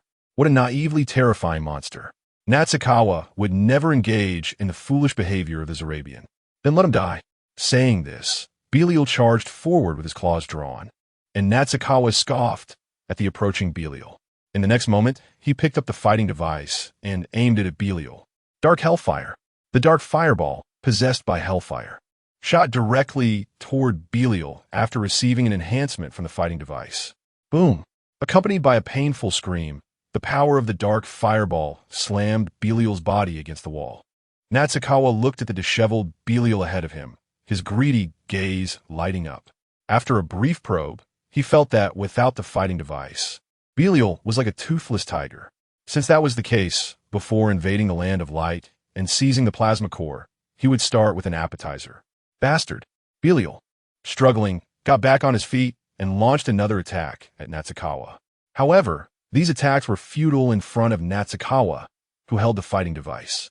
With a dozen Dark Hell fireballs, Belial completely lost his ability to resist. After controlling Belial with the power of the gigantic fighting device, Natsukawa began to devour him. No! In an instant, Belial felt the dark energy within him rapidly depleting. With the loss of power, Belial felt his strength weakening. What the hell is this? Why is my power disappearing? Belial wailed, completely baffled by where this insect-like monster had come from and why it was so strong. At the same time, he regretted not seizing the fighting device sooner.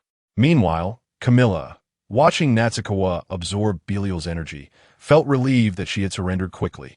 Her strength was much weaker than that of the evil Ultraman named Belial. If she had continued to resist, the outcome would have been even worse. At that moment, sensing that something was wrong in the prison, the Land of Light sent reinforcements. A red Ultraman with silver armor and the same horns as Ultraman Father arrived at the prison. It was Ultraman Taro. Belial, get back! Taro shouted as he charged in. Immediately, he witnessed a shocking scene. A humanoid monster with wings and a dark body, resembling an insect, was devouring Belial's energy. What was going on? Taro's heart was filled with shock and confusion. He had received news that Belial had escaped.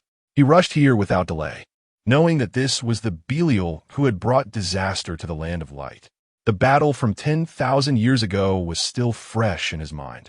If it weren't for Ultraman King intervening, their Land of Light might have been destroyed. And now what did he see? The greatest threat to the Land of Light, Belial, was being pinned against the wall and having his energy consumed. Who is this insect-like humanoid monster? How was Belial being held down by him? Taro, come help me.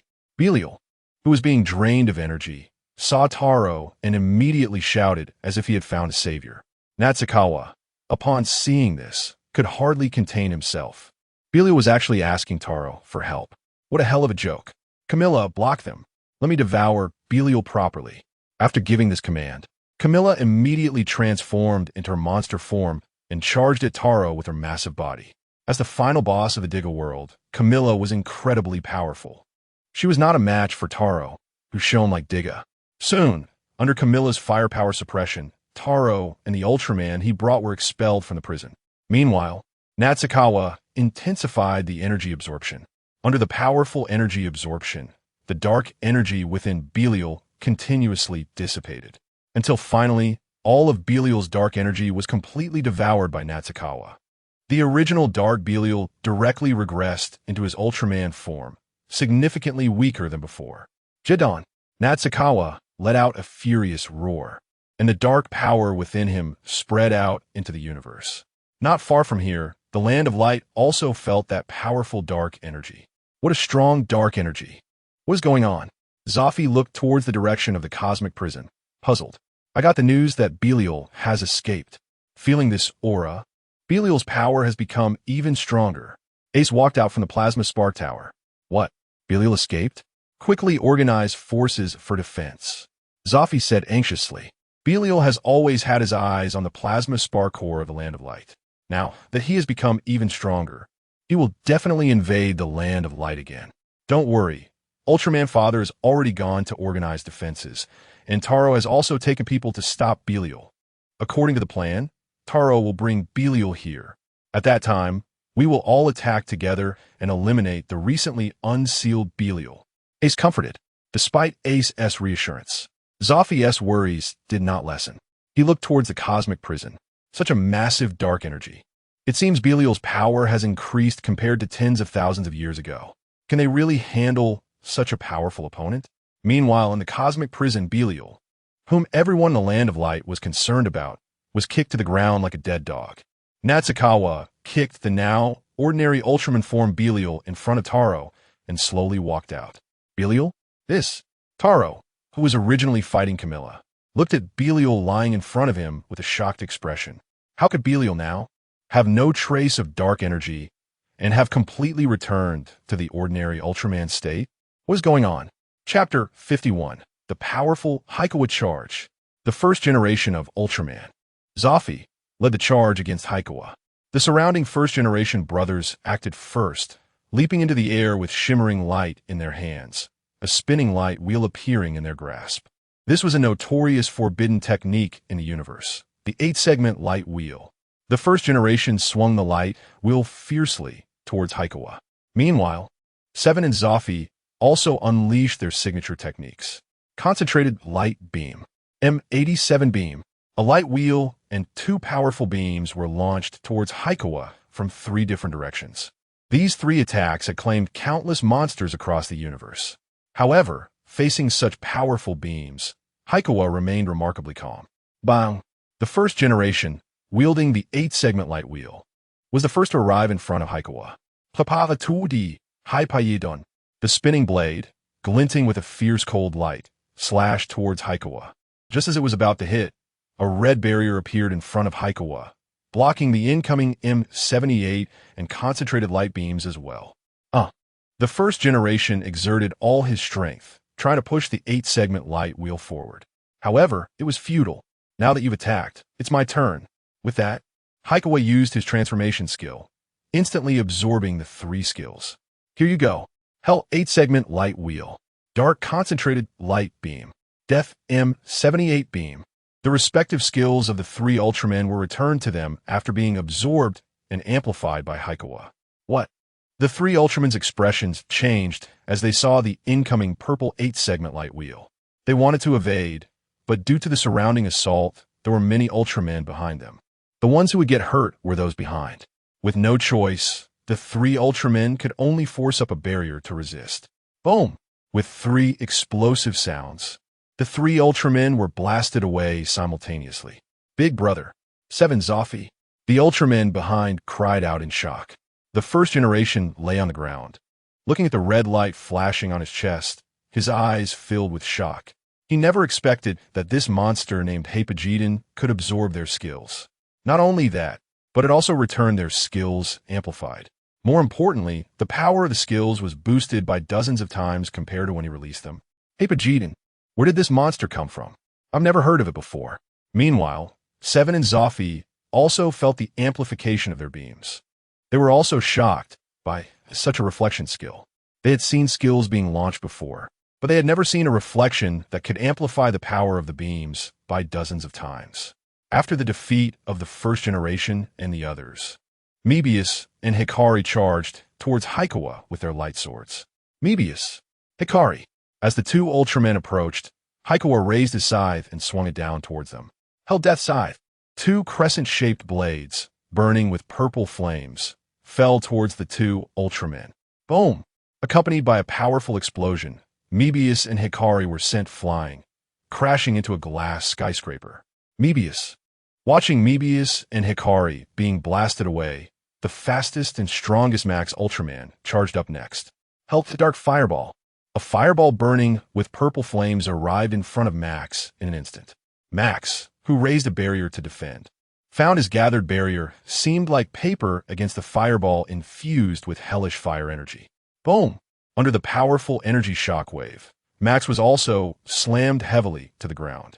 The 3 skills rendered the 3 Ultramen completely unable to resist. Devour.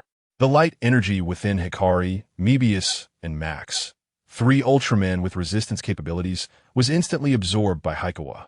That light energy transformed into dark energy, replenishing the energy Hyouka had previously consumed. At this moment, Hyouka's energy returned to its peak state. No, Mebius, Hikari, Max. Watching the 3 Ultramen lose their glow, the first generation cried out in anguish. These 3 Ultramen, except for Hikari, were elite warriors of the Cosmic Patrol. Mebius had even created a record of defeating the Anbealiz aliens. Such existences have been rendered powerless by one skill from Hyouka, losing even the light within them.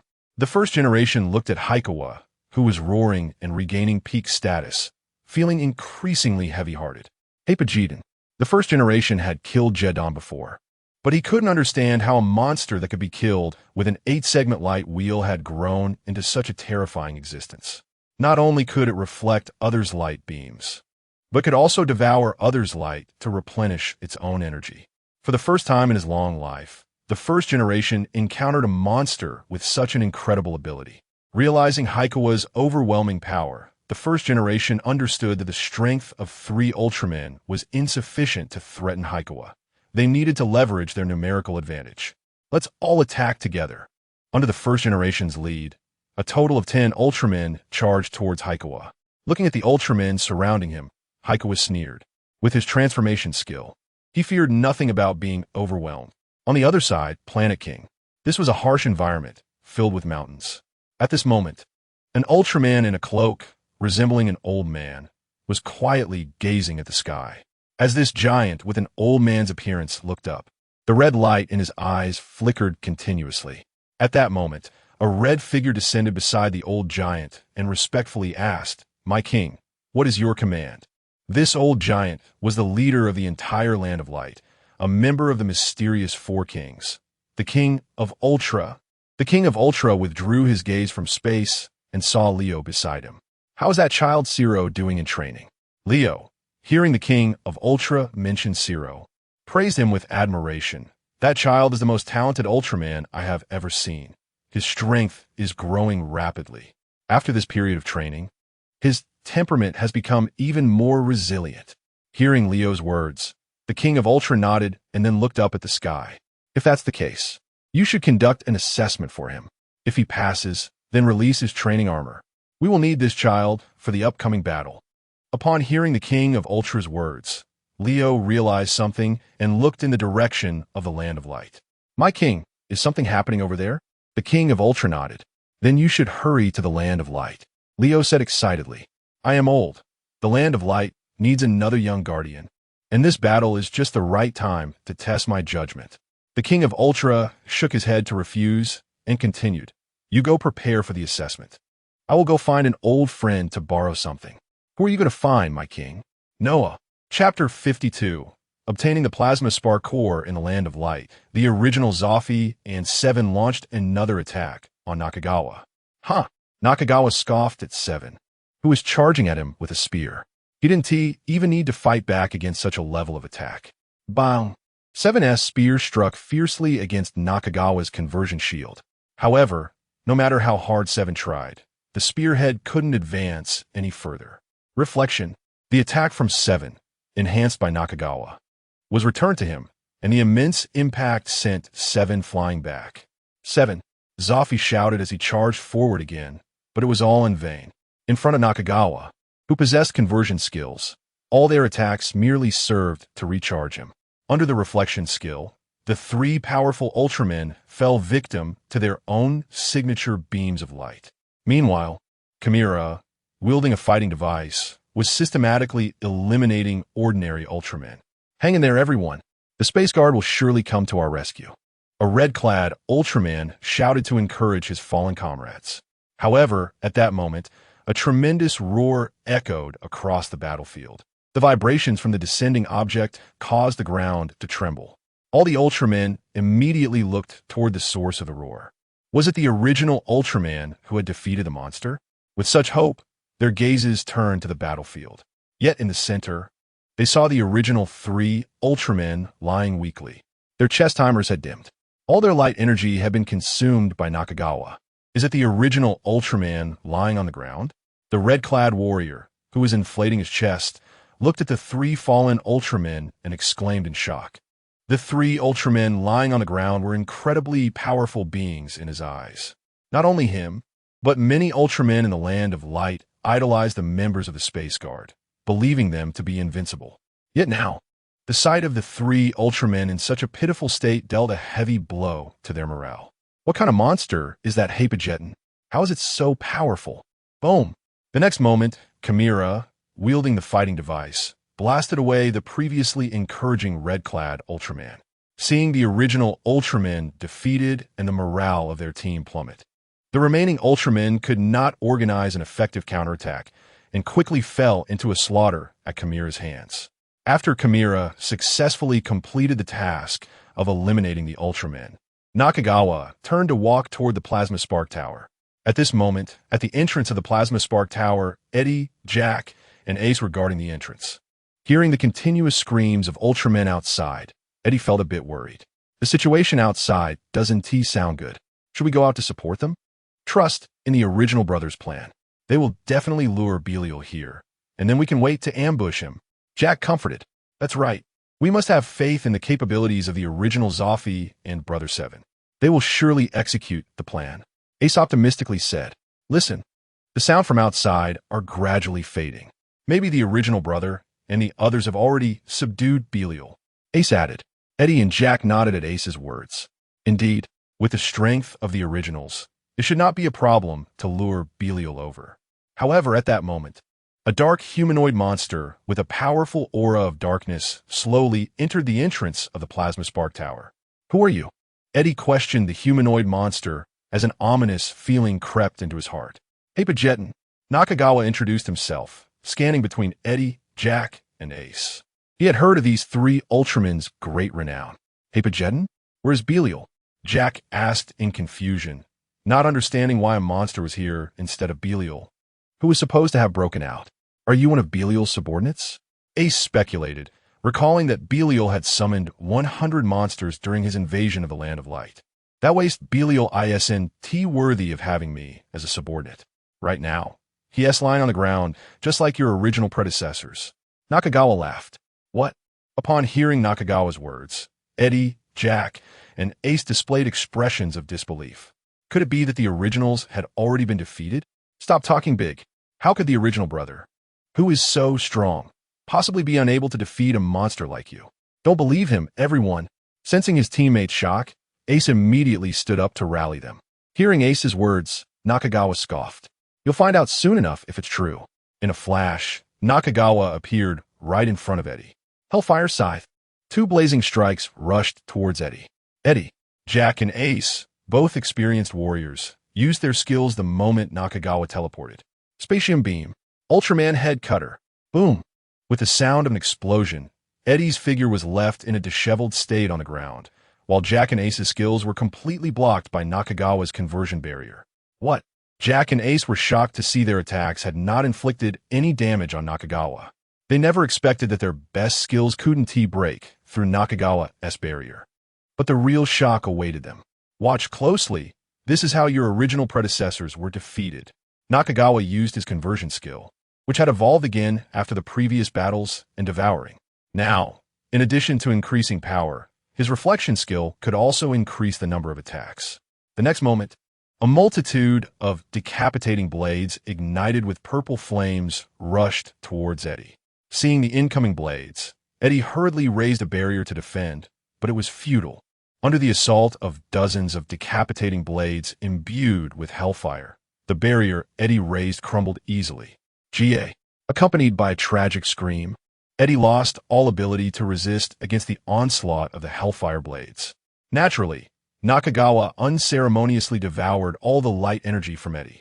After consuming Eddie's light energy, Nakagawa's devouring skill evolved again. Now, he could also use the skills of the Ultraman whose energy he had absorbed. Eddie, seeing his companion fall to the ground. Devoid of light, Jack could no longer hold back.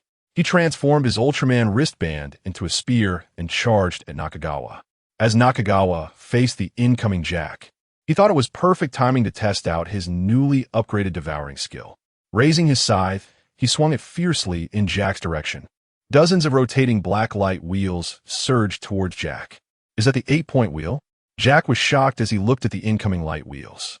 He couldn't understand why this monster could use an Ultraman skill. Not only could it be used, but it could also summon dozens of them. Jack was the only one who was shocked. Ace was equally stunned. As the Prince of Light, his mastery over light was among the best in the Land of Light. The 8-point light wheel emitted by this monster feels even more powerful than the light wheel it generates. Its power is greater, and the number is dozens of times that of the original. This situation completely subverts Ace's understanding. What on earth is this monster that resembles Jetton? Ace's heart echoed the same sentiments he had before the first generation. However, After this moment of reflection, Ace quickly reacted as an excellent warrior should. He jumped in front of Jack. Vertical decapitation, horizontal decapitation, laser beams, 8-point light wheel, spatium beam. Within the time it took for those dozens of light wheels to approach Jack, Ace similarly released a dozen beams of light. Although it couldn't compare to Natsukawa's sea of skills, this action greatly alleviated Jack's pressure. With the Ultra Spear in hand, Jack used Ace's dozen beams as a cover to execute his spear tactics, managing to survive against Natsukawa's sea of skills. He did not end up in the same situation as Eddie. Watching Jack fall to the ground with Ace supporting him beside him, Natsukawa's eyes flashed with admiration. It's no wonder Ace is known as the Prince of Light, able to release so many skills in such a short time. Otherwise, Jack would have been consumed by energy long ago. But that's all there is to it. He can block it the first time, but can he block the second and third times? Shortly after, Natsukawa enhanced and released all the skills he had absorbed from the first-generation Jack and 7. Those colorful beams of light, combined with the countless decapitation blades, shot towards Ace and Jack like rain. What the hell is this? Looking at the skills that covered the entire Plasma Spark Tower, Jack's hand holding the Ultra Spear trembled slightly. For a moment, he couldn't tell who was the real Ultraman, him or Natsukawa. Ace beside him was even more shocked. He never expected that a forbidden skill consuming such immense energy could be released like this. Just how vast is the energy within this humanoid monster that resembles Jetton? And why does this monster possess their Ultraman skills? Confused and shocked, Jack and Ace began to defend themselves. However, under Natsukawa's continuous bombardment, even with Jack and Ace's full resistance, it had no effect whatsoever. In the final blow, a dark fireball infused with hellfire ended the battle. Jack and Ace completely lost their ability to resist, collapsing to the ground like their predecessors. After devouring both of their light energies, Natsukawa turned and ascended to a higher level. At the top of the Plasma Spark Tower, Ultraman Father and Ultraman Mother were waiting there. Has Belial come? I sense a powerful dark energy below. Ultraman Mother questioned, sensing the commotion from the battle below. Ultraman Father reassured her, don't worry, Ace and the others are guarding it. There will be no problem. Boom! Accompanied by a violent explosion, Ultraman Mother suddenly felt the dark energy below intensify once again. Oh no, it seems Ace and the others couldn't hold on. Just as Ultraman Mother's words fell, Natsukawa's figure appeared before them. Jetton monster. Seeing the humanoid monster in front of him, Ultraman Father exclaimed in surprise. He had originally thought Belial would come, but instead, it was a monster resembling Jetton. Faced with Ultraman Father, Natsukawa no longer had the patience to introduce himself as he had before. Previously, he introduced himself because those Ultramen had, more or less, seen each other's stories, so it was courteous to give a name. As for Ultraman Father and Ultraman Mother, sorry, not familiar. After using the same moves that had just defeated Ace and Jack once more, the injured and untrained Ultraman Father quickly fell. Even his attempt to stop Natsukawa was thwarted by a dark fireball that sent him crashing to the ground. After devouring both Ultraman's energies, Natsukawa's gaze turned to the shimmering core energy before him. Even though it was a dark creature, he could feel the massive energy contained within this object. Plasma Spark Core. Holding the light energy in his hand, Natsukawa immediately felt a vast energy beginning to surge around him. Natsukawa wanted the system to provide energy conversion. He aimed to transform the entire core's light energy into dark energy. Just as he began the conversion, a sense of danger surged through Natsukawa's heart. This dangerous instinct had saved Natsukawa's life countless times since he was Luluye. The moment he sensed danger, Natsukawa stopped the conversion. As he halted the conversion, the sense of danger immediately weakened significantly. Regarding this feeling, Natsukawa began to inquire with the system, which provided a corresponding answer. Currently, Noah and the King of Ultraman from the mysterious 4 Ultramen were watching Natsukawa. If Natsukawa continued to act, those two would intervene directly. Upon hearing this information, Natsukawa immediately understood what was happening. If the Land of Light were invaded and the Plasma Spark Core stolen, it would still be within the tolerable range of the King of Ultraman. However, if he converted the core of the Plasma Spark Tower, It would touch the essence of the land of light survival. This was unacceptable to the king of Ultraman, who merely wanted to cultivate a successor for Zero, not to destroy the land of light. Therefore, once Natsukawa converted the plasma spark core into dark energy, the king of Ultraman would take action. In this situation, Natsukawa quickly formulated a plan. He understood that the reason the king of Ultraman had not acted yet was that he wanted to train Zero.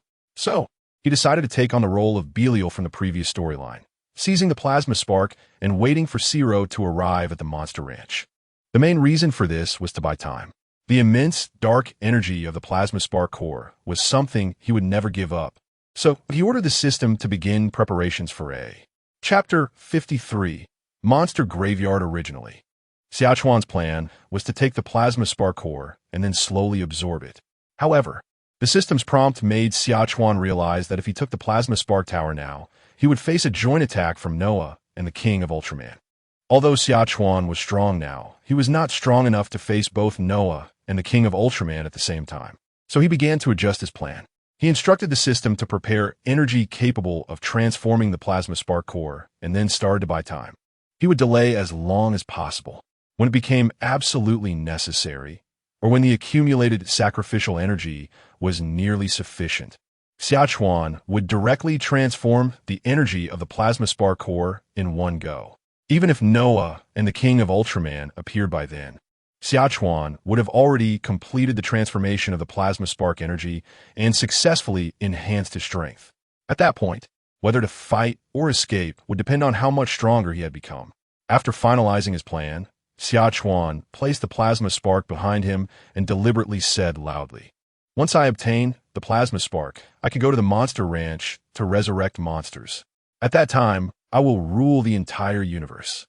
Ha ha! Laughing maniacally, Xia Chuan walked out of the plasma spark tower.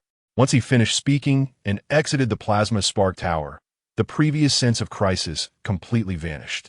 The system also notified him that Noah's gaze had disappeared. The system's prompt informed Xia Chuan that his plan had succeeded. The king of Ultraman really was as he had thought. He had turned a blind eye to the crisis in the land of light to train Zero. As long as he was like Belial in the storyline, the king of Ultraman would not intervene.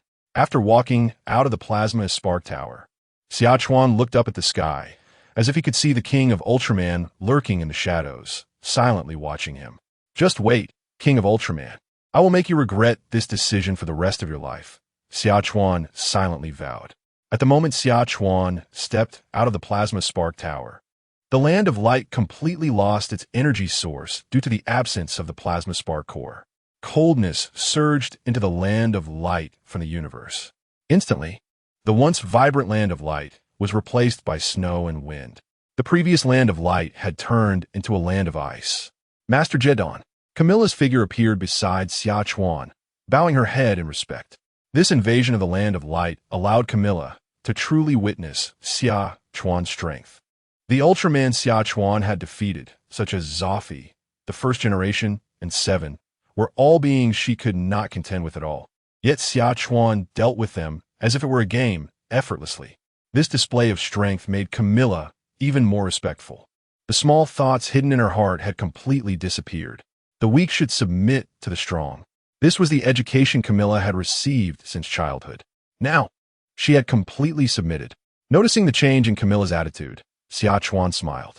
Once his plan succeeded and he absorbed the energy of the plasma spark core, Camilla would be even more respectful. "Let's go. Follow me to the monster ranch." With that, Xia Chuan took out the combat device and flew towards the sky. He was going to the monster graveyard to absorb those monsters and enhance his strength. Seeing this, Camilla followed him without hesitation. Meanwhile, on Planet King, the king of Ultraman gazed at Xia Chuan as he headed towards the monster ranch, then withdrew his gaze from the land of light. Although his original plan was for Belial to take action, it was also acceptable for the more powerful Jetton to step in. However, he still needed to give Zero a little help. The king of Ultraman looked at the Parage shield in his hand, and a light flickered in his red eyes. With this, Zero would surely be able to defeat that unknown monster that suddenly appeared. With that thought, the king of Ultraman vanished in an instant. When he reappeared, he was at the training ground of Zero. Boom! Dressed in black armor, Zero kicked down from the sky and collided heavily with Leo, accompanied by a massive shockwave. Both Zero and Leo were blown away by the powerful force. The two Ultramen landed simultaneously, with Leo taking 3 steps back, while Zero landed steadily. Seeing this, Leo's eyes revealed a look of admiration. Now that Zero was wearing training armor and still had a slight advantage in this situation, it indicated that his disciple had completely surpassed him. "How about it, Leo? How was my performance?" Zero said proudly. Just as Leo was about to respond to Zero's arrogant tone, a golden light suddenly fell from the sky. An Ultraman, appearing as an elderly man draped in a red robe, appeared before Leo and Zero. "Old man, King," Zero and Leo said respectfully at the same time. "Old man, what are you doing here?" Zero asked in surprise, as the King of Ultraman usually wouldn't come to see him unless there was something special. In response to Zero's question, the King of Ultraman did not answer immediately, but turned to look at Leo. Seeing the King of Ultraman's gaze, Leo naturally understood what the other wanted to inquire about and nodded. With Leo's nod, the King of Ultraman felt reassured. His red eyes turned towards Zero, and he spoke in a gentle tone. "Zero, congratulations on becoming a qualified Ultraman warrior." Zero, taken aback by the sudden compliment from the King of Ultraman, scratched his head, not quite understanding what the king wanted to express. "The battle just now was Leo's test for you, and now you have passed the test, proving that you can become a qualified warrior," the King of Ultraman explained. Hearing this explanation, Zero immediately understood and joyfully exclaimed, "You mean to say, I can now step out and take off this cursed armor?" The King of Ultraman nodded and then added, "But Zero, don't be too happy. The Land of Light is currently facing an enormous crisis." "What?" Upon hearing this, Zero's previously joyful expression turned to one of shock. "The Land of Light is still facing a crisis?" The King of Ultraman continued to explain Zero's shocked expression. "A powerful monster named Jetton has appeared in the universe. I don't know where it came from, but as soon as it appeared, it defeated the escaped Belial and swallowed all the dark energy within him. Now, Belial is no different from an ordinary Ultraman in the Land of Light, with not a trace of dark energy left in his body." "What?" Zero did not react much, but Leo was immensely shocked. Leo had experienced the invasion of Belial. If it hadn't been for the King of Ultraman's intervention back then, Belial would have surely invaded the entire Land of Light. Now the King of Ultraman was telling him that Belial had been defeated and all of his dark energy had been consumed. This news left Leo utterly astonished. Jetton? Is there really such a powerful monster in the universe? Why have I never heard of it before? In contrast to Leo's shock, Zero remained calm. He had heard of Belial, but to Zero, he was just an evil Ultraman. If he was eliminated, then so be it. It was no big deal. Due to Zero's lackluster performance, the Ultra King dropped a bombshell. This Jetton not only devoured Belial, but also invaded the Land of Light. He has just defeated the entire defense of a universe patrol composed of the Ultra Brothers. And the light energy within the original Ultraman has been completely consumed by this monster. Not only that, this monster also took away the Plasma Spark core, intending to absorb the power of the Plasma Spark. If this monster completely devours the power of the Plasma Spark core, then even Noah would not be a match for this monster. The Ultra King's words shocked both Leo and Zero. "What? The original Ultraman has been defeated, and their energy has been eliminated." Leo's expression was one of immense shock. He knows the strength of his brothers best. They joined forces and couldn't defeat this monster called Jetton. Leo originally thought it was just like the previous invasion of the Land of Light. Belial and the monster army he summoned were besieging the Land of Light. Leo had expected that after this assessment ended, he and Zero would go to support the Land of Light. He never expected the Ultra King to tell him that the Land of Light had already been breached. That monster called Jetton had taken away the Plasma Spark core. This news was completely beyond Leo's expectations. However, the subsequent conversation between the Ultra King and Zero shocked Leo again. Was this Jetton monster a single person invading the Land of Light? No, it was 2 people. The other was Dark Ultraman, but this Dark Ultraman only played a supporting role. The actual combat and the stealing of the Plasma Spark core were all done by the monster called Jetton. Hearing the Ultra King's words, Leo was shocked once more. Only 2 people. According to the Ultra King's meaning, the specific combat was indeed carried out by this Hypage-ton monster. In other words, this monster called Hypage-ton single-handedly flattened the entire Land of Light. This was too shocking for Leo. And now, it wasn't just Leo. Zero also wore a face of surprise. He never expected that the Land of Light, which was so powerful, could be breached by just 2 monsters. Such an evil existence as Zero was now the only one in the entire Land of Light with the energy to eliminate it. At the Ultra King's words, Zero immediately patted his chest. Rest assured, old man, I will definitely be able to eliminate that monster called Hypage-ton and reclaim the Plasma Spark Core. Hearing Zero's confident tone, the Ultra King nodded. He then handed a silver bracelet-like object to Zero. This is for you. Zero took the silver bracelet and was immediately shocked by the powerful light aura contained within it. What is this? It contains such strong light energy. This is Noah's Pajira shield. Just as the Ultra King handed the Pajira shield to Zero on the other side, Natsukawa also arrived at the monster cemetery guided by the combat device. Upon arriving at the monster cemetery, Natsukawa imitated what the original Belial had done, channeling the energy from the Plasma Spark Core into the combat device. He then raised the combat device high. Boom! The next moment, a powerful energy spread throughout the entire monster cemetery. With the enhancement of the Plasma Spark energy, the combat device summoned all the resentful souls of the monsters in the entire monster cemetery. One by one, the monster souls emerged from the ground and gathered in front of Natsukawa. Looking at the monsters gathered in front of him, Camila revealed a look of surprise in her beautiful eyes. The auras of these monsters felt very powerful to her, each comparable to that of Hikaru. Some even felt stronger than her. Natsukawa looked at these monster souls he had summoned with a hint of disdain in his eyes.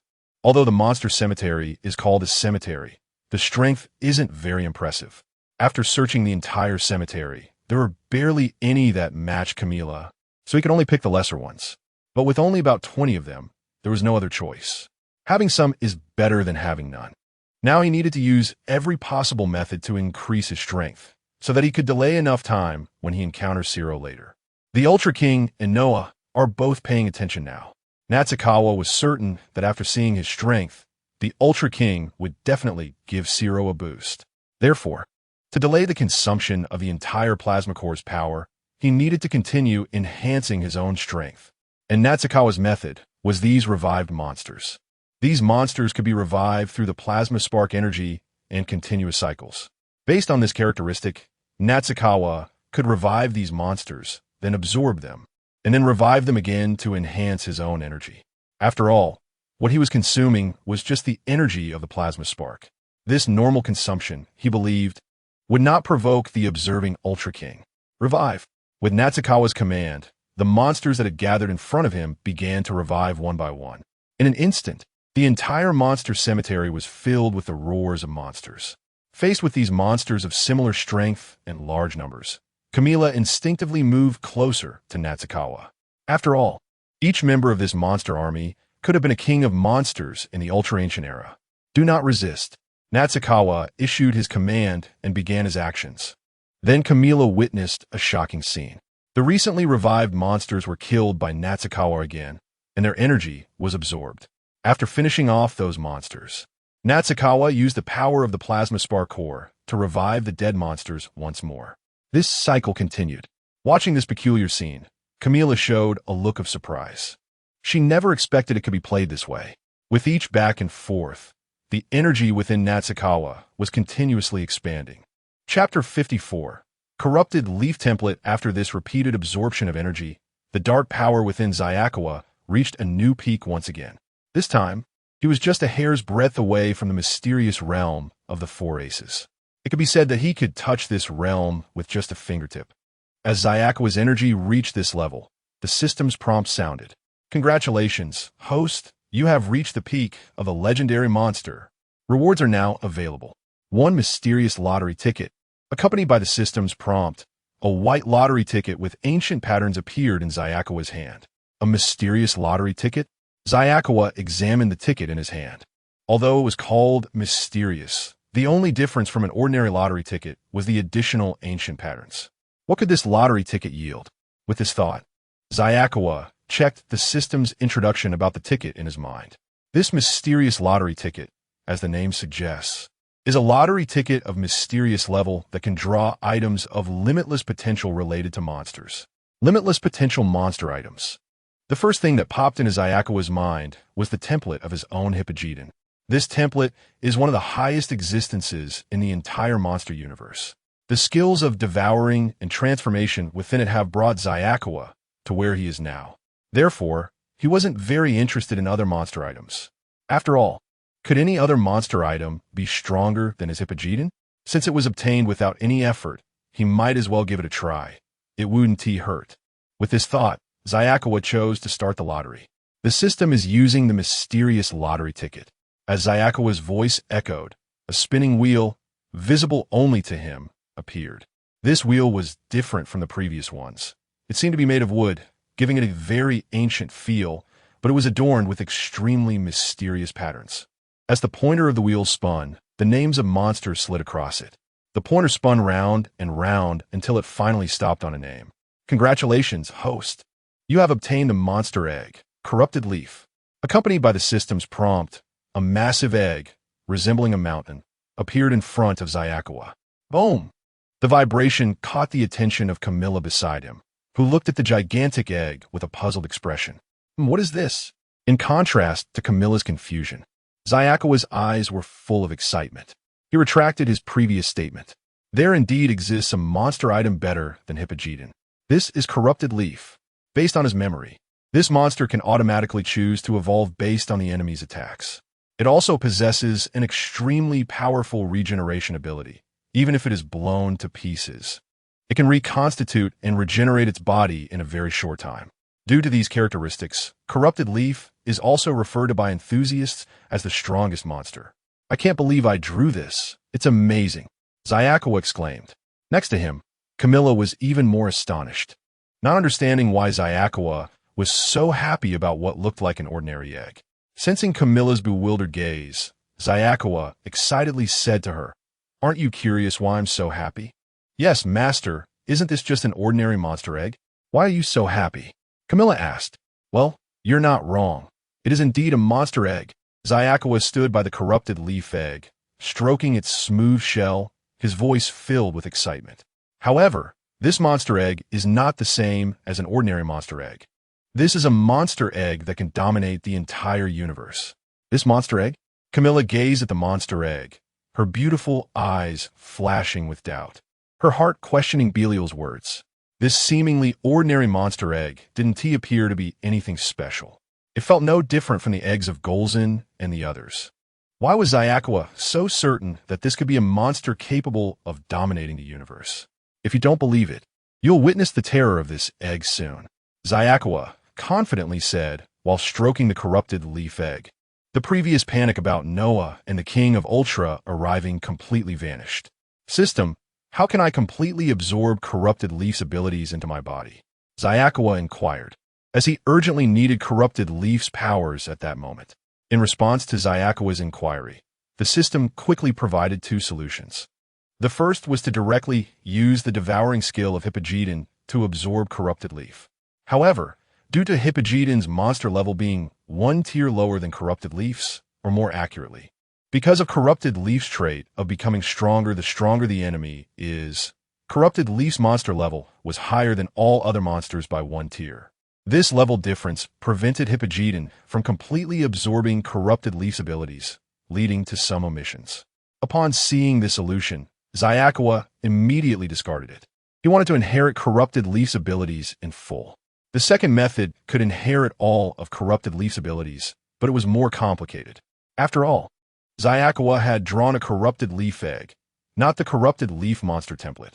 To fully inherit the abilities of the Corrupted Leaf egg, he first needed to hatch it. Once hatched, Xia would control Corrupted Leaf's consciousness and then allow Hippogyton to be absorbed. After Hippogyton was absorbed, Corrupted Leaf would automatically gain all of Hippogyton's powers, including the previously absorbed skills.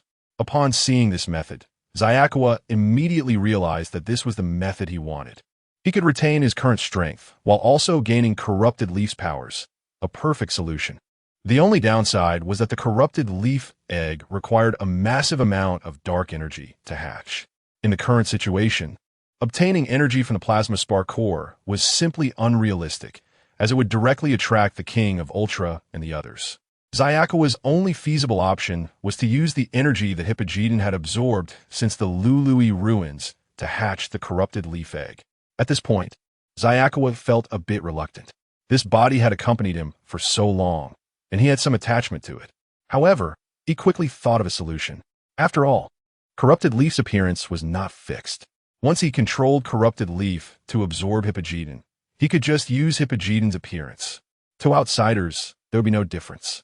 After all, corrupted leaf, having absorbed Jetton, would possess all of Jetton's powers and abilities. It could be said to be even more authentic than the real thing. The only difference would be that Xia would be using the corrupted leaf template instead of the Jetton template. After analyzing all the pros and cons, Xia decided to choose the second method. However, before that, he needed to do some preparatory work. I'll give you the combat device. In a moment, my body will undergo some changes. You don't need to worry. Just revive the monster as I did earlier, and let me absorb it. Saying this, Xia used the pet card function to warn Camilla. In that instant, Camilla felt as if her consciousness was about to be erased, her beautiful eyes revealing a look of fear. Rest assured, my lord, I will complete your task. This time, just like when she was in her human form. Camilla knelt before Xia. Her voluptuous body cradled Xiao's feet, and her lips humbly kissed his ankles. Sensing the fear and pleading in Camilla's tone, Xia nodded in satisfaction. As long as she knows fear, that's good. After completing all the preparatory work, Xia chose to channel the dark energy within his body into the corrupted leaf egg. As the immense dark energy from Xia enveloped the Jetton egg, cracks began to appear on the surface of the gigantic egg. Sensing the movements coming from within the monster egg, Xia continued to increase the energy input. Suddenly, powerful energy fluctuations spread continuously from the monster egg. Then, a crisp sound echoed from the eggshell. Watching as spiderweb-like cracks appeared on the surface of the Jetton egg, Xia felt an indescribable excitement. It's coming.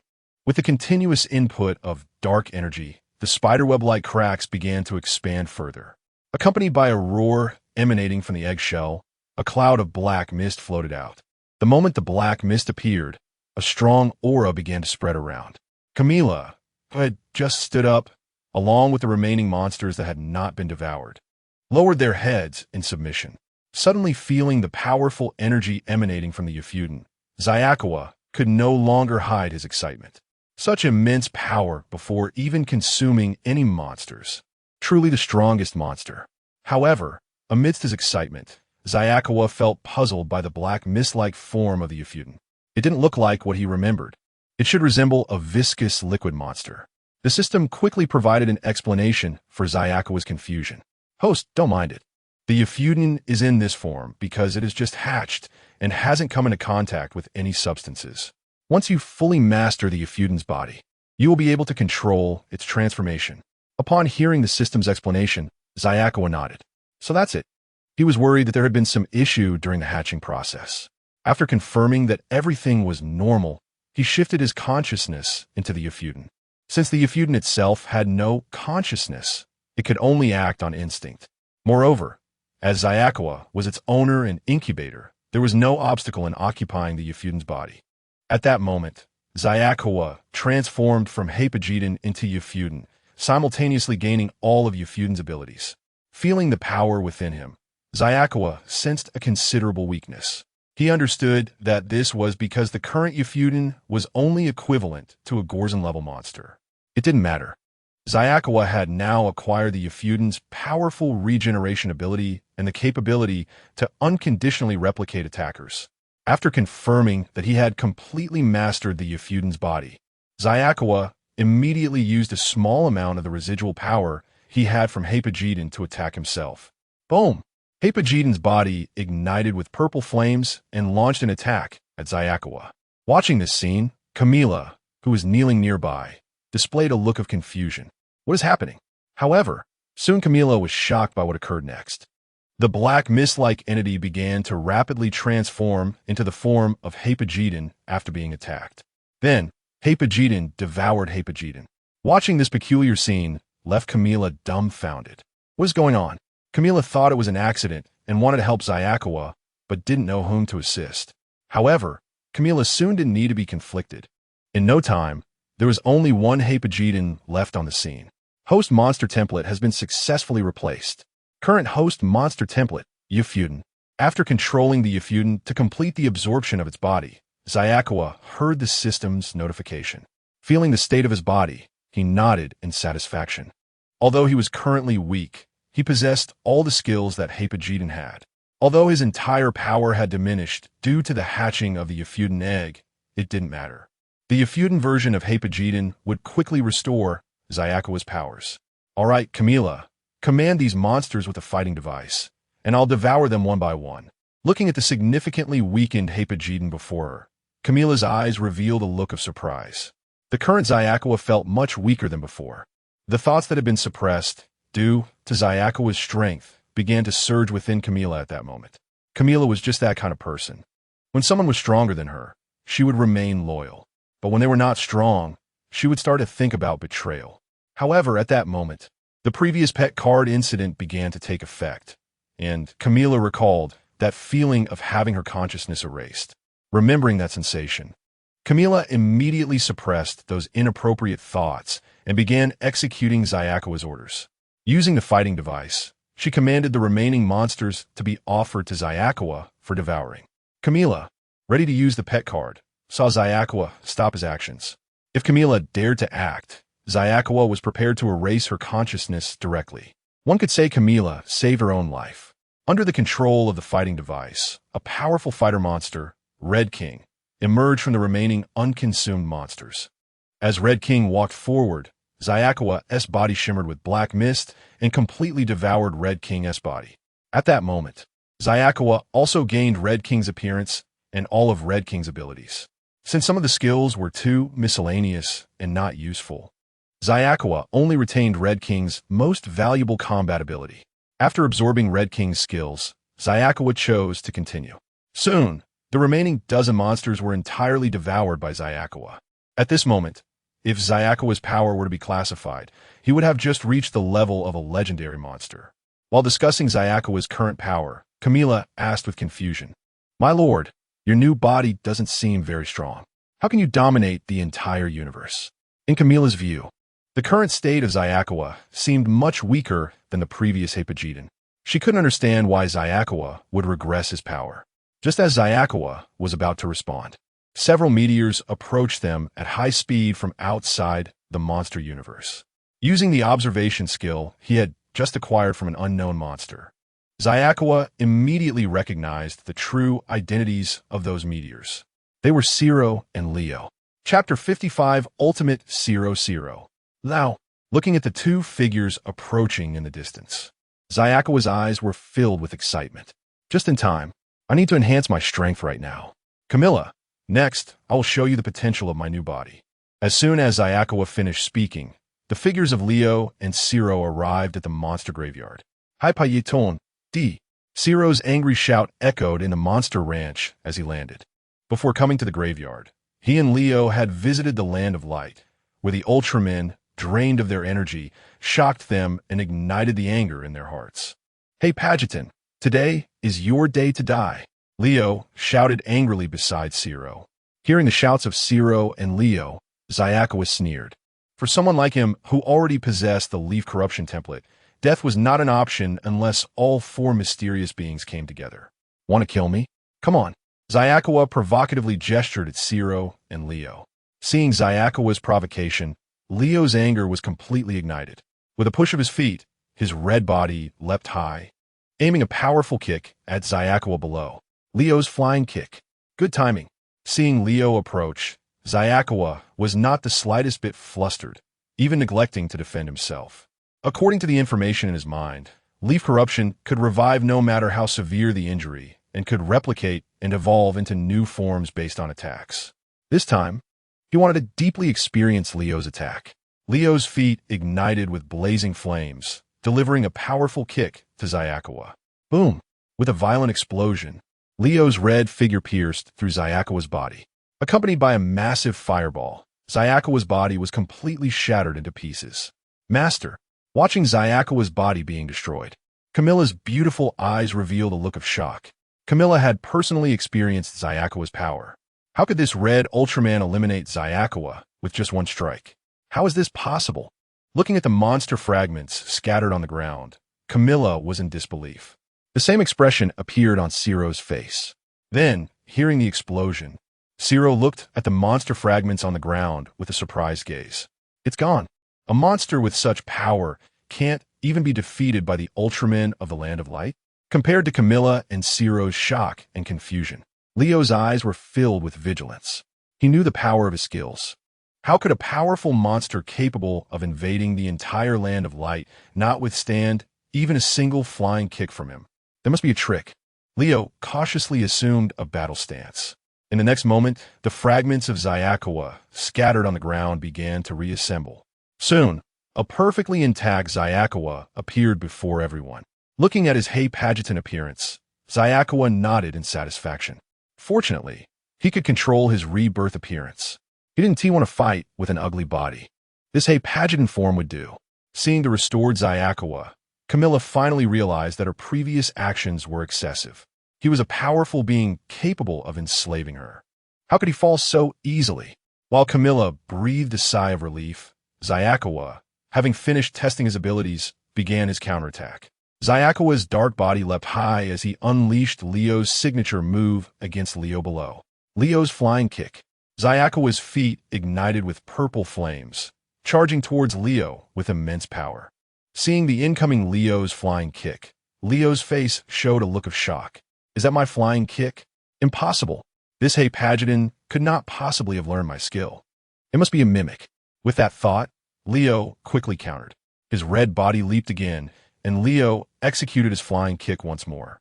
As the creator of the Leo flying kick, Leo had his pride. He wanted to make Xayakawa, this imitator, understand that Leo's flying kick couldn't just be mimicked. The black and red figures collided in midair. Intense flames erupted, and the resulting shockwaves forced Camilla and Ciro to retreat. As they stepped back, both looked up at the sky. The explosive flames obscured the scene of the battle, making it impossible to see the outcome. However, despite not being able to see clearly, Camilla was filled with confidence in Xayakawa due to his previous revival. Similarly, Ciro was confident in his mentor, Leo, who often taught him. After all, this was a battle between the Leo flying kick and the Leo flying kick.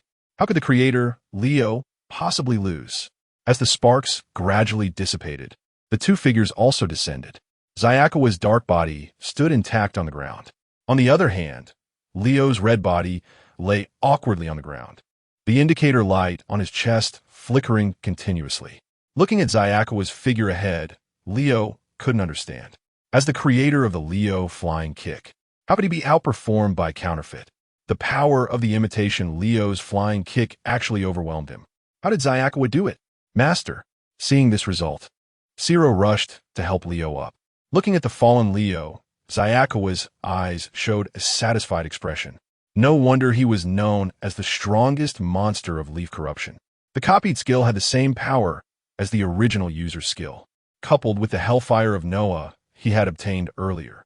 The combination allowed him to directly overpower Leo in his strongest skill. Your skill is my skill. Leave it to me, Master Leo. After helping Leo up, Ciro launched an attack at Xayakawa. As the strongest of the new generation, Ciro displayed his power as soon as he made a move. In an instant, he was in front of Xayakawa. Looking at Ciro, who was wielding a head spear and swinging it at him, Xayakawa showed no sign of panic. Bang! Just as Ciro's head spear was about to strike Xayakawa, a red barrier appeared in front of him. No matter how hard Ciro tried, he couldn't break through the red barrier. The reason he was previously eliminated by Leo was that Xayakawa had deliberately let his guard down to test the abilities of leaf corruption. Now that he had finished his experiment, Xayakawa would show his true strength. Ciro should feel fortunate. You are the first Ultraman to witness the fusion of Pageton and leaf corruption. After saying that, Xayakawa's figure flickered and instantly appeared behind Ciro. A flash of light passed. and dozens of objects similar to Zero's head spear appeared in Zayakawa's hands. Accompanied by a muffled groan, Zero's figure was sent flying by the head spear's attack, landing beside Leo. Zero. The previous scene replayed, with the roles of the supporter and the supported switched. "I'm fine, Master." Zero relied on his own strength to stand up again, looking at the dark figure ahead with a grave expression. At this moment, he truly understood why this monster single-handedly wiped out the Land of Light. Not only could it replicate your skills, but the power of the replicated skills was even stronger than the original users. He only used the head spear to attack, but unexpectedly, his opponent countered with dozens of the same head spears. "Master, we need to attack this monster together." Hearing Zero's suggestion, Leo nodded. Indeed, such a powerful monster required both of them to go all out. "Go!" With Zero's shout, Leo and Zero launched attacks towards Zayakawa from two different directions. Looking at the approaching Zero and Leo, Xia Chuan's eyes revealed an excited glimmer. Yes, both of them together. The stronger the attacker, the stronger his own power would become. Leo's flying kick, Cosmic Feast Technique, gathered light beam, timer ray, Leo's cross beam. Leo and Zero unleashed their lifelong skills against Xia Chuan. Attacks came one after another towards Xia Chuan. Under the combined attack of the two, Xia Chuan's body was shattered by the double flash. Zero and Leo hadn't even had time to celebrate when Xia Chuan, just shattered, reassembled once again. Although he still had the appearance of Hyper Agent, his power had become even stronger.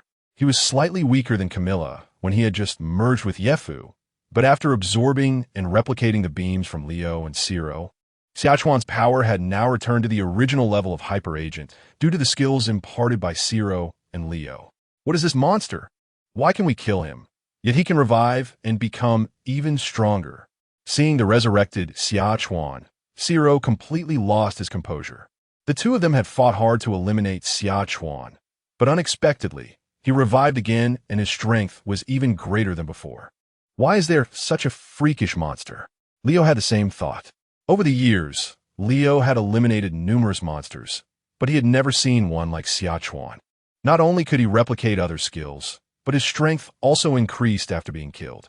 Why would such a monster appear in this universe?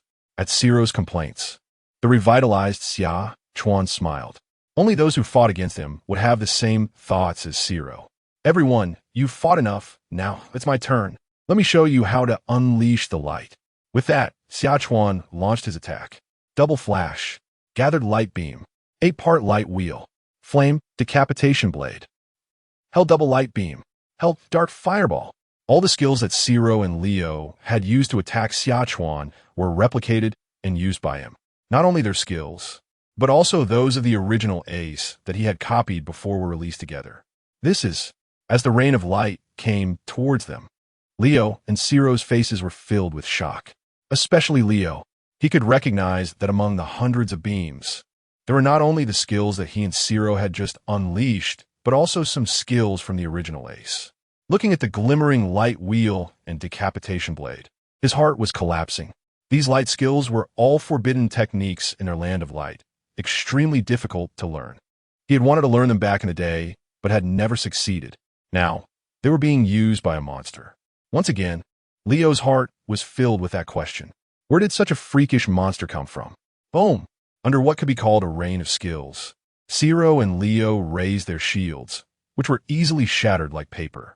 Watching Zero and Leo being baptized by the sea of skills, Camilla completely believed Xia Chuan's earlier claim that his new body could dominate the universe. The explosive flames gradually dissipated. Zero and Leo lay on the ground in a sorry state. As the strongest Ultraman of the new generation, Zero was still holding up. Although the timer on his chest kept flashing, he could barely stand. On the other hand, Leo was in much worse condition, with the timer on his chest flashing rapidly like a strobe light. After withstanding the previous bombardment, his body was on the verge of collapse. This red giant, known as the King of Fighters, could no longer stand up. Seeing the fallen Leo Ultraman, Xia Chuan fully recognized his current strength. Now he was stronger than the previous Hyper Agent. He not only replicated all of Hyper Agent's skills, but also enhanced them. The most improved was the transformation skill. Previously, Xia Chuan could only store others' attacks and return them, and during this process, he could only transform but not master the skill. Now, with Yefu's replication ability, Xia Chuan could fully master that skill and release it anytime, anywhere. This was also why Xia Chuan could easily defeat the combined efforts of Zero and Leo. However, that wasn't enough. Xia Chuan's ultimate goal was to evolve into an ultimate life form, becoming a powerful existence like the mysterious four gods. He needed even stronger power. With such thoughts, Xia Chuan had an idea. He was not satisfied with Zero's current strength. It was still not strong enough. He planned to intensify the attack. He wanted Zero to witness his master turning into a statue right before his eyes. "Master, are you okay?" Zero said concernedly, looking at Leo beside him. Before he could finish his sentence, Xia Chuan used his devouring skill to consume all the light energy within Leo. After absorbing Leo's energy, Xia Chuan returned to his peak state. Meanwhile, Leo, having lost his energy, turned into a statue in front of Zero. "Master." Watching Leo turn into a statue, Zero let out a roar. His inner fury ignited completely. Regarding Zero's state, Xia Chuan looked on with anticipation. He wanted to see how Zero, the strongest of the new generation, would unleash his potential after witnessing his master turn into a statue. "Don't disappoint me, Zero." At that moment, the Ultra King, who had been observing the battlefield from a distance, took action. He transmitted the Pajira shield, obtained from Noah's energy, to Zero. The silver shield crossed time and space and appeared before everyone. The Ultra King's dignified voice echoed in Zero's ears. "This is the weapon representing miracles, the Pajira shield. The hope for saving the land of light relies on you." At the Ultra King's words, Zero, who had fallen into sadness, stood up, and at the same time, the Pajira shield automatically attached itself to him. The already turned to stone Leo and the tragic scene of the land of light that he had seen earlier ignited Zero's anger, resonating with the Pajira shield. Accompanied by a dazzling white light, Zero unlocked the ultimate Zero form. Looking at Zero, clad in silver armor and wielding a light sword, Xia Chuan immediately had a speculation. The Ultra King, or Noah, was likely paying attention to this battle. He felt it might be the Ultra King. Regardless of who it was, at least one presence at the level of the mysterious four gods was watching here, and they were closely observing. Otherwise, they wouldn't have delivered equipment so timely to help Zero evolve. Regarding this news, Xia Chuan immediately thought of the system prompt he had received earlier. Previously, when he was seizing the plasma spark core, the system had alerted him that Noah and the Ultra King were watching him. This information brought a sense of crisis. Having someone watching meant that he might not have the luxury of waiting to devour the plasma spark core, as long as he performed well afterward. The Ultra King, or Noah, would actively descend onto the battlefield. After all, if they sent equipment and he still couldn't win, they would definitely intervene. Therefore, Xia Chuan needed to hide his strength from here on out or deliberately act as if he couldn't win. After all, he had not yet gathered enough sacrifice energy. With this thought, Xia Chuan glanced back at the plasma spark core behind him. The sacrificial energy accumulated by the current system can be converted into 1/3 of the energy of the plasma spark core. According to the classification of the strength of the Kingdom of Light, his current power is at the peak of the legendary level, just a hair's breadth away from the mysterious four-dimensional realm. With this slight difference, he can fight against Ultimate Zero for a while. And with the formidable death reincarnation ability of Yifu, he can cross over. However, once he crosses over, the Ultraman King and even Noah will come here. At that time, as a monster that has just entered the mysterious realm, he would definitely not be a match for the veteran Ultraman. Therefore, safely leaving with 1/3 of the plasma spark core is not enough. He must also delay Ultimate Zero for a while. Once the sacrificial energy accumulates enough to convert half of the energy of the plasma and spark core, it will be almost ready. With this thought, Zyakawa came up with a plan for the next actions to stall Ultimate Zero. Unless the Ultraman King and Noah descend, he would keep delaying. After organizing the entire situation, he was attacked by Zero. The Hupa Tsepandon. With that, Zero swung the holy sword in his hand down towards Zyakawa. Under the fear of the enhancement from Rajura's shield, Zero lightly swung the hundreds of meters long light sword, bringing strong energy towards Zyakawa. To delay, Xia used his conversion skill to block Zero's attack. However, the previously invincible red barrier could not withstand the attack from Ultimate Zero's form. In an instant, Xia's body was destroyed by Zero. However, his body quickly reassembled. The newly reassembled Xia's body had changes from before. The black body began to radiate white light. This time he was about to step into the mysterious realm, which was a precursor to becoming an ultimate life form.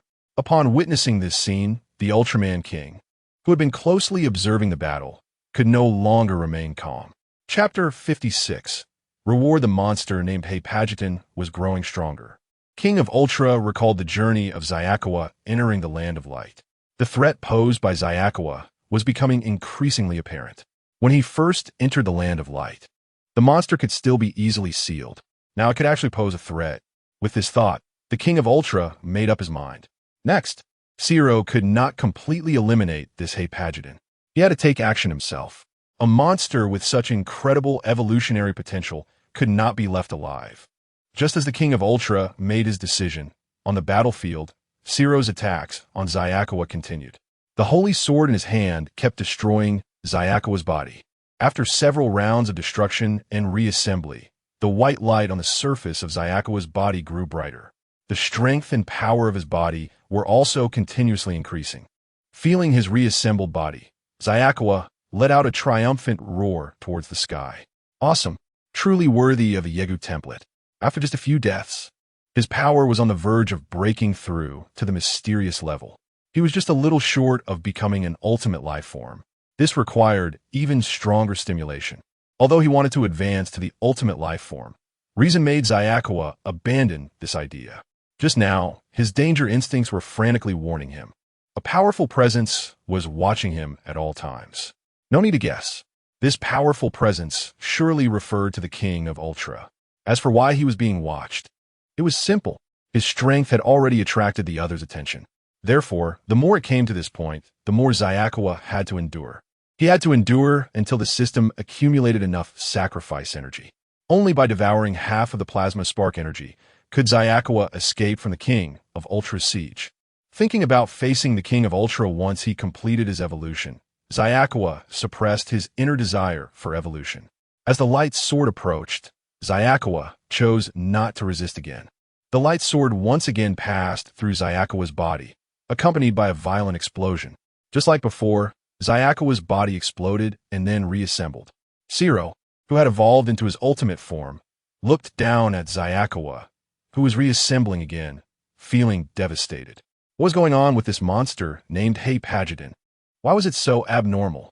After being eliminated, it could still resurrect. Zero initially thought this was just a skill. He believed that every skill had a cost.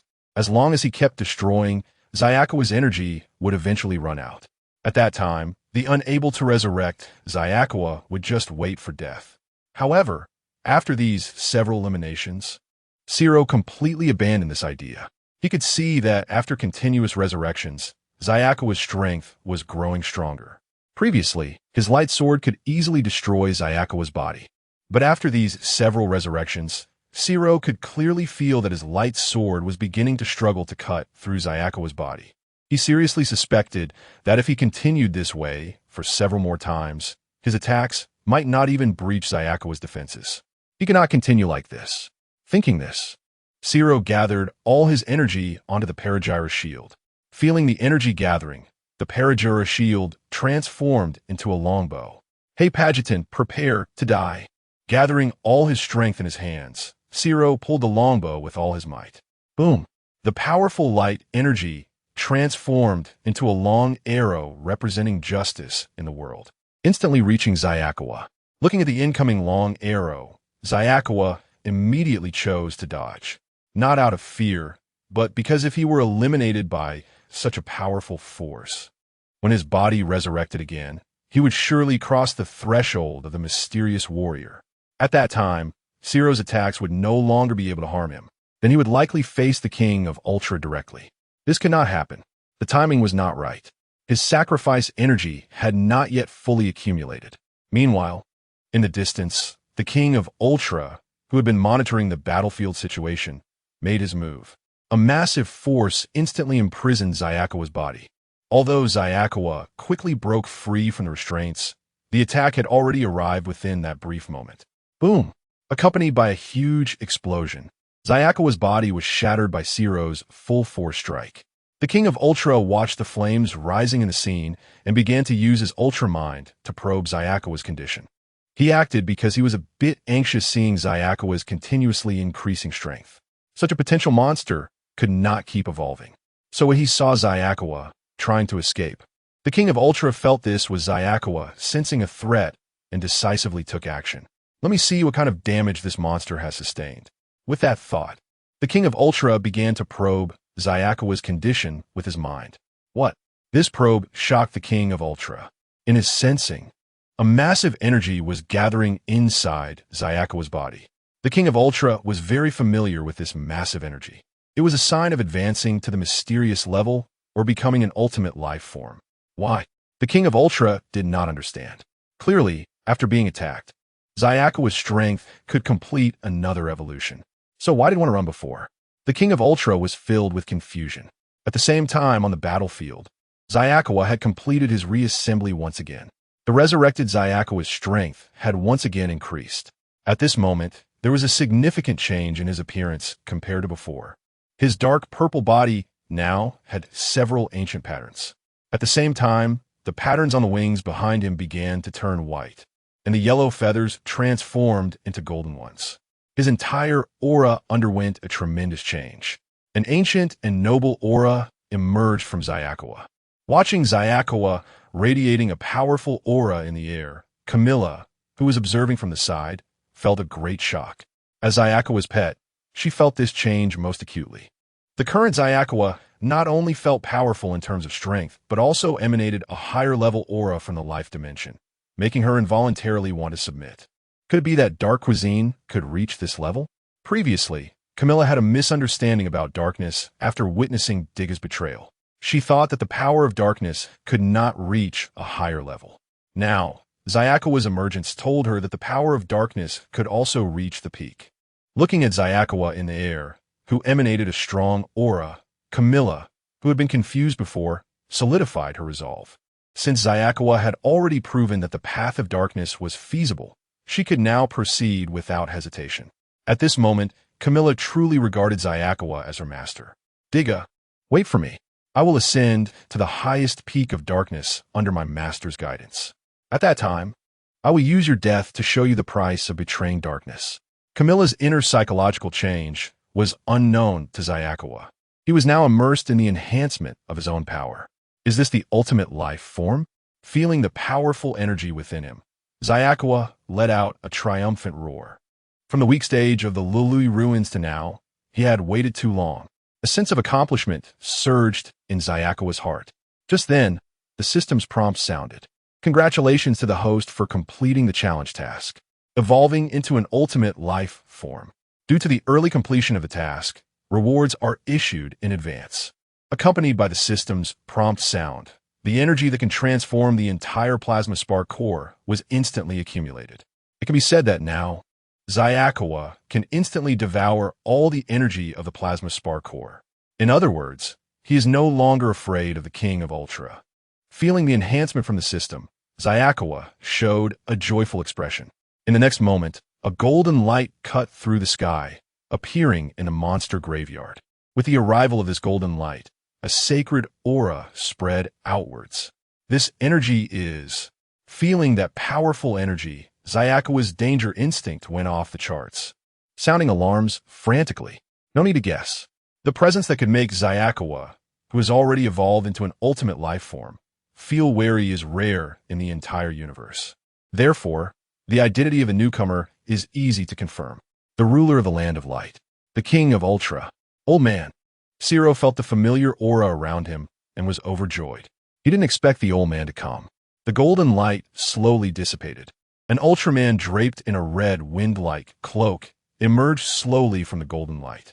Although this Ultraman was short in stature, the aura he exuded made everyone present feel awe.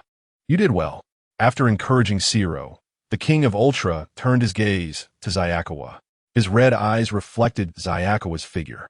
Looking at Xia, who also radiated an ancient and powerful aura. The King of Ultra was full of admiration. He had noticed Xia since he first arrived in this universe. At that time, Xia was a monster comparable to Belial. The victory was mainly due to the opponent's abnormal skills. Watching the opponent defeat Belial, the King of Ultra changed his plan, thinking that stronger opponents could better stimulate Zero's potential. But now the King of Ultra realized he was wrong. And very wrong. The potential of this monster is even greater than Zero's. Originally, he wanted to make Xia a sharpening stone for Zero, but the reality was the opposite. Xia used Zero as a sharpening stone, directly evolving into an ultimate life form. Such an existence is also rare in his long life. Jetton, even though you are a monster, I still recognize your potential. The King of Ultra said appreciatively. Xia's expression was somewhat surprised. He didn't expect the King of Ultra to praise him. No need to be surprised. I haven't seen a monster with potential like you in a long time. Your talent is even stronger than Zero's. If you weren't a monster, or if you hadn't invaded the Land of Light, I would be very willing to help you. This was the King of Ultra's heartfelt words. To be honest, a monster with potential like Xia, even if he wasn't a member of the Ultra race, as long as he was willing to show goodwill towards the Land of Light, the King of Ultra would be willing to maintain a neutral stance and even offer help. However, unfortunately, based on Xia's previous actions, he clearly harbored malice towards the Land of Light. This forced the King of Ultra to take action. Hearing the King of Ultra's words, Zero was very unconvinced. What do you mean the opponent's potential is higher than his? Clearly, the opponent had been pressing him down and cutting him repeatedly. He had been killed more than 10 times. If it weren't for the opponent's ability to resurrect infinitely, he would have eliminated him long ago. Sensing Zero's dissatisfaction, the King of Ultra began to teach him. Zero, do you think you were the one eliminating Jetton before? Let me tell you, that's not the case. The reason he let you eliminate him is to evolve continuously. Didn't you notice that he never countered or defended against your attacks?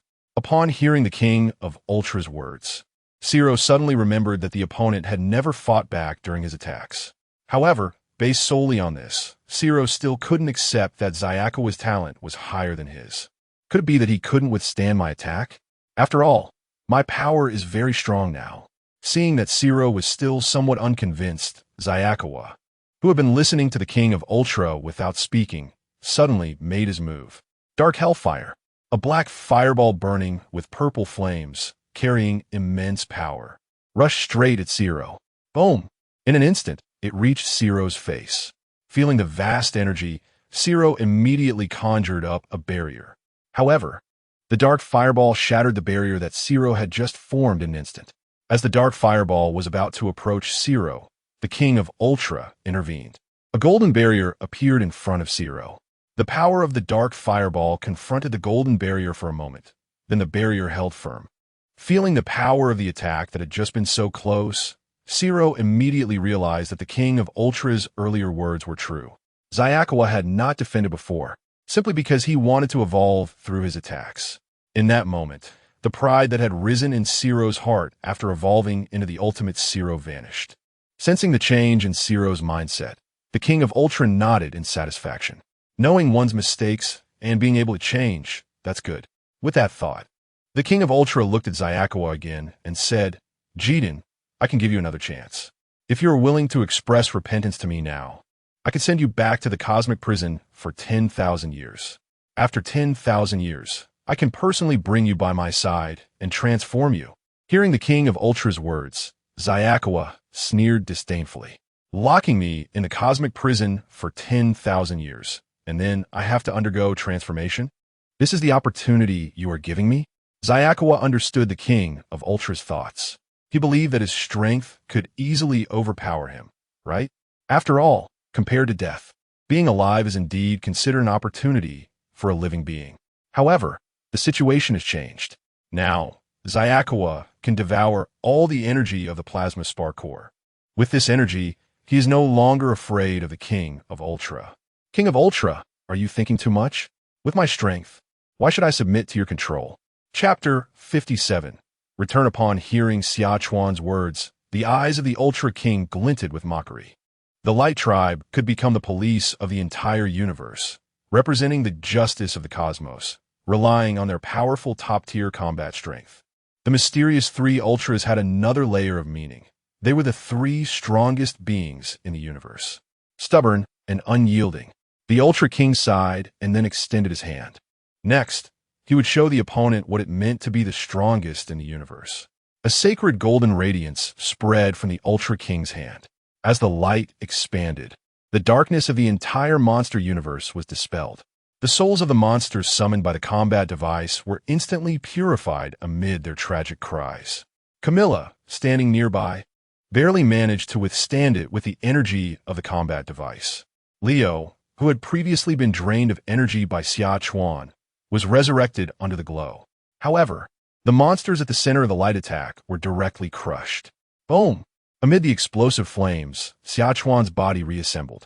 Feeling the overwhelming power of light surrounding him, he couldn't help but be amazed. Truly, one of the strongest Ultramen in the universe. With just a casual strike, he had evolved the souls of the monsters in the entire graveyard. Now the graveyard resembled the Land of Light, even more than the Land of Light itself. But he wasn't a soft persimmon either. Now it's my turn, Ultra King. Xia Chuan raised his hand as well. Dark energy began to spread outward. The previously purified monsters were formed. Just revived, Leo was engulfed by the dark power and lost his energy once again. The monster graveyard thus regained its evil aura. As expected of Lord Jetton, Camilla sighed inwardly, feeling the surrounding evil aura, her admiration for Xia Chuan deepening. Master Leo, Zero shouted angrily as he looked at Leo, who was once again robbed of dark energy. The Ultra King observed the surrounding evil aura with an unexpected expression in his red eyes. While he had been focused on the battle, he had already known that Xia Chuan had the ability to copy skills. However, he did not expect that the opponent could even replicate his own skills. It seemed he needed to take this seriously. With that thought, the Ultra King removed the red cloak he had been wearing. The sacred aura began to spread around him. Silence of the King. A circular light shield formed from the Ultra King's hand and shot straight towards Xia Chuan. Boom! The immense aura sent Xia Chuan's figure flying. Bang! Bang! Bang! Xia Chuan's massive form crashed into one mountain after another before finally collapsing to the ground. So painful. An indescribable agony surged around his body, as if he had been run over by a truck multiple times. Before Xia Chuan could stand up again, the Ultra King attacked once more. The red eyes shimmered with dazzling brilliance as golden energy shot from his hand, piercing through the dark sky at incredible speed, instantly penetrating Xia Chuan's body. Boom! The explosive flames sounded again. This time, Xia Chuan's reassembly was much slower than before. By the time he was reborn, the white glow on his body had dimmed considerably. Feeling his physical condition, Xia Chuan once again marveled at the Ultra King's power.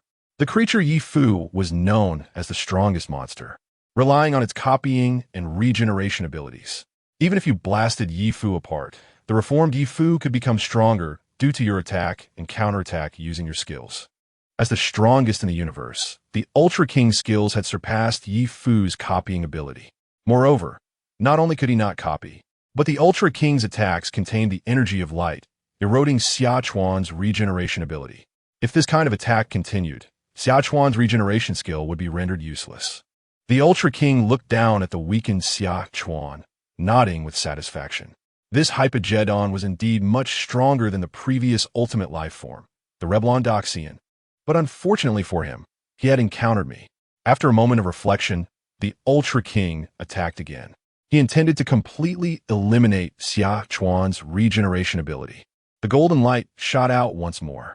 Xia Chuan, seeing the oncoming light, instantly teleported next to the plasma spark core. The golden light followed closely behind. The Ultra King's battle was just beginning. Upon hearing Xia Chuan's voice, both the Ultra King and Zero felt a bad premonition in their hearts. In the next moment, under the transformation of special energy, the plasma spark core, which was filled with holy energy and radiated light, transformed into a core filled with an evil aura and dark power. Zero was stunned as he looked at the plasma spark, now enveloped in darkness. What is happening? How did the plasma spark core become so evil?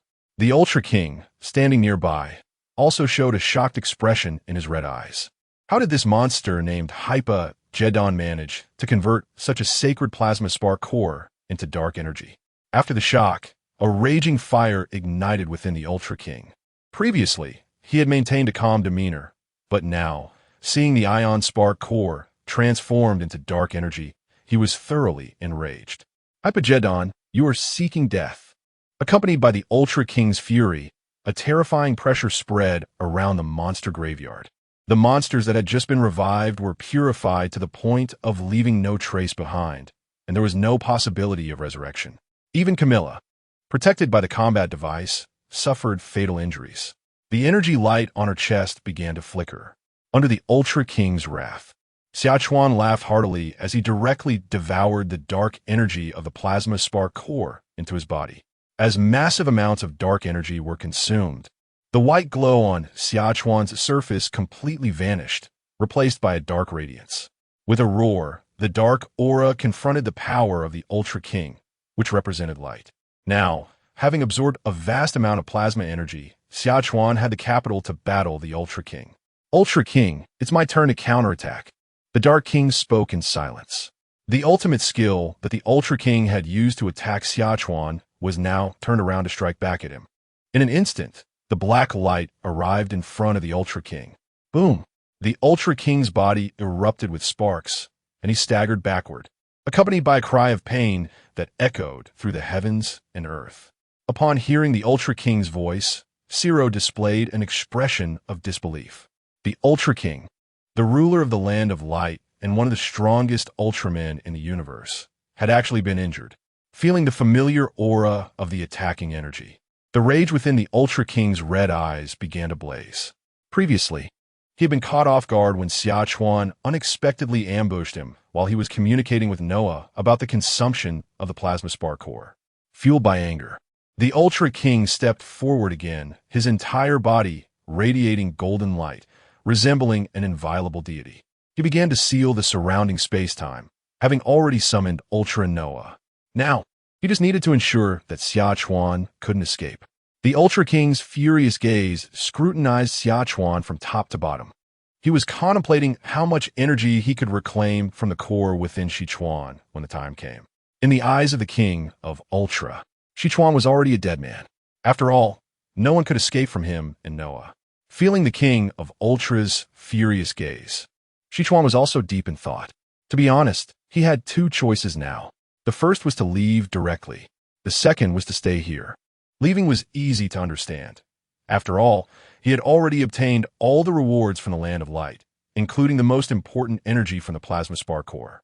There was nothing left in this universe to cling to. The second option of staying was due to the characteristics of the Yifu template. With a massive plasma spark core, Xia Chuan could be said to have truly gained immortality. Even the King of Ultra could no longer use skills to destroy his regeneration ability. So next, he could use his regeneration ability to sharpen himself against the King of Ultra, continuously digesting the energy from the plasma spark core to enhance his strength. From a greedy perspective, staying here was the best choice. After all, it wouldn't be easy to find a powerhouse like the King of Ultra if he returned to other universes. By then, digesting the core energy in his body would require a lot of effort. After thinking for a while, Xia Chuan chose the first option. Although the second could bring him greater power, he remembered that previously, at the Plasma Spark Tower, the system had warned him that Noah and the King of Ultra were both paying attention to him. This indicated that the Plasma Spark Core was also very important in Noah's eyes. Now that Xia Chuan had devoured the entire Plasma Spark Core, such an act would undoubtedly attract Noah. If it were just a one-on-one confrontation with the King of Ultra, Xia Chuan might have a chance to escape. But with Noah added into the mix, Xia Chuan had no confidence in escaping at all. Therefore, he decisively chose to run away. Time travel. A golden portal appeared before Xia Chuan.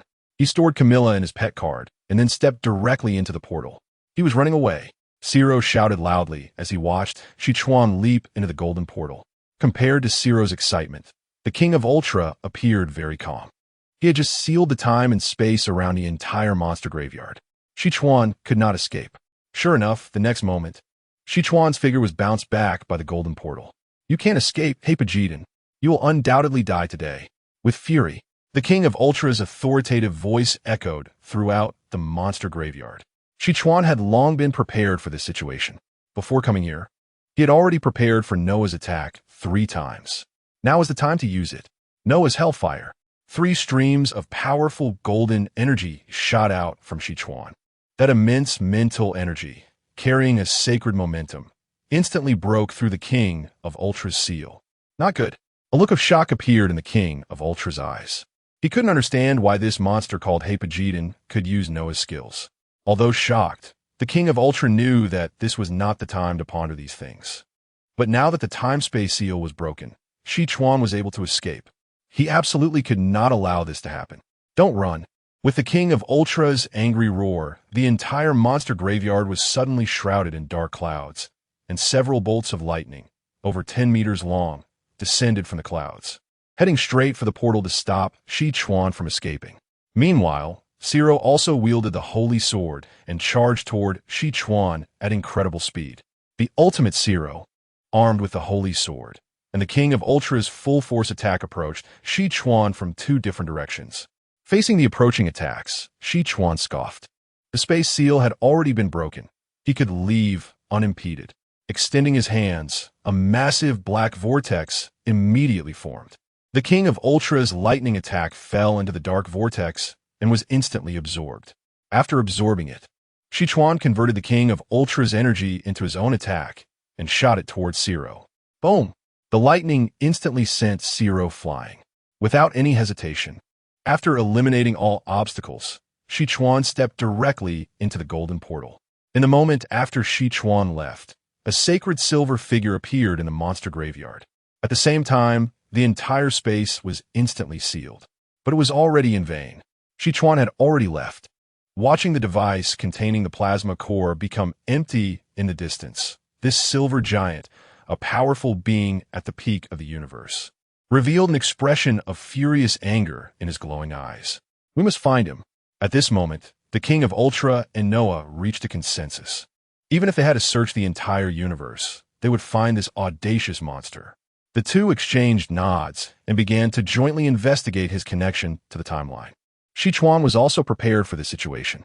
He had intentionally approached the ultimate life form, the little golden man, who was wandering through the timeline. As he got close, he immediately returned to the world of Tiga. What the hell?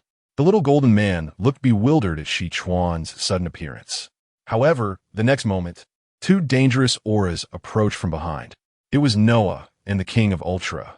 Sensing the danger, the little golden man instantly used time-space teleportation to begin fleeing the scene. At this time, both Noah and the King of Ultra noticed the traces of the little golden man traveling through time and space. This is the information of that monster's space teleportation. Since Xia Chuan's time-space teleportation originated from the little golden man's skill, it was natural that Noah and the King of Ultra mistook the little golden man for Xia Chuan and began their pursuit. This made them overlook the anomaly in the Tiga timeline. Thus, Xia Chuan successfully returned to the world of Tiga. After handling the traces of space teleportation and feeling the immense auras of Noah and the King of Ultra receding, Xia Chuan breathed a sigh of relief. Luckily, he ran fast and had the little golden man as a scapegoat. Otherwise, by the time Noah arrived at the monster pasture to seal the time and space, he would have been trapped. After feeling grateful in his heart, Xia Chuan also felt a moment of silence for the little golden man. Thankfully, the other party helped him avoid a disaster. The little golden man was eliminated, and he would definitely set up a tombstone for him in the Tiga world to commemorate his deeds. After a moment of reflection, Xia Chuan looked at the bright sky around him and let out an excited roar. This time, he had struck it rich. Chapter 58 Lottery. Looking at the bright sunshine, Summer Chuan felt a wave of relief in his heart. Luckily, he ran fast. Otherwise, if Noah had descended, he would have truly been unable to escape. After a sigh of emotion, Summer Chuan began to take stock of his gains. This trip to the Land of Light was indeed fruitful, with 2 major achievements. The first was devouring the entire Plasma Spark Core. The second was obtaining the Leaf Corruption template. The fact that he devoured the entire Plasma Spark Core was an unexpected joy. To be honest, before going, Summer Chuan's expectation was to absorb about one-third or half of it. He never thought he could directly devour the entire plasma core. The key point was that he obtained the leaf corruption template. The regenerative evolution ability of leaf corruption allowed him to evolve into an ultimate life form through the Zero core.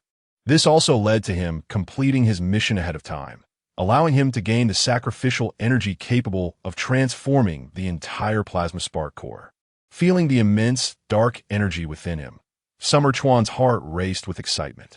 As long as he digests all this energy, his strength would reach the pinnacle of the universe, becoming the king of monsters, standing at the top of all monsters. At that time, scenes like today, where he fled in panic, would no longer occur. Thinking back to the scene facing the king of Ultra and Noah today, Summer Chuan felt once again that his strength was not yet strong enough. When he became an ultimate life form on par with the mysterious warriors, his heart swelled a bit. So after devouring the plasma spark core energy, he didn't escape immediately, but wanted to test the strength of the king of Ultra. He casually accelerated the digestion progress of the plasma spark core energy. This test also calmed him down. Although they were in the same realm, the gap between him and the king of the Land of Light was still significant. At that time, he was able to injure the king of Ultra only because the latter was distracted, and he seized the opportunity to launch a successful sneak attack. Otherwise, under normal circumstances, it would have been difficult for him to break through the king of Ultra's defenses. If he couldn't even defeat the king of Ultra, let alone Noah, who was even stronger. When escaping through time and space, he only sensed a breath, and Summer Chuan's danger instinct was wildly alerting him to the threat. Although he hadn't faced Noah directly, he clearly understood that he was absolutely not a match for the opponent. Of course, this escape incident also had great benefits for him. His inflated mindset, due to ascending to an ultimate life form, completely returned to normal. He realized that in the Ultraman world, his strength was not enough for him to do as he pleased. He still needed stronger power. With this in mind, Summer Chuan began to plan for the near future. To enhance his strength, the most important thing was to quickly digest the energy of the devoured plasma spark. However, this was an extremely troublesome task. The plasma spark core, as a legendary item that created the Land of Light, contained energy that, although transformed into dark energy, had its own uniqueness as a legendary energy. Only by gaining recognition from this energy could he digest it. Currently, the system provided 3 methods. The first was to utilize Leaf Corruption's continuous rebirth and evolution ability. As long as he repeatedly underwent death, he would naturally consume that energy over time. This was akin to indirect digestion. The troublesome point of this method was that his death had to be caused by another ultimate life form for it to consume the energy of the plasma spark core. This was because ordinary death could be completed by Leaf Corruption's own regeneration ability without consuming any energy. Therefore, it had to be at the same level for it to be effective. Of course, a higher level being, like the King of Ultra, would consume even more energy and achieve better results. In simple terms, this method required him to seek battles with beings of the same level and experience death. The second method was also to utilize the skill replication characteristic of Leaf Corruption. Leaf Corruption's skill replication could replicate the skills and forms of any being, whether Ultraman or monster. Summer Chuan could split off a clone and replicate an Ultraman or monster onto this clone, allowing it to evolve step by step from a weak state. Once the clone evolved into an ultimate life form, he could return the clone and devour it. This would not only enhance his own strength, but also consume a large portion of the plasma spark core's energy, achieving a double benefit. The third method involved the emotion of sacrifice. Emotions of sacrifice generated by people like Kyouka and Mayumi could also digest part of the energy of the plasma spark core.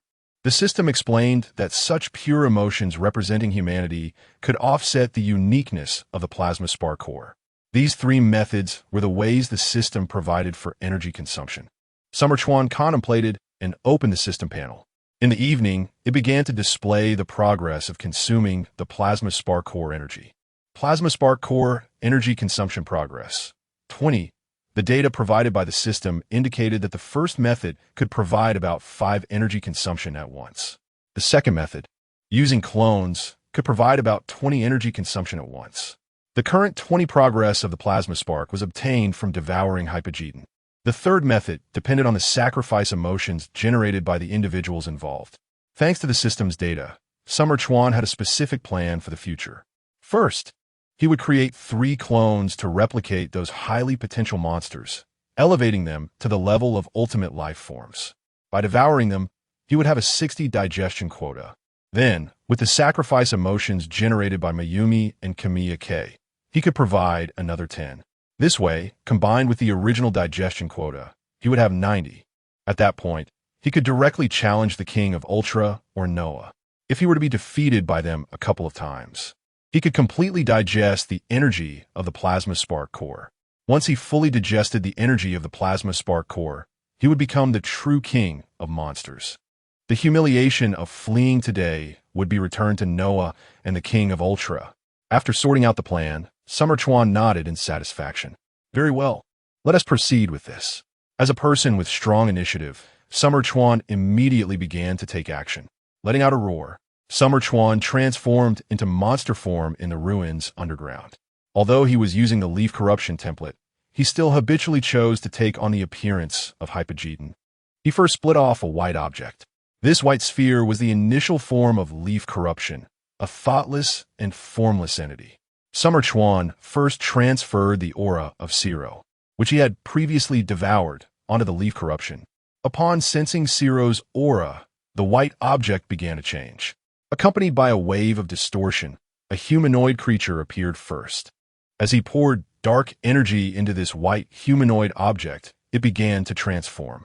The distinctive double markings and the scaled armor on his chest began to take shape. In the end, a black version of Zero appeared in front of Xia Chuan, closely resembling Zero's appearance. Dark Zero. Looking at this form before him, Xia Chuan thought of the Dark Zero created by Belial, feeling that there was some similarity in appearance, and the production process was also a replication. Of course, his Dark Zero was much stronger than Belial's mass-produced junk. The essence of its creation is derived from the essence of the leaf corruption. This Dark Zero directly possesses the regeneration and replication abilities of leaf corruption. How outrageous these abilities are, everyone is well aware. In addition to this, Dark Zero also has the energy enhancement of the plasma spark core. This special energy enhancement allows Dark Zero to utilize special luminous objects, such as Zero's Paragyra shield. For example, if Nakagawa is lucky enough to draw such a divine artifact, it can be given to Dark Zero, who can then use it directly. This is an extremely outrageous point. One could say that the Dark Zero created by Nakagawa has potential not much inferior to the authentic Zero. This is also why Nakagawa chose Dark Zero as his first avatar. Feeling the power of Dark Zero, Nakagawa nodded in satisfaction and began to contemplate what his next 2 avatars should be like. According to Nakagawa's thoughts, his second avatar should be Gryza, the Void Monster Gryza. This monster is perfect for being his second avatar. The skill of hiding in the void from the void greatly entices Nakagawa. Therefore, this monster is Nakagawa's choice for the second avatar. As for the third avatar, Nakagawa currently has no specific candidate. He will think about it when the right time comes. With this thought, Nakagawa stretched and began his favorite segment, the lottery draw. This time, in addition to the massive core energy, the system also gave him 10 special lottery tickets. These could draw various good items, like the Noah transformation device and the Ultra Cloak, among others. One could say the upper limit is extremely high. Although the upper limit is high, this type of lottery also has an extremely low floor, and he might draw something like toys. However, since it is free, Nakagawa decided to give it a try. The system began the lottery. Let's go for 10 consecutive draws. With the thought that he has evolved into an ultimate life form, his luck should have improved quite a bit. Nakagawa started the lottery. Let's see how his luck is after evolution. Lottery started. Congratulations, host. You have drawn the item Ultra Shield. With the system's prompt, a shield appeared in the system's space. Immediately afterward, the information about this shield flooded into Nakagawa's mind. This is a shield made of special materials that can withstand monster attacks and reflect enemy energy attacks. At this moment, Nakagawa arrived at a Zero avatar. This would be useful for the avatar, but completely useless for him. Nakagawa continued the lottery. Lottery started. Congratulations, host. You have drawn a set of Bandai commemorative masks. As soon as the system's prompt sounded, a set of various Ultraman masks appeared in Nakagawa's system warehouse. Looking at the masks in his hands, Nakagawa twitched his mouth. One could only say that it is indeed a random draw. These items are random. Lottery started. Congratulations, host. You have drawn an Apple computer. Looking at the computer in the system space, Nakagawa took a deep breath. It's free, so it doesn't matter. Let's keep going. Lottery started. Congratulations, host. You have drawn a blue hat. Nakagawa looked at the consecutive item introductions and began to doubt the randomness of this lottery. These items are of no use to him at all. Where's the upper limit? He hasn't seen it all. Sighing, he comforted himself that it was free, so it's okay. Congratulations, host. You have drawn a small red king with understanding. The system's prompt sounded, and a roaring monster appeared in Nakagawa's system space. Nakagawa felt somewhat speechless at the sight of a monster before him. Is his luck this bad? Now Nakagawa deeply regretted choosing the 10 consecutive draws. His luck is really poor, especially since there are still 5 more draws to go. With a mindset of not wasting, Nakagawa continued the lottery. Congratulations, host. You have obtained the legendary item detector. With the system's prompt, information about the detector flooded into Nakagawa's mind. This instrument can detect all living beings within a radius of 10,000 miles, regardless of their strength. Not bad at all. Due to previous reasons, Nakagawa was quite satisfied with this item. After all, compared to the previous items, this one is much better. Congratulations, host. You have obtained the skill Leo Fist Technique. With the system's prompt, a detailed introduction of the Leo Fist Technique flooded into Nakagawa's mind. Now Nakagawa's understanding of the Leo Fist Technique is much stronger than Leo's. This is good. He can give it to Dark Zero to use. Nakagawa thought of his avatar Zero and comforted himself.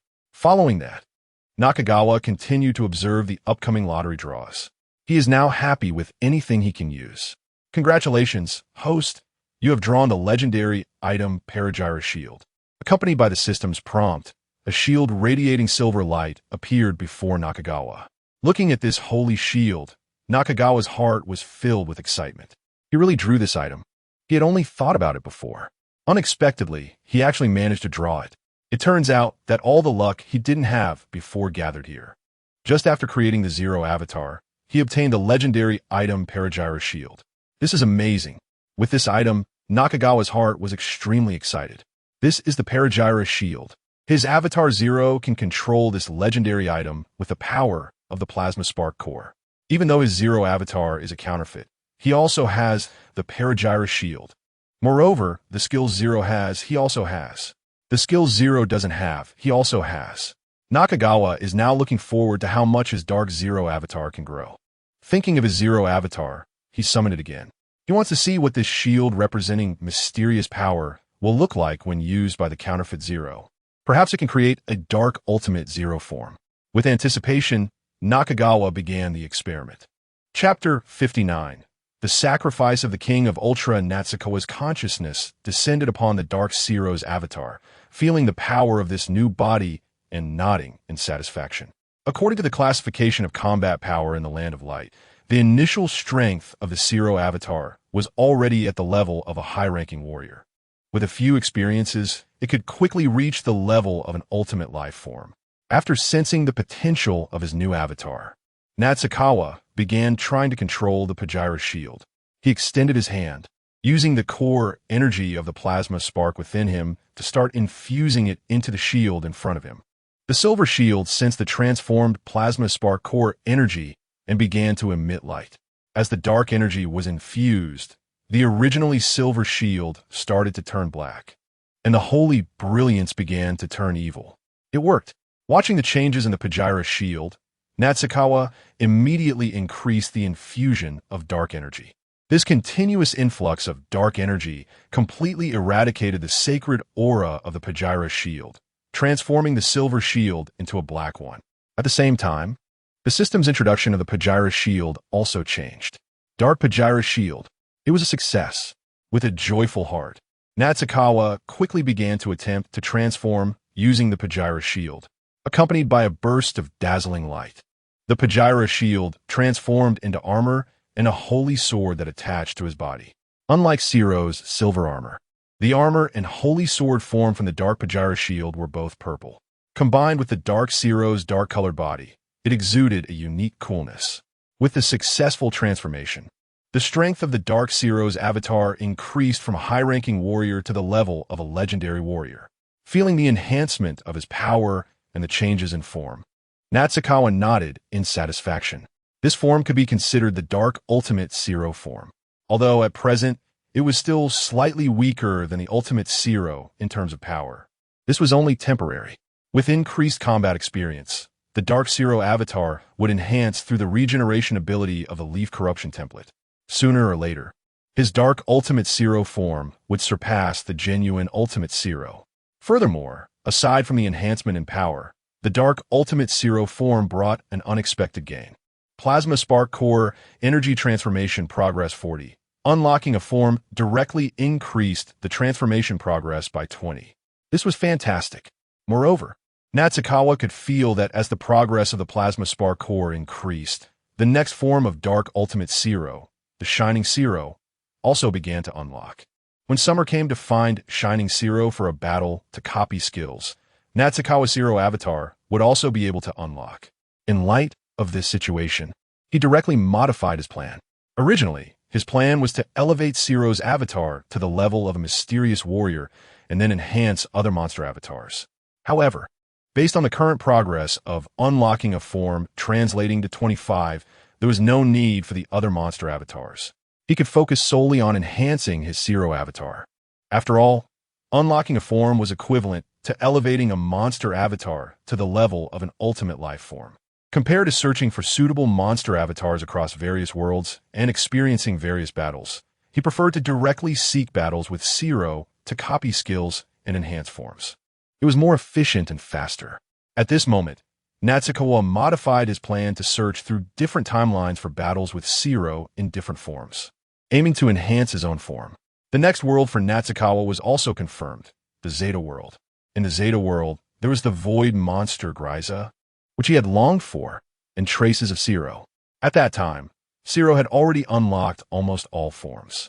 Going to the Zeta world would not only allow him to obtain Gryza's nullification skill, but also unlock new Zero forms, perfectly meeting his various needs. After confirming the time, he decided to rest for 2 days before heading to the Zeta world. Once the plan was finalized, Natsukawa's consciousness returned to his main body. He had been so focused on the Zero avatar that he had overlooked the 2 remaining lottery tickets. Now, he decided to take a look. Upon checking the system prompts, Natsukawa found that he had drawn a reconnaissance skill and a tracker. The reconnaissance skill allowed him to query the psychological state of others, enabling him to anticipate enemy actions. This was very useful in combat. The other tracker was installed on a certain creature, and the location of the creature with the tracker would be reported to Natsukawa continuously. He planned to use this tracker on Zero, making it convenient for him to find Zero whenever needed. Just as Natsukawa was reviewing his lottery items, in the Land of Light, the figure of the King of Ultra appeared inside the Plasma Spark Tower. Zero, who had been waiting for a long time, immediately stood up excitedly to greet him. "How are you, old man?" The King of Ultra looked at Zero's expectant gaze, and a trace of guilt flashed in his red eyes. He did not respond to Zero's question, but turned his gaze to the surroundings. The frozen statues of Ultra Father and Ultra Mother came into view. As he looked at the 2 frozen statues, the guilt in the King of Ultra's eyes deepened. Noticing that the King of Ultra did not answer his question, Zero's originally excited mood turned into astonishment. Although he had already guessed the outcome, Zero, unwilling to accept it, continued to ask, "Old man, didn't you and the great god Noah manage to catch it together?" Zero couldn't understand. How could the King of Ultra and Noah, the most powerful beings in the universe, fail to catch a monster? How could that be possible? Was a monster named Hey Pageton that strong? "I'm sorry." The King of Ultra's tone was filled with self-reproach. This ruler of the Land of Light, the pinnacle existence in the universe, seemed to deflate after saying this. Zero looked at the King of Ultra with a shocked expression because he realized that this leader who had guided the Land of Light from its founding to becoming the strongest in the universe was beginning to shrink. Although the sacred and powerful aura emanating from him had not diminished in the slightest, The aura of aging that radiated from the depths of his being was undeniable. "Old man, what's wrong with you? Cheer up. The future of the Land of Light still relies on you."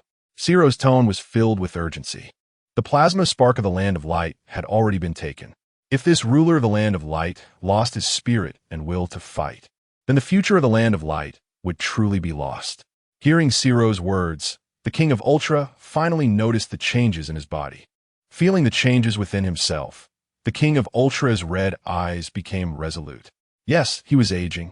The future had to be entrusted to the young man Zero. "Zero, come with me."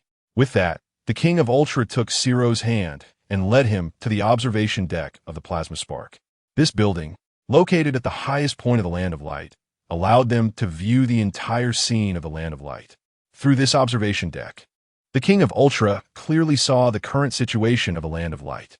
The once bright and shining kingdom was now completely buried under wind and snow. Broken buildings and frozen giants stood on this land. Seeing this scene of ruin, the guilt in the King of Ultra's eyes deepened, and at the same time, he became more resolute in his previous thoughts. "Old man, what's wrong with you? Now is not the time for sorrow. We must look forward and reclaim the plasma spark core." The scene in the Land of Light is indeed very sad for Zero. However, he understands that being sad is useless now. The top priority is to find the monster named Hypergeratin and take back the plasma spark core. Hearing Zero's words, the Ultraman King nodded in agreement. Indeed, the future of the Land of Light must look ahead. He cannot let his old self drag them down. "Zero, I actually noticed Hypergeratin when it first appeared, but at that time, I thought it was just an ordinary monster that I could easily suppress. So I let Hypergeratin invade the Land of Light and watched it grow stronger step by step." At this point, the Ultraman King's tone was filled with regret. He had been thinking about this matter during his pursuit and return journey. If he had acted decisively when he first encountered Hypergeratin, there wouldn't have been so many problems. Not taking down that monster, when it was still weak, was the most wrong decision of his Ultraman career. He never expected that within just one day, Hypergeratin would evolve from being slightly stronger than Belial to an ultimate life form. Moreover, it somehow managed to convert all the energy of the plasma spark core. That is a sacred object that helps all members of the Land of Light to evolve. It was ruined due to his negligence. The feelings of regret and guilt transformed the Ultraman King from a being who once looked down on the entire universe into an ordinary old man. Regret and guilt filled his heart. Looking at the bent-over Ultraman King, Zero also felt uneasy. "Old man, don't blame yourself. If you want to blame someone, blame that Hypergeratin for being too abnormal. How could a normal monster completely absorb the entire plasma spark core?" Zero spoke with a tone of unwillingness. He never expected that such a monster as Hypergeratin would exist in the universe. It could devour and replicate, and even become stronger after killing. Why would such a monster appear in this universe? Hearing Zero's consolation, the Ultraman King shook his head. That Hypergeratin is indeed powerful, but the main reason for the current situation lies with me. We did not do what a king should do. The Ultraman King admitted that Hypergeratin was indeed abnormal. He had never encountered such an abnormal monster in his entire Ultraman career. Compared to it, monsters like Dark Emperor and Rybrin do not even compare. But the main reason still lies with him. As a stronger side, if he had acted earlier or not allowed the other to take the plasma spark core, things wouldn't have turned out this way. "Zero, this is entrusted to you." The Ultraman King transmitted a sphere of glowing energy to Zero. As the sacred energy entered Zero's body, his form erupted with a dazzling white light. At the same time, the Pajira shield began to react. "This is what Noah entrusted to you. It will help you better understand the light energy. The future of the Land of Light is now in your hands." Looking at Zero, who was radiating a sacred aura, the Ultraman King said seriously. Seeing the imposing figure of the Ultraman King, Zero had a bad premonition. "Old man, what do you intend to do?" In response to Zero's question, the Ultraman King turned his head and scanned the frozen kingdom with his red eyes, saying, "As the king of the Land of Light, I must make amends for my mistakes." A powerful and sacred light began to spread from around the Ultraman King.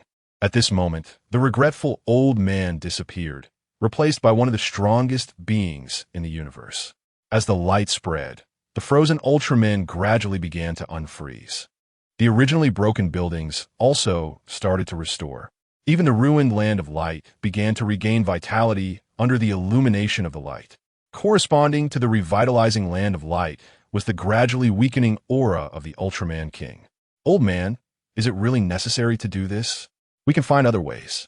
Hearing Zero's persuasion, the Ultraman King shook his head. If there were other ways, he would not do this. He and Noah had searched through the entire timeline, but could not find Hypergeratin. With so many timelines, if the other party wanted to hide, even the strongest beings in the universe would have extremely slim chances of finding it. Moreover, he was not skilled in this kind of timeline-related matters and could only rely on Noah. However, Dark Zagi was causing destruction throughout the universe, and Noah could not stay for long. Without Noah, the Ultraman King would not be able to find Hypergeratin among so many timelines. In that case, the only way to make amends is to sacrifice himself. This is my mistake. I will make amends myself. Afterwards, I will replace the plasma spark core to ensure the energy supply for the entire Land of Light. The future of the Land of Light depends on you, Zero. The figure of the Ultraman King transformed into a golden light, taking the place of the original plasma spark core. A portion of the golden energy also surged into Zero. With the dual gifts of Noah and the Ultraman King, Noah's power helped him master the power of the Pajira shield. The Ultraman King's power helped Zero advance further. His red and blue body was replaced by gold, and his armor underwent ultimate evolution. The holy sword in his hand evolved into the ultimate Zero sword. Zero unlocked the form of ultimate radiance, gaining the ability to traverse time and reverse time. Feeling the new energy within him, Zero turned to look in the direction of the plasma spark. Looking at that golden figure, old man, rest assured, I will definitely reclaim the plasma spark. Zero, transformed into the ultimate radiance form, clenched his fists, his blue eyes filled with determination and anger. Hypergeratin, I can already sense your presence in the time and space. As long as you dare to traverse time and space again, I will definitely find you. The pain you brought to the Land of Light, I will return it double. Chapter 60. Camilla's Submission. Heading to the Zeta world in the room, Nakagawa was soaking in the bathtub, washing away the irritations of this period. The battle time during this trip to the Land of Light was too much, coupled with the appearances of Noah and the Ultraman King, leaving him no moment to relax. Now that he was back in the time of Dinah, the tension he had been holding could finally be released. Not only that, but the personal massage service provided by the stunning beauty behind him was also quite pleasant. Camilla, with her snow-white, soft body, was massaging Nakagawa while carefully wiping his body. The gentle touch made Nakagawa almost unable to believe that the one serving him was Camilla. After all, she was the Dark Ultraman who had brought countless suffering to the ancient era. Camilla, what's wrong, master? Are you really willing to submit to me like this? Hearing this, Camilla did not pause her actions but softly replied, "It is only natural for the weak to submit to the strong. As long as you remain strong, master, I will naturally be loyal to you." Hearing Camilla's straightforward words, Nakagawa chuckled. "You are quite honest." Camilla continued, "It is foolish for the weak to lie in front of strong." This trip to the Land of Light had completely made Camilla realize Nakagawa's strength. It could be said that there was no Ultraman from the ancient era who could compare to Nakagawa. Even the so-called strongest, Dinah, was not a match. Feeling the deep sensation, Nakagawa spoke, "Camilla, I know you want to walk down the path of darkness, but it's difficult." Camilla was not like him. The fundamental potential of her body was insufficient for her to evolve into an ultimate life form. It could be said that if it weren't for Nakagawa's assistant helping her erase the consciousness of Gatanjyer, she would never reach the level of a legendary warrior. Not even close to legendary, let alone seeking revenge on her boyfriend, Dinah, who betrayed her. Hearing Nakagawa's words, Camilla's voice lowered. "Isn't it because you are here, master?" Saying this, she pressed her body closer to Nakagawa. After thinking for a moment, Nakagawa said, "It's not impossible for me to help you break through." Hearing this, Camilla's hand paused, and her breathing became rapid. "But you need to show me your sincerity." Upon hearing Nakagawa's words, Camilla bit her lip and softly asked, "What does master want me to do?" Nakagawa turned his gaze to Camilla's exquisite and beautiful face, smiled, and said, "Come up and do it yourself." This trip to the land of light had completely made Camilla aware of her own strength. Therefore, the moment she came out of the pet card, she expressed her loyalty to him and stated her willingness to be his eternal pet without any conditions.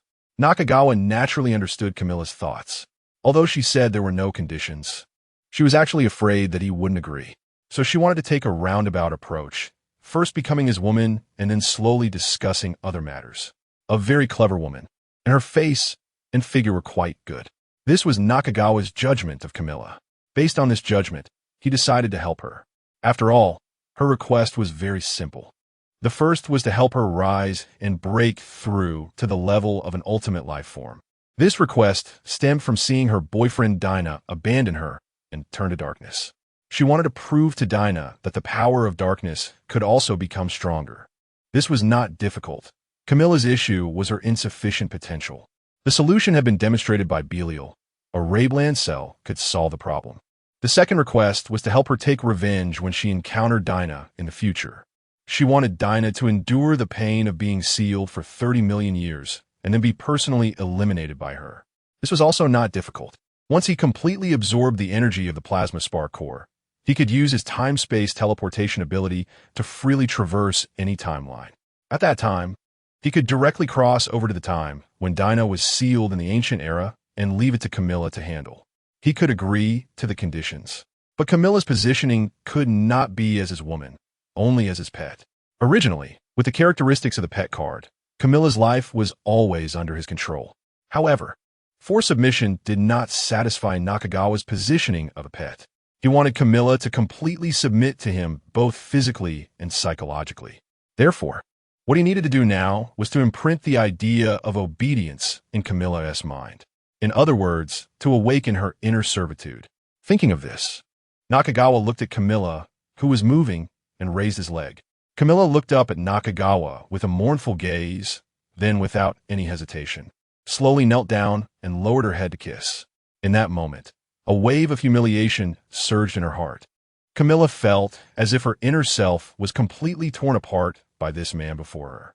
This was a feeling that Dinah had never given her. Through the pet card, Nakagawa sensed Camilla's current emotional state. He understood that she was just one step away from complete submission. Purple sacred flames appeared out of nowhere on Camilla's body. While burning her body, the sacred sensation directly touched her soul, bringing her a sense of pain while also allowing her to experience the pleasure of light. Combined with the previous humiliation, Camilla's mind became muddled. She felt very strange, but also very relaxed because she no longer had to care about anything. Accompanied by Nakagawa's words, Camilla's body paused slightly, stopped her actions, and then silently turned around. As she raised her body high, she used her jade hands to open up. "Camilla, please allow me to favor you." Camilla now felt very strange towards Nakagawa, a feeling unlike the love and hate she felt for Dinah.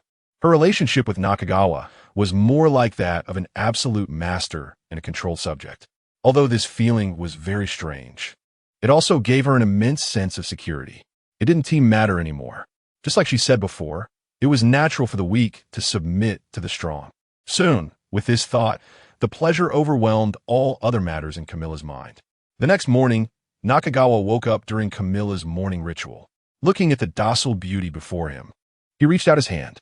Camilla obediently buried her forehead in Nakagawa's hand, enjoying his caresses like a true pet. "Camilla, you did very well."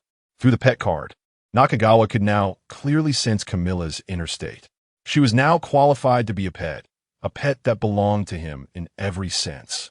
"Master," Camilla responded softly, "today I will visit another time, and I will bring you something that can help you break through your potential."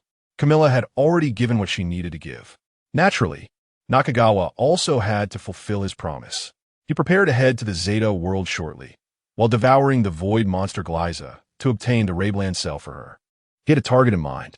He remembered that Zeta seemed to have a Belial dusk with the aura of Belial. This Belial dusk could definitely yield the Raybland cells.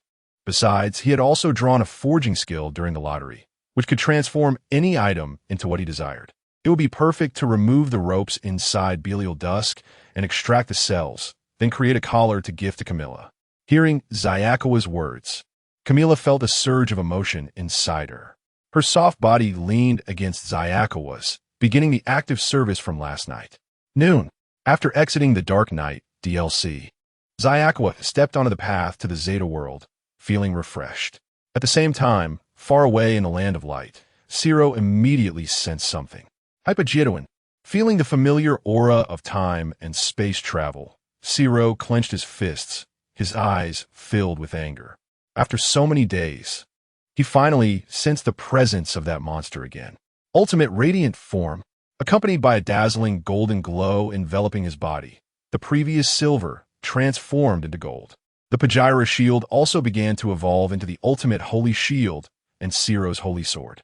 Transformed into the ultimate radiant form, Zero raised both hands. Time travel.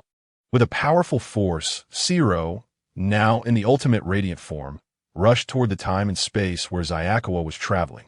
Hypogetoin. I will make you pay for your actions. Zeta World. Tokyo. Six Princes City.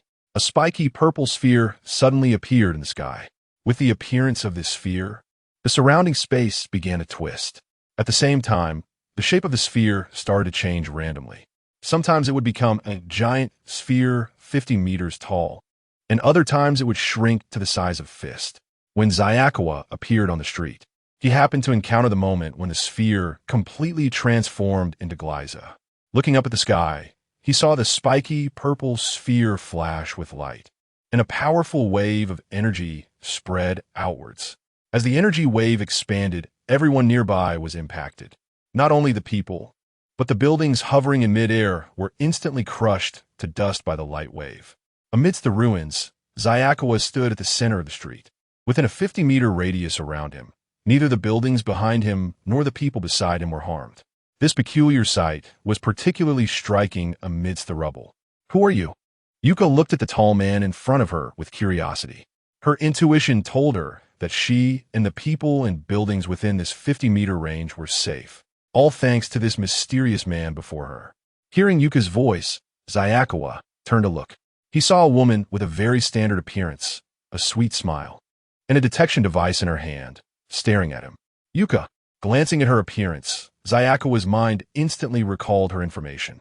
Her name was Oda Kyouka, a genius beauty scientist in the Earth Defense Force's armory. Her characteristic was a strong affinity for monsters. You might as well not worry about who I am. You in the armory should think about how to deal with the void monster Glyza. Xayakawa pointed at the sky, where Glyza had completed its transformation.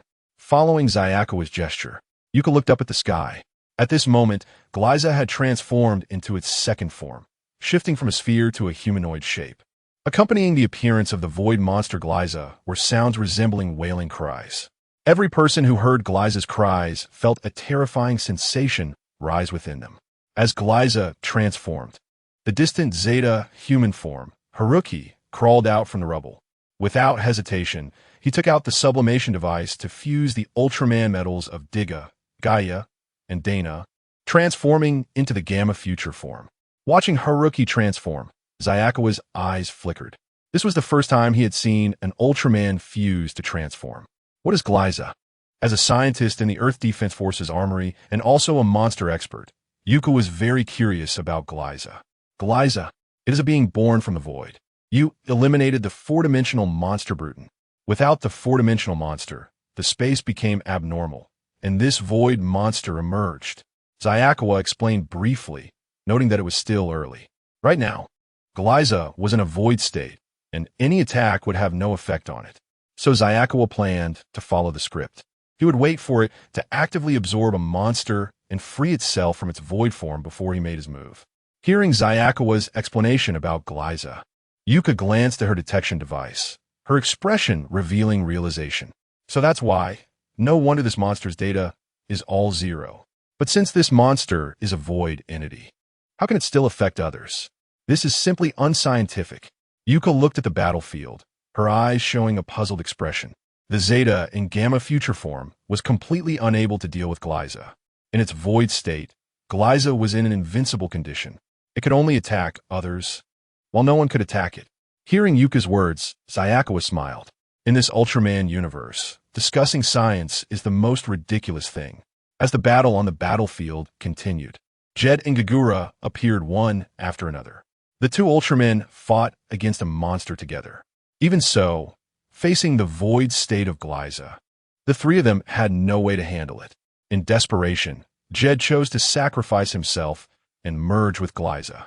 With Jed's sacrifice, Glyza's second form could no longer be maintained and reverted back to its first stage, the spiky sphere.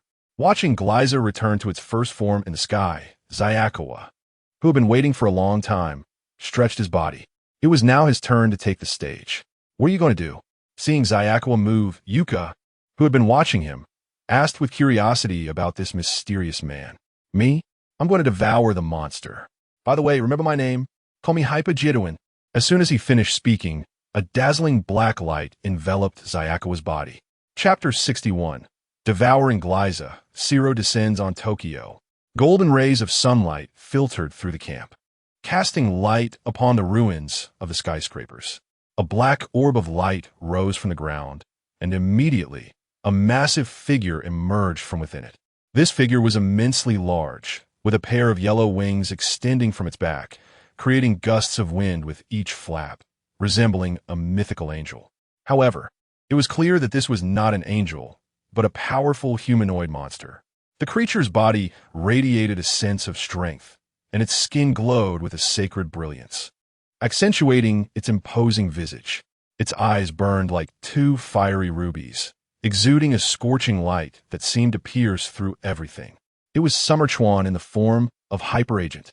Yui gazed at the colossal figure in the sky, her eyes widening in shock. She never expected the being she had just been chatting with was such an existence. She looked at the detector in her hand, which displayed several large question marks regarding Xia Chuan's data. The question mark data was different from Glyza's void state, representing the detector's incapacity to showcase Xia Chuan's power. What a powerful monster! Yui exclaimed sincerely. It was the first time she had encountered a being that surpassed the detector's readings. Zeta, who had not immediately transformed, quickly assumed a combat stance upon seeing Xia Chuan. Haruki, be careful. This monster feels incredibly powerful. I even sense it might be stronger than my master Zero. Zeta's ultra-consciousness warned Haruki. I know. Just standing in front of him, I feel an overwhelming pressure. Haruki replied. Where did this monster come from? Why is it so strong? He questioned while observing the formidable Xia Chuan ahead. The feeling it gave him was unlike any monster he had faced before. If he had to describe it, this powerful monster felt like a being from a higher dimension. Xia Chuan merely glanced at Zeta's combat stance and then lost interest. His main purpose for coming here was Glyza and Zero. With Zeta's current strength, he had no intention of engaging. In a flash of light, Xia Chuan used spatial teleportation to instantly appear before Glyza. Looking at the spiked orb in front of him, he extended his hand. Massive dark energy flowed into Glyza, which had been infused by Jita over the years. As the dark energy was injected, a wave of distorted energy surged around Glyza. Riding this wave, Xia Chuan entered the void within Glyza. Seeing Xia Chuan vanish like Jita, Haruki, who was still in a combat stance, scratched his head. Jita had entered Glyza's body at the cost of his own sacrifice to hold the opponent back. What did it mean for this unfamiliar monster to also enter Glyza's body? Just as Haruki pondered, Xia Chuan had already entered the void within Glyza. After orienting himself in the empty environment, he headed straight into the depths of the void. He had two purposes for coming here. One was to lay down enough monster souls so that when he exited, he could resurrect these souls to disrupt Glyza's void state. The second was to find Jita and extract his blood, as only then could the Belial Dusk he needed be successfully born. As he delved deeper, Xia Chuan quickly found Jita in the depths of the void. At that moment, Jita was curled up in a corner, using all his strength to resist the encroaching void energy. What the hell? Jita exclaimed, shocked to see the monster before him. What was this creature? Why was it here? And why did it seem unaffected by the void energy, as if walking in ordinary space? While Jita was confused, the surrounding void energy took the opportunity to break through his defenses. The blood belonging to Belial merged with the surrounding void energy, and the entire space began to emit an unusual glow. Good. Seeing this, Xia Chuan immediately realized it was the sign of Belial Dusk's birth. His first goal had been achieved. Since the objective was reached, Summer Chuan did not attack Jetton and instead focused on arranging the souls of monsters in the void. Though Jetton was puzzled by Summer Chuan's appearance, he had no time to dwell on it. Defending against the surrounding void energy had him completely exhausted. After arranging the souls, Summer Chuan sensed the situation around him and then reached out in a specific direction. With a powerful pull, a small Belial head was extracted. Then, with a forceful motion, he absorbed the cosmic needle form from Jetton's blood, capturing Belial Dusk in his hand. Having achieved all his objectives, Summer Chuan brandished Belial Dusk and struck out at the surrounding space, creating a spatial door that would allow him to leave the void. As he stepped through the spatial door, Jetton, realizing that remaining would only lead to sacrifice, seized the opportunity to leave with him. Summer Chuan, holding Belial Dusk, appeared above the city, followed closely by Dark Ultraman. "Wait, is this Earth? I finally escaped that hellish void," Jetton exclaimed. "Wait, who are you? Why do I sense such an unpleasant aura from you?" Belial Dusk spoke up.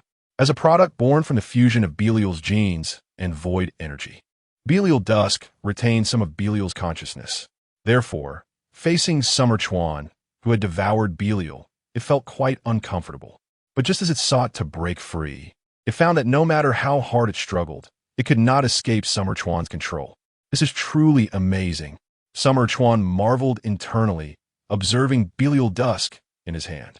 A drop of blood, and the void produced such a wondrous reaction that it created a powerful weapon with consciousness. Moreover, Belial's consciousness even used the catchphrase of his arch-nemesis. "Zero. Hey kid, who the hell are you? Let me go," Belial Dusk shouted, trying to break free from Summer Chuan's grasp. This was destined to be futile. Not even the real Belial could escape Summer Chuan's control. "My name is Hyper Agent, remember it," Summer Chuan declared, using his power to completely erase Belial Dusk's consciousness.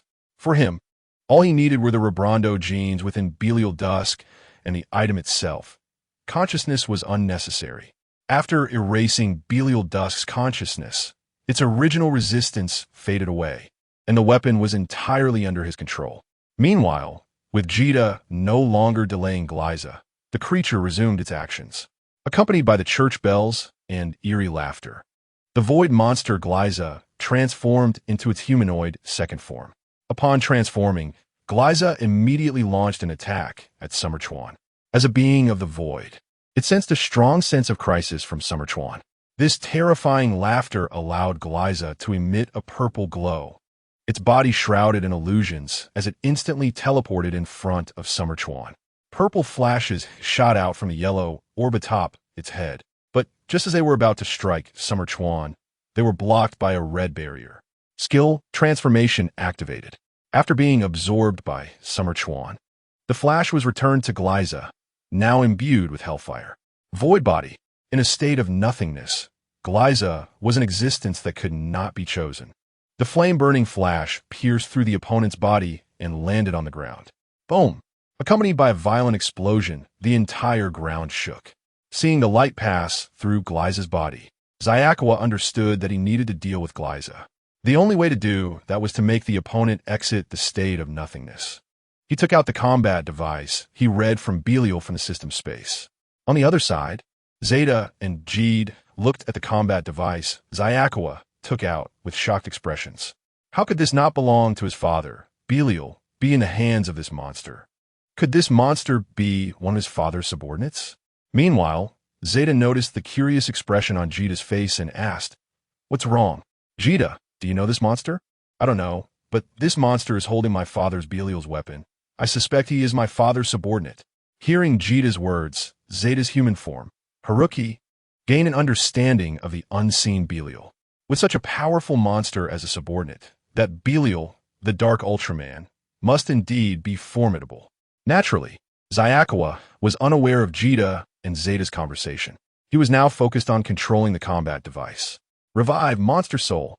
As soon as the words fell, the monster soul stored within Glyza's body was instantly revived under the summon of the combat device. And because there was a monster's presence inside, Glyza was forced to devour those monsters, and his body directly evolved into its final form. The originally distorted body began to return to reality. Purple long horns began to appear on his body, and his overall appearance resembled that of a monster.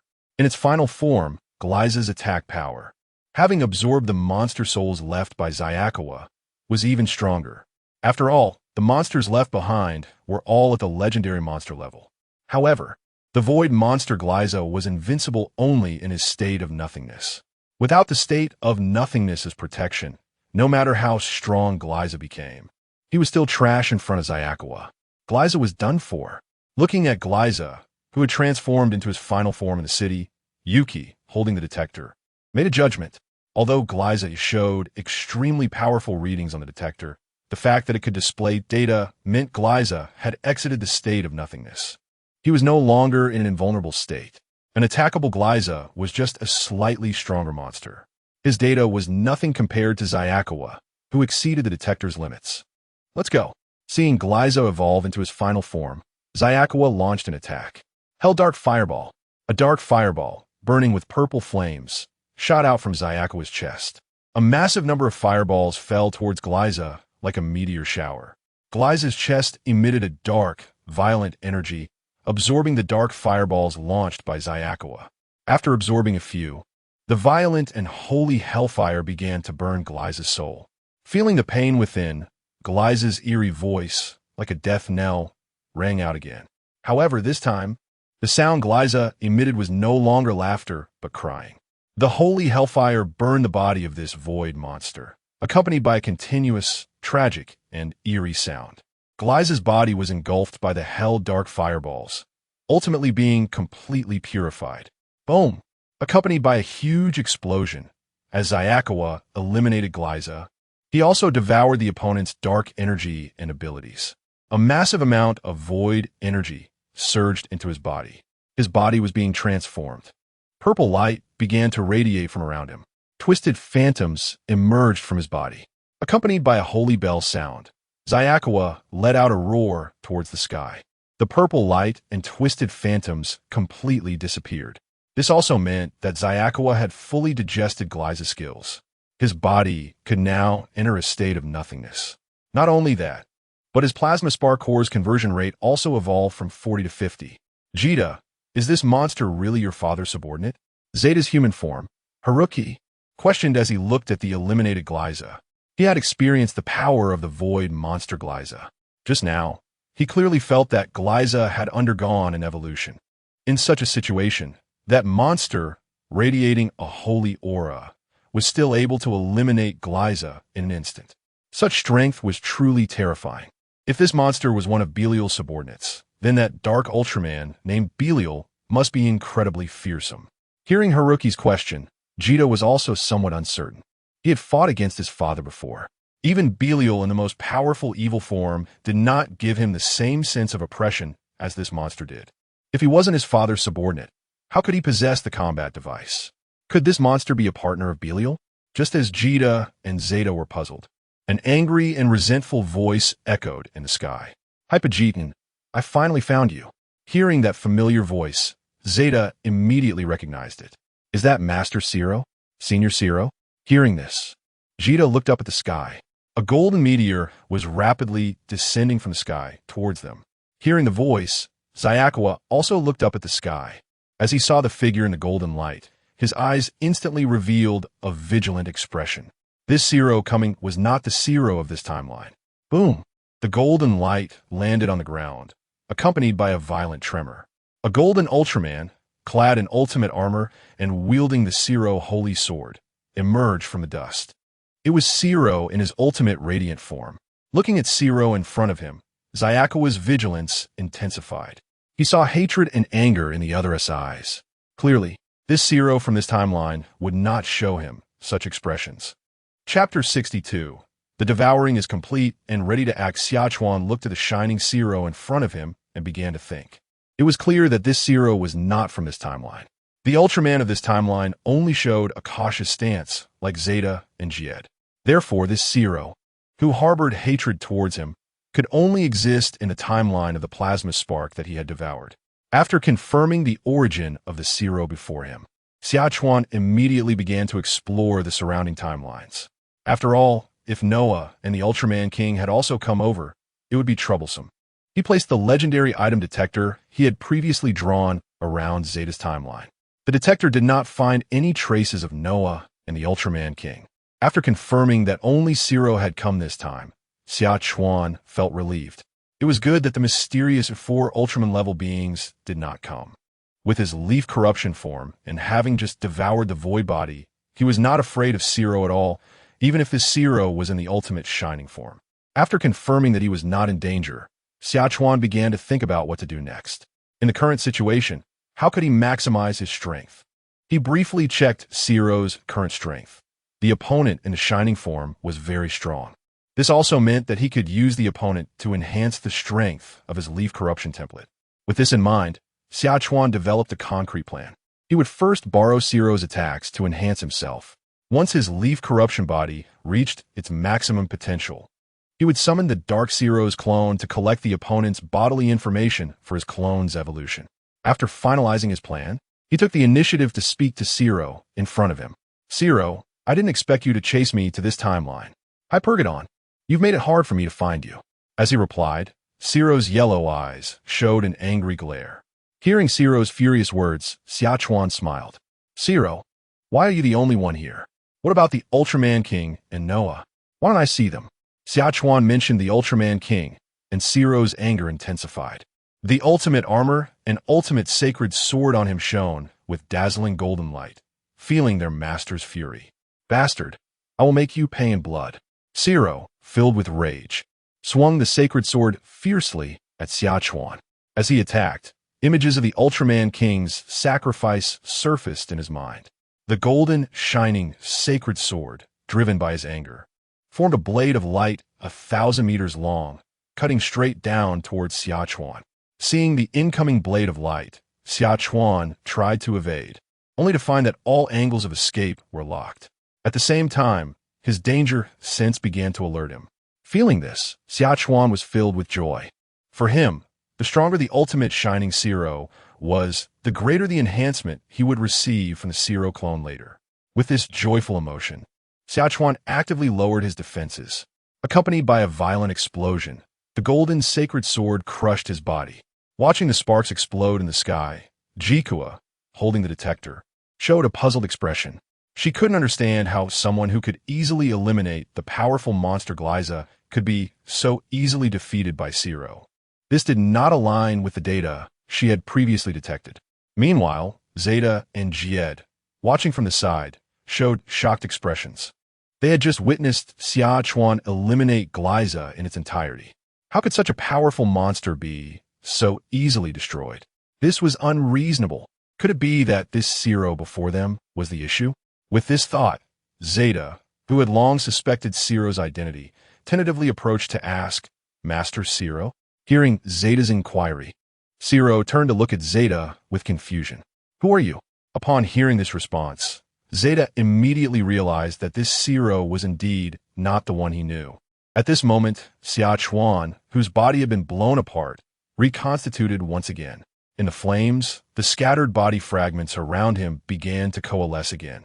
That powerful and holy body reappeared before everyone. Below, Kyouka looked at Xia Chuan, who had appeared once again, and her previous doubts vanished. She thought, how could such a powerful monster be so easily eliminated? After resolving her doubts, Kyouka began to observe Xia Chuan's state. She could clearly feel that the brilliance on him was much brighter than before, becoming stronger after death. As a monster expert, Kyouka immediately judged Xia Chuan's current state. Upon realizing Xia Chuan's condition, she looked on with curiosity. Hypergadon? This unique monster that becomes stronger after death is something I've never seen before. In the sky, Zeta and Jetton looked at the reconstituted Xia Chuan with astonished expressions. This monster had already been eliminated. How could it come back to life? Zero, looking at Xia Chuan, whose aura had become even more powerful, showed an expression of surprise. No way. I clearly attacked Xia Chuan using the method taught by the Ultraman King. According to the king, this attack should be able to suppress the opponent's regeneration and evolution skills. Why is Xia Chuan's current state completely unaffected? Zero, do you really think you can use the same move on me a second time? Xia Chuan mocked. After devouring the void body that took Glyza, he could enter the void state at any time. He chose to nullify the energy that could hinder his evolution with voidification. Bastard! Hearing Xia Chuan's mockery, Zero, filled with rage, launched another attack. Shining Emilium Slash. The powerful energy on his body gathered at the Ultraman hole atop his head, accompanied by dazzling golden light. A powerful beam of golden light shot straight at Xia Chuan. Just like before, Xia Chuan actively lowered his defenses. With a violent explosion, the Leaf Corruption Evolution and Regeneration skill activated. The body that had been destroyed began to restore itself. This time, the reconstituted Xia Chuan had lost the holy radiance. Instead, an aura of immense fear replaced it.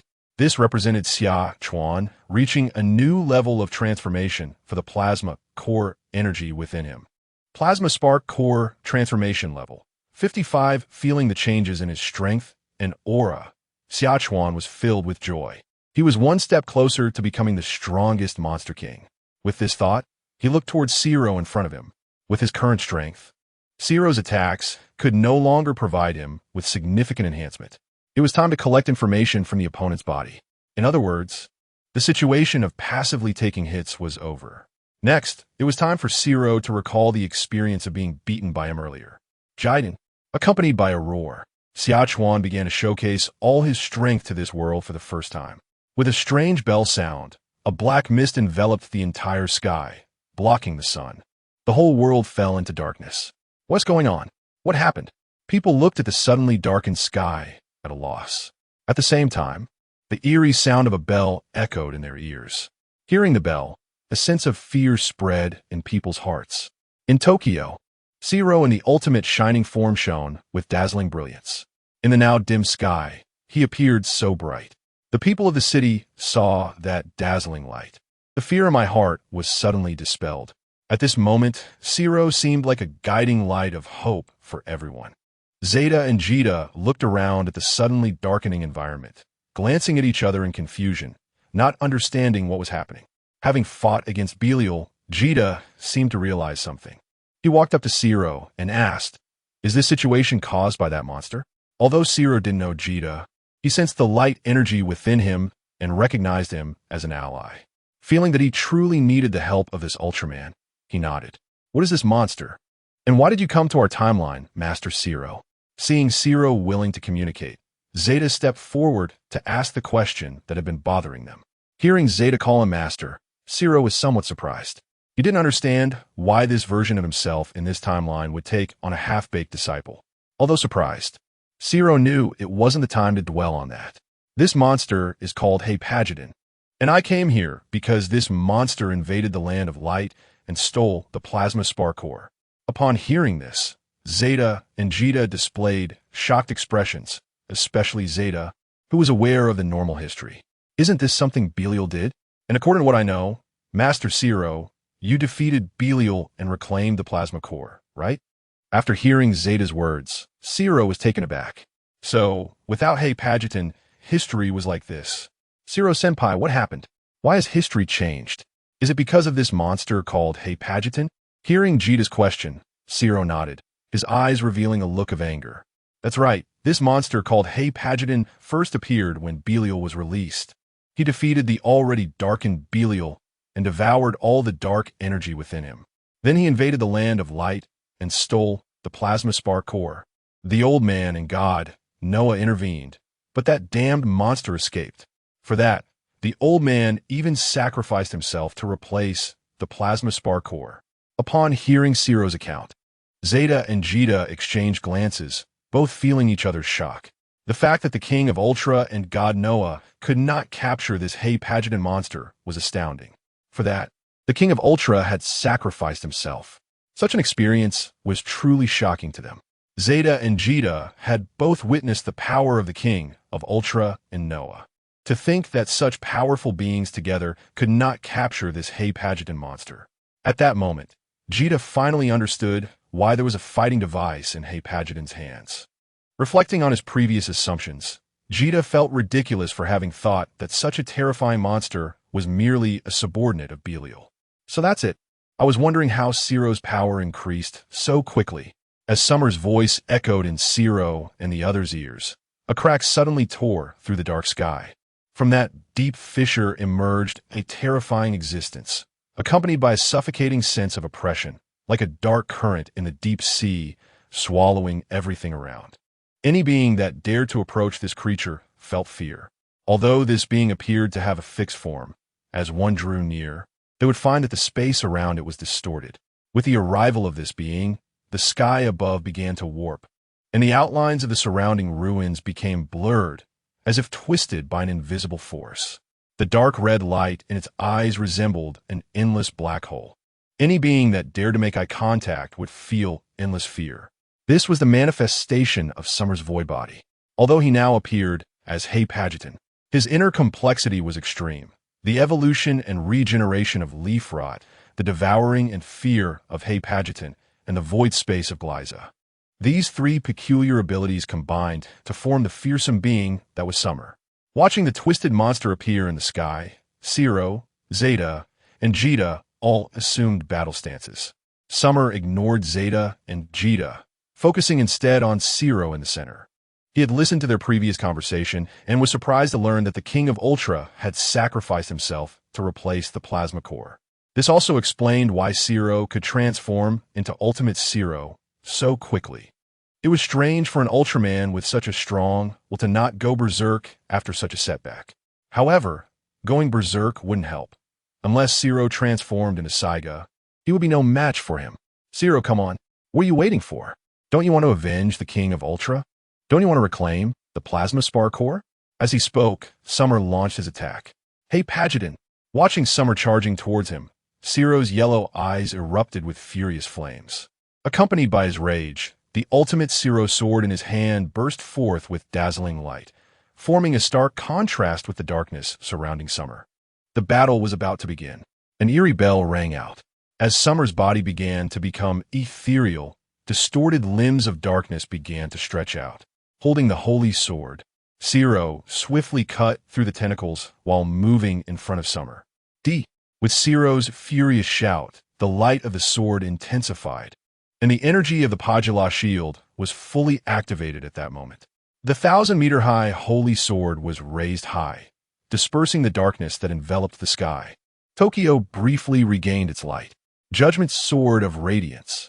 Like an angel's judgment, Zero swung the holy sword down fiercely. Void body. Summer's body began to become intangible, and the surrounding space warped.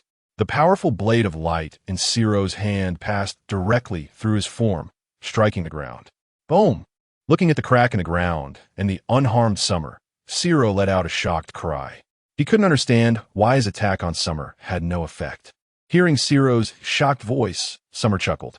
Now it's my turn, Zero. Hell Dark Fireball. A massive burning purple fireball erupted from Summer's chest, imbued with the energy of the Plasma Spar Core, making it even more powerful than before. Boom! The fireball struck Zero in the sky, causing his holy form to plummet to the ground. The entire earth began to tremble. Chapter 63. Noah's Arrival in Tokyo. The sky is shrouded in darkness. The once invincible warrior, Zero, lies helplessly on the ground. Rubble and dust bury the brilliance of his ultimate armor. The ultimate Zero holy sword, which was once in his hand, has been blasted aside. Meanwhile, Nakagawa stands towering above Zero. His distorted body radiates immense pressure. Anyone daring to look directly at him would have their soul overwhelmed by fear. On the other side, Jed watches Nakagawa's continuously twisting form in the sky and the fallen. Disheveled Zero on the ground, his eyes revealing shock. Though not the same Zero from a different timeline, he has witnessed the power of the ultimate radiant form. To be able to easily knock down this form of Zero gives Jed a comprehensive understanding of Nakagawa's strength. Why does this monster named Jetton possess Gryza's abilities? Zeta questions while looking at Nakagawa in the sky. Devour. Previously, Zero mentioned that this monster has the ability to devour other monsters. Presumably, this monster devoured Gryza and acquired the ability of nullification. Jed speaks with a serious tone. As members of the Ultraman, they must help Zero in battle. Nakagawa is already a formidable opponent, and now he has attained a form of nullification. It seems the next battle will be a tough one. Zeta, let us go together. The Zero from another timeline needs our help. All right. Nakagawa looks down at the three Ultramen gathered below. His red eyes reveal no emotion. As long as Noah doesn't appear, the outcome of this battle is already determined. Phoenix Impact, to buy time for Zero to regain energy. Jed takes the initiative to attack. His red body bursts forth with dazzling light. A colorful beam resembling a phoenix rushes towards Nakagawa. Seeing the incoming light, Nakagawa's body begins to twist, and a red energy barrier appears in front of him. Transformation. The moment the Phoenix Impact collides with the red barrier, the colorful Phoenix beam is tainted black and redirects its attack towards Zeta. Space transmission. Immediately, Nakagawa's figure teleports in front of Jed. Hellfireball. Boom. Accompanied by a violent explosion, Jed directly faces a burning black hellfireball. His red body is sent flying backward. Zeta is about to act, but the transformed Phoenix Impact arrives. Boom. Accompanied by Zeta's painful scream, his body is sent flying. After taking care of the two troublesome guys, Nakagawa kicks Zero, who is trying to stand, back to the ground. Get lost. Zero, kicked into the ground again, lets out an angry roar as his ultimate holy shield bursts forth with brilliant light. Seeing Zero about to erupt, Nakagawa immediately uses his Devour ability. A terrifying pull emanates from his body, and the energy Zero had just accumulated is instantly absorbed by Nakagawa. Master Zero. The red light on Zero's chest flickers as Zeta and Jed watch anxiously, struggling to stand up to help Zero. As Nakagawa absorbs Zero's energy, he releases a dozen dark hell fireballs from his chest. With the meteoric fireballs falling, Zeta and Jed's bodies are once again sent flying. The red light on their chests begins to flicker more violently. The two Ultramen wish to stand up, but their serious injuries prevent them from continuing the fight. They can only watch helplessly as Nakagawa devours the energy within Zero. After dealing with Zeta and Jed, Nakagawa focuses on absorbing Zero again. The sacred power of light continuously flows from Zero's chest into his body. Nakagawa directly infuses this energy into the Dark Pajira shield he drew. As Zero's power flows in, the Dark Pajira shield begins to analyze it. Soon, the Dark Pajira shield completes the analysis of the Radiant Zero form. Now, with the Dark Pajira shield, his Dark Zero clone has transformed into the Dark Radiant form. Just then, the probe he placed outside Zeta's timeline suddenly emits a dangerous signal. Noah's presence is rapidly approaching. Feeling the information in his mind, Nakagawa glances at Zero beneath him. Zero's eyes are filled with rage, and the red light on his chest keeps flashing. It seems Zero cannot resist and has been consumed of energy. But the rapidly approaching presence of Noah tells Nakagawa otherwise. Is he pretending to be overwhelmed in order to buy time? Looking at Zero, who is putting on an act beneath him, Nakagawa internally admires his performance. He thought the Radiant Zero form, being Zero's strongest form aside from Saiga, would be easily defeated. It turns out it was all to mislead him and delay him. However, it's unfortunate. He discovered early. Upon confirming Noah's imminent arrival, Nakagawa prepares to flee. Right now, he has not completely digested the energy of the Plasma Spark Core, so he will definitely not be able to take on Noah. Since he can't win, it's better to leave early. But before that, Nakagawa wants to thoroughly absorb Zero's energy. Devour. The pull within him escalates once again. The sacred power of light within Zero is continuously transmitted into Nakagawa's body. This time, it is not just Zero's power, but also the power of the King of Ultraman within him. As one of the mysterious four kings, the light power of the king is different from that of ordinary Ultraman. From this light power, Nakagawa feels something unique. Such a peculiar power. If I can analyze this successfully, my progress in converting the Plasma Spark Core will be much faster. Just as he thinks this, Zero, feeling the power of the King of Ultraman draining from within him, can no longer pretend. With a yell, he unleashes a dazzling light, and powerful energy breaks free from Nakagawa's grasp. Shining Elim Ray, the shining golden beam rushes towards Nakagawa. Facing the incoming light, Nakagawa charges forward. Boom! Accompanied by a violent explosion, Nakagawa's body is completely destroyed by the beam. During the reconstruction process, Nakagawa twists his body using his nullification ability, leaving behind a Dark Zero clone. Meanwhile, Nakagawa's main body enters the golden teleportation door and leaves Zeta's world. As Nakagawa departs, the clouds shrouding the entire Zeta world begin to disperse. Sunlight starts to shine upon the city again. Watching the sunlight appear, Zero feels an ominous premonition. That Nakagawa hasn't run away, has he? Just as he thinks this, a dark figure slowly emerges from the firelight. What? This is Dark Zero. Zeta and Jed, who have been watching from the sidelines, look at the dark figure emerging from the flames with shocked expressions. Because apart from the color, the dark figure is almost identical to Zero. What the heck? Looking at the Dark Ultraman who resembles him, Zero shows a shocked expression as well. How come this guy looks exactly like himself? What's up, Zero? Surprised? The main body, Xia Chuan, has already returned to the world of Tiga and has begun to project his consciousness onto the clone. He created this Dark Zero clone to unlock forms for the convenience of transforming plasma core energy. Once the radiant form was unlocked, this clone had already completed its mission. Therefore, to exploit the remaining value of this clone, Xia Chuan chose to keep it. He wants this clone to absorb the energy of Noah that is about to arrive. It's you. Hapagi done. Upon hearing that familiar voice, Zero was shocked but also relieved. Although he didn't know why Hapagi Dun had taken on a form similar to his, as long as he hadn't run away, it was fine. Once the great god, Noah, descends, everything will be over. The only thing he needs to do now is to hold the opponent back. Bastard. Turn back into your own body. Don't use my appearance. Aimerim cutting.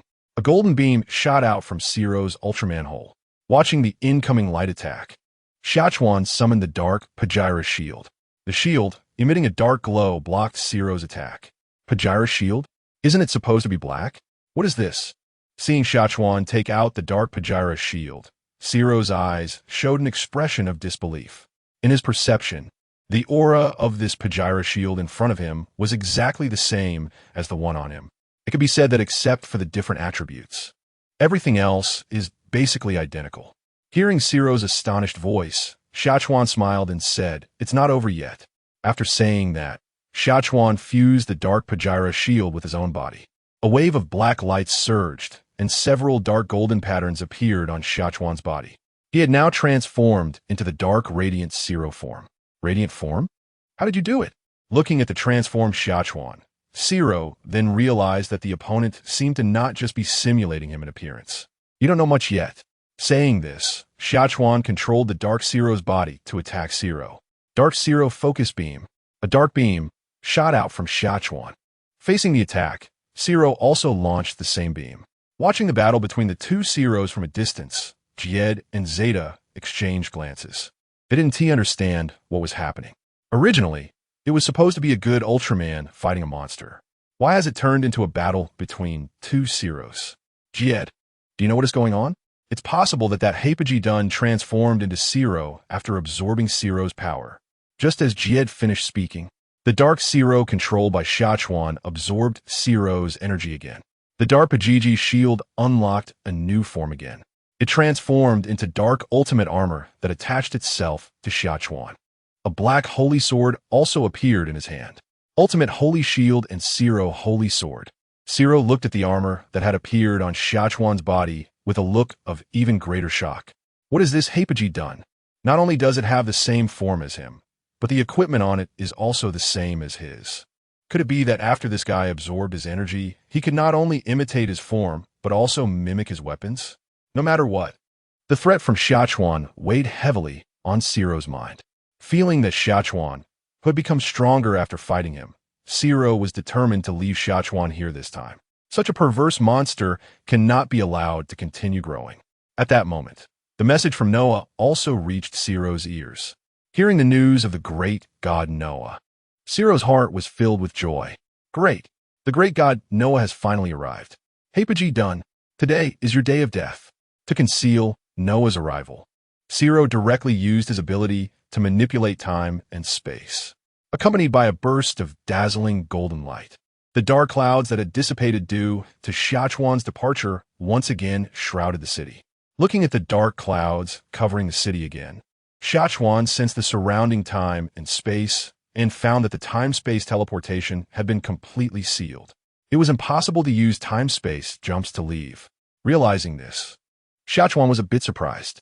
He didn't expect Zero to have such a trick. At that moment, Xia Chuan felt something and looked up at the sky. A dazzling light pierced through the dark clouds, followed by a powerful wave of divine energy. Then a huge figure descended from the sky. With the arrival of this figure, the dark clouds that had shrouded the city were instantly dispersed. Sunlight began to shine on the city. At the same time, the powerful light energy began to spread outward. Previously hiding underground due to serious injuries, Zeta and Jed were instantly replenished with energy. Everyone's gaze was fixed on the figure descending from the sky. That figure was tall and mighty, its silver armor flashing with light under the sunlight. Its eyes, like two emerald gems, revealed a gaze of holiness and wisdom. Noah Ultraman. It's Noah. Jed and Zeta looked at the giant shrouded in light with excited expressions. The inner heaviness they felt due to Xia Chuan's strength instantly lifted. No matter how strong Xia Chuan was, he could never match the great god Noah. Everything is over. Hypage done. It's over. Everything is finished. You ran fast last time, but this time all time and space are sealed. You can't escape. Seeing Noah Ultraman descend, Zero, who had been bouncing around, also relaxed. In his view, with Noah arriving in the city, everything was over. Xia Chuan's fate was already sealed. The previous account of the invasion of the Land of Light and the sacrifice of the King of Ultraman would also be settled. Hypage done. Your life is about to come to an end. Hearing Zero's voice, Xia Chuan smiled, but chose not to respond. Instead, he looked toward Noah. That silver body shone with divine light under the sun. While Xia Chuan was looking at Noah, Noah's gaze was also fixed on Xia Chuan. You are very special. Hypage done. Chapter 64. Determined Noah returns to the world of Diga. Xia Chuan watched as Noah's gaze lingered on the dark Pajira shield on him, realizing that the other was puzzled as to why he possessed it. Of course, he would explain how he came to have that item. This monster is completely different from the Hypageddon I know. You have many characteristics of various monsters. Some of these traits I've rarely seen. How did you acquire these powers? Noah felt the hellfire within Xia Chuan and the Pajira shield on his body, feeling quite confused. All these powers belonged to him. How did this monster, Xia Chuan, obtain them? He had previously suspected that Dark Zaki was involved, so he specifically sought him out and, after severely injuring him, confirmed that Xia Chuan was not under his influence. This made Noah very curious about Xia Chuan's origins. Why does the great Noah tell him so much? Just take him down and retrieve our plasma spark core energy. Hearing Noah banter with Xia Chuan, Zero could hardly sit still. His only thought was to quickly get the plasma spark core energy back to free the old Ultra. Capturing me won't be so easy. Hearing Zero's words, Xia Chuan chuckled and then actively launched an attack on Noah. After all, his body was a clone, which was perfect for testing Noah's strength. Hell Black Fireball.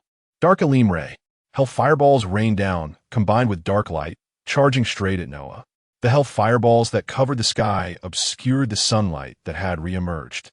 It was as if the apocalypse had arrived. The silver giant in the city center watched the incoming fireballs with flickering eyes.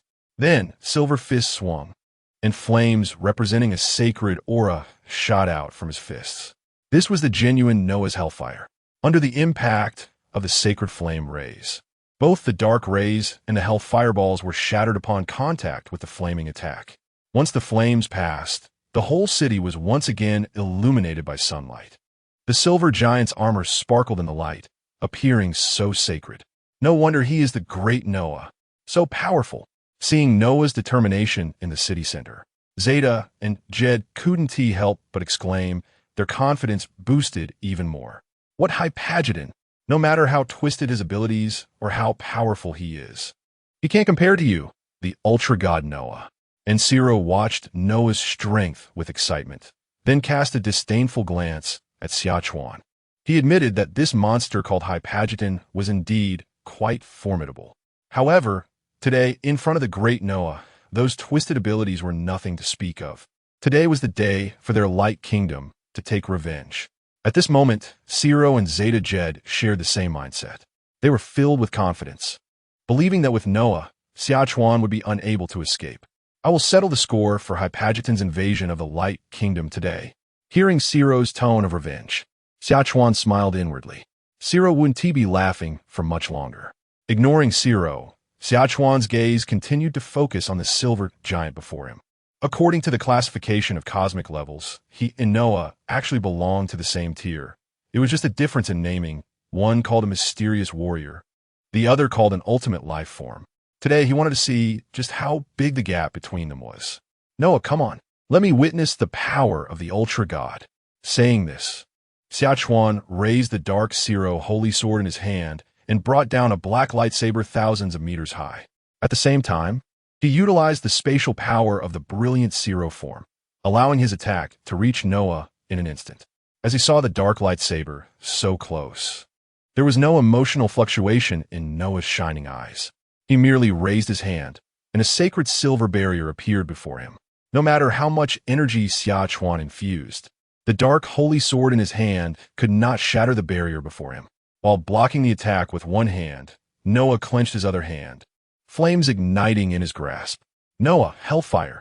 The flames with a sacred aura surged forth once again. This time, unlike how he had dealt with Zero before, Xia Chuan did not actively lower his defenses. Instead, he redirected all the energy within him to form a black barrier before him. Boom! The burning flames shattered the black barrier upon contact. The next moment, the flames instantly engulfed Xia Chuan's body. The soul-deep pain made Xia Chuan emit a painful wail. Although it hurt immensely, he still gritted his teeth, gathering the soul-deep sacred power into his body and transferring it to the Dark Pajira shield. After transferring the power, Xia Chuan decisively returned the Dark Pajira shield to the system space. This item was his greatest gain from coming to the Zeta world. Having completed everything, Xia Chuan shouted loudly, "Goodbye, everyone." After saying this, he commanded the Dark Zero clone to transform. Plasma Spark Core Conversion Degree 75. As the conversion degree increased, the Dark Zero's body completely vanished from this world, and Xia Chuan's consciousness returned to the Diga world. At this moment, in Noah's silver eyes, which had no emotional fluctuations, a ripple of expression appeared. Meanwhile, Zero felt an ominous premonition upon hearing Xia Chuan's farewell.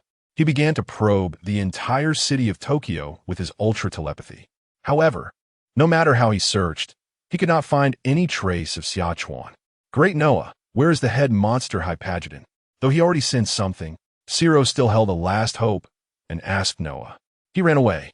After a moment of silence, Noah answered Zero's question truthfully, his tone laced with a hint of regret and surprise. He had sensed something was off while burning Xia Chuan's soul. It seemed the other S body was not complete. Just as he was about to confirm, the other S body had directly vanished before him. He had already sealed the entire space-time of the Zeta world before coming here. Even if the Ultra King and Ryujito came, it would have been impossible for them to leave without alerting him. Yet this monster called Hypageton managed to do it. At this moment, Noah began to understand why the Ultra King felt so regretful when he couldn't catch the opponent back then. He reminded himself to seize the opportunity and act quickly next time. He probably realized that after that mistake, capturing this monster again would be very difficult. This time, Noah believed he had learned from his previous lesson. Not only had he come silently, but he had also prepared all the means he knew to seal space. Yet despite such thorough preparation, Hypageton still escaped. At this moment, Noah elevated the threat level of Hypageton above that of Dark Zaki. Monsters like this, with rapid evolution, incredible abilities, and tremendous speed, were far superior to Dark Zaki, who only knew how to withstand attacks. He ran away, and Noah, you let him escape. Zero's tone was filled with disbelief. He felt as if his previous actions were those of a clown. How could this be? Noah, as the god of Ultraman, stood as one of the most iconic powerhouses in the entire universe, with his personal seal. How could he let Hypageton escape? Zero truly couldn't believe this outcome. Zeta and Jed beside him were equally astonished. They hadn't expected that the great god Noah would intervene, and yet that monster named Hypageton was able to escape. At that moment, Jed fully understood why this monster could surpass his father and accomplish the feat of seizing the plasma spark core. It was indeed abnormal. To escape from Noah's hands was something else entirely. If it had been Belial, Jed was sure his cheap father wouldn't have gotten away. Meanwhile, Zeta also recognized the power of that monster named Hypogeddon. At the same time, he felt a sense of relief that this monster didn't exist in his timeline. Otherwise, the end of the Ultraman would be upon them. So what will the great god Noah do now? Zero asked anxiously. As long as the plasma spark core wasn't retrieved, the King of Light would have to remain in the plasma spark tower.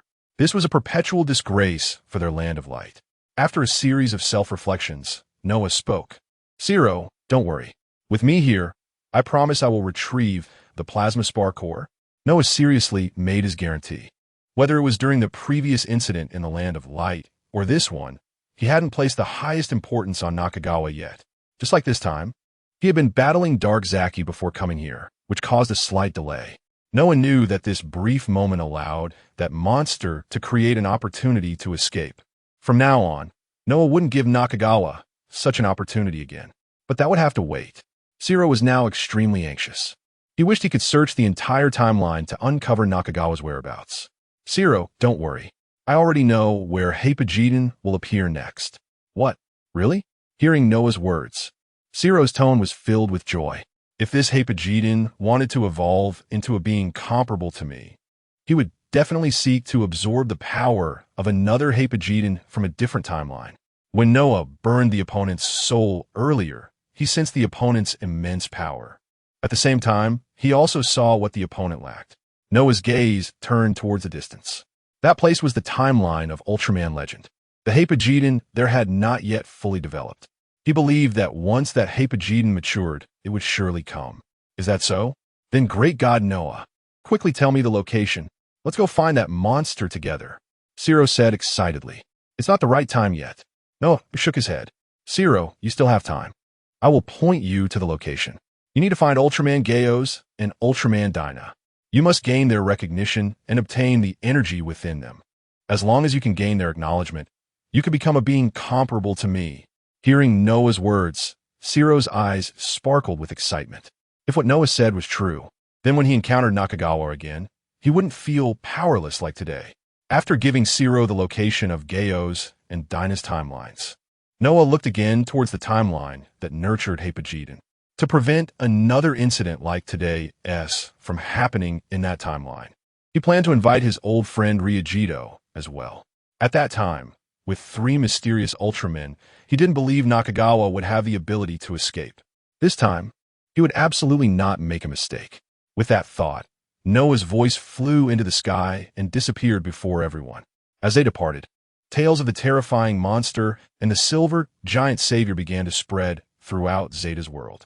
On the other side, back in the timeline of Dyna, Nakagawa was receiving a personal massage from Chimera.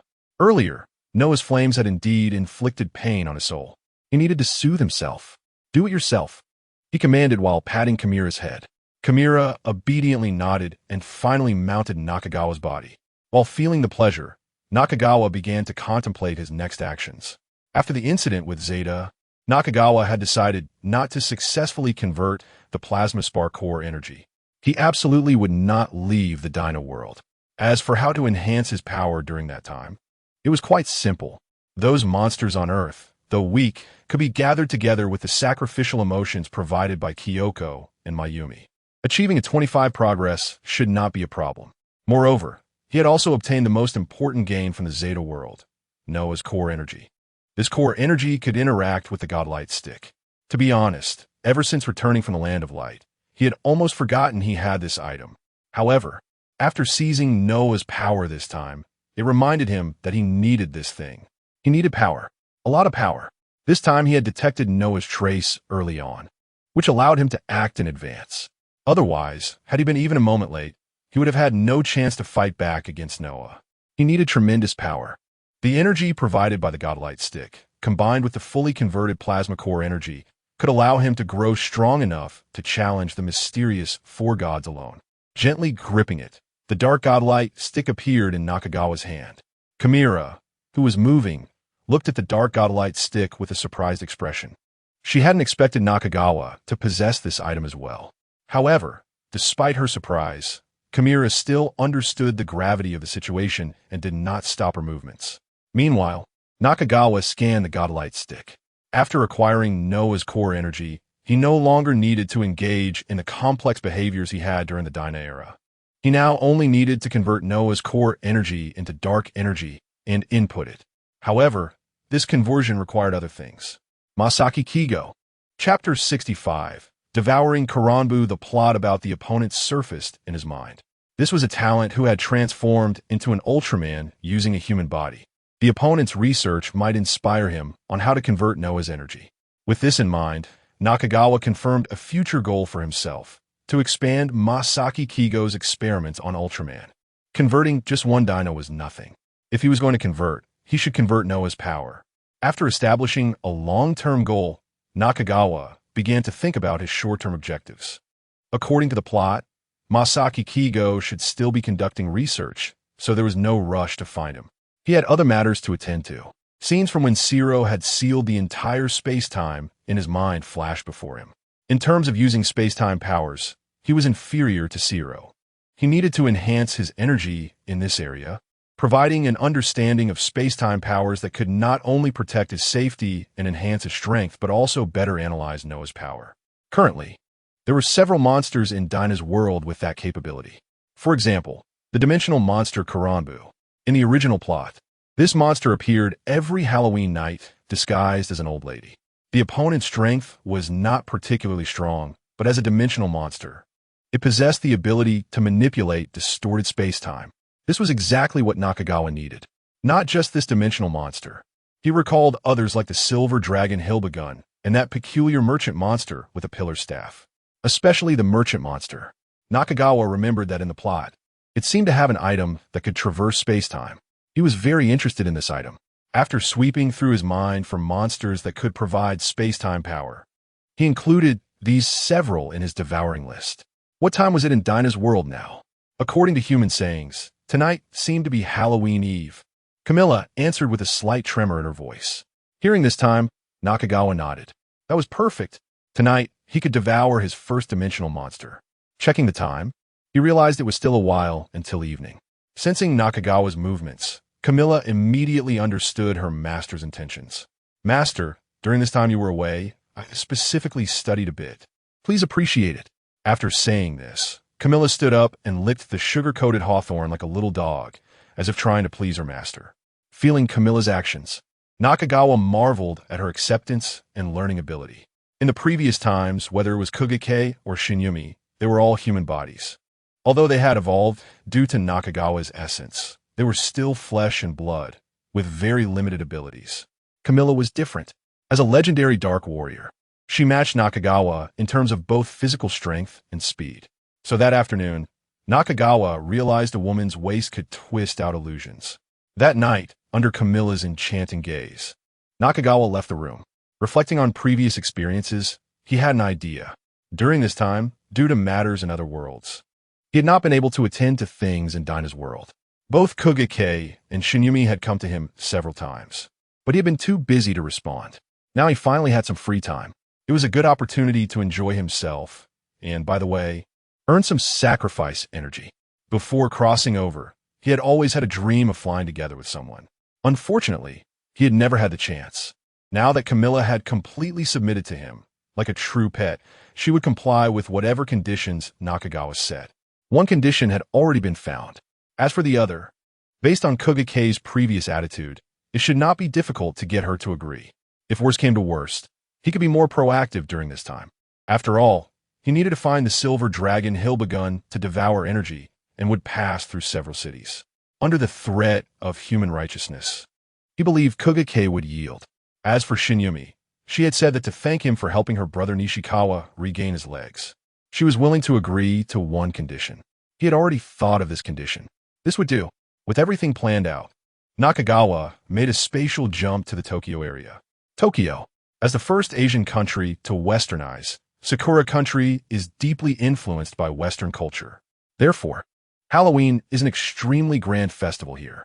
Many adults and children dress up as all sorts of monsters and ghosts on the streets. Children with odd costumes go door to door, asking for candy. No candy, no treats. Walking on the bustling street. Nakagawa enjoyed the lively atmosphere while using a detection device to search for Karanbu's traces. Soon, the instrument in his mind indicated the opponent's location. Following the direction provided by the detector, Nakagawa arrived at an intersection. Ahead, an ugly old lady dressed as a witch was enthusiastically calling out in front of a small cart full of lollipops. Children with dreams, come here. I have plenty of lollipops for you. I want one. Give me one, old lady. A group of children surrounded the witch, raising their hands happily. Seeing a scene that matched his memory, Nakagawa knew he had not made a mistake. Just then, a voice rang out beside him. Supervisor Nakagawa, you're also here for Halloween. Long time no see. Hearing the voice, Nakagawa turned around to see Rina dressed as Catwoman, smiling sweetly at him. Behind her, Daigo avoided Nakagawa's gaze, feeling uncomfortable for some reason. Whenever he encountered this supervisor, he felt uneasy all over, an involuntary sense of fear rising in his heart. After his gaze swept over Daigo, Nakagawa's attention lingered on the lollipop in Rina's hand. Rina, it's best not to eat things from street vendors. He casually reminded her before shifting his gaze back to the old witch. At that moment, the old witch seemed to sense something. After glancing in Nakagawa's direction, she immediately pushed away the surrounding children. Without caring, she quickly fled with her cart. Huh? Why? Hey! Rina was about to ask when she saw Nakagawa's figure chasing after the old witch. Daigo also turned his gaze toward the witch. Upon seeing her, he immediately noticed something strange. She had no shadow. Don't eat it. That old witch is suspicious. Daigo quickly realized there was something wrong with the old lady's goods and immediately knocked the lollipop out of Rina's hand. She has no shadow when she runs away. Seeing Rina's bewildered expression, Daigo explained specifically. Hearing this, Rina finally understood what Nakagawa had meant earlier. Supervisor Nakagawa is amazing, she said gratefully, watching Nakagawa's departing figure. On the other side, Nakagawa chased after Karanbu's trace to an open area. Although this open area appeared to be fine on the surface, there seemed to be nothing unusual, yet in Nakagawa's perception, the air here had a thick magnetic field response. Sensing the distorted space-time power around him, Nakagawa nodded in satisfaction. Although Karanbu's strength was not impressive, its mastery of space-time power was quite substantial. The one who is devoured will greatly enhance their understanding of spatial abilities. Based on his perception, Xia found the focal point of the distorted space-time. As he reached out, when he reappeared, he had already traversed through time and space to an alternate dimension. Looking at the old Western-style villa in front of him, he realized he had arrived at Karanbu's lair. Feeling the dense power of space-time around him, a look of joy appeared in Xiao's eyes. He didn't expect this alternate dimension to be something similar to an object. The Western-style villa in front of him was the entity itself. Moreover, according to his perception, this alternate dimension had a great effect on enhancing his space-time power. It was an unexpected delight. It was worth it for him to play a chase game with Karanbu earlier. After glancing at the house in front of him, Xia began to transform. Accompanied by a burst of black light, the massive body of Hypageton appeared in this alternate dimension. With his arrival, the entire alternate space was covered by dark clouds. A breath of fear began to permeate the alternate dimension. This was a power he gained from devouring Glyza. Any creature that gazed at Xia would involuntarily feel fear. Inside the old Western room, on the second floor, a dim light was on, and a figure dressed as a witch was looking in terror at the book in her hands. The book reflected the situation outside like a mirror. Seeing the towering figure of Xia, exuding a terrifying aura, Karanbu was dumbfounded. Just looking at the monster displayed on the screen made her feel fear. Where did such a powerful monster come from? She had never seen anything like it when she woke up during Christmas. Run! After a quick assessment of the situation, Karanbu chose to escape. Such a powerful monster was not something she could contend with. She hurriedly used her ability to distort space-time to flee. Oh, outside, Xia, who was originally troubled about devouring Karanbu without damaging the alternate dimension, suddenly discovered that Karanbu was abandoning the dimension and escaping. This saved him some effort. He quickly took control of the alternate space. An ancient book was drawn into his space. Following that, with a ripple of spatial distortion, Xia and the transformed monster Karambo appeared in the original clearing. Jetton. The members of the victory team who rushed over upon receiving Dagu's message showed fear on their faces as they looked at Jetton, who appeared before them. This monster had reappeared.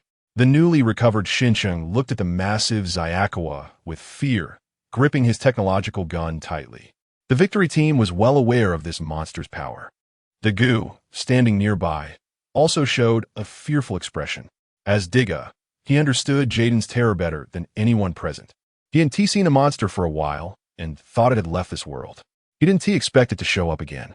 What should he do next? Dagu's gaze turned towards the towering Xia, and in his perception, the opponent's strength had grown even stronger.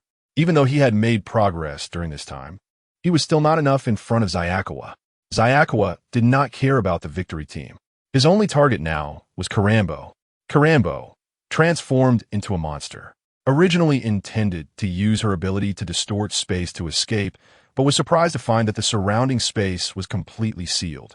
The only way she could escape was to fly out. However, trying to fly in front of Xia, who possessed the ability to teleport through space, was impossible.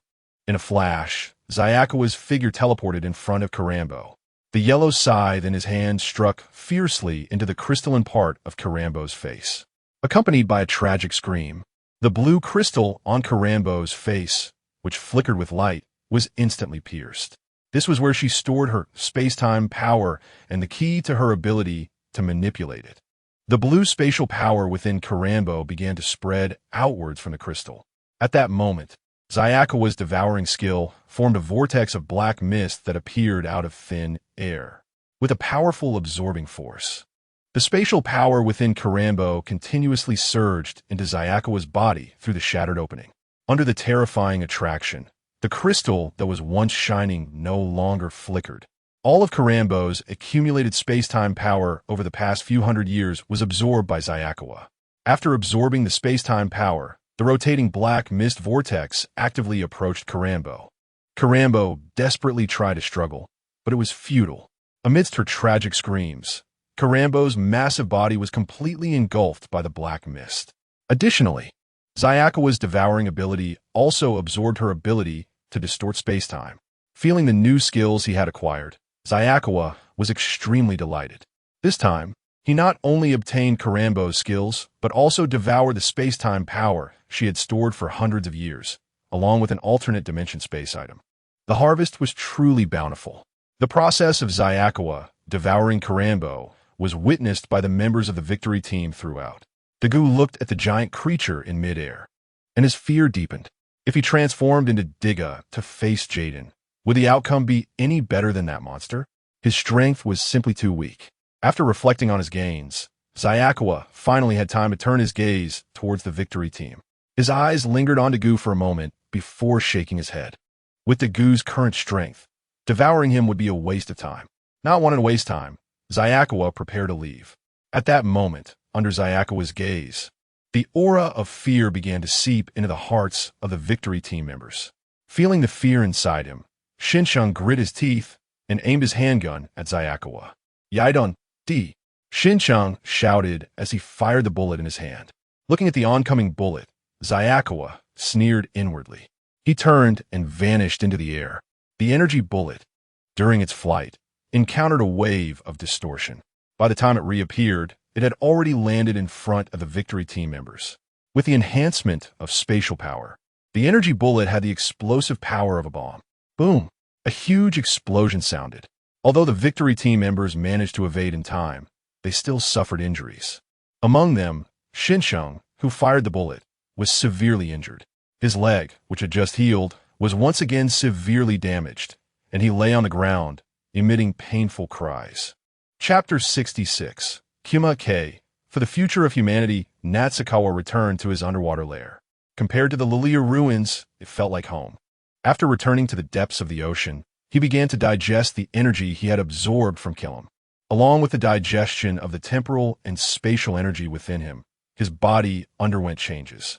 The two yellow crystals on his chest began to emit a faint blue light, resembling an Ultraman timer at first glance. Besides the physical changes, Natsukawa's ability to manipulate time and space was greatly enhanced. Distorting space. As he used the skill, an independent dimension with a radius of 1,000 meters appeared, centered around him. Feeling the space he created, Natsukawa reached out his hand. Suddenly, ships that were originally floating on the surface of the Pacific Ocean discovered that 1,000 meters of seawater had vanished from the center of the ocean, revealing an unprecedented spectacle of an empty area at the ocean's center. People gazed at the scene and hurriedly took photos to upload online. Meanwhile, the crew members who had experienced the previous incident of flames engulfing the ocean were frozen in place, fearing they would meet the same fate as the unlucky ones burned by flames before. After this incident, the name Pacific Demon Sea became even more notorious, and the number of passing ships dwindled significantly. The cost of transporting goods by ship had increased more than tenfold compared to before Natsukawa's arrival. Natsukawa was unaware that his experiment with skills had led to a decrease in the number of ships navigating the Pacific. He was currently satisfied with the effect of his spatial distortion. Killam, who had the same skill, could only create a dimension the size of a park, while he, with his enhanced strength, could cover over 1,000 meters.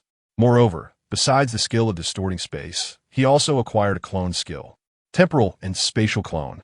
As soon as he finished speaking, a ripple of light appeared on his body, and a clone identical in appearance to him emerged. With the appearance of the clone, Natsukawa's massive body vanished from its original spot and instantly appeared in the independent dimension he had created. Meanwhile, the clone remained in place. Natsukawa referred to this entire operation as shift and swap. In the face of imminent danger, he could use this trick to confuse his opponents, like Noah and the others. His clone inherited his ability of regenerative rebirth, making it tough to defeat, even though it couldn't T-attack. In critical moments, it could buy him precious time. In addition to the clone and distortion skills, Natsukawa also gained items from the independent dimension. Let me see what this dimension is like. Next, he manipulated a book into the independent dimension. Due to Natsukawa's strength, this dimension was much larger than when it was in Killam's hands. He estimated it to be about the size of a city. The entire space had undergone significant changes. Everywhere he looked, the surrounding space was distorted, and the distortions refracted various colors.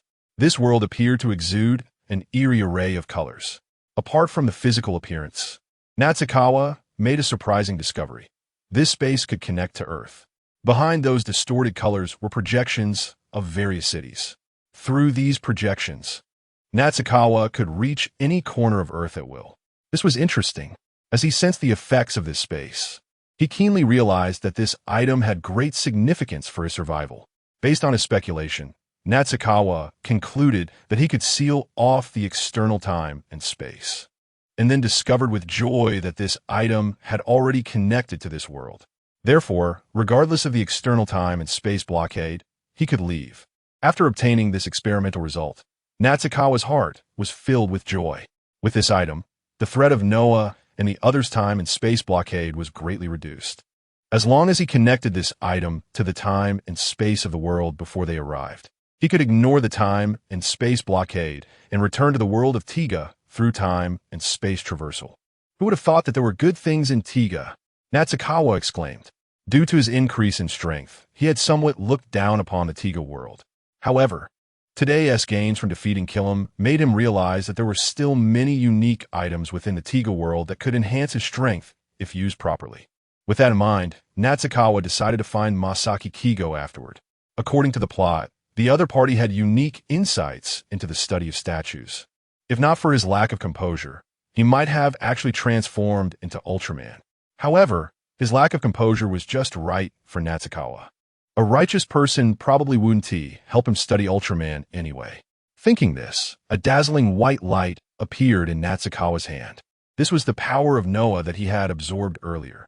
What is the point of studying Tiga? If he were to study, it should be Noah. Imagining a future where an Ultraman empowered by Noah's strength would appear in the Tiga world, Natsukawa was filled with anticipation. If this could really succeed, not only would the conversion rate of his plasma spark core increase, but the powerful energy provided by the Dark Godlight stick would also have a source. After making this decision, Natsukawa's figure headed towards TPC. He needed to ask Senjusuke to help find Masaki Kigo. Meanwhile, a meeting about Natsukawa was also being held within the TPC. In the conference room, the entire TPC leadership was gathered to discuss the reappearance of Natsukawa.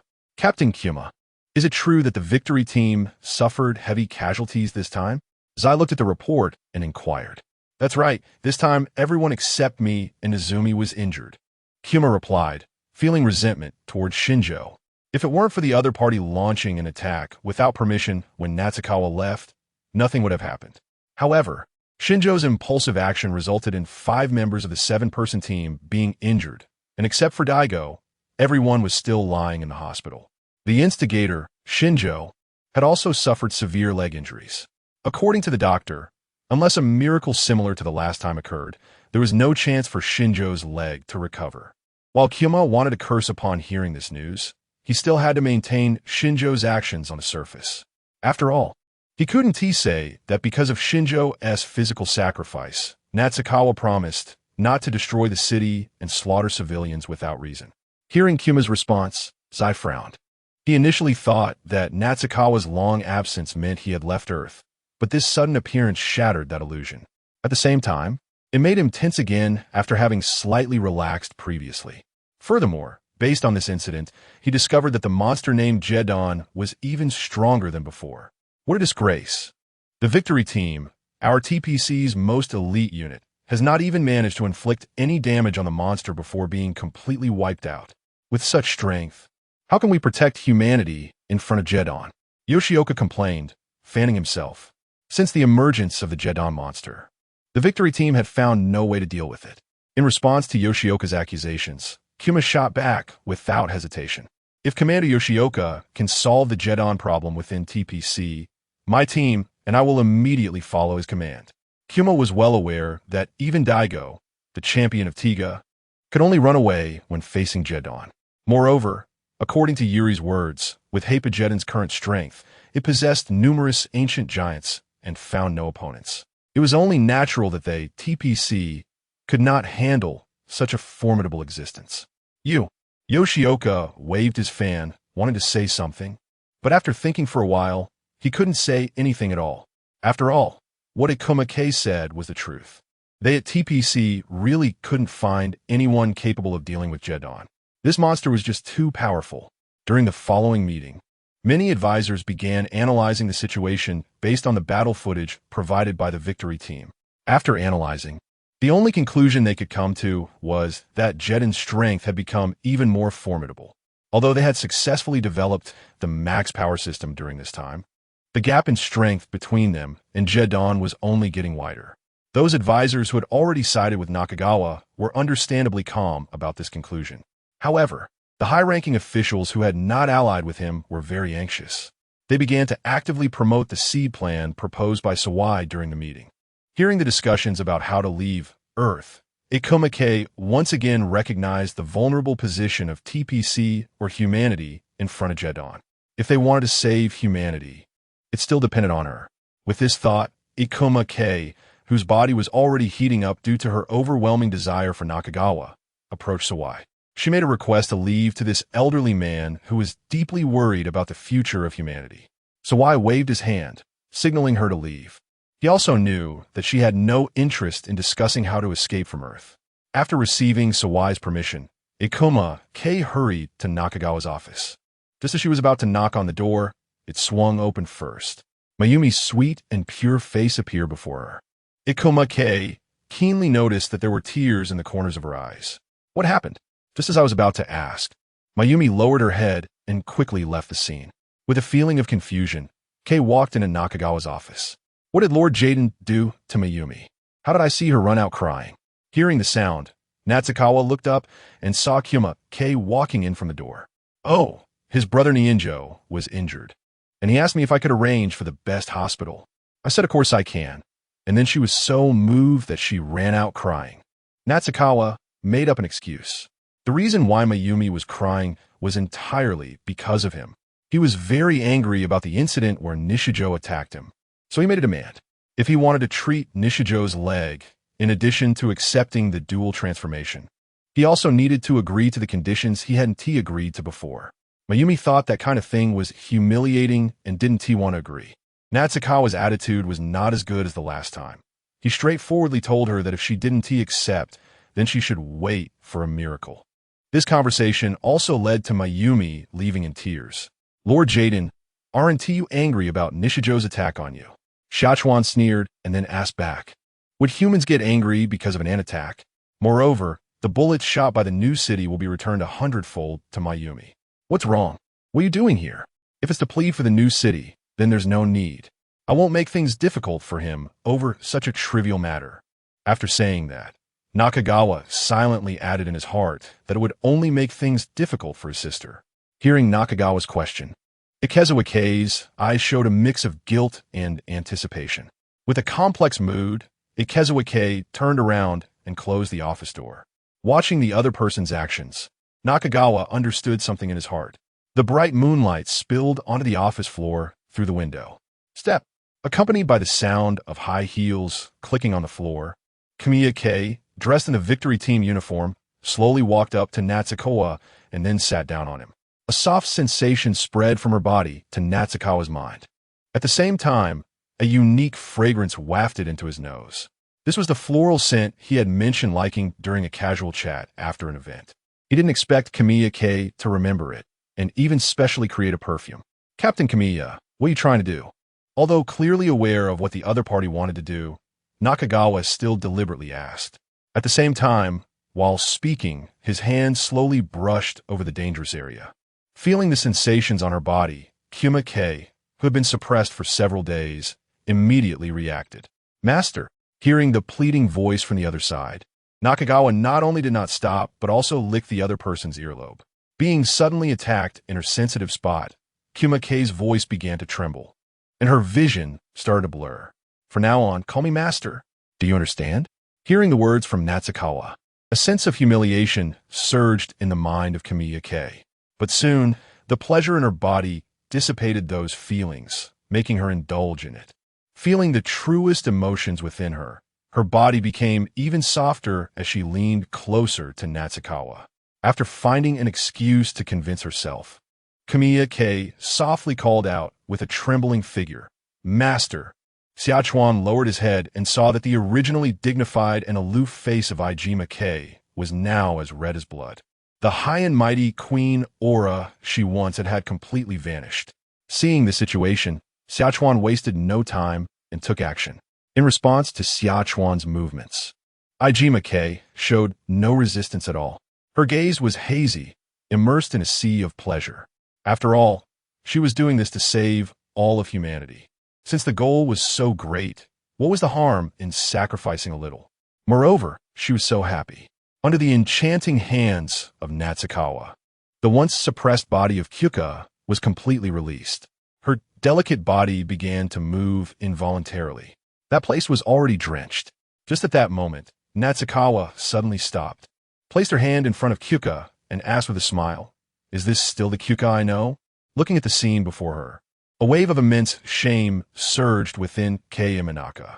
But soon, amidst this overwhelming shame, she felt a sensation she had never experienced before. A special kind of pleasure. Driven by this unique psychology, Kei Imanaka slightly parted her lips and extended her tongue, licking Shikawa's finger. Chapter 67. Masaki Kigo, I am doing this for the future of humanity. After comforting himself like this in his heart, Kijima K completely relaxed. With the relaxation of his mood, his beautiful eyes turned into a clear spring. At this moment, he could not remember any identity or shame. Outside the office, Senjuzi K had long been standing guard, ensuring that no unexpected disturbances would interrupt the inside space. Inside, the victory team's uniforms were thrown on the floor. Under the bright moonlight, the water on the floor shimmered. Faintly, it seemed that the sound of a woman's weeping and pleading could be heard. In the morning, Kijima K, looking tired but radiant, walked out of the office. Having not slept all night, he needed to ask for leave. As Kijima K left, Senjuzi K, who had been guarding at the door all night, walked in. Sir, I have investigated the information you wanted about Masaki Kigo. His company is in Kumamoto City. Here is the specific location. Looking at the information handed over by Senjuzi K, Nakagawa nodded. Last night, the emotional sacrifice produced by Kijima K advanced the progress of the plasma spark by one again. Now it was time to turn his attention to Masaki Kigo. I'll step out for a bit. You handle the TPC matters yourself. After saying this, Nakagawa's figure disappeared from the office. He reappeared in the special space he had obtained earlier. Finding the projection of Masaki Kigo's company in Kumamoto City, Nakagawa directly used spatial transmission to teleport over. In Kumamoto City, Masaki Kigo was in the underground ruins beneath his company. Looking at the giant stone statue in front of him, his eyes were filled with excitement. He stepped forward and stroked the ancient rock with both hands. Looking at the super ancient text on it, Masaki Kigo clenched his fists. His research was already halfway done. Once he succeeded and took the transformation device from that useless Dagu, he could become Ultraman through his own efforts. At that time, he would lead humanity to greatness. Thinking about transforming into a giant, Masaki Kigo felt a rush of excitement. With his genius, as long as he transformed into Ultraman, all terrifying monsters like Jetton would bow before him. His hands once again caressed the statue's body, and Masaki Kigo slowly spoke. You won't have to wait much longer. Giant statue, once my research succeeds, I will use your body to recreate the glory of Ultraman. What Diga, what TPC? They're all useless and can't even handle a single monster. Recalling Daigo's performance against Jetton, Masaki Kigo felt a surge of anger. What a useless human form. A giant so powerful, yet unable to defeat a monster. And that TPC, according to the information Dr. Danny told him, the higher-ups had already begun discussing how to escape this planet under Jetton's pressure. They even pretentiously called it the Fire Seed Plan as a cover. Isn't that just surrender? A bunch of useless people. Masaki Kigo despised the TPC and the Victory Team in his heart, especially Dagu, the human form of Diga. If he had been the one to evolve into a superhuman, the situation would definitely not be like this. But it didn't matter. Masaki Kigo had always loved challenging difficult things. Now, he would be the savior of humanity, rescuing this Earth threatened by monsters. Wait, foolish humans. Masaki Kigo will become the savior of humanity and rescue you from Jetton's grasp. After expressing his thoughts to the giant statue, Masaki Kigo turned to leave. However, at that moment, a dark humanoid monster stepped out from the distorted space in front of him. Looking at the insect-like humanoid monster wielding two scythes, Masaki Kigo felt a surge of fear inside, his legs unconsciously beginning to tremble. Jetton. Hearing Masaki Kigo's trembling voice, Nakagawa smiled. He had heard what the other party said just now. Indeed, his personality was as arrogant as portrayed in the show. Masaki Kigo, you want to become Ultraman? I'll give you that opportunity. Nakagawa stated directly, not minding Masaki Kigo's previous disrespect. It was merely the delusions of a weakling. Once the other truly transformed into Ultraman, he would know what fear was. What opportunity? Masaki Kigo questioned, biting his lip until it bled to avoid being affected by Nakagawa's aura of fear. In response to Masaki Kigo's question, Nakagawa took out the Noah material he had collected from the system space. With the emergence of Noah's power, the originally dim underground ruins were instantly illuminated. This is the power of light. Seeing the light of Noah, Masaki Kigo's eyes revealed excitement. He felt that the energy in front of him was even more advanced than Diga's energy. Moreover, with this, he would no longer need to research the void. Do you want it? Nakagawa asked, looking at Masaki Kigo's excited expression. What do you want? Do you want me to submit to you? Masaki Kigo questioned, simultaneously preparing himself to submit to the monster before him. Of course, if you are willing to submit to me, I will give you this. Hearing Nakagawa's words, Masaki Kigo bowed without hesitation. Lord Jetton, I will pledge my loyalty to you. I will obey any of your arrangements. Nakagawa smiled inwardly at Masaki Kigo's flattering words. Such people, such empty words, were just for show. It didn't matter. He did not need Masaki Kigo's loyalty. Then Nakagawa tossed the light orb of Noah to him. Research this well, then hand over the results. Especially when you transform into a giant. I want to witness the whole process. Feeling the powerful energy contained in the glowing orb in his hand, Masaki Kigo was filled with excitement. With this, his research speed would accelerate. In a month, I should be able to find a method to use this light to transform into a giant. Don't worry, Lord Jetton. I will quickly research the secret of transforming into the statue. Masaki Kigo said greedily, looking at the orb in his hand. How long will it take? Nakagawa inquired about the specific research timeline as it pertained to his future plans. A month. Upon hearing this, Nakagawa directly shook his head. That timeline was too long. According to the timeline he had explored, in 3 weeks, the Jetton in the Ultraman legend world would mature. He needed to crack Noah's power before that to obtain the power of the Godlight Stick. But Lord Jetton, this is already my fastest speed. After all, I'm still just a mortal. Moreover, my company's research equipment needs to be updated. The power you gave me is too advanced. These are all irresistible forces, and I cannot change that. After listening to Masaki Kigo's complaints, Nakagawa thought for a moment.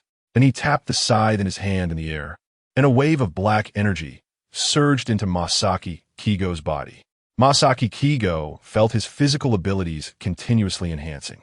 Not only did his body possess endless strength, but his mind also became clearer.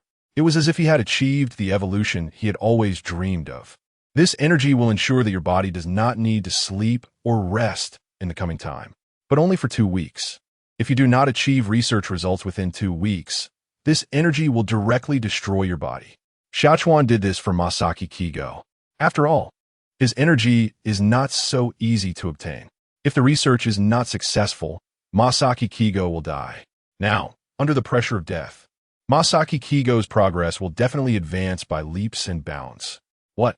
Hearing Xia Chuan's words, Masaki Kigo's expression changed. 2 weeks' time, even if he doesn't eat or rest, it would be very difficult for him to succeed in his research. Lord Jetton, please give me a little more time. 2 weeks is really too short, and my company's equipment needs to be replaced. The time for changing equipment is simply not enough for research. Don't worry, I will take you to TPC right away. The research resources and equipment for TOC can be used freely. Under these circumstances, I believe you can do it in 2 weeks. Hearing Xia Chuan's words, Masaki Kigo wanted to say something more. However, at this moment, Xia Chuan simply glanced at him with his red eyes. In an instant, the entire underground space was filled with a sense of oppression. A wave of fear surged in Masaki Kigo's heart, making him realize that they were not cooperating now. He had no room for negotiation. All right, my lord, I will do it in 2 weeks, Masaki Kigo said with a tone full of resentment. He didn't expect that the price Xia Chuan asked for his evolution would be like this. Just wait, monster. Once I research the energy of the light group to become Ultraman, I will definitely repay today's humiliation double. Masaki Kigo had made up his mind. He would work hard to study the power of the light group in these 2 weeks. He must succeed in transforming into Ultraman, not only for his life, but also to wash away the shame. Masaki Kigo had never received such a threat in his entire life. Xia Chuan could naturally guess a little about the feelings of his new subordinate. However, he didn't care. After all, with Masaki Kigo's current state, even if he successfully transformed into Ultraman, he wouldn't pose any threat to him. The other party was not Dagu, who could cheat. If the transformer were Dagu, Xia Chuan might be worried about the other party absorbing Noah's light group and awakening the shining form early. However, the subject was Masaki Kigo. Xia Chuan had no worries at all. A human who couldn't even master a normal statue. With such a mindset, even if he transformed into Ultraman, he could only become a puppet of power. Let's go. I won't waste your time. Saying this, Xia Chuan led Masaki Kigo into the dimensional space. When they reappeared, they had already arrived at the office. Shizuoka immediately saluted upon seeing Xia Chuan's arrival. My lord, this is Masaki Kigo, researcher. Take him to the TPC Research Institute. Let him use all the research equipment, and remember not to let Zawi and the others know about it these days. Transform into human form, Xia Chuan instructed Shizuoka. Seeing Xia Chuan transform into human form, Masaki Kigo was taken aback. He didn't expect that the monster that caused TPC so much trouble was actually a high-ranking official of TPC. Moreover, this familiar appearance was clearly the inspector that Dr. Danny had mentioned to him about the new arrival at TPC. He had previously listened too much to Dr. Danny expressing his doubts, not understanding why such a young, high-ranking official suddenly appeared in the bureau. Now he understood that it was a monster. Realizing this truth, Masaki Kigo felt a sense of sorrow for humanity. It seemed that TPC, or rather the human world, had already been secretly eroded by Jetton. At this moment, Masaki Kigo's understanding of Xia Chuan's terrifying nature had a whole new perspective. This monster is not simple. No wonder it could leave TPC at a loss. All right, follow me. After receiving Xia Chuan's command, Kian Shizawa nodded. He then took Masaki Kigo to the research institute. Watching the two leave, Xia Chuan sat in his chair, gazing out the window at the sea, beginning to think about his next plan. Under the pressure of life and death, he firmly believed that Masaki Kigo would unleash his potential. In other words, after 2 weeks, he should obtain a way to crack Noah's power. With this method, he could directly bypass the step from darkness to light. After skipping this step, he only needed to do the simplest step, which was to convert the original light energy into darkness. In other words, after successfully transforming the plasma spark core, he would not only obtain complete plasma spark energy, but also gain the divine light stick, allowing him to access the powerful dark energy of the mysterious 4 AOs. Plus, by devouring the dark energy obtained from Hippogeton, the 3 overlapping together would ensure that he could become a legendary Ultraman like Noah. By that time, he could truly achieve an invincible level in the Ultraman universe.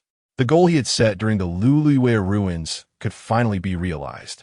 Thinking that he would only need to experience the Ultraman legendary world to become the king of monsters that reverberates throughout the timeline, Xia Chuan's heart surged with excitement. By that time, in that realm, no Ultraman would be able to eliminate this monster. He could truly enjoy this Ultraman world. It's coming, it's coming. Xia Chuan's eyes were filled with excitement. However, he quickly began to remind himself not to be too excited. The more it came to this, the more he couldn't relax. While Xia Chuan was calming his excited heart, the office door was knocked on. Using telekinesis to probe, he discovered that it was Mayumi outside the door. At this moment, she had already dressed according to his previous request and arrived at the office. The sacrificial energy within her was continuously surging out. Upon sensing Mayumi's condition, Xia Chuan felt even more delighted. Today is indeed a double blessing. According to her personality, after this time, he would definitely gain a large amount of sacrificial energy. With excitement, Xia Chuan loudly invited Mayumi to enter. Hearing Xia Chuan's words, Mayumi lowered her head and walked in. As she entered, she also locked the door behind her. Have you thought it through? Hearing Xia Chuan's voice, Mayumi didn't speak, but directly approached Xia Chuan and removed her white lab coat. Chapter 68. The true reason for Mayumi's transformation and her acquisition of prophetic ability master. Mayumi's voice was soft and trembled. With her head down, Yukikawa couldn't see her expression clearly. However, his attention was not on her face. His gaze was scanning up and down the 3 little eggs he had instructed her to wear in key positions. He nodded in satisfaction. Give it to me. Yukikawa reached out his hand, and a remote control was handed to him. As he pressed the switch, Mayumi finally lifted her head. Her pure face was flushed, and there was a hint of pleading in her bright eyes. Master, her alluring words, combined with her innocent face, struck a chord in Yukikawa's heart. He grew playful and increased the intensity. Soon, the sounds of the woman's pleas filled the office, enticing from outside. Inside the office, Camilla had already arrived. Watching the scene before her, while in an invisible state, she smirked. When she had heard Yukikawa call for her to join, she thought her status as a pet was being challenged.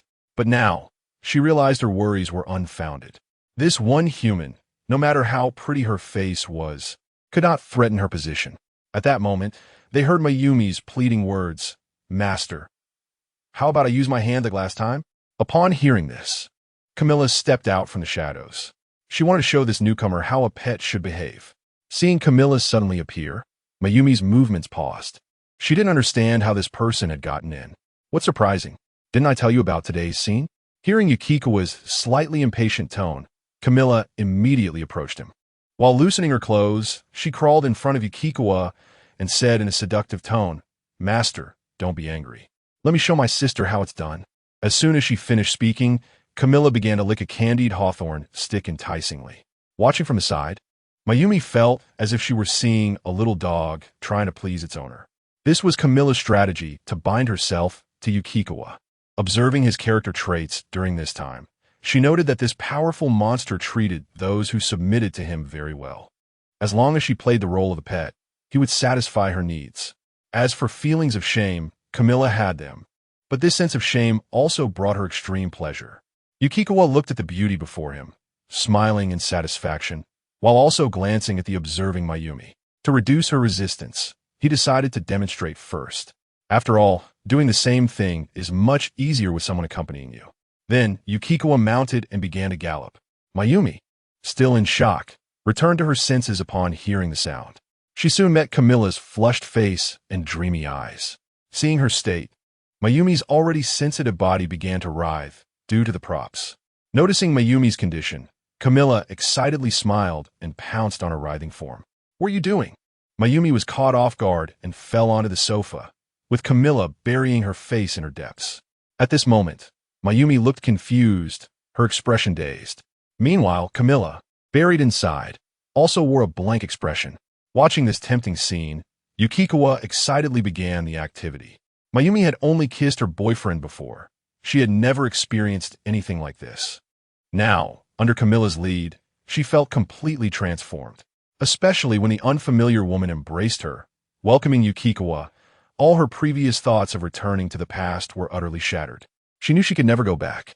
With this thought in mind, when Camilla brought her 2 strings of beads, she didn't resist much. After seeing what Camilla had done, she completely gave up struggling. After all, there was no going back. With this mindset, Mayumi imitated Camilla's actions and actively turned over, kneeling on the ground. The beads slowly disappeared. Mayumi's body trembled slightly, her tone a mix of pain and pleasure. Soon, a night of wild storms came, darkening the sky and blocking out the sun. Meanwhile, Shinjizawa Kei, who had rushed back from the research institute, stood at the door, keeping watch. In the morning, Camilla had left early due to her physical condition. After all, she needed to integrate the bloodline of LeBron that Yukikawa had given her. Mayumi, who hadn't slept all night, appeared much more disheveled. Her flawless white body lay beside scattered beads, her gaze unfocused as she stared at the ceiling. Yukikawa stood by the window, feeling refreshed as he looked out at the sea view. Last night, he not only achieved a 3 conversion progress, but also reached his goals. A cause for celebration. When the exhausted Mayumi regained some clarity, she looked at Yukikawa with a complex expression and whispered, "Yukikawa?" Hearing her voice, Yukikawa turned his head. What do you think of me?" For such a critical question, Yukikawa quickly realized that his next answer would determine the direction of his feelings with Mayumi. Would he treat her like that woman named Camilla, as a slave? After a moment of silence, Yukikawa replied, "What she did was for a reason. She had to do it to gain my trust. But you are different. I still see you as my woman." For this first time, Yukikawa was somewhat extra lenient with his woman. Hearing his words, Mayumi smiled, and her previously gloomy expression brightened. Then she crawled to Yukikawa, bowing while saying, "As long as you can heal my brother and boyfriend, you can have all of me." As Yukikawa enjoyed this, he looked at Mayumi with confusion. He didn't understand why the woman before him had changed so quickly. Sensing Yukikawa's doubts, Mayumi paused her flattery and said, "Last night, I realized that I actually quite enjoy excitement.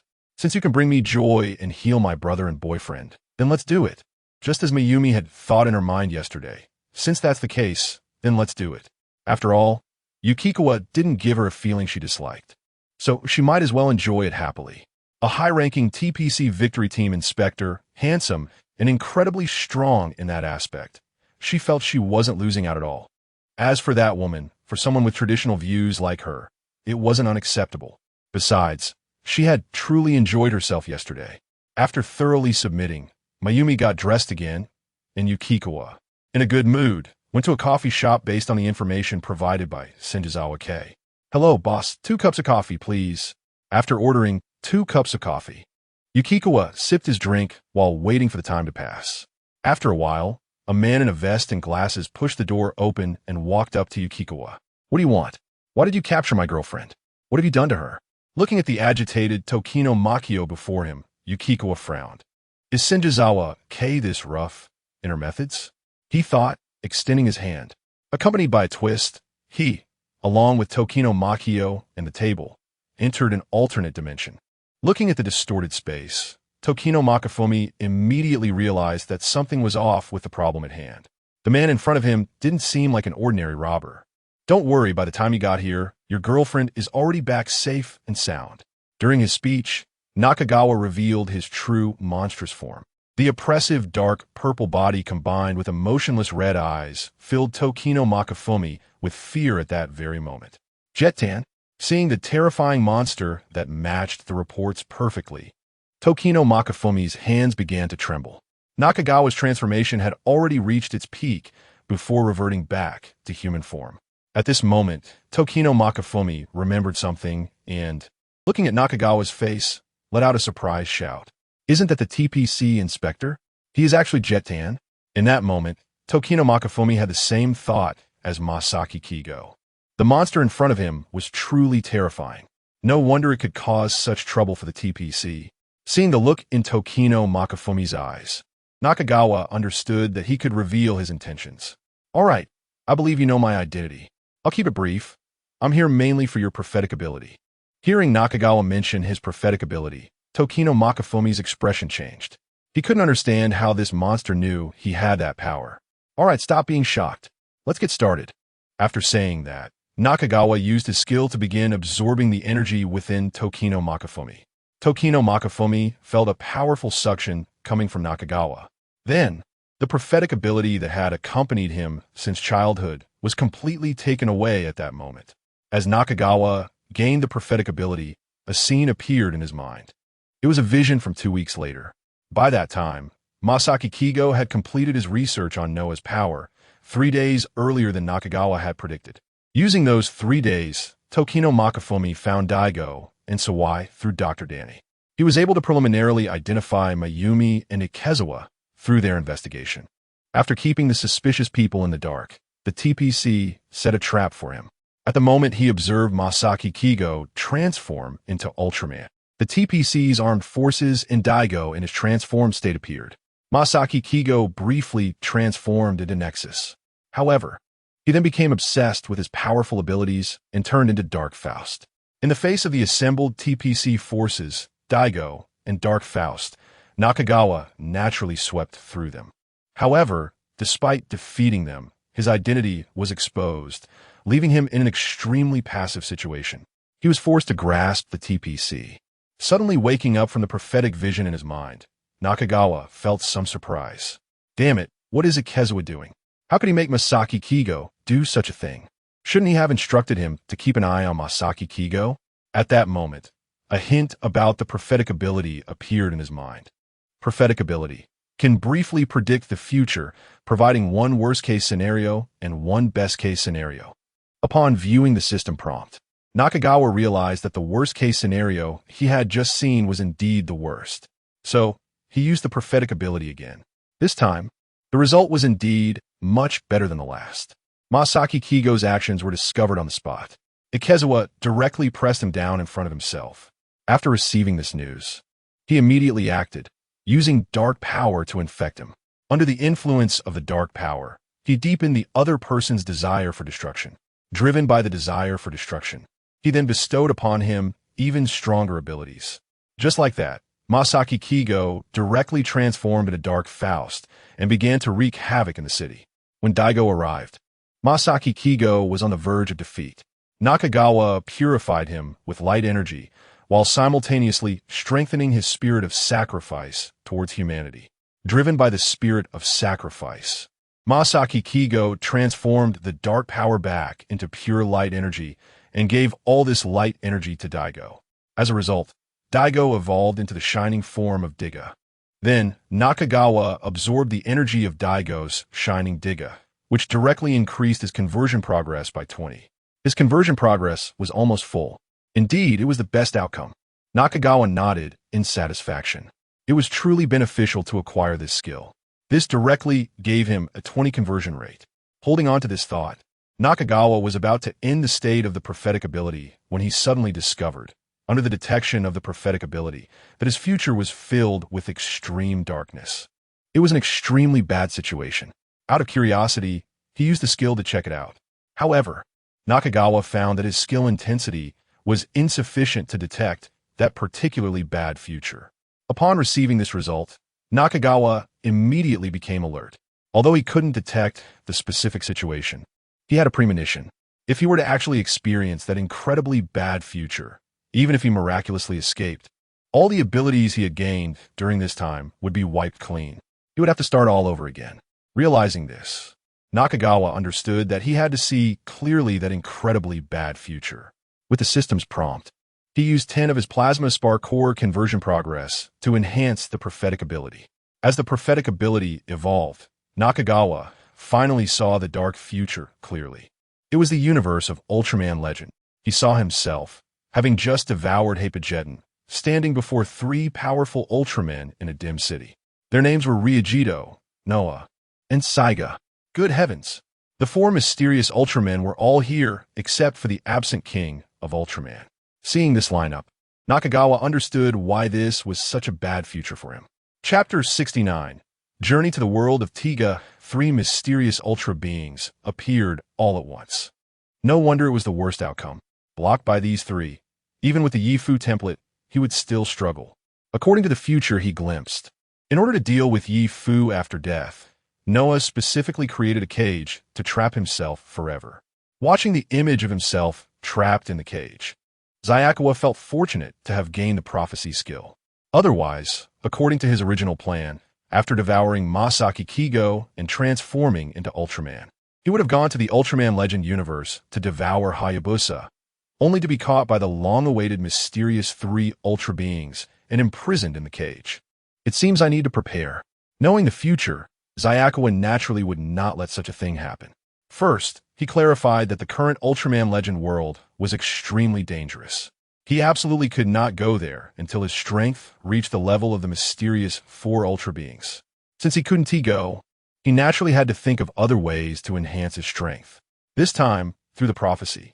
In addition to knowing that there were mysterious 3 Ultra beings in the Ultraman Legend world, Xia also discovered another piece of information.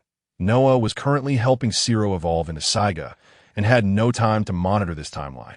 Previously, Xia hid in the Tiga world because he was afraid of being blocked by Noah while time traveling, but now he had no such worries.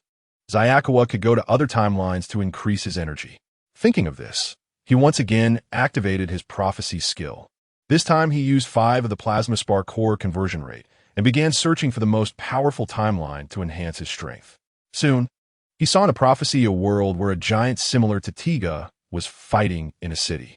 The monster battling this giant was one Xia was very familiar with.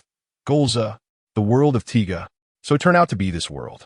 Xia did not know much about the Tiga world. He recalled the information about Tiga in his mind. First, it was a world similar to Tiga's, with monsters from Tiga and the Tiga that claimed to be equal to Tiga, as well as that chimera who looked quite good. Aside from these 2 points, Xia knew less about the plot of this Ultraman than he did about the Tiga world. However, it didn't matter, although not detailed enough. His current strength and understanding of the plot in his mind were sufficient. Thinking this, Xia confirmed that he would head to the Tiga world. After making his decision, he finally had time to pay attention to the man in front of him, Kirinumaki. This middle-aged man with glasses was feeling the loss of his superpowers. His eyes filled with complexity, both unwillingness and relief. This superpower had brought him a bullied childhood, but it had also helped him in love as an adult. It could be said to have both good and bad sides. Now that it had been taken away by Jetton, he didn't know what kind of emotion to face his current state with. Your ability has helped me a lot, so I've decided to give you a reward. Saying this, 2 orbs of light appeared in Xiao's hands. These were remnants of Noah's power. These 2 orbs can help you and your partner live a healthy life until you're 100 years old. As soon as he finished speaking, the 2 orbs of light surged into Yamaki's body. In an instant, Yamaki felt a refreshing sensation. Both his mind and body felt incredible. After doing all this, Xia took Yamaki out of this dimensional space.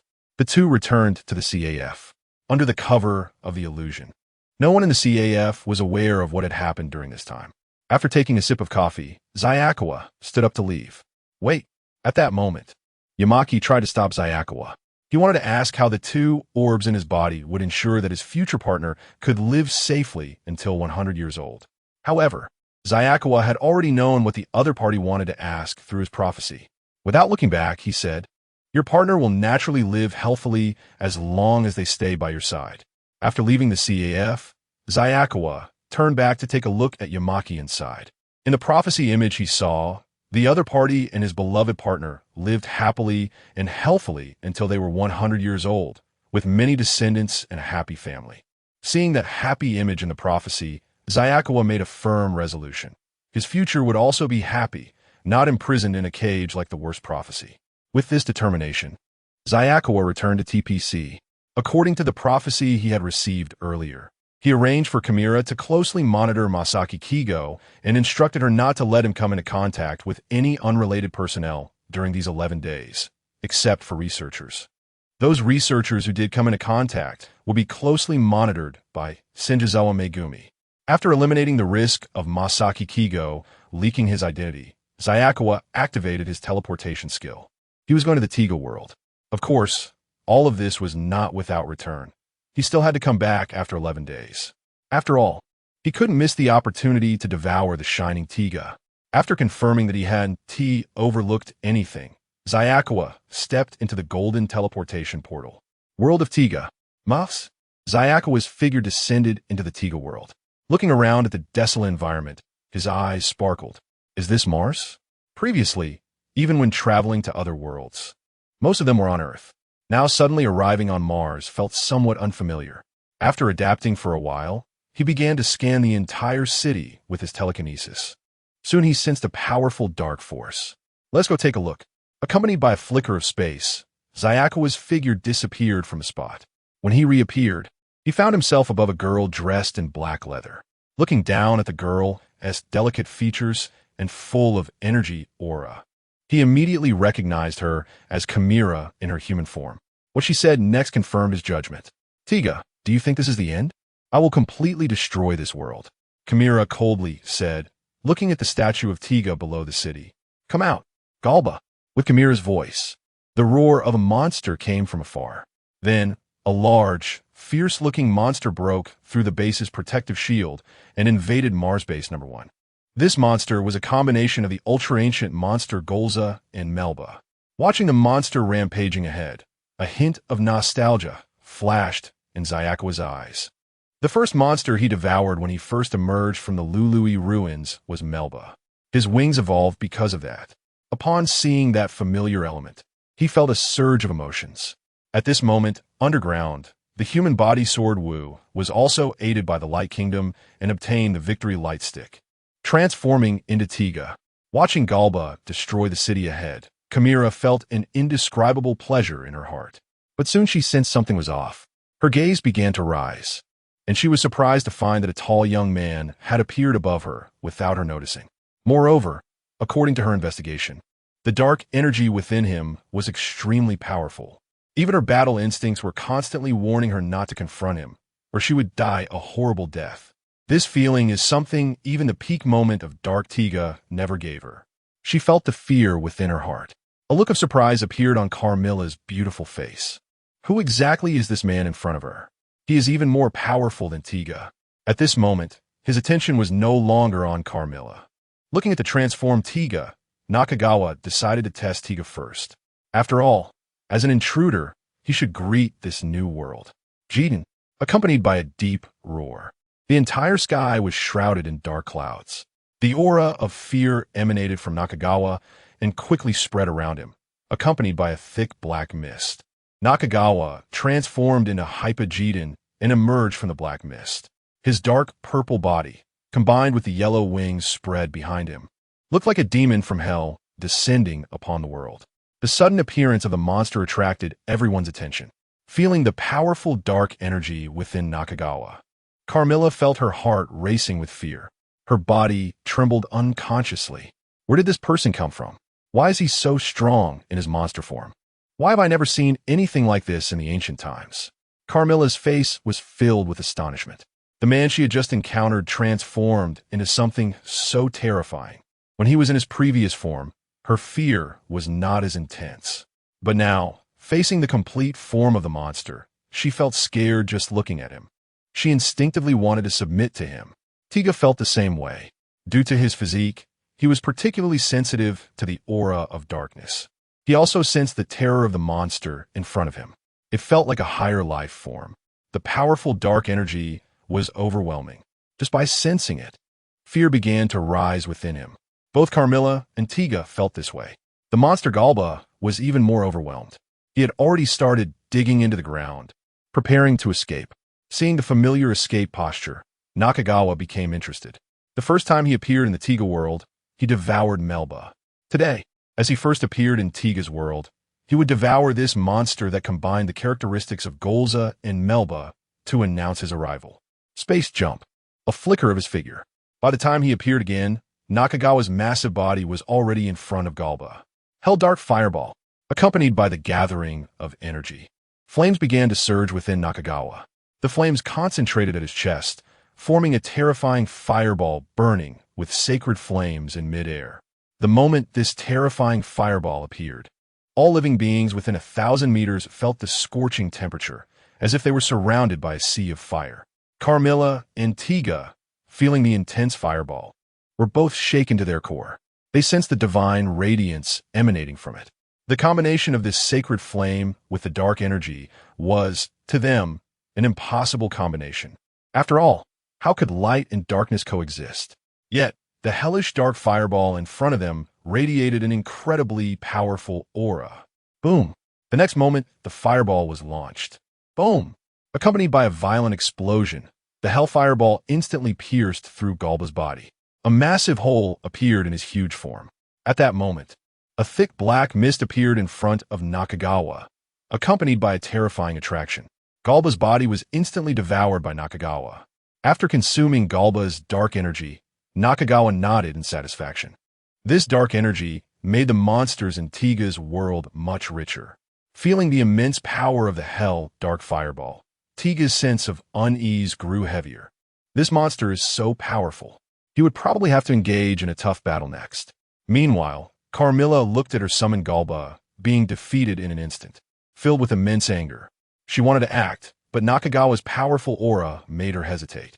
This monster is so strong, it would be unwise to recklessly oppose him. With that thought, Carmilla decided to wait and observe the situation. After eliminating the monster Galba, Nakagawa turned his attention to Tiga. With a flicker of space, Nakagawa's figure disappeared from the spot. When he reappeared, he was already in front of Tiga. Tiga had not yet realized what was happening when the fire-imbued scythe slashed harshly across his body. Under the immense impact, Tiga's massive form was sent flying backward, crashing through the surrounding peaks. At this moment, seeing Tiga being attacked, Carmilla could no longer hold back. What do you want with that unfamiliar monster? Only I can defeat Tiga. With that, Carmilla transformed into her dark warrior form, wielding a light whip as she charged forward. Sensing the sudden attack from behind, Nakagawa immediately felt it. Just as the whip was about to strike his back, he flickered and disappeared from the spot. When he reappeared, he was already behind Carmilla. Immediately, Carmilla felt a terrifying power attacking her from behind. Under the assault of the dark fireball, her body was uncontrollably propelled forward. Boom! Carmilla's massive form crashed to the ground in a sorry state. She struggled to get up, but the flames burning on her body continued to scorch her. Feeling the pain of the sacred flames burning her soul, Carmilla had no choice but to focus her attention on expelling the flames. After temporarily dealing with Carmilla, Nakagawa turned his gaze back to Tiga. At this moment, Tiga had already stood up again and was launching an attack towards him. Zapiliao Light Ray. Tiga clasped his hands together and then formed an L shape, unleashing a silvery white beam that rushed towards Nakagawa. Facing the incoming beam, Nakagawa smiled. The attack he feared the least was a beam attack. A red barrier appeared in front of him. Transformation skill activated. Chapter 70. The Humiliation of Carmilla Look. This is how the Zypili light is used. The red shield absorbed the light and instantly converted it. After being enhanced by Xia Chuan's own dark abilities, a scarlet dark beam erupted. Wherever it passed, even space was distorted. Boom! In an instant, the dark Zypili light struck Terigia, accompanied by a massive explosion. Terigia's body was engulfed by the dark light. Under such a powerful attack, Jianwu simply could not withstand it and disintegrated into light particles in midair. Xia Chuan looked at Jianwu lying in the ruins, somewhat surprised. He had thought Jianwu would be able to block this attack. Unexpectedly, the opponent failed to withstand it. It seemed he had overestimated the opponent's strength. Xia Chuan shook his head. It appeared he would need to hold back a bit next time. Otherwise, the opponent would be defeated too quickly, and he wouldn't absorb any energy. At this moment, Shizuka Hikari found Jianwu, who had fainted among the ruins. Noticing Xia Chuan's gaze, Shizuka Hikari carried Jianwu and ran to the ambulance. Then he accelerated and disappeared at high speed. Watching the vehicle vanish, Xia Chuan shook his head. He would not kill the opponent before Jianwu reached his peak strength. Shizuka Hikari had overreacted. Turning around, Xia Chuan directed his gaze at Carmilla. She was still grappling with her soul being burned by hellfire, holding a light whip and looking at him warily. Strange monster, you dare to attack Terigia? That SA Ultraman only I can defeat. Hearing Carmilla's dissatisfied voice, Xia Chuan's eyes flickered. After scanning her body up and down, he nodded. Since he hadn't absorbed enough dark energy from Terigia, he would take it from Carmilla instead. Given how much she cared about Terigia, she would likely be willing to sacrifice herself to produce sacrificial energy for him. With this thought, Xia Chuan used space flickering and vanished from his original spot. When he reappeared, his imposing figure was already in front of Carmilla. Hell, dark fireball, dark Zypili light. A massive amount of dark energy gathered in Xia Chuan's chest. Sensing the threat, Carmilla, with her light whip, tried to defend herself.